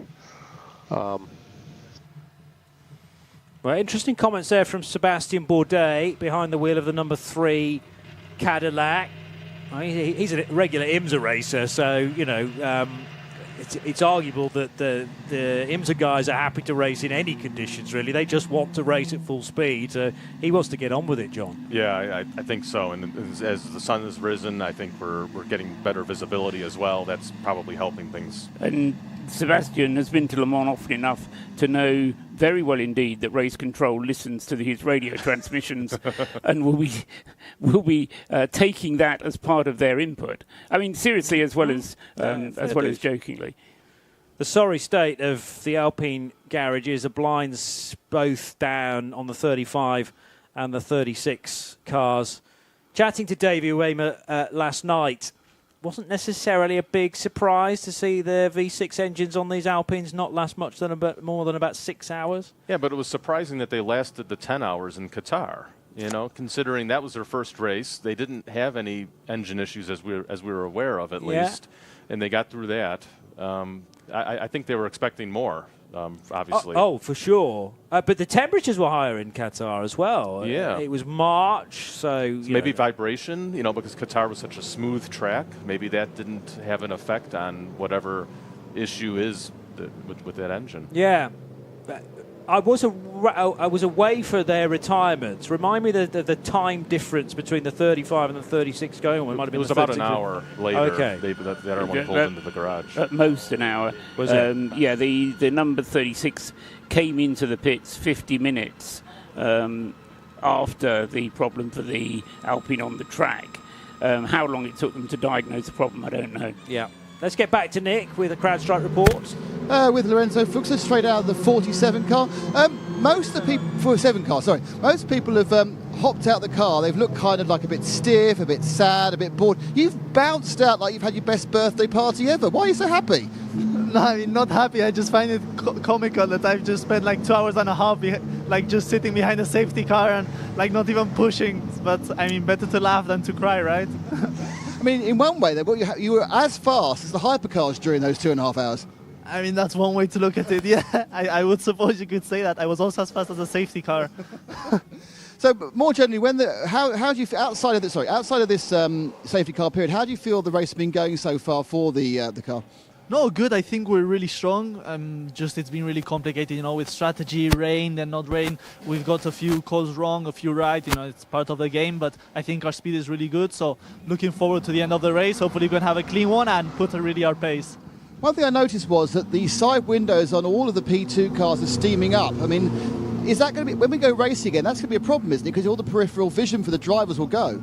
Yeah, well, the good thing is once you get back up to speed, you get some more air coming in the cockpit, so the steam kind of goes. But yeah, it's a big problem because we only have anti-fog on the front shield. So yeah, on the side it's a bit complicated, but well, you have to live with it. Lorenzo, thank you. Hopefully you get some full speed racing later. Thank you very much. Bye. Lorenzo Fuchs, the 19-year-old from Mallorca. I have to admit, prior to this year of ACO rules racing, I didn't know a great deal about Lorenzo. He has had experience in the past with certainly single-seaters and did the Asian Le Mans Series, actually, with Cool Racing. But, round one of the European Le Mans Series, he wins it in Barcelona. And the opening stint, actually, from Lorenzo was most impressive because he didn't start from pole from memory, but it was only 10 minutes maybe into the stint, and he was in front and starting to pull away. So he could have a big future in sports car racing. Absolutely, and I think the Cool team had really looked to be one of the favorites in heading into LMP2 this weekend. But they didn't have a very good test day, and they didn't have a very good Wednesday or Thursday. I seem to remember that the 37 car was in the wars, so the preparation's not been great. Malte Jakobsen's also in that car, isn't he? I mean, he's a star too, but I think he would freely admit that they would have much more enjoyed a better couple of days, but that car was always going to be fast this weekend. Absolutely, yeah. Okay, your radar shows that it's stopped raining actually, and we don't see another system behind it at the moment. So things should be going in a good direction from now. But obviously everywhere is wet, as I just said, so be careful. Ryo Hirakawa then, who leads the race, has actually got another car in front of him in the safety car train. We've got other safety car stages to go through yet, so they're all split still into safety car A, B and C. We've got to do safety car stage 2 after this, once the indication is thrown to the competitors and, of course, the safety car drivers as well. We obviously had that very lengthy, not as long as this, but the earlier safety car which dealt with Dries Vanthoor's crash. There has been a revision of how the safety cars work slightly to try and get 5 or 10 minutes off the absolute time that we ran last year, which I'm not sure whether that's working or not. It does seem to be still a kind of working experiment, this whole safety car scenario at Le Mans. Yeah, I remember it lasting upwards of 40, 50 minutes last year. Each one last year. Each one, yeah. And the idea was to eliminate the fallback, and that was going to speed things up. But I know we had some safety car exercises during free practice and I think for just free practice, and it still seemed that it took quite a lot of time. Do you have a view on that, John? Would you get on a soapbox and campaign for one or the other version, having the drop back as well as an additional step? It's a tough one to call because this is such a unique track. This is such unique circumstances with 3 safety cars. It's going to take longer than any other circuit, no matter what, unless you eliminate safety cars altogether, like Nürburgring 24. But at the same time, I think we need safety cars here. For situations like this. Well, exactly. I mean, the idea of introducing slow zones and then the full course yellow procedure, the idea behind that was to be able to eliminate safety cars. Since we have introduced both of those elements, we've never actually managed to eliminate having to have a safety car at some point as well.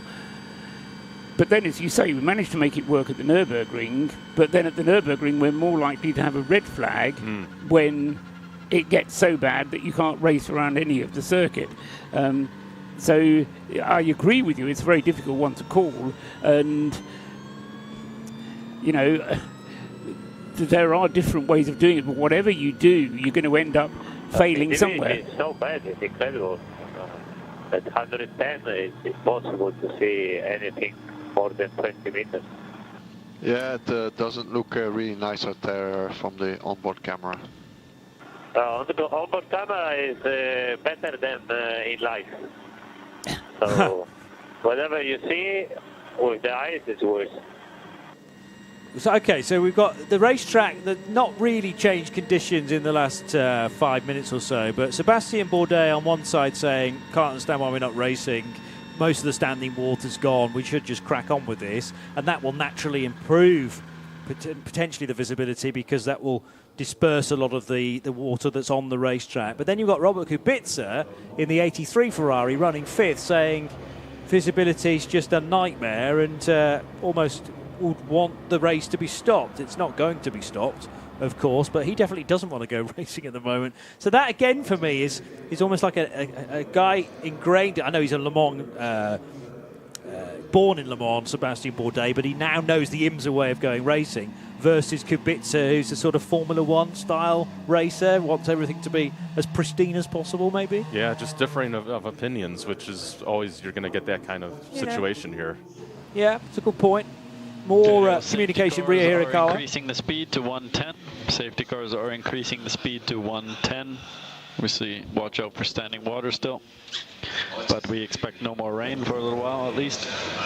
Well, that's promising. That's just about the best message we've had over the last 2 or 3 hours. The other thing is about how they do the pass around here, because it is different from IMSA in that when you get an IMSA restart, everybody in that leading train, you're guaranteed to be on the lead lap, and you know you're fighting with them straight from the off. Whereas there's still the potential, even though that traffic between the safety car and your class lead has been released here, you could still be restarting the race with someone that's not on your lap right in front of you. Yeah, exactly. And the classes will not be split up at the restart. So unlike last year, so you will have traffic on the restart. Yeah. Which way do you prefer? It's probably more natural and more traditional to have it mixed in, but for the show, it's probably a little easier for fans and everybody to understand in a class order. I have to admit, calling a restart at Daytona for the Rolex feels like a doddle compared to this, because you just know everybody there is in the battle, involved. They're all on the same lap, and you know that a pass is a genuine overtake rather than somebody dealing with traffic. But I also do understand why they go with this one, because it saves time, this whole safety car. Had this been a normal safety car period, it would have been dealt with arguably quicker than it might have been stateside. Sebastian Bourdais again, communicating with his team. For situations like this, we should have thought about the Cadillac feature with a sound system. It'd be very nice to have heated seats, maybe cooled cup holder for a nice drink and some nice tunes. Got a great sense of humor. Is that Justin Taylor, Sebastian Bourdais? Yes. Okay. He debuted with the team at Daytona, actually. I'm not sure if he actually called strategy there, but he started at Sebring for sure on the car, coming from Ferrari, obviously, last year. Well, yeah, because some of the interactions with James Collado were a real highlight in the WEC season in 2023, particularly at Portimao, when James was getting a little hot under the collar and being asked to do things, and we were just remembering saying, no, I'm not doing that. But Justin kept him in line. So he used to work, going back a few years, Paul, with Progressive Motorsport. Yeah. Who was the company that Howden Haynes founded along with Dave Ward, and which gave us Kyle Wilson-Clark, formerly of Audi, and of course the legendary Lena Gade, who is here this weekend. She is, yeah. And hope she's managing to find something to talk about. So Justin, allegedly, Justin was given the same stopwatch that Howden used to use to time a manual stopwatch that Howden used to use. And Howden gave Justin this stopwatch, and it was the same stopwatch which was the lucky talisman, as it were, in that Ferrari victory last year. 27 Aston Martin for Heart of Racing team has recently come in. They've done a driver change there, and Nick Damon is talking to the outgoing driver. Ian, I think I've spoken to you at Spa, at Daytona, I think at Petit Le Mans, at various other Creventic events. Was that the dullest session you've ever done? Well, driving around for that long was pretty monotonous, I must admit. But somebody still managed to go off the road, so I definitely didn't want to be one of those guys to drop it behind the safety car. Does this mean you've done your 6 hours of bronze driving? Yeah, I think it's more like 8 hours now, because of that extended period there. But I'm done for the race, and hopefully we can get going green again and run to the end. At this point, does your mind now switch more into team owner and team management mode and you get involved in the strategy, or is that done by a different team? Well, we've got great people doing that, but I can't. I'll get a little bit involved. I want to see what's going on and what our plan is to the end of the race. Where do you feel the car is in the wet compared to the other cars? I mean, we have had some speedy wet running as well, but these cars are very different. They're dry and wet performances, aren't they? Yeah, I think we've got a better chance if we have some rain towards the end of the race. In the dry outright pace, we're probably not quite there, but a bit of rain will mix it up. Ian, have some breakfast. Thank you. Ian James chatting to Nick Damon with another CrowdStrike pit report. Heart of Racing team still pretty new to competition here at Le Mans. Now, I know they took over the Northwest AMR entry effectively from Paul Dall'Anna after his retirement, but I look at the number of Le Mans completed. Ian's done 3. This is his 4th start this year. But Daniel Mancinelli, only 1 appearance prior to this. Alex Ribras, 1 appearance.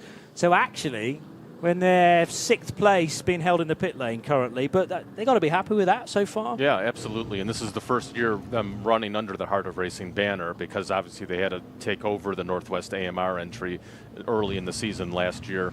This is a team that has a lot of ambitions for next year, running the pair of Aston Martin Valkyrie LMH cars. That was confirmed on Friday with the 2-car minimum rule for hypercar per manufacturer. So let's see if they stay in LMGT3 next year as well. That would be quite interesting if they have a dual program.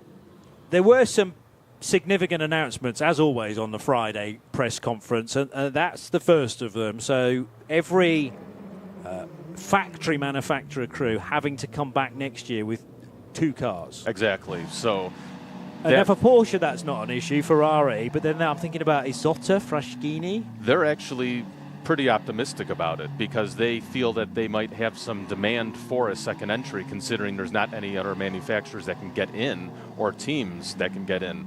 So the rule is 2 cars per manufacturer. It could be split up between 2 teams. So another team can buy an Isotta Fraschini and all of a sudden enter that as a second car. That's presuming they get an entry into the field. But obviously with Aston coming in, there's going to be 10 manufacturers in the top class. If Isotta Fraschini continues, that leaves room theoretically only for 2 privateer entries, which is probably the bigger story out of everything. Yes.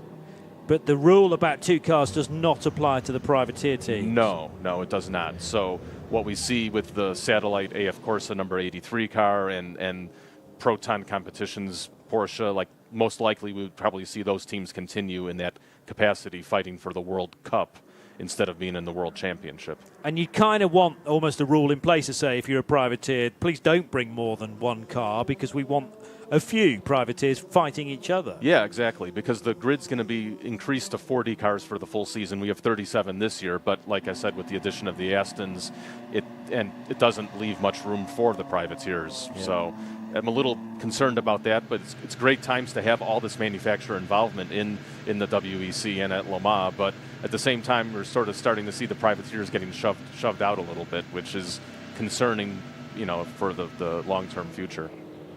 Okay.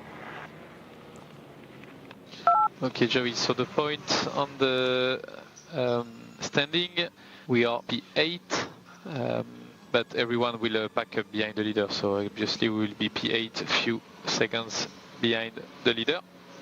So it's a new race that starts, a new race of 8 hours and 30 minutes right now. Let's do our best. Antonio Giovinazzi then being told by his engineer that the field will be condensed relatively shortly in the merge. Then they'll be doing the wave by. So although there are big gaps between some of the cars in, for instance, that top 10, they will all be closed up. And it is, to a certain extent, a new race for 1/3 of the distance, just over that, with 8.5 hours still to go. 40 cars, as you've mentioned, John de Geese of Sports Car 365. Now, someone like Imola, at the moment, they don't have enough garages. No, they actually have to build 4 new garages, and that's part of the agreement for the 4-year extension contract with the WEC. So they know that they're going to be there for the foreseeable future to make that investment on that facility. But Imola must be rubbing their hands there, because I think the only reason the championship went there originally was because Monza were doing some upgrade work. They couldn't accommodate the championship. You felt for Imola last year when they should have been holding a Grand Prix and they put all this investment into a brand new paddock and whatnot, and then it couldn't happen because of the flooding issues. But they now know, they're getting the WEC for... So is it up on until and including 2028? I believe it's a 4-year extension, so probably through 29 then. Through 29, yeah, okay, yeah. So then all of a sudden building a few more garages makes complete sense, doesn't it? Exactly, and Neil MS will be back there, I think, as well. I think that's part of the agreement, so great for them to have lots of ACO-style sports car racing. Too right. Please. It's still really, really bad. The rain has decreased, but there's zero visibility and a lot of standing water. If I restart, for example, no way we're gonna be 50% total in the straight line. The moment it's not ready to go. Norman. Copy that. strategy point of view, I also understand what you explained with the 4 hours, but I also think in this condition, for the driver to do 4 hours is quite a lot. No, yeah, but it will be 4 hours just on the safety car. If he restart, I won't let you in the car for 4. Don't worry.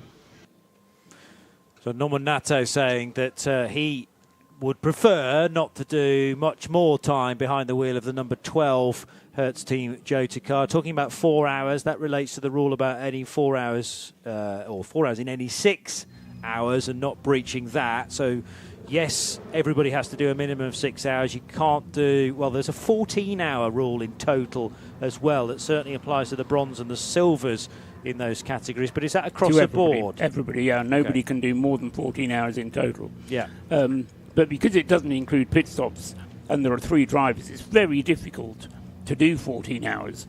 And obviously, in that case, your co-drivers won't get their 6 hours. Yeah. But nevertheless, you know, as we've said, if anything, it's more concentration sapping to be behind the safety car for that period of time than being hard on it during the racing, because at least you're on high alert. You're having to adapt to conditions. You're racing other people. So yes, but I think there is a physical aspect to it because I mean, I've been sitting in this chair for several hours, and when I stand up, I can hardly walk. You know, you need to get the muscles moving. Just like what happened to Brendan Hartley when he was in the car. Yeah, exactly. So, so you know, I think there is a physical aspect to even driving slowly, which can, when you get out of the car, suddenly make you think, oh, I don't know what I'm doing. I don't want to do this anymore. You know, let's make that the end of my driving for this race or something. Yeah. You're not literally going to sleep, but there are elements of your body that are starting to go to sleep because you've been in the same position for so long. Driver change before we go racing. Because honestly, I'm really falling asleep here. There you go. It's complicated, understood. But we are in front of the leader. We lose a big opportunity if I have to box before them. So let's try to keep alive. It should be quite soon, the restart.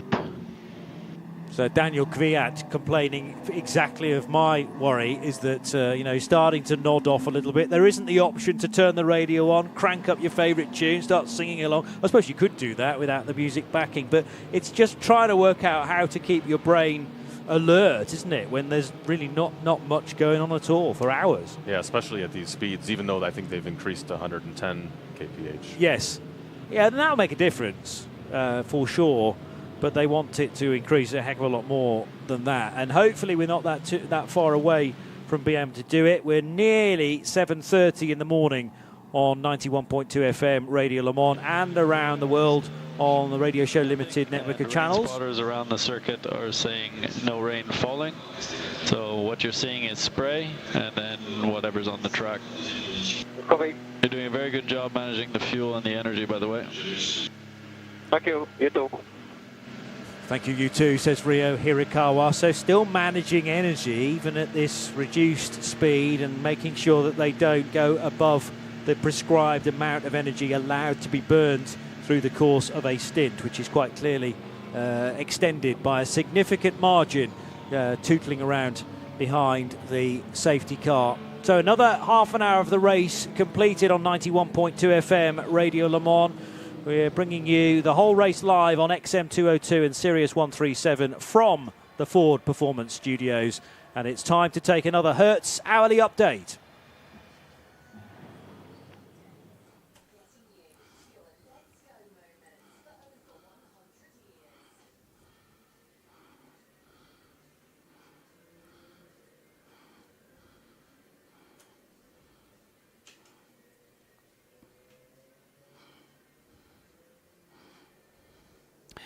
Well, it's 7:30 in the morning, 15 hours and a half into the race, and the safety car is still out. It's been out now for 3 3/4 hours in this stint, and so theoretically, a safety car driver would have to come in for a driver change, but we've changed the safety cars during this safety car period. Every one of them has pulled in and been replaced by a backup safety car along with a backup safety car driver, but we are still under the safety car conditions.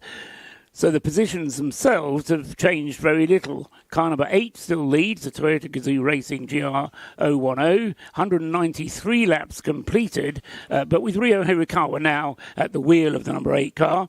In the number 6, we now got Lawrence Van Toor,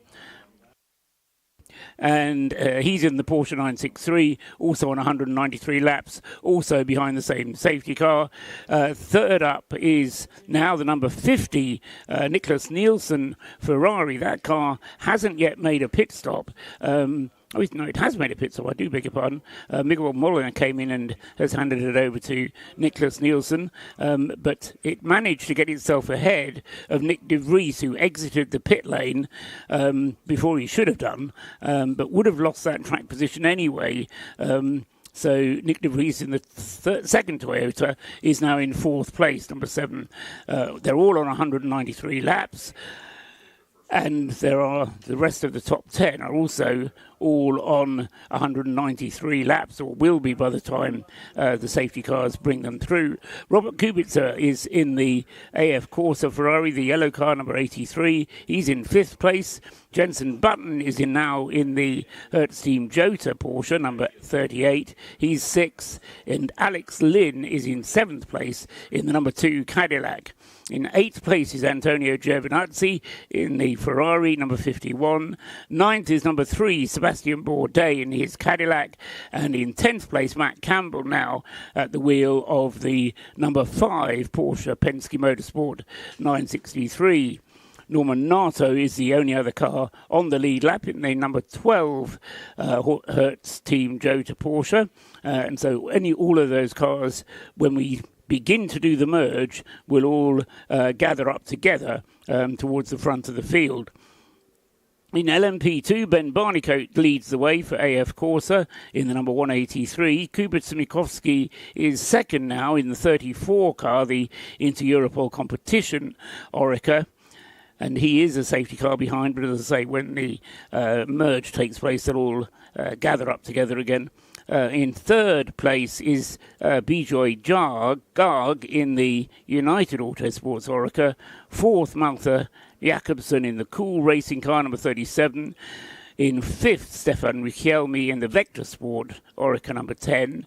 And 6th in the EDEC Sport Oreca, number 28, is Richard de Guerrousse. In LMGT3, we got a Porsche 1-2 still. Klaus Bachler now at the wheel of the 92, with very experienced Richard Leitz in number 91 in 2nd place. 3rd is number 95, the United Autosports McLaren of Hiroshi Hamaguchi. 4th, number 87, is the Lexus of Jack Hawksworth. 5th, number 31, the BMW M4 of Sean Galail. And in 6th place, Timur Bagislovsky in the second of the Lexuses. That's car number 78. And then other cars on the same lap. The Iron Dames Lamborghini, number 85, is 8th in class. Nicola Costa is 9th in class in the number 59 McLaren. Number 55, Simon Mann, has his Ferrari in 10th. Dennis Olsen is 11th in his Ford Mustang, car number 88. That's your alley up late for now. Time for some breakfast.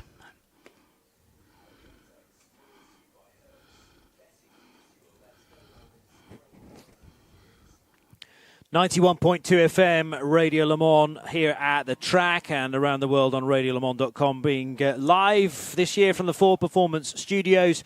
It's Johnny Palmer, Paul Trustwell, and we've still got John de Geese of Sports Car 365 for the next 30 minutes or so. But before we hear more from John, a new voice, or bringing a new voice back to the pit lane, Peter Snowden, catching up with Francois Perrodo. Francois, thank you very much for your time. You've just spent a lot of time behind the safety car, as everybody else has. Yeah, it was unexpected. They dragged me out of bed in the middle of the night, and it's part of the game, you know, when you're the slowest driver, because I'm the amateur in the Pro-Am category. You do it for the team, you know, let the boys rest, and when the track goes green again, you know, hopefully they can send it. Well, we've been speculating on the team and in the booth and the crew about staying awake behind the safety car, because that's not what you want. It's not easy. You can't turn the radio up or put your tunes on. What do you do? What systems do you employ to stay awake? Well, I'm going to be very honest. I think I had a couple of moments where I was like, got to be careful here. But no, the worst part is Mulsanne Straight, because also because the conditions were so difficult, the safety car was going very slowly, something like 80, 90 kph. So the rest of the track, is not too bad. But Mulsanne, my head was nodding a little bit. And my colleague Johnny Palmer has just thrown to us, was mentioning a little bit earlier in the show about a lovely collection of cars you've got. And I was very lucky to be at Passione Ferrari last September when you were demonstrating one of your ex-Schumacher cars. And you just said to me that it was quite a scary drive. Yeah, it was amazing, because it's one of those things. It's such a privilege to drive these cars, especially an ex-Schumacher car. I shared the seat with my good friend Niklas Nielsen, who's in car 50 this year in a hypercar. And I'll be honest, we were both pretty scared. I think the setup was not perfect, but also it just goes to show that these cars were a handful back in the days. And then this is a 310, isn't it, from 1996? Yeah, correct, 97. 97. Yeah, 310B. So I think it's a Bannert design. And very nice car, but I think I'm a fair bit taller and fatter than Michael Schumacher. So maybe taller. Yeah, maybe taller, but a bit wider as well. So unfortunately, I didn't have a seat. So you can imagine, especially in Silverstone, it was a bit difficult. But no, I'm glad I drove it. Amazing experience. But what an experience, and for those of us watching, what a glorious sound of those V10s. Oh, the V10. Please bring back the V10. Bring back the V10. I think that's what everybody keeps saying. Let's start a campaign. Yeah, absolutely. We'll be the first two to sign it. Absolutely. Francois Perrodo, thank you very much for your time. I'll let you go and get a drink of water and stuff, and we'll catch you later. Thank you. So Perrodo having a good race up until this point, and important as he makes, as he says to Snowy, to help out the team at the end of the day. I mean, it's kind of his initiative. I know it's not his team running that car as such. AF Corsa has been his long-time partnership, but he brings much of the funding to that. But he knows his part in the team as well. Clearly, as the bronze, you're there to race.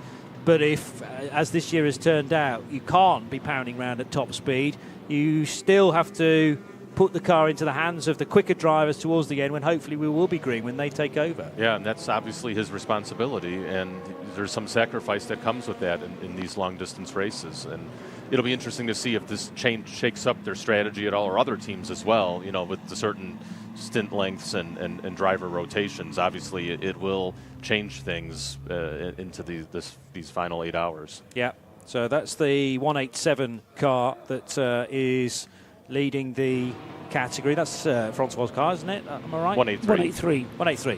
What did I say?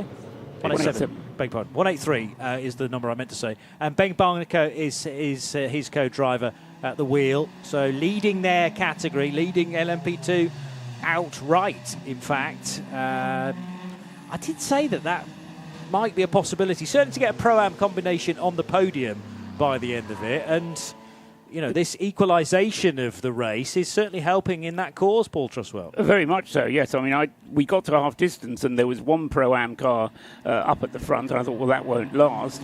Or if it does, it'll only last for about another few hours, and then the bronze time will start to eat away at it. But having this period of neutralisation, when you just stick the bronze in and he can drive as well as anybody else, gives the Pro-Am chance every possibility indeed of finishing on, I won't just say the overall podium, but the way that car's going at the moment, assuming that Francois Perrodo has now done his 6 hours, doesn't need to get into the car anymore, then it's looking in very strong shape.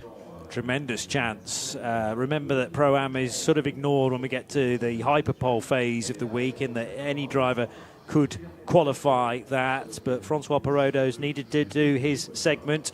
This is his 12th 24 hours of Le Mans. He has won it before in the GTE AM category, but yet to take victory, I reckon, in a prototype within class. Should we go back to other news that broke on Friday during the annual ACO rules, ACO press conference, I should say, for the ACO rules set? We talked about the WEC confirming 2-car factory teams necessary in hypercar. Also, new calendar already out for next year.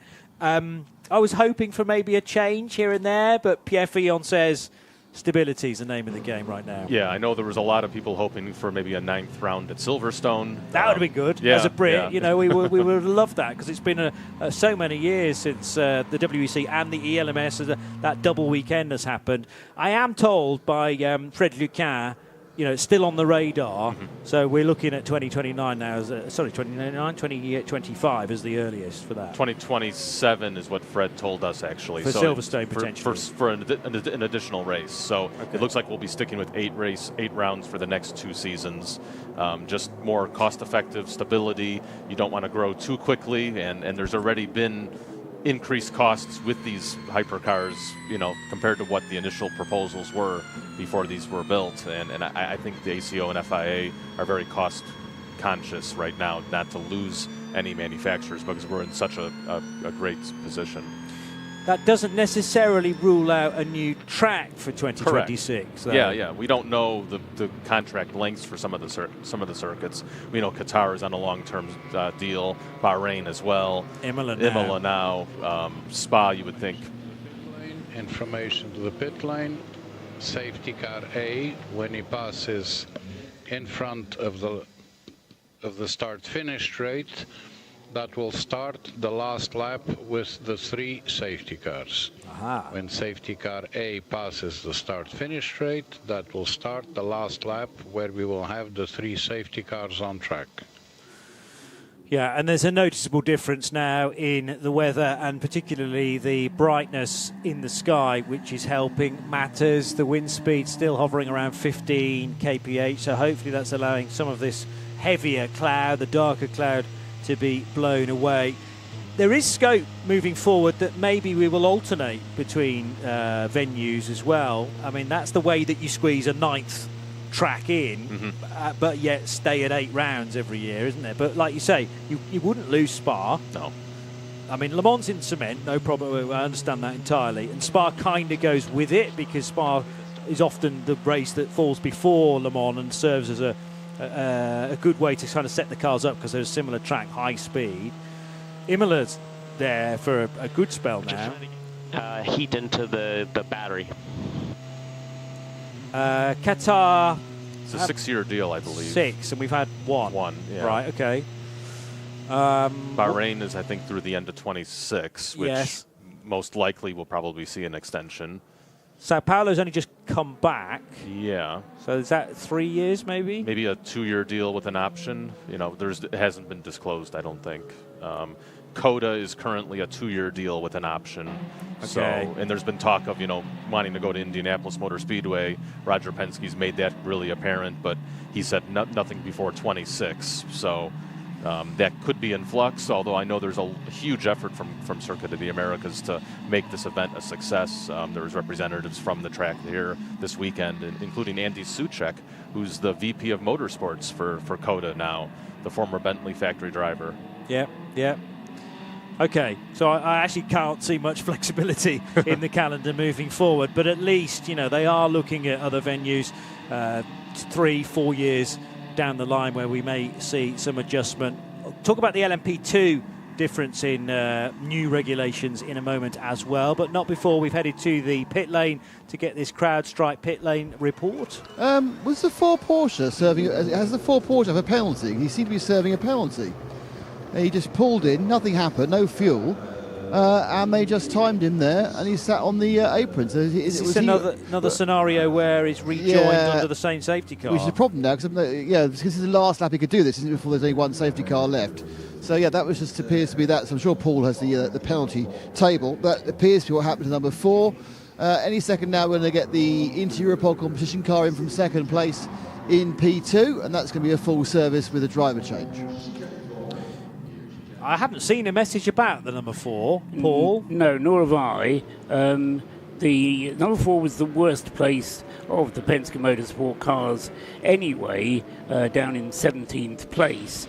So I have to look at lap times in order to establish whether or not it did do a pit stop.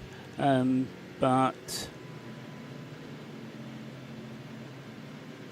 yes, it's doing one at the moment, but that doesn't make sense because I think this might be something else, Nick, for you to look at, because Felipe Nasr took the car out 5 laps ago and is now in the pits. And I just wonder if there's a problem with it and they're waiting for the hybrid system to unwind before they actually start working on it.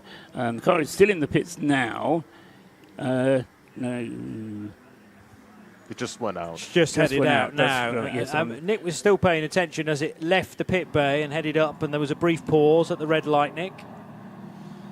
So are you still thinking that was the reason for it? They didn't do anything to the car. So I don't know whether it was a really quick something like getting out a data stick or checking something, but no tyres. There didn't seem to be any fuel. Certainly not the amount of fuel you'd expect. Yeah, and it just then got released again. And it was exactly the same as when we had those cars who did come in and serve. You've got into the wrong lane penalties. The other thing is that the length of pit stop, which was 2 minutes and 8 seconds, which is much longer than what would normally be considered the full service pit stop. Yes, but of course he was waiting at the end of the pit lane for the safety car queue. The actual time spent stationary in front of the garage is not the same as the pit stop time. I'm promised by that one because the car had been out for, about half an hour, a little over half an hour, in fact. There's been no message to say either that it was being investigated or that a penalty had been awarded. So, no, I'm completely puzzled about that. Unless they did something to the windscreen. Exactly, because they had the wiper that was a windscreen issue. wiper car. Yeah. Maybe they did a tear off and they did it so quickly Nick didn't see it. We'll just work that one through in our minds as we listen to this interview. Peter Snowden chatting to Johnny Lawson in the number 155 Ferrari. Yeah, hi Johnny. Another one of those sessions where we've just sat behind the safety car. A bit of our repeat interviews at the moment because it's not much fun sitting behind the safety car there, is it? No, it's to be honest a little boring. But with the conditions, I think it's the right choice to go after the safety car now. It's really bad out there. They've just increased the speed of the safety car and they're going to go down to 1 fairly shortly. Is it just now just spray and standing water and that's really the issue? Yeah, I think the visibility for me is the biggest problem. The spray is so massive that you can't see anything. So for me, that's the main concern now. But it must be difficult to focus behind the car for so long like that. How long was the stint you just did?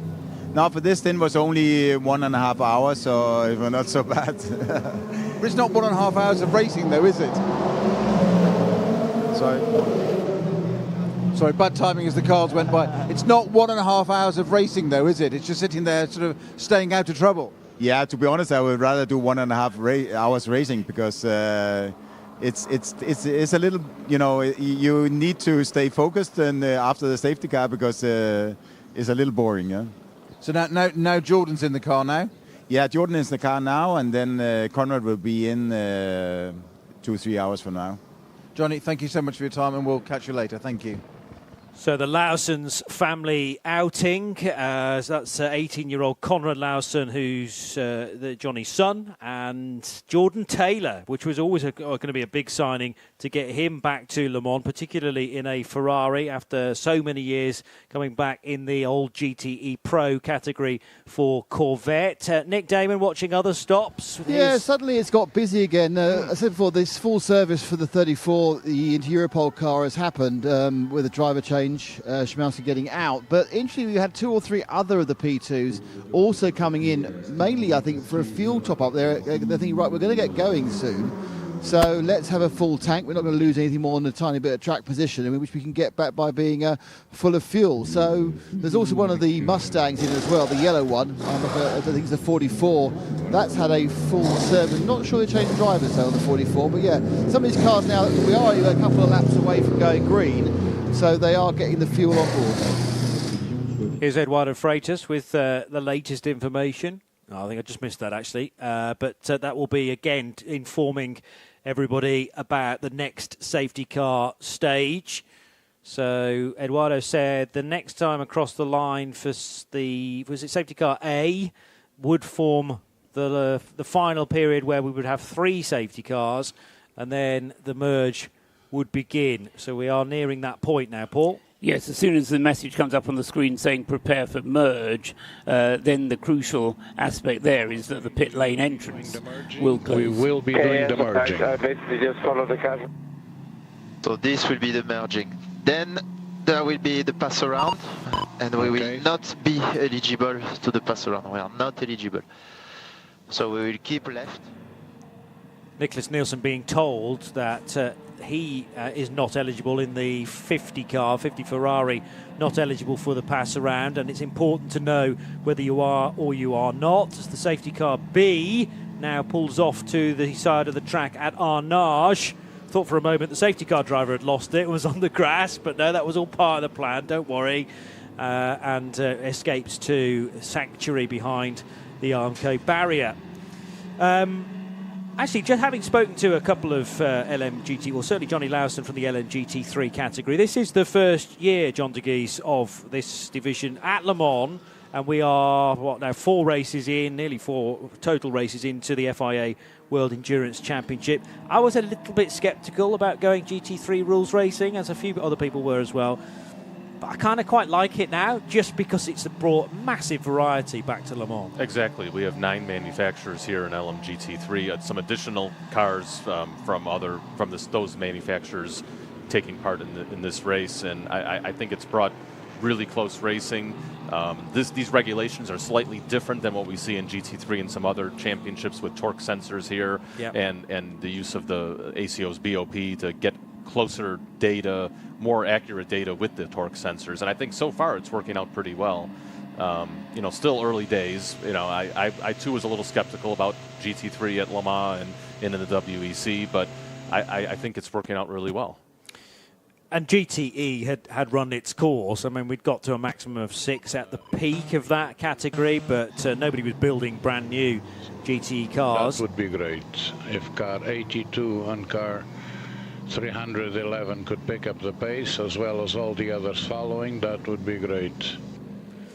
Yeah, so advice to those that are in various trains to just increase the speed. Managers, once the group of cars of safety car C pass by intermediate 1, start thinking on the pass around.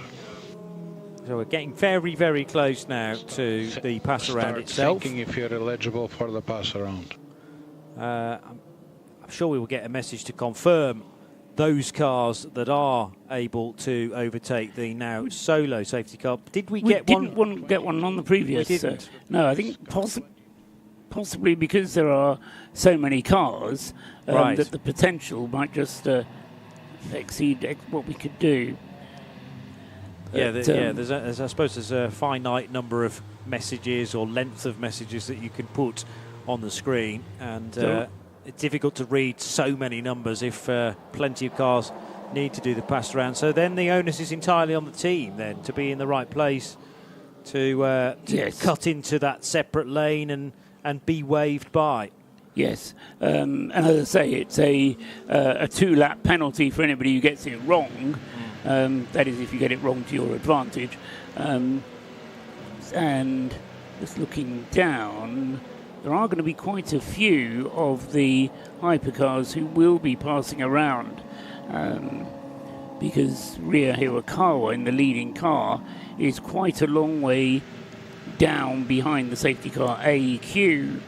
In fact, he's just, if we look ahead if we were able to look ahead out of Ria Hirakawa's windscreen, we'd see the number 12 car of Norman Nato, which was the Hertz Jota team car, on the verge of being lapped, but he's effectively going to get that lap back now when the pass around happens. LMP2 regs. We've been waiting for the next phase of these, John de Gies, and we learnt on Friday that there's another delay now. Yeah, a delay of 2 more years, but actually more importantly, they've basically scrapped the idea of what the next regs were supposed to be. It was supposed to be based on the LMDH spines with the 4 different constructors. Those 4 constructors will still build the new LMP2 regs, but the ACO says they want a lighter chassis and a smaller engine. So Gibson thought they had a contract in place for a Till longer 2030, period. yeah. So all of a sudden that's changed. Although I understand, is it still going to be Gibson building those engines, but they're not going to be the 4.2 litres that we have at the moment? I think that's the case, although they haven't officially communicated that, the Right. ACO, so Right. we'll have to wait and see. But yeah, Because worst case scenario for the English brand is that, you know, they think they get a contract to 2030, then that's clipped by 2 years, and then it's not even them that will continue it on. yeah, there's a little bit of a confusion there over exactly what's going to happen, but the ACO and FIA clearly have a vision for a different type of prototype, considering the delay and the use time that'll be going into the 2030s. Yeah. And then the other really exciting thing, because I love my support categories here at Le Mans, and news on what's going to happen next year, which has sort of totally come from left field. Yeah, Mustang Challenge, a brand new series in the U.S. With Ford Mustang Dark Horse R's. They're going to be competing in an invitational round here next year as a support series. Not much details have been revealed just yet, but it's going to mainly consist of the U.S. entries. They're going to be flown over on two 747s at the expense of Ford. That's the bit I didn't know. So I thought, where are these cars going to come from? Yeah. But they are all the cars based in the States in their championship that's only begun this year. Exactly. Their first round was last weekend in Mid-Ohio. 27 cars, a very competitive field from what I had heard. And the idea is to sell cars here, so there may be some local teams that could potentially join in with the Americans. And I think the long-term goal from Ford Performance is to maybe have a standalone series in Europe and maybe in other regions of the world as well. So I think this is kind of a first step for them to sort of put their feet in the water, and what better place to do it than Le Mans. And is that a category where you have driver changes in it? Right now, there's single drivers Okay. in the car. So I don't know if that would change for this race or not, because it'll be a non-points event. Yes. But at least for the current Mustang Challenge series, it's only one driver per car. And generally, with the exception of Road to Le Mans, support races here are one driver, aren't they? I'm thinking about the Porsches, Ferrari Challenge, Lamborghinis that we kind of had here this year. So you would expect that to be a race shorter than an hour? 45 minutes maybe. That's what Okay. they run in the States. Yeah, so yeah. maybe it'd be something like that. I'm really excited about that. And potentially, like you said, there's going to be a few extra seats. 70 cars. 70 cars for next year for the Mustangs. Right. And how many cars are they running it right now in the States? So far they have 27, but there's more to come. But yeah. Yeah, 75. So there's going to be about another 50 odd that they're going to have to find. So right, and then there's scope, like you say, for locals to get involved. So Europeans who could potentially then purchase the car and as a precursor of maybe doing the championship the next year if that happens. Yeah. So I'll roll on next year for Yeah. that. Thank you. We've sort of managed to get you in at times through this hour, but it's been fairly busy because obviously we've been dealing with the pass around and hopefully the end of the safety car. But we're going to let you head off now back to Sports Car 365 land, because you'll have a race to comment on very, very shortly. Absolutely. Thanks for having me on. Thank you, John de Gies of Sports Car 365. Of course, stay tuned to the website for all the latest stories for the rest of this race and moving forward in the FIA World Endurance Championship. A minute to 8 on 91.2 FM Radio Le Mans, so it's time to check the weather.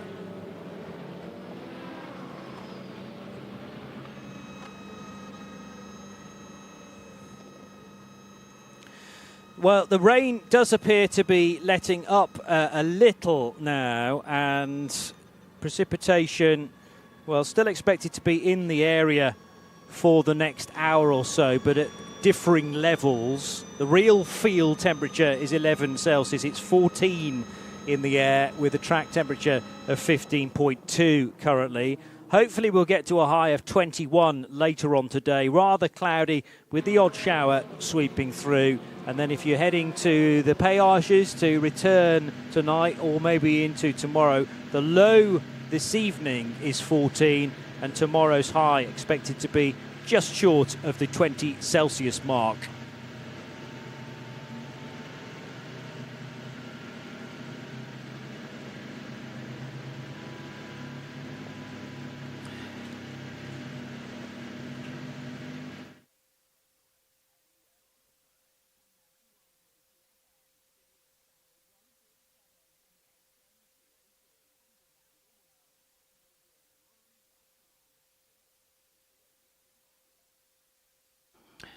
So there we are, 8 hours of the race still to go, 16 hours completed, makes it 2/3 of the way through by my reckoning, and the safety car is preparing for the final stage of the procedure, which will be this message coming up on the screen to say safety car in this lap.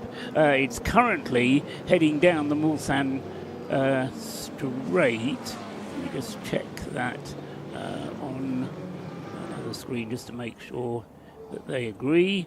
Yeah, the safety car, there's still some catching up to be done by those cars on the pass around, of course. So the safety car is actually coming around across the start-finish line in a minute. And when it does so, as I say, a lot of cars had the pass around, and so they all have to catch up. And of course, they have to catch up without being allowed to overtake. So safety car coming up across the start-finish line. This should be the last lap behind the safety car, provided everybody can catch up. But they don't actually have to. They can be released without everybody catching up. It just makes it look tidier.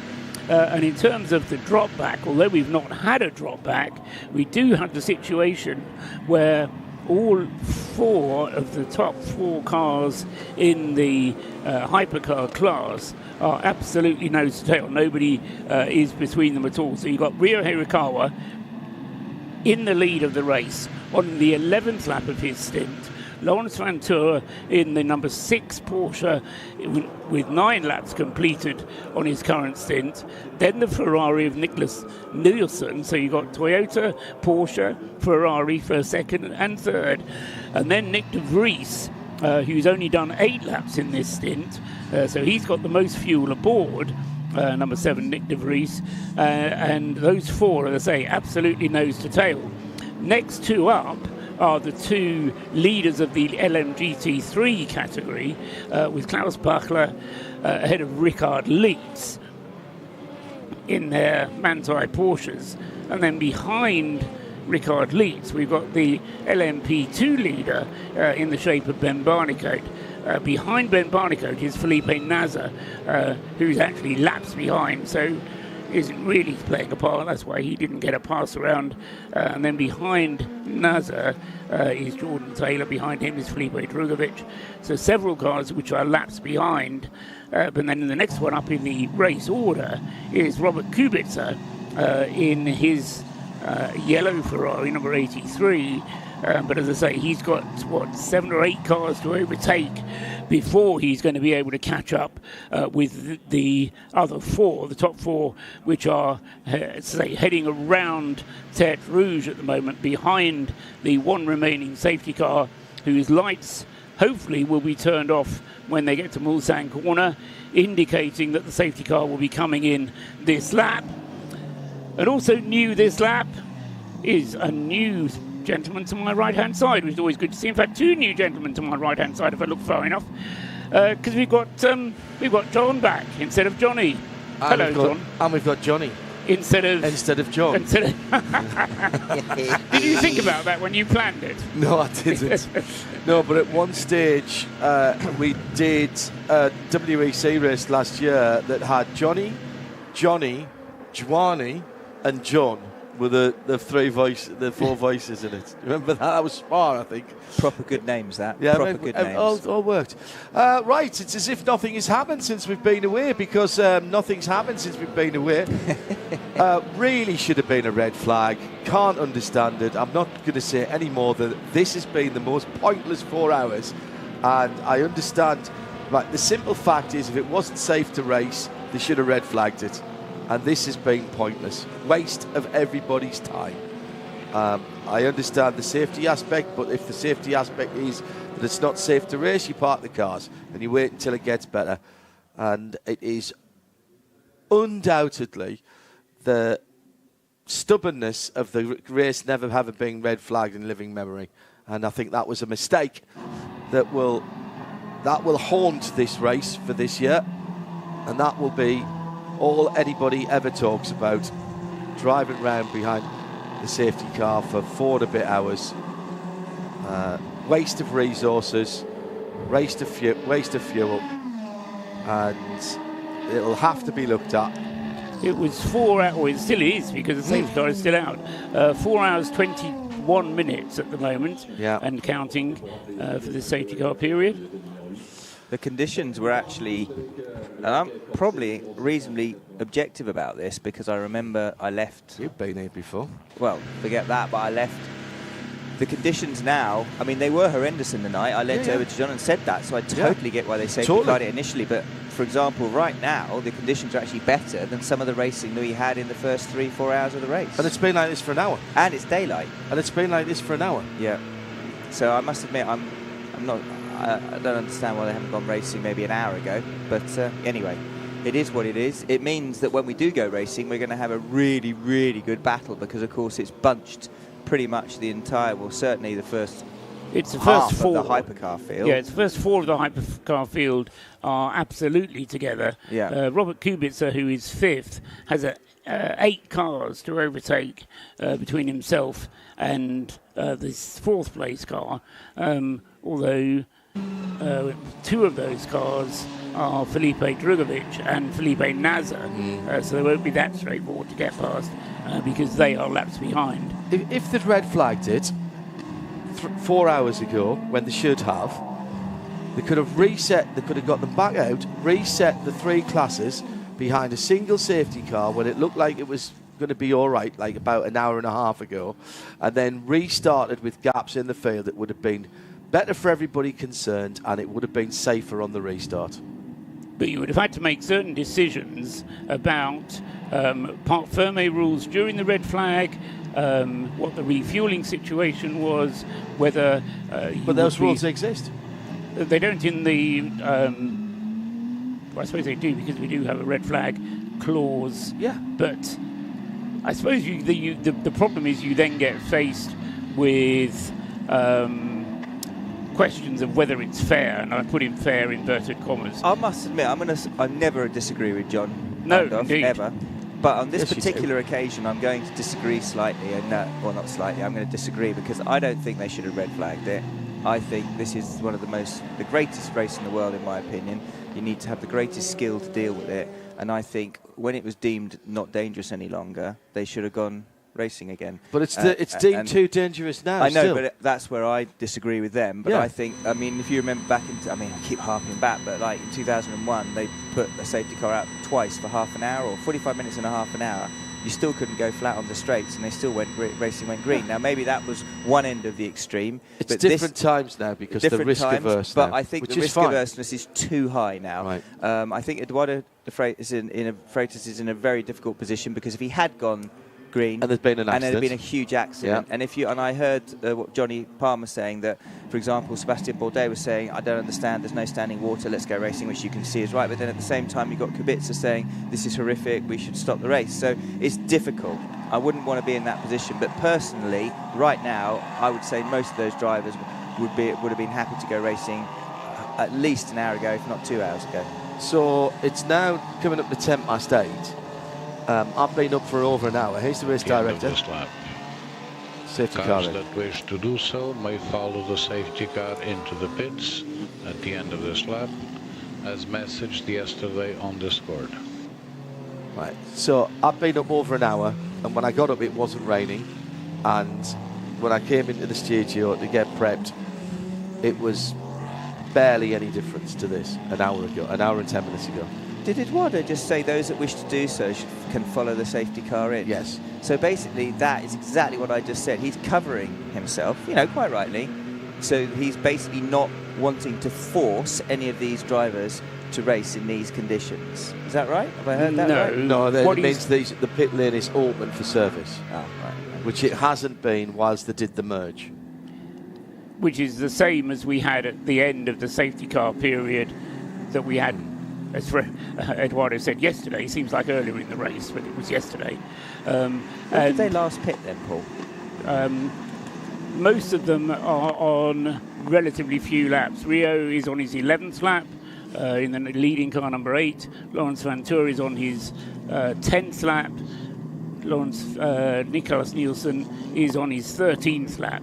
Green flag at the start-finish line. We're about to go racing. which is great because I've not missed any of the race. Me neither. So that long in, I know they're not burning as much fuel, John, but do you think a lot of them will pit?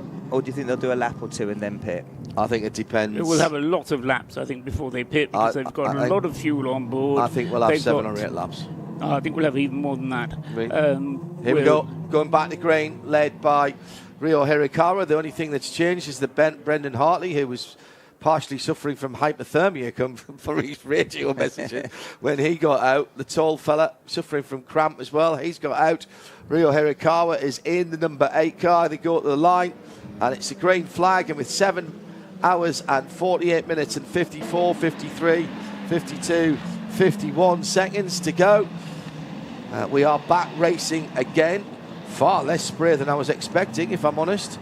So rest my case. That is well. There's no doubt it's safe to go racing now.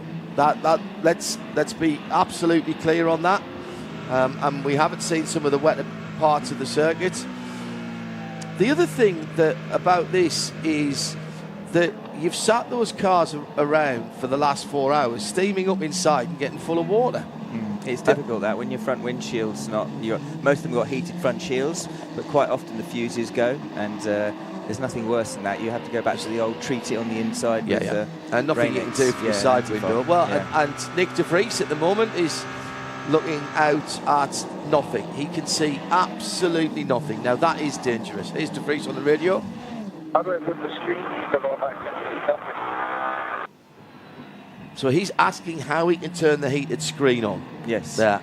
Because he can see absolutely nothing. He's just lost a place there too. Has he? Yes, he has. He was behind anyway. He was behind. He was trying to overtake the Ferrari, Nicholas Nielsen, but he wasn't able to get by.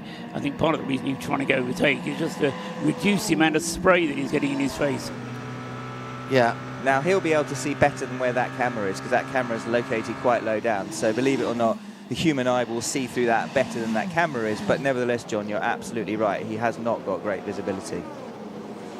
And interestingly, of course, they are all on wet tyres, and they are all looking for wet patches on the road. Drive-through penalty for car number 3 and 63. Well, number 3 is the Cadillac of Sebastian Bourdais, and the 63 Lamborghini, of course. That's Danny Kvyat behind the wheel of that, and that is speeding earlier in the. It could have been any time in the last 4 and a bit hours. But it was at 3:10. It was at 10 past 3. 10 past 3 in the morning. There you go. 10 past. Oh right, it was even earlier than that then. Goodness gracious. I think that's when that. When did it actually go full course yellow, Paul? Before, I think. Yeah. Just before. Just before 4 o'clock, 3:45. Yeah. So that's a long time ago, that penalty then. That's not even yes, for but this he wouldn't have been able to take it. Safety car. Obviously not, I realise that. But yeah, I mean, I think they're just choosing to wait until the screen went green in order to inform the driver so that he didn't even think about taking it during the safety car. Because he would have not been allowed to take it anyway. So that was during the full course yellow at 3:10. So we had full course yellow, of course, before we went to safety car. Although it says full course yellow, it means safety car. But we didn't go safety car. Safety car at 3:10. Okay, yep, give you that. Dear me. Welcome to the world's greatest motor race, everybody. 91.2 FM. And we do have a motor race again instead of a parade. 91.2 FM, 137 on Sirius, XM 202. Don't forget as well that we are still aiming to crack the 13,000 quid mark for Harry Chandler, cycling for CRY. Harry would have put 2 laps on the field in that weather if he was on his bike. He'd have been past them, I tell you. 30-second stop and go for McLaren number 59 at 3:52, causing a collision. Okay, interesting. All the way back, Chris. I can't 4 goals. Yeah, box. Yeah.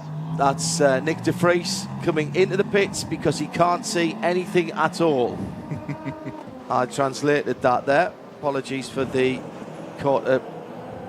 bit of profanity. And a drive-through penalty also for the 51 Ferrari in 7th place at 3:13. Jumping all over the place for these penalties. Well, Paul was right. It just shows you how little fuel, or how much fuel they've got on board for how little time Nick de Vries was stationary there. So, but he's come in for them to reset the heated windscreen. All they did was take a tear off, so a lot of that was between the tear off. And look, he's put his wiper on, which I wouldn't ever have done. And now, because they haven't cleaned the oil, he's now, so just, So they've taken a tear off of that was between, so condensation between the No, it would have been oil on the tear off. On the tear So they off. took the tear off, it was beautifully clean. He put his wiper on, it did the same to that to windshield. In those conditions... It was a replay. Oh, sorry. Okay. That was him coming out of the pits. That was them showing what it looked like. But it still must have beforehand. been oil, because you could see it was beautiful, and then he turned his wiper on. It's clean as a whistle now. Yeah, but don't put your wiper on. Oh, yeah. The 59 car, I think it was when you were here. Hang on, Paul, just a second. Here's Nick de Vries again. I thought I was going to hit the wall. And make sure windscreen heater is on. Yeah. So that was a problem with a dirty tear off. Sorry, Paul. 59. Yes, it had an incident where it contacted the Spirit of Race Ferrari back, say at whatever time it was caused, 3:52, I think that was. So that was under the safety car.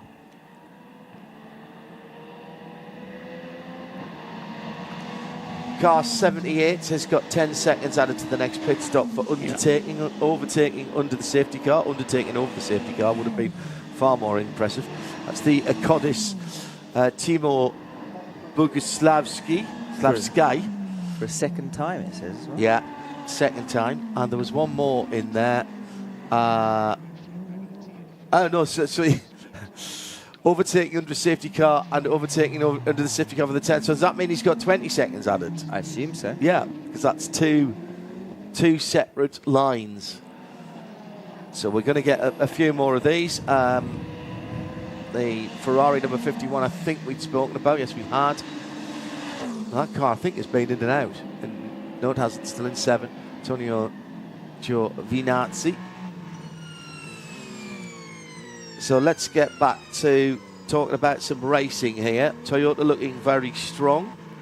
Toyota, Porsche, Ferrari, AF Corsa, Cadillac. Lawrence Vantour just 2.8 seconds behind Ryo Hirakawa. And Nicholas Nelson another 8.5 seconds further back. The number 2 Cadillac is Alex Lynn, also with a little bit of condensation and dirt, as we now know, on the Cadillac windscreen. He won't box. Alex Lynn would have to have a blindfold over his helmet before he would box. Let's have a listen. Good job, Alex, good job.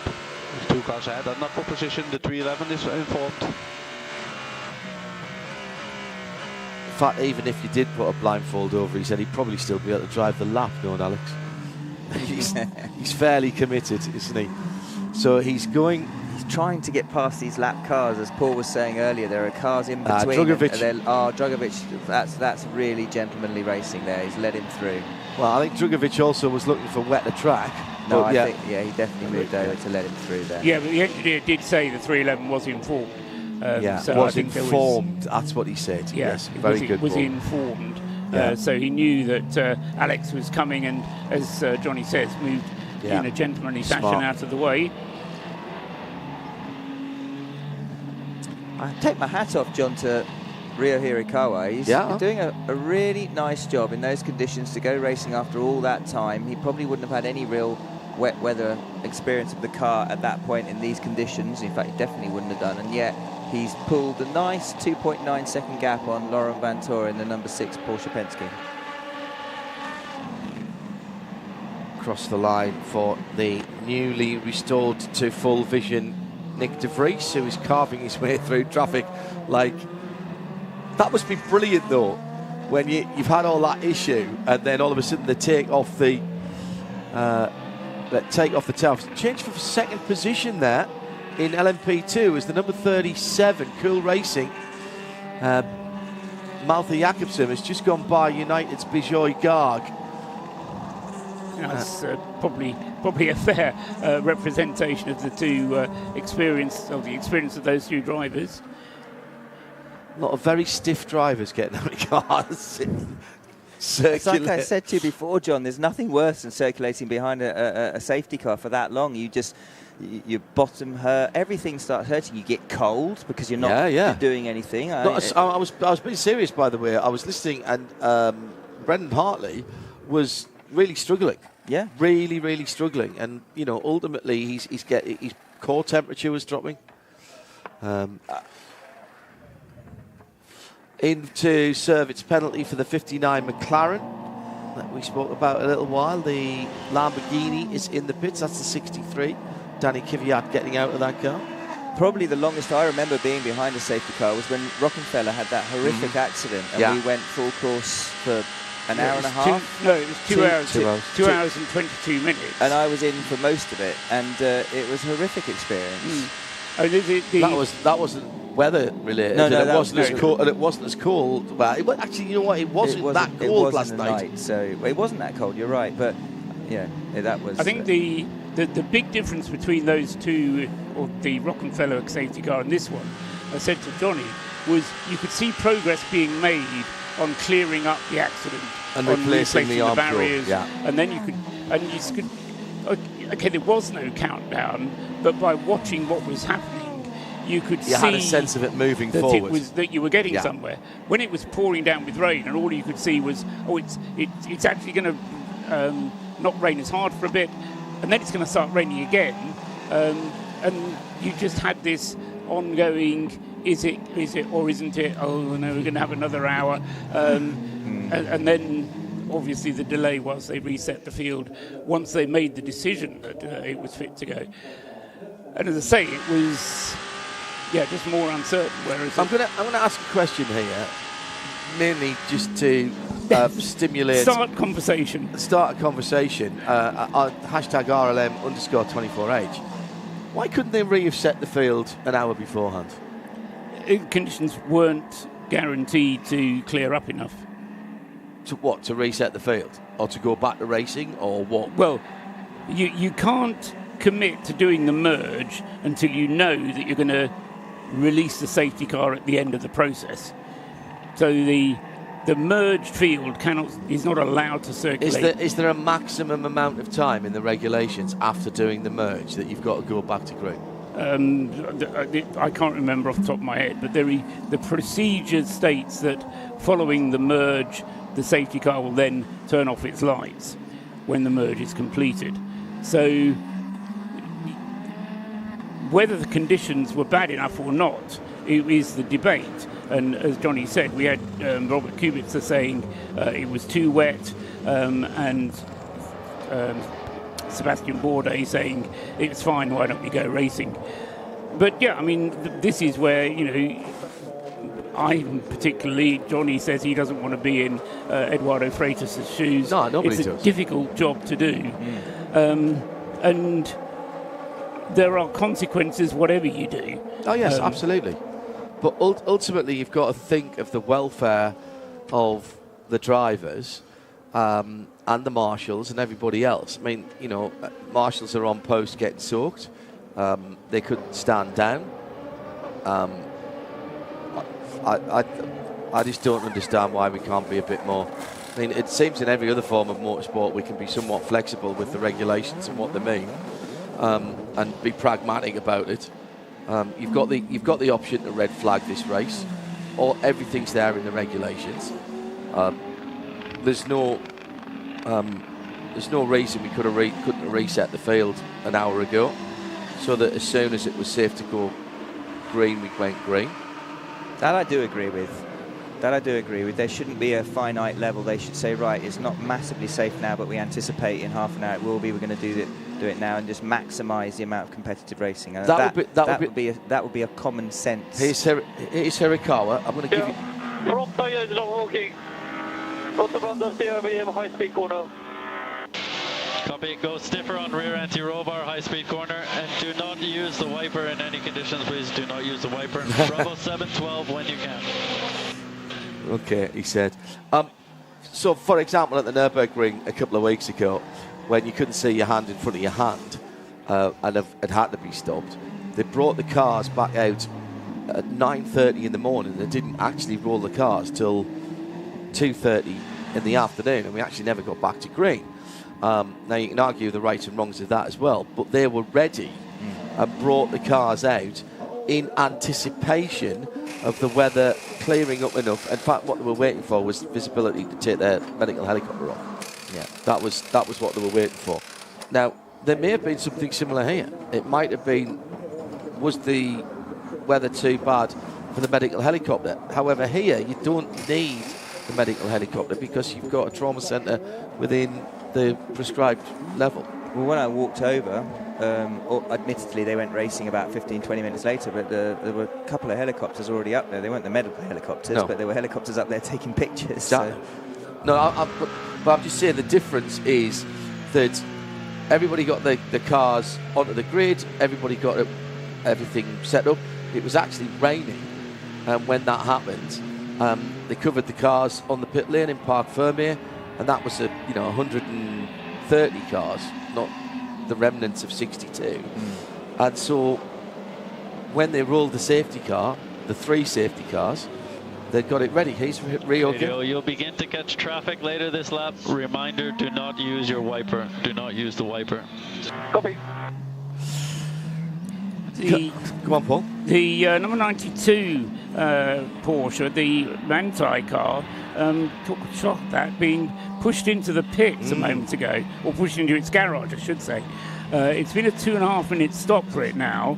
There can't be anything routine maintenance-wise on that car because they would have done it during the yellow flag, during the safety car period otherwise. So Klaus Bachler, who was leading the LMGT3 class, and we said at the time it was very, very close. You had 11 cars on the lead lap in LMGT3, and now Klaus Bachler is the last of those cars. So a bit of a drama for one of the Manthey Porsches, which were leading, and in fact were first and second in the LMGT3 category. Richard Leeks now being left on his own, some 20 seconds clear of the BMW, which is second. And we've got a heck of a battle starting to boil up now.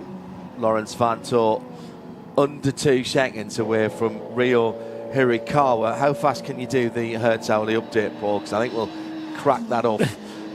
Actually, we might not need to because I think Rio is pulling away from Lawrence.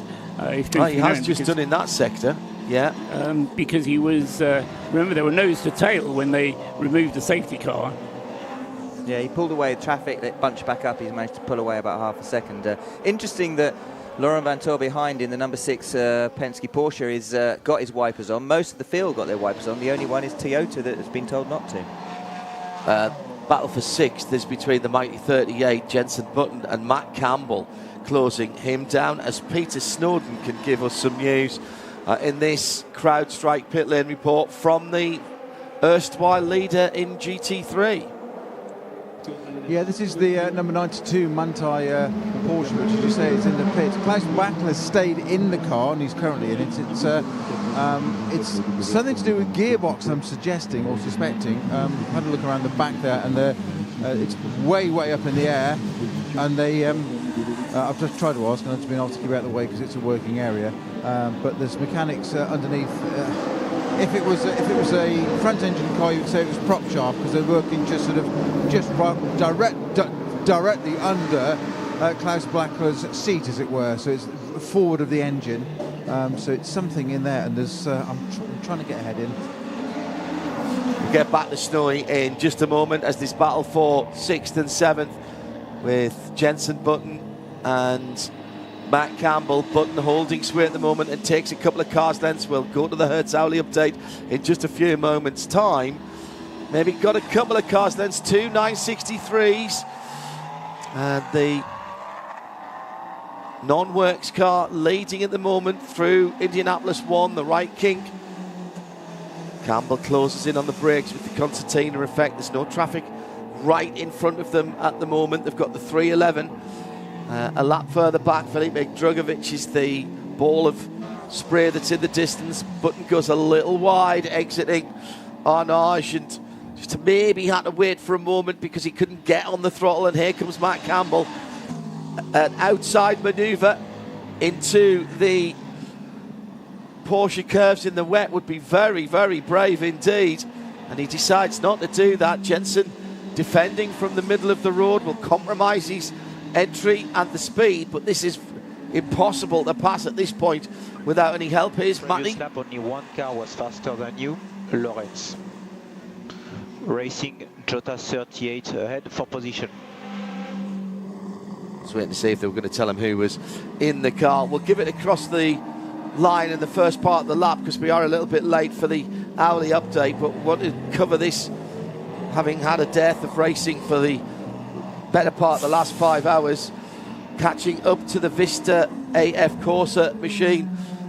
Button keeps going deep. He keeps locking up and going deeper, or not maybe locking up, but definitely going deep into the corners. That's compromising how early he can get to throttle. Francois Hérault staying over to driver's right as they sweep through. Campbell's not going to get through, and Jensen Button will take 2 or 3 cars.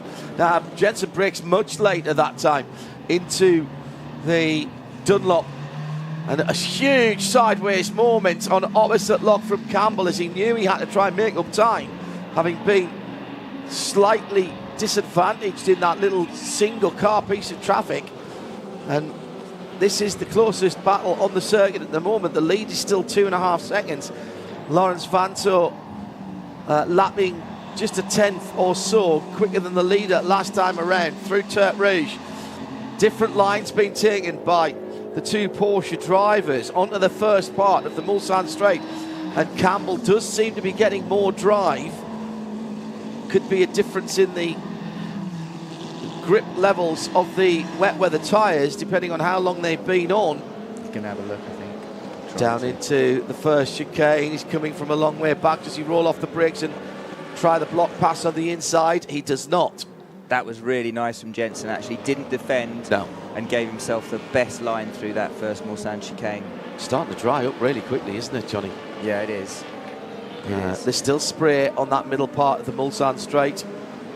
Again, he's getting a nice slipstream, Matt Campbell, behind Jensen. It'll be interesting to see whether Jensen moves left to I think he might have to protect the inside at this point. If he doesn't, he might lose position. And here comes Campbell on the inside, exactly as predicted by Johnny Morlam, and that little exchange finally goes the way of Matt Campbell, and the Porsche Penske Motorsport car moves up into 5th position. And at that point, we'll take our Hertz hourly update.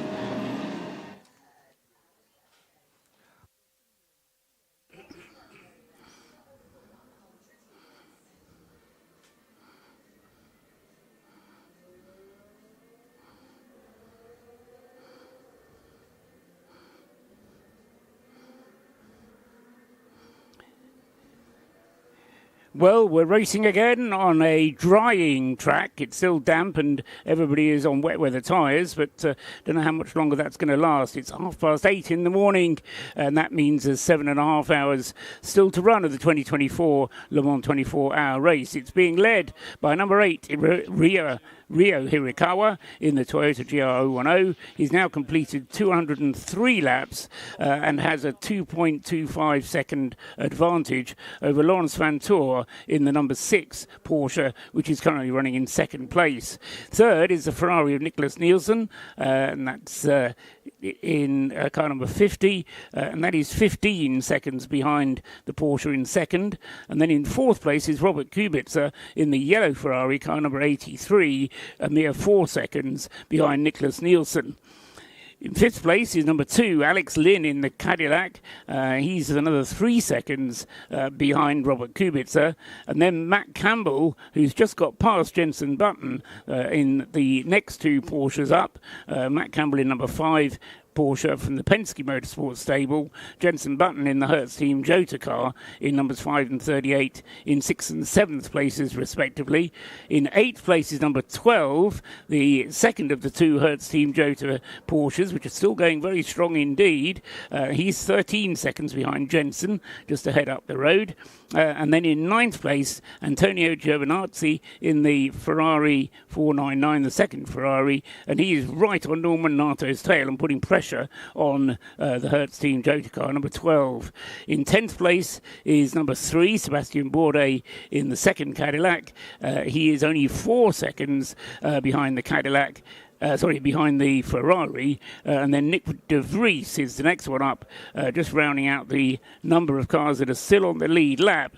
Nick having had to drop back with a dirty windscreen, and that had to be cleared since the safety car withdrew. LMP2 is being led by Ben Barnicoat in the AF Corsa car. That's number 183. Second is number 37, Malte Jakobsen in the Cool Racing car. Third, Stefan Richelme in the Vector Sport car. Fourth is Vladimir Lomko in the Inter-Europol competition car, number 34. Just moving up to 5th place now is Ollie Jarvis in the United Autosports Oreca. And in 6th place, number 28, is the EDEX Sport Oreca of Richard de Guerrousse. In LMGT3, Richard Leitz leads now for the Manthey EMA team. That's car number 91, because number 92 has been pushed back into the garage and has been there now for 11 minutes. So was a Porsche 1-2. It's now just Porsche unprotected, leading the race by 25 seconds from the Lexus from the Akodis ASP team, number 78 of Timo Boguslavski. In 3rd place in LMGT3 is Dennis Olsen's Ford Mustang, just a second behind, although just less than a second behind Dennis Olsen is Daniele Manicelli in the Heart of Racing Mustang, number 27.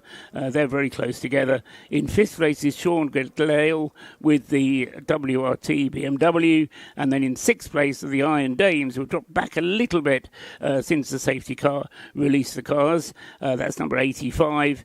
Michel Gatting is in 6th place in LMGT3. That's your update for now. We'll have more at 9:30.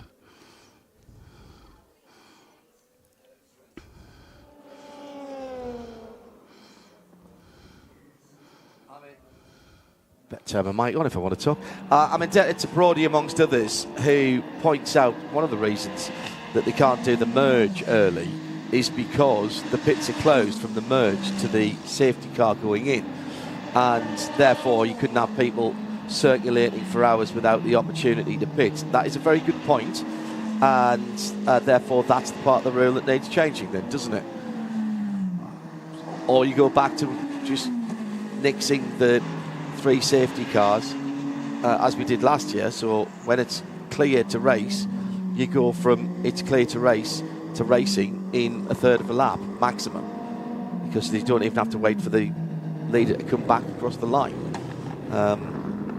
It took nearly 30 minutes again this time to get that merge done. Not sure that that's working out the way everybody was hoping. Although, and you lot were shooting me down for saying it was going to take 20 minutes. I was just about to say, Johnny did say that that's what they'd be.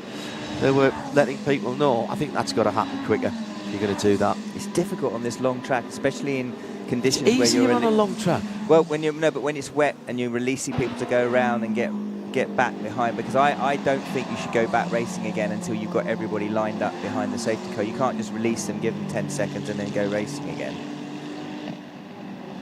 I mean, the thing is, John, bottom line is, Le Mans is a great race, but it has to be, part of the reasons it's considered such a great race is because it's such a huge challenge. There's nothing like it in terms of motorsport. Arguably a few others come close, but it's such a huge challenge. So let it be a challenge, challenge everyone that's involved in it. And I think that's what this great race does. And I do think it's just the era that we live in now, where you have to cover yourself off health and safety wise, as the 51 bounces through the first part of the Ford chicanes, followed behind, I think that was the Corvette, followed him through, decided that was also a good line. That was touring car line through there, wasn't it? That was, and you saw the holes there that put in there to stop you doing that. That's a big old whack on the underneath of the car. Yeah, I think it's having just seen the Hertz Team Jota car up ahead there of Jenson Button being overtaken by Matt Campbell, Antonio Giovinazzi in the Ferrari is trying to do the same thing to Norman Nato in the 12 car, I think. Yeah, through the back of the blue and yellow curb. So that is cutting the course there. So that will be a strike against his off-track. We've not, I think, Paul, I heard you saying earlier on that we've not yet seen penalties for track limits. No, none at all. They've given us a screen which shows us the track limit warnings that are being issued. I was going to say, I find that astonishing, Paul, because I've seen so many of them. I thought somebody must have got their 5. Nobody's got their, well, plenty have gone over 5, but nobody's been given a penalty. Yeah. What's the rule then, Paul? How many are they allowed before they get a penalty? Can't remember off the top of my head, but clearly more than 5. Yes. Let's, and that's per car, not per driver, remember. So let's go to Peter Snowden, who's been watching this work going on the Manthey Porsche number 92. It was leading the race. Klaus Bachler brought it in some while ago. And what's going on in the garage now, Pete? Well, exactly the same moment. If anything, it's slowed down a little bit, as in they're still working underneath the car. It's a gear selection issue. Klaus Bachler stayed in the car as a precaution. They've swapped out the steering wheel in case it was that. But I understand from one of the team members that it's an actuator issue. And there was another little bit of drama a few moments ago when they obviously got telemetry on the pit wall. One of their engineers, Manthey, was just coming back across the pit lane to obviously say something to this car. And the Cool Racing LMP2 car came in next door. And if the Manthey mechanic or technician engineer hadn't been as sharp as he was, he managed to beep out of the way of the Cool Racing car because the Cool Racing entry and just not get run over. That was would have added to their day. But at the moment, Klaus Bachler sits in the car with a new steering wheel and nowhere to go at the moment, no gears. Thank you, Pete. That's a CrowdStrike update. Who else is in the pit lane at the moment? Down there, I think it was Bradders, wasn't it? Yeah, it's me. I'm standing patiently waiting for the 83 Ferrari to come in. That's the yellow one, of Maybe course. waiting some time. Down the sister car, the works car, the number 50 in 4th. They've been ready for an age. But the best news of the morning so far is the sun is breaking through the clouds. So with that sun beating down on the track, we are going to see a dry line appear. Dry line's already appearing, Bradders, to be honest. Into the pit lane for Ryo Hirakawa on the end of lap 205, and this looks much more like a standard stop. The first thing they're going to do is take the tear off the screen. They've got the cleaner bottle there. They're making sure that the splitter at the front is all nice and clean. That's all about making sure the air is clean going through and under the car, and I do mean through the car. It's really important. Also coming in is the Robert Kubica Ferrari, so Joe Bradley gets his wish, and that car will be in to his feet in a moment. That's going to leave Lawrence Vanthoor in the lead of the motor race. Matt Campbell's come in as well, so 3 of the top 6 cars coming into the pits. Meantime, Antonio Giovinazzi is catching Norman Nato, and Jenson Button's peeled into the pits as well. So, not unsurprisingly, as everybody was on roughly the same strategy. Let's go back to Joe Bradley, who's got Robert Kubica at his feet. Yeah, and Robert Kubica is staying in the car. I'm not sure they're even going to take another set of wet tyres. They're going to leave the tyres that are already on. They've got no tyres out on the apron, so when the fueler pulls off, which he does, and that's the 83 Ferrari in the background, they're just pulling away, so just a fuel stop for that 83. And as I said, Paul, to be expected, even with the long safety car, etc., because most people were pitting at or around the same lap. Well, no. During the safety car, there was quite massive differences. For example, Matt Campbell came in at the end of 26 laps.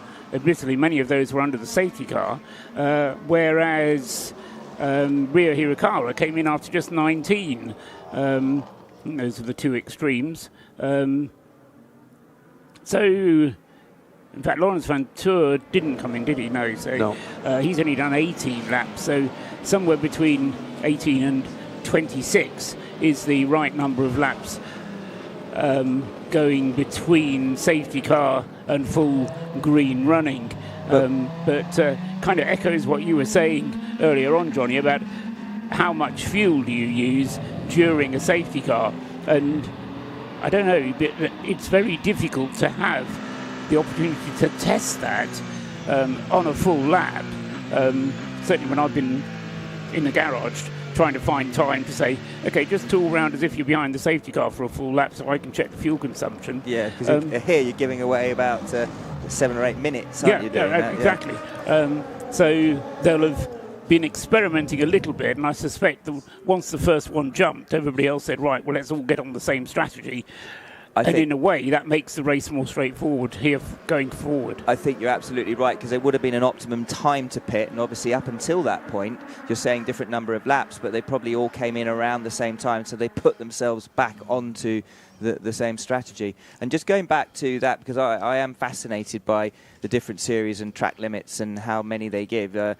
Paul told me just now that it's 10 times that the car needs to have track limits before it will get a penalty, which actually is a testament to how well everyone has been driving, because in these kind of conditions, for nobody to have done, or for a car with all the drivers not to have done more than 10 to get a penalty is pretty good going. It's 1 an hour for what we've had racing at the moment. That's good in these conditions where it's very easy to slide wide. Not all of those will be struck against you, though, because you'll only get a strike against you if you gain time or distance. So if you go off and make a mistake, then well, I realise a gravel trap isn't otherwise. Yeah. But if you're having a moment or you make a mistake, into the pits from the leader, and this is Lawrence Van Tour then a couple of laps away, and carefully making sure they only tear one of the tear-offs off. Now, who's down at that end of the pit lane for Porsche Penske Motorsport? That's Snowy's end of things. Yes, it is. I'm right there. Just very quickly with the Klaus Bachler car, they've got that car running, and it's they've just changed the steering wheel for the second time at this pit stop. So that looks like the 92 will be going out very short. The number 91 sister car is also due to be pitted any second now. Just with the number 6 Porsche, which is now just left. And as Joe suggested there was a fresh set of wets to go on the car, but they've elected to stay with the ones that were on it already. So no change at all there. Just a routine service for the number 6 Porsche Penske entry. It fascinates me that the guys who apply the windscreen tear-offs are masterful, and that there must have been a dozen or 20 on some of those cars. They go on in clumps, though. Do they? Yes. All right. Okay. So you buy them in clumps, don't you? Yeah. Bradders has got some interesting news from this CrowdStrike Racing pit lane report. Yeah, absolutely. So I've had the 50 Ferrari in. That car took on fuel, kept the wet tyres on. The 51 Ferrari's in front of me now. That's taking on fuel, wet tyres staying on. But next door, the number 25, the Algarve Pro Racing, that's the LMP2 Orica. That car, Matthias Kaiser, has just got out of the car. He's just behind me talking to his engineer. They've put that car on slicks. That's the first car. I mean, I know they've got nothing to lose. They've gone out on slicks when everyone around them is staying on the wet. So I'm just going to hopefully grab a word if Matthias Kaiser takes his helmet off. I'll find out what he told Algarve Pro Racing. Enough information to make that decision worthy of putting the slicks on that car. So the track is going to come very, very quickly if that's what we're saying. Thank you, Joseph. Here's Rio. Porsche 6 is 2.7, so similar to before the stop. They have stayed on their wet tire as well. You'll have some LMP2 traffic later this lap. Copy. So, as you were, it's about 2.5 seconds actually at the front of the field now, but those radio messages are slightly delayed in case Nick de Vries says a naughty. Oh no, that didn't work.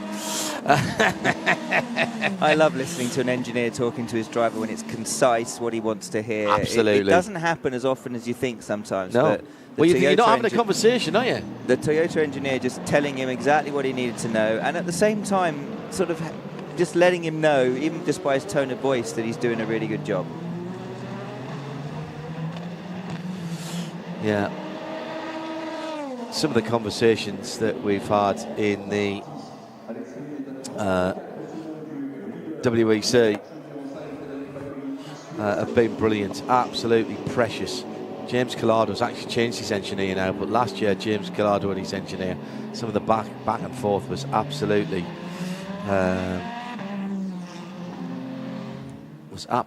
brilliant, really entertaining.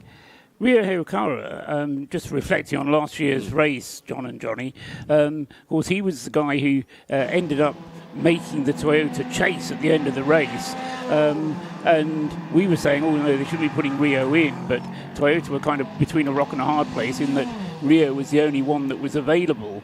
And he then had that off at Arnage very early on into his stint, which effectively lost them the race. Yeah. Has he completely forgotten about that now? You see, or is there a little bit of 1v1 revenge? to catch you before the first chicane? It's Michel Gatting's engineer talking. Yeah. Surely you've just got to put that from your mind. He will have put it from his mind, and also it wasn't his fault, because Brendan Hartley, if you remember, was complaining about rear instability on the braking, and they put Rio in. They went up to him and basically slapped him about, said you can do this, got him pumped up, then put him in a car, didn't change the tyres, sent him out on a car that Brendan had been complaining about for his stints up until that point, and left him on Brendan's tyres, and then told him he had to go and chase. So to be quite honest with you, it wasn't really Rio's didn't fault. tell him exactly where it had been happening, though. They said it's still difficult, though. I mean, obviously he was the one in charge, but as a driver, I think you can just know, well, he told me to go for it. I went out, it didn't quite work out. Was it his out lap? No, I think he was No, more he than was that. on his about third or fourth lap. Okay. But he, even if it had been completely his fault, Paul, he'll have forgotten about that by now. It'll still always be lodged. All your little mistakes are logged in your head. But you know, he certainly won't be thinking about that right now. He'll be just executing. And you could tell from the way he responded to his engineer that he's feeling confident. He's done a superb job at the moment. And because he's built into this, rather than, there's nothing harder than a driver being thrown into a situation with a car that you're not quite sure what you've got underneath you, and at the same time being told you haven't got time to find your feet, you've got to go for it immediately. It's a difficult one. I actually agree with you. I did think they should have given him a new set of tyres. Yeah, I think 100%. And the he extra wouldn't 20 have seconds gone off on a new set of tyres because he the had extra the extra 20 grip. seconds Yeah, that they wouldn't. came in. Yeah. So they should have put them on at the beginning and told him, right, you've got new tyres, but these are going to have to triple. Yeah. Anyway, it's really that easy sat here to tell everyone how they should be doing it, isn't it? Let's face it. Well, that's how it's job doing, folks. It's Rio's fifth race here at Le Mans. He's had one win. No, it's his fourth race here at Le Mans, having had one win, one second place. But of course, he's with Brendan Hartley, who's had three previous wins. Sebastian Buemi, who's the most successful Le Mans winner at Le Mans this year, 4 wins. Oh. So it's a very strong car, that number 8 car. Not wanting to count any chickens at all, with 7 hours and 6 minutes still to go. I will say, if they win this year, that this is the most competition that they've had, other than the track and the time. Which you know, your biggest competitor here is the track and the stopwatch. You've hit the nail on the head there, John. Whoever wins this race will have earned it massively. Certainly it's been a harder race to win than anyone that I can remember. And I think the truth of that, Johnny, is the statistic that there are 7 hours to go and still 11 cars on the lead lap. Now, of course, there are reasons why we've still got 11 cars on the lead lap, but nevertheless, having 11 cars in the top category would have been a dream for the ACO a few years ago. Exactly. That's actually a very good point. Very good point, yes. That is a very good point. Joe Bradley is watching. There's no consensus here, Joe, in this CrowdStrike Racing Pit Lane report of what tyres should be going on. You were talking about Algar Pro Racing putting on slicks, but that's not the general way of doing things at the moment still. That's a unique opinion, really, on what tyres should be on the cars. All right, I'm talking about an LMP2 car there, the number 25. All I've seen in the hypercar field is wets. Cadillac number 3's just been in, for instance, in a brand new set of wets went on that car. So, and looking at the TV screens, there's still a very wet track. So the number 25, I'm not sure who got in the car, by the way, you guys can tell me, but the number 25 surely is going to be so far off the pace, waiting for this track to come to him. But then there's the balance of how much time you lose while you are slip and sliding around on the slicks before you can start regaining that time. I think you're going to lose too much time to then gain it back in the rest of that stint. Yeah, I mean, I was just watching on screen as you saw the cars going through the kinks down to the down to Indianapolis, coming out of Everybody's Mulsanne. on the same tire plan we are. Everybody is double stinting their rain tires. We should have less laps on our rain tires than what they're going to be. As we were hearing there, Pipo Durrani's engineer telling him about the tyre strategy for everyone.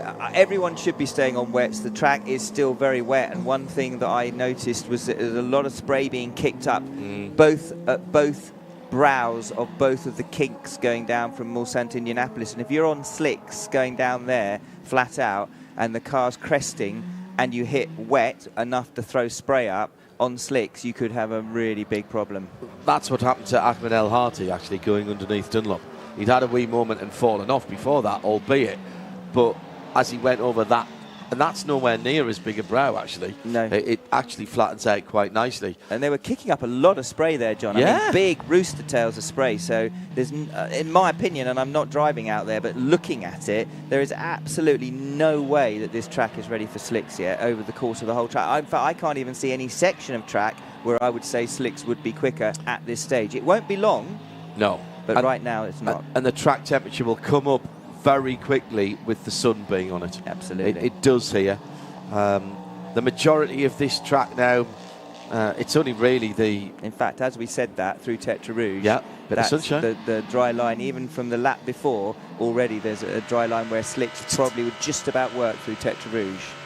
Huge thunderclouds down to the south and west. And we'll take a look at our VP Racing weather update in just a moment or two's time.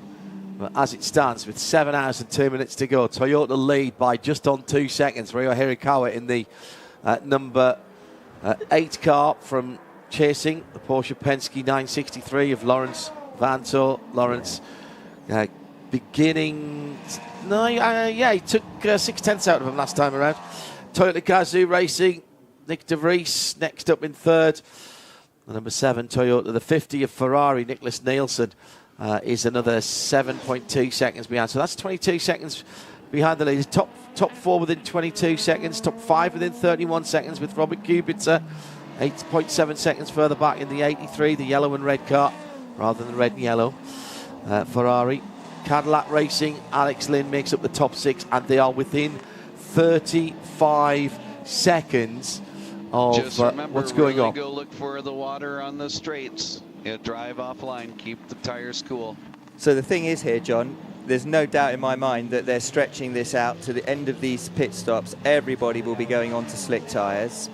But let's not forget as well that they're going on to slick tyres without the tyre warmers. We've said it before, but on these kind of conditions, when you're going out on cold slicks, you probably almost want to pick up a set of scrubbed slicks. Yeah. You don't really want to go out on brand new slicks in these conditions, but And there's soft little ones, doubt to yeah. me to let them, and softs as well, probably, depends what the track and ambient temperature is, but certainly at the next round of stops, I think we're going to see everybody putting slicks on. Coming down to 7 hours to go. We'll start the next hour of racing live here on Radio Le Mans 91.2 FM after we've taken a closer look at the weather.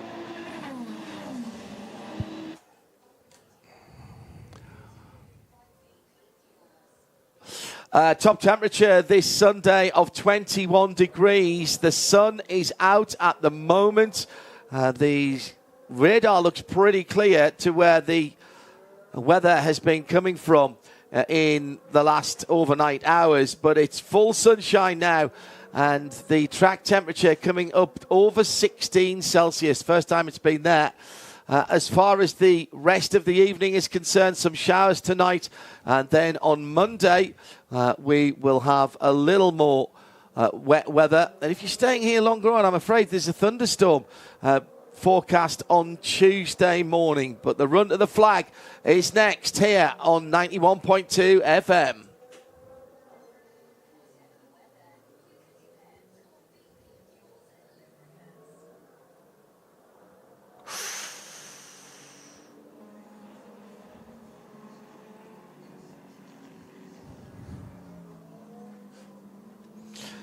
Well, I should have mentioned as well that it's 15.2 Celsius now, so that temperature again coming up very quickly indeed. Johnny Morland, good morning.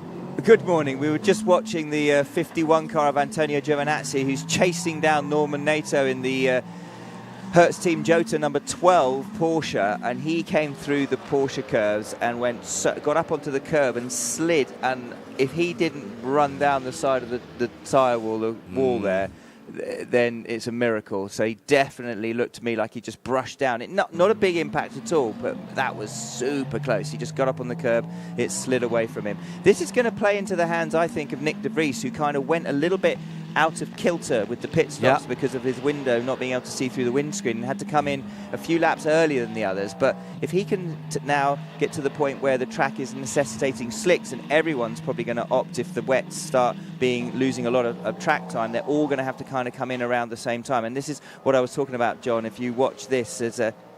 Oh, he hit the wall. Yeah, definitely touched the wall. That was only he'll get on the radio and say, I just brushed the wall. That was coming out. That's Monaco style. That was the middle part of the Porsche curves, where there's that little bit of safer barrier over the bridge. Can't make it any wider there because there is the bridge, and he's chasing down the Hertz team. Jota 963, Nato behind the wheel of that car. So that is the battle for what? For 10th position? No, for 8th position. And Norman Nato got absolutely hosed in the second chicane. And Giovinazzi got past him. Antonio Giovinazzi is still a force to be reckoned with, isn't he? Drives beautifully. Yeah. I mean, he's still arguably operating at his peak in F1, and come into this, and just shows you the level of sports car racing. He's come into this, and yes, he's very, very good, but you know, so are a lot of them. They're all at a similar level. And Norman Nato just went the wrong side there. It was actually the first chicane, Mulsanne chicane, then went to the right, and the GT car moved to basically wherever Norman Nato went, the GT car went, the GT3 car went. And Kubica just literally drove straight around the outside and got past it. But that was always going to happen, to be fair. He'd caught him really quickly. But going back to what I was saying about Nick de Vries, if they all have to pit within the next 3 or 4 laps, it's going to put Nick de Vries back onto the similar strategy to all the others. I'm of an age when I remember the racetrack at Lark Hall, and I think that's what Nick de Vries said he could see. He said, I could see Lark Hall through the windscreen. He's got good eyes to see that all the way to Scotland from there as he pulled in the pit lane. That's what he said anyway. So under 7 hours to go. In LMP2, Vector Sport, Stefan Riquelme is leading from Ben Barnicat. And that's just a couple of seconds as well. Ben Barnicat in the AF quarter, number 183. Here's Rio on the radio. Okay, Rio. Car 7 is going to try the slick. Car 7 is going to try the slick. Feedback on conditions when you can.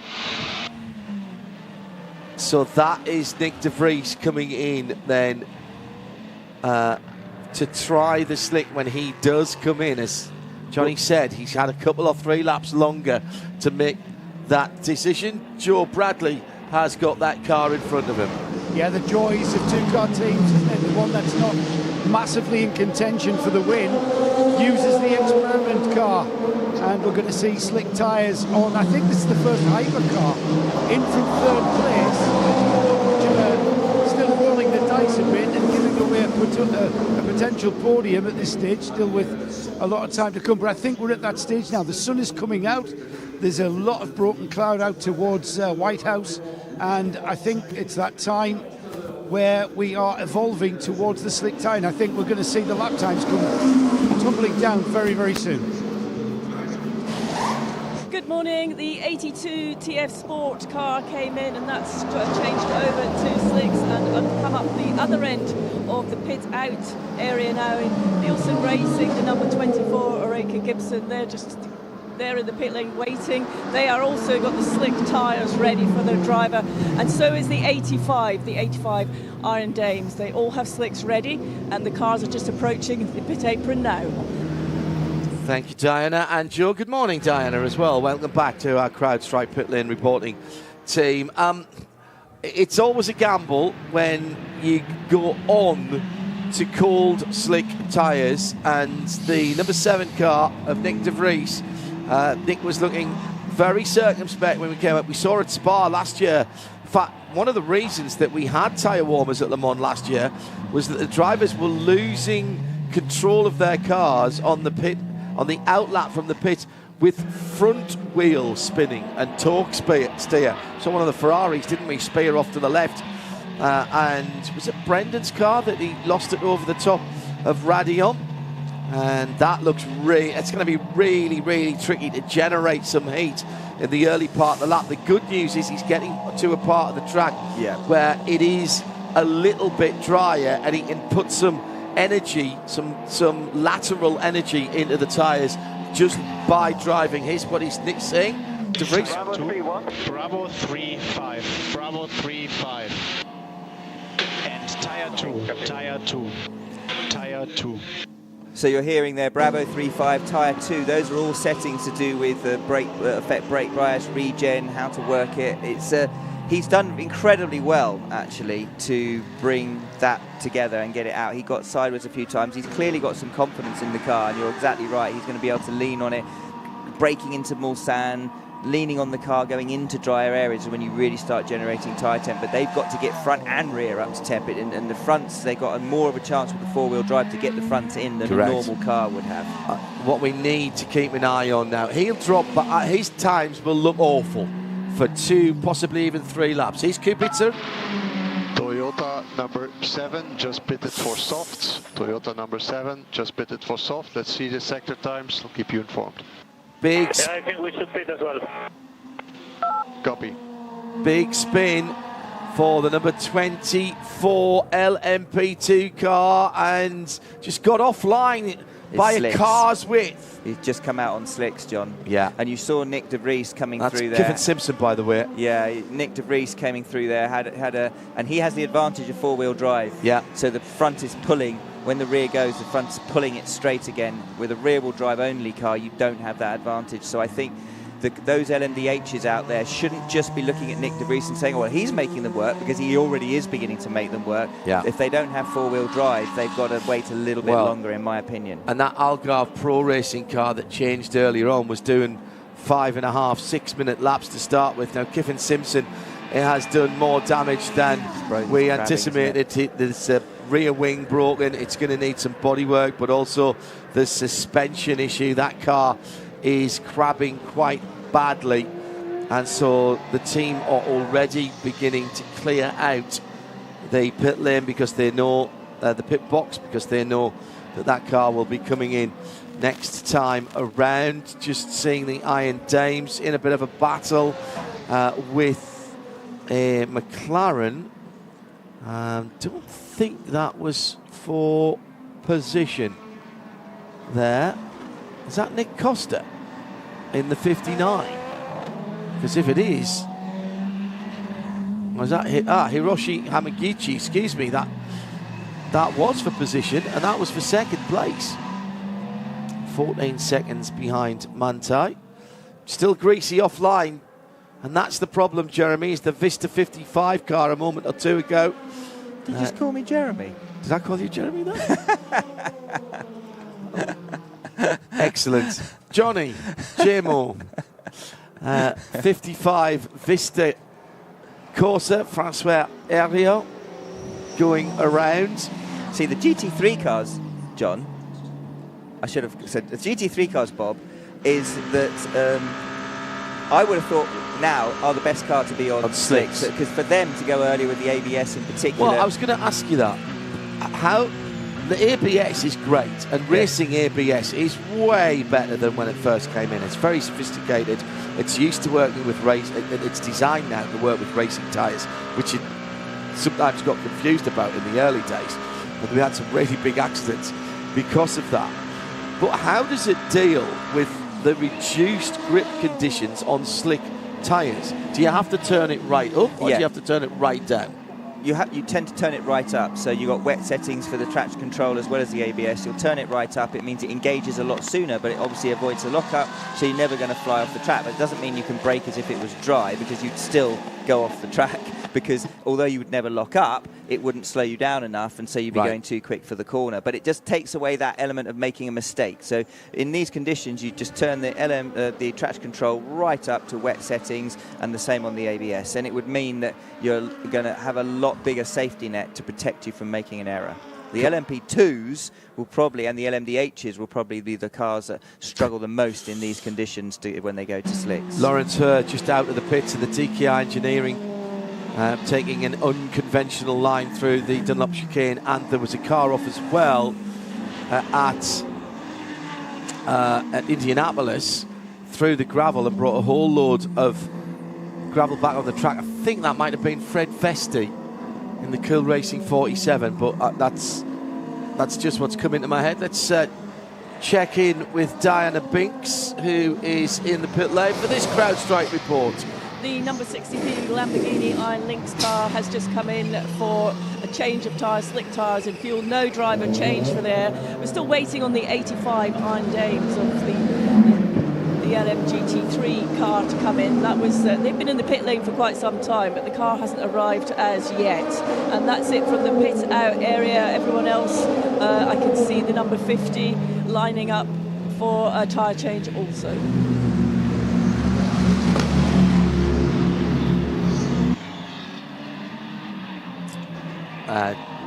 Diana Binks with that report.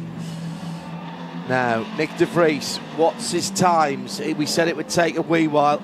He's in the first sector, he's not quite there yet. He's about half a second to 8/10 off the best, and in the middle sector, pretty much matching them. So I think the crossover, it was a little bit early. He had no choice because he was off strategy. Yeah. But there's no doubt on the next lap and the lap after, he's going to start. It will be time for slicks. So it wasn't perfect for him, but they didn't have any choice. Exactly. It was put wets back on again and struggle for 7 of his 12 lap stint, or put and struggle for 3 of his 12 laps. I don't even think it's going to be 3, John. I think it's literally that out lap. He's pretty much matching the times, and then it'll be slicks. And no inters, of course. No cut slicks, no inters. It is air wet, and then the different compounds of slicks. Joe Bradley has some trade. Yeah, a couple of hypercars that have just come in for slick tyres. The number 2 Cadillac's in, the number 4 Porsche 963 is in. So now we've got we obviously saw the number 7 Toyota obviously went on to slicks a little while ago. Now we've definitely got a dry track out there, haven't we? And slicks is going to be the tyre to have. And also Robert Kubica coming in. Heard him on the radio a moment or two ago saying, yeah, I want slicks. And this will be interesting because obviously not the 4-wheel drive, so it'll be interesting to see how that 83 copes when he comes out with tricks, especially... No, that is 4-wheel drive, isn't it? That's a hypercar. Ferrari's the hypercar. Oh, you're right. Absolutely, yes. Yeah, you're thinking privateer, so you thought Porsche. Yes, I am. Absolutely right. Don't worry. So it'd be interesting to see when the first LMDH, which I don't believe we've had any LMDH go to slicks yet. Yeah, it'd be interesting to see when we do how they. It might be one of the reasons why they're not opting to go quite so early for the changeover. Ferrari, of course, Antonio Giovinazzi has not shaken Norman Nato.